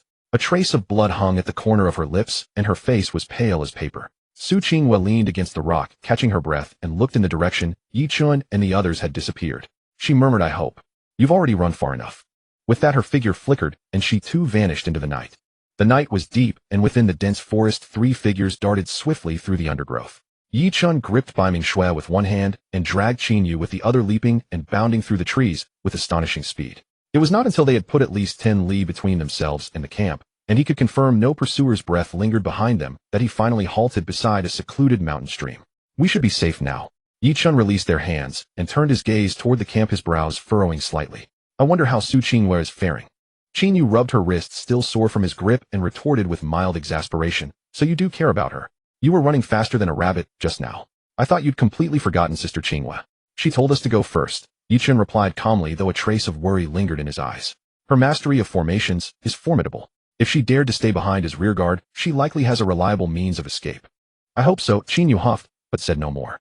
Deep down she knew that given the circumstances, Su Qingyue's decision to stay behind was indeed the optimal choice.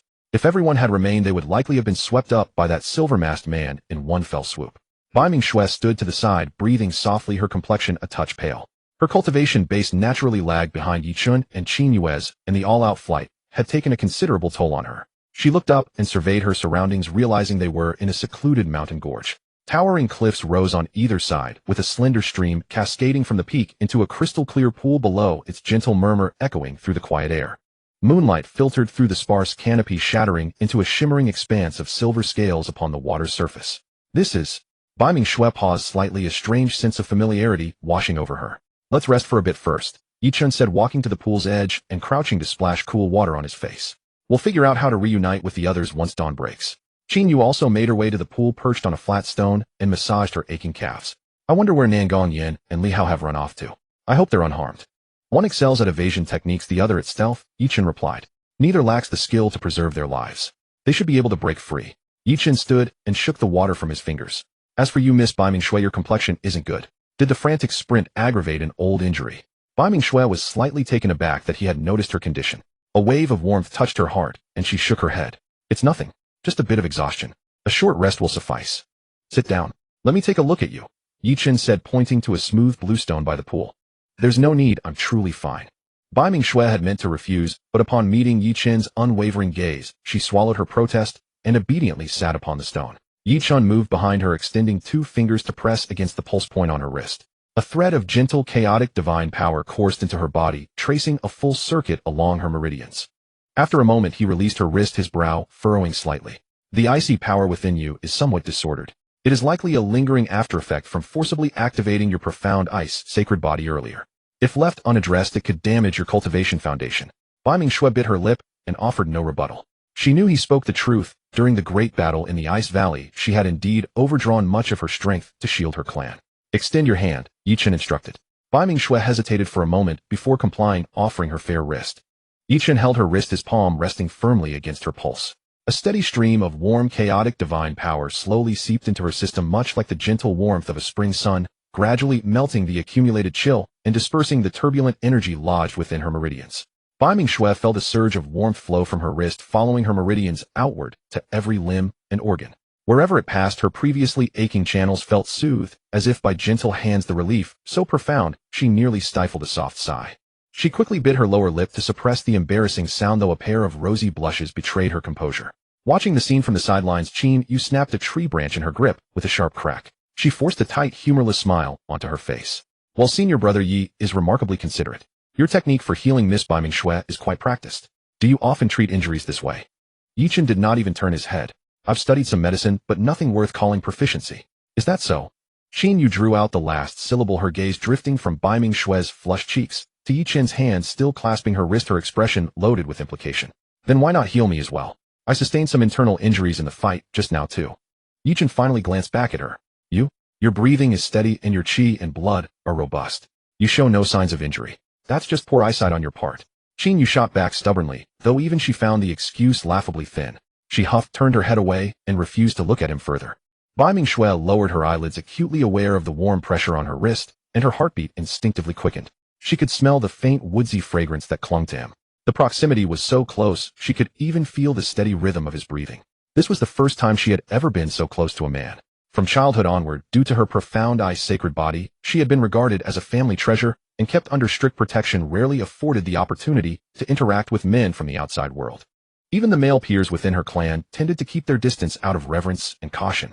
An occasion like today, where a man of her own age held her wrist and channeled internal energy to heal her, was utterly unprecedented. She stole a glance at Ye Chen's profile. Moonlight traced the sharp angles of his face, and his focused expression carried a seriousness and calm that stood in stark contrast to the ruthless combatant who could annihilate powerful foes with a mere flick of his finger during the day. Her heart skipped another beat against her will. All done, Ye Chen said, releasing her hand and rising to his feet. The disordered cold chi has been smoothed out. Avoid using your icy power for the next 2 days. Rest well, and there will be no lasting repercussions. MMH. Bai Mingxue murmured softly, withdrawing her wrist into her sleeve. The lingering warmth of his palm on her skin left her in a slight daze. Qin Yu observed the subtle, almost palpable tension between the two, and her discontent deepened. She stood and brushed the dust from her skirt. All right, the healing's done. Let's figure out our next move already. Sister Qingwei is missing. Nangong Yin and Li Hao have vanished without a trace, and we certainly can't just sit in this damn valley feeding mosquitoes forever. Ye Chen pondered for a moment before speaking. After dawn breaks, I will return first to find Su Qingwei. Both of you stay here and wait for me. Do not wander off. Why should you go alone? Qin Yu objected immediately. If anyone goes, we all go. You would only slow me down, Ye Chen stated bluntly. Qin Yu was rendered speechless, puffing her cheeks in frustration, but unable to counter his logic. The silver-masked man's strength had truly far surpassed her own. In a direct confrontation, she doubted she could withstand more than a few moves. Bai Mingxue also rose to her feet. I will go with you, she said softly. Though I cannot fully activate my profound ice-sacred body, it is still sufficient for self-defense. Moreover, if danger arises, my ice-based abilities may prove useful. Ye Chen studied her for a moment, saw the firmness in her gaze, and knowing persuasion was futile, nodded. Very well. Senior Sister Qin, you remain here to provide support. If we have not returned before dusk, evacuate Shenangjia and wait for us in the nearest town. Qin Yu opened her mouth as if to protest, but ultimately deflated. All right. Go on then. I'll be your logistic support. Happy. Though she agreed, outwardly she muttered to herself, humph. Leaving me behind alone while the two of you, just a man and a woman, go off on an adventure. Keep dreaming. She had already plotted in her mind that the moment Ye Chen and Bai Mingxue departed, she would secretly trail behind them to see if the two were up to any shenanigans behind her back. Naturally unaware of Qin Yu's inner machinations, Ye Chen glanced up at the sky. A faint line of pale white was already emerging on the eastern horizon. Dawn was near. Rest for half an hour, then we depart, he announced. Bai Mingxue nodded, found a spot by the pool, and sat down to close her eyes and regulate her breathing. Qin Yu meanwhile leaned against a tree trunk. Though she appeared to be dozing with her eyes closed, her ears were sharply tuned to every movement coming from Ye Chen and Bai Mingxue's direction. Ye Chen did not rest. He walked to the entrance of the gorge, settled onto a protruding rock, and gazed intently toward the direction of the camp, his eyes deep with thought. Su Qingwei, I hope you truly have a way to escape. He recalled that quiet young woman in azure robes who always preferred to linger alone in the corners. She rarely spoke, yet whenever she acted she did so with decisive efficiency, never leaving things half done. Her initiative to stay behind as rearguard tonight had taken everyone completely by surprise. He owed her a debt of gratitude, and it was a substantial one. As the first faint light of dawn pierced through the forest and the mist gradually lifted, Ye Chen rose to his feet and brushed the dew from his clothes. Let's go. Bai Mingxue followed suit, falling into step behind him. The morning air in Shenangjia was crisp, filled with the chirping of birds and the gentle murmur of streams. Everything around them seemed peaceful and serene. Yet Ye Chen knew that beneath this tranquility dark currents were already surging. The origins of that silver-masked man, the mysterious imperial tomb, and the ice soul snow lotus that had been stolen. All these threads of clue pointed toward a far greater conspiracy. And he, almost without realizing it, had already been drawn into the very center of this swirling vortex. Meanwhile, unseen by either of them, a shadow detached itself from the tree line. Qin Yu pressed her back against the rough bark, her breathing carefully controlled, her eyes gleaming with fierce determination as she tracked their departure into the deepening woods.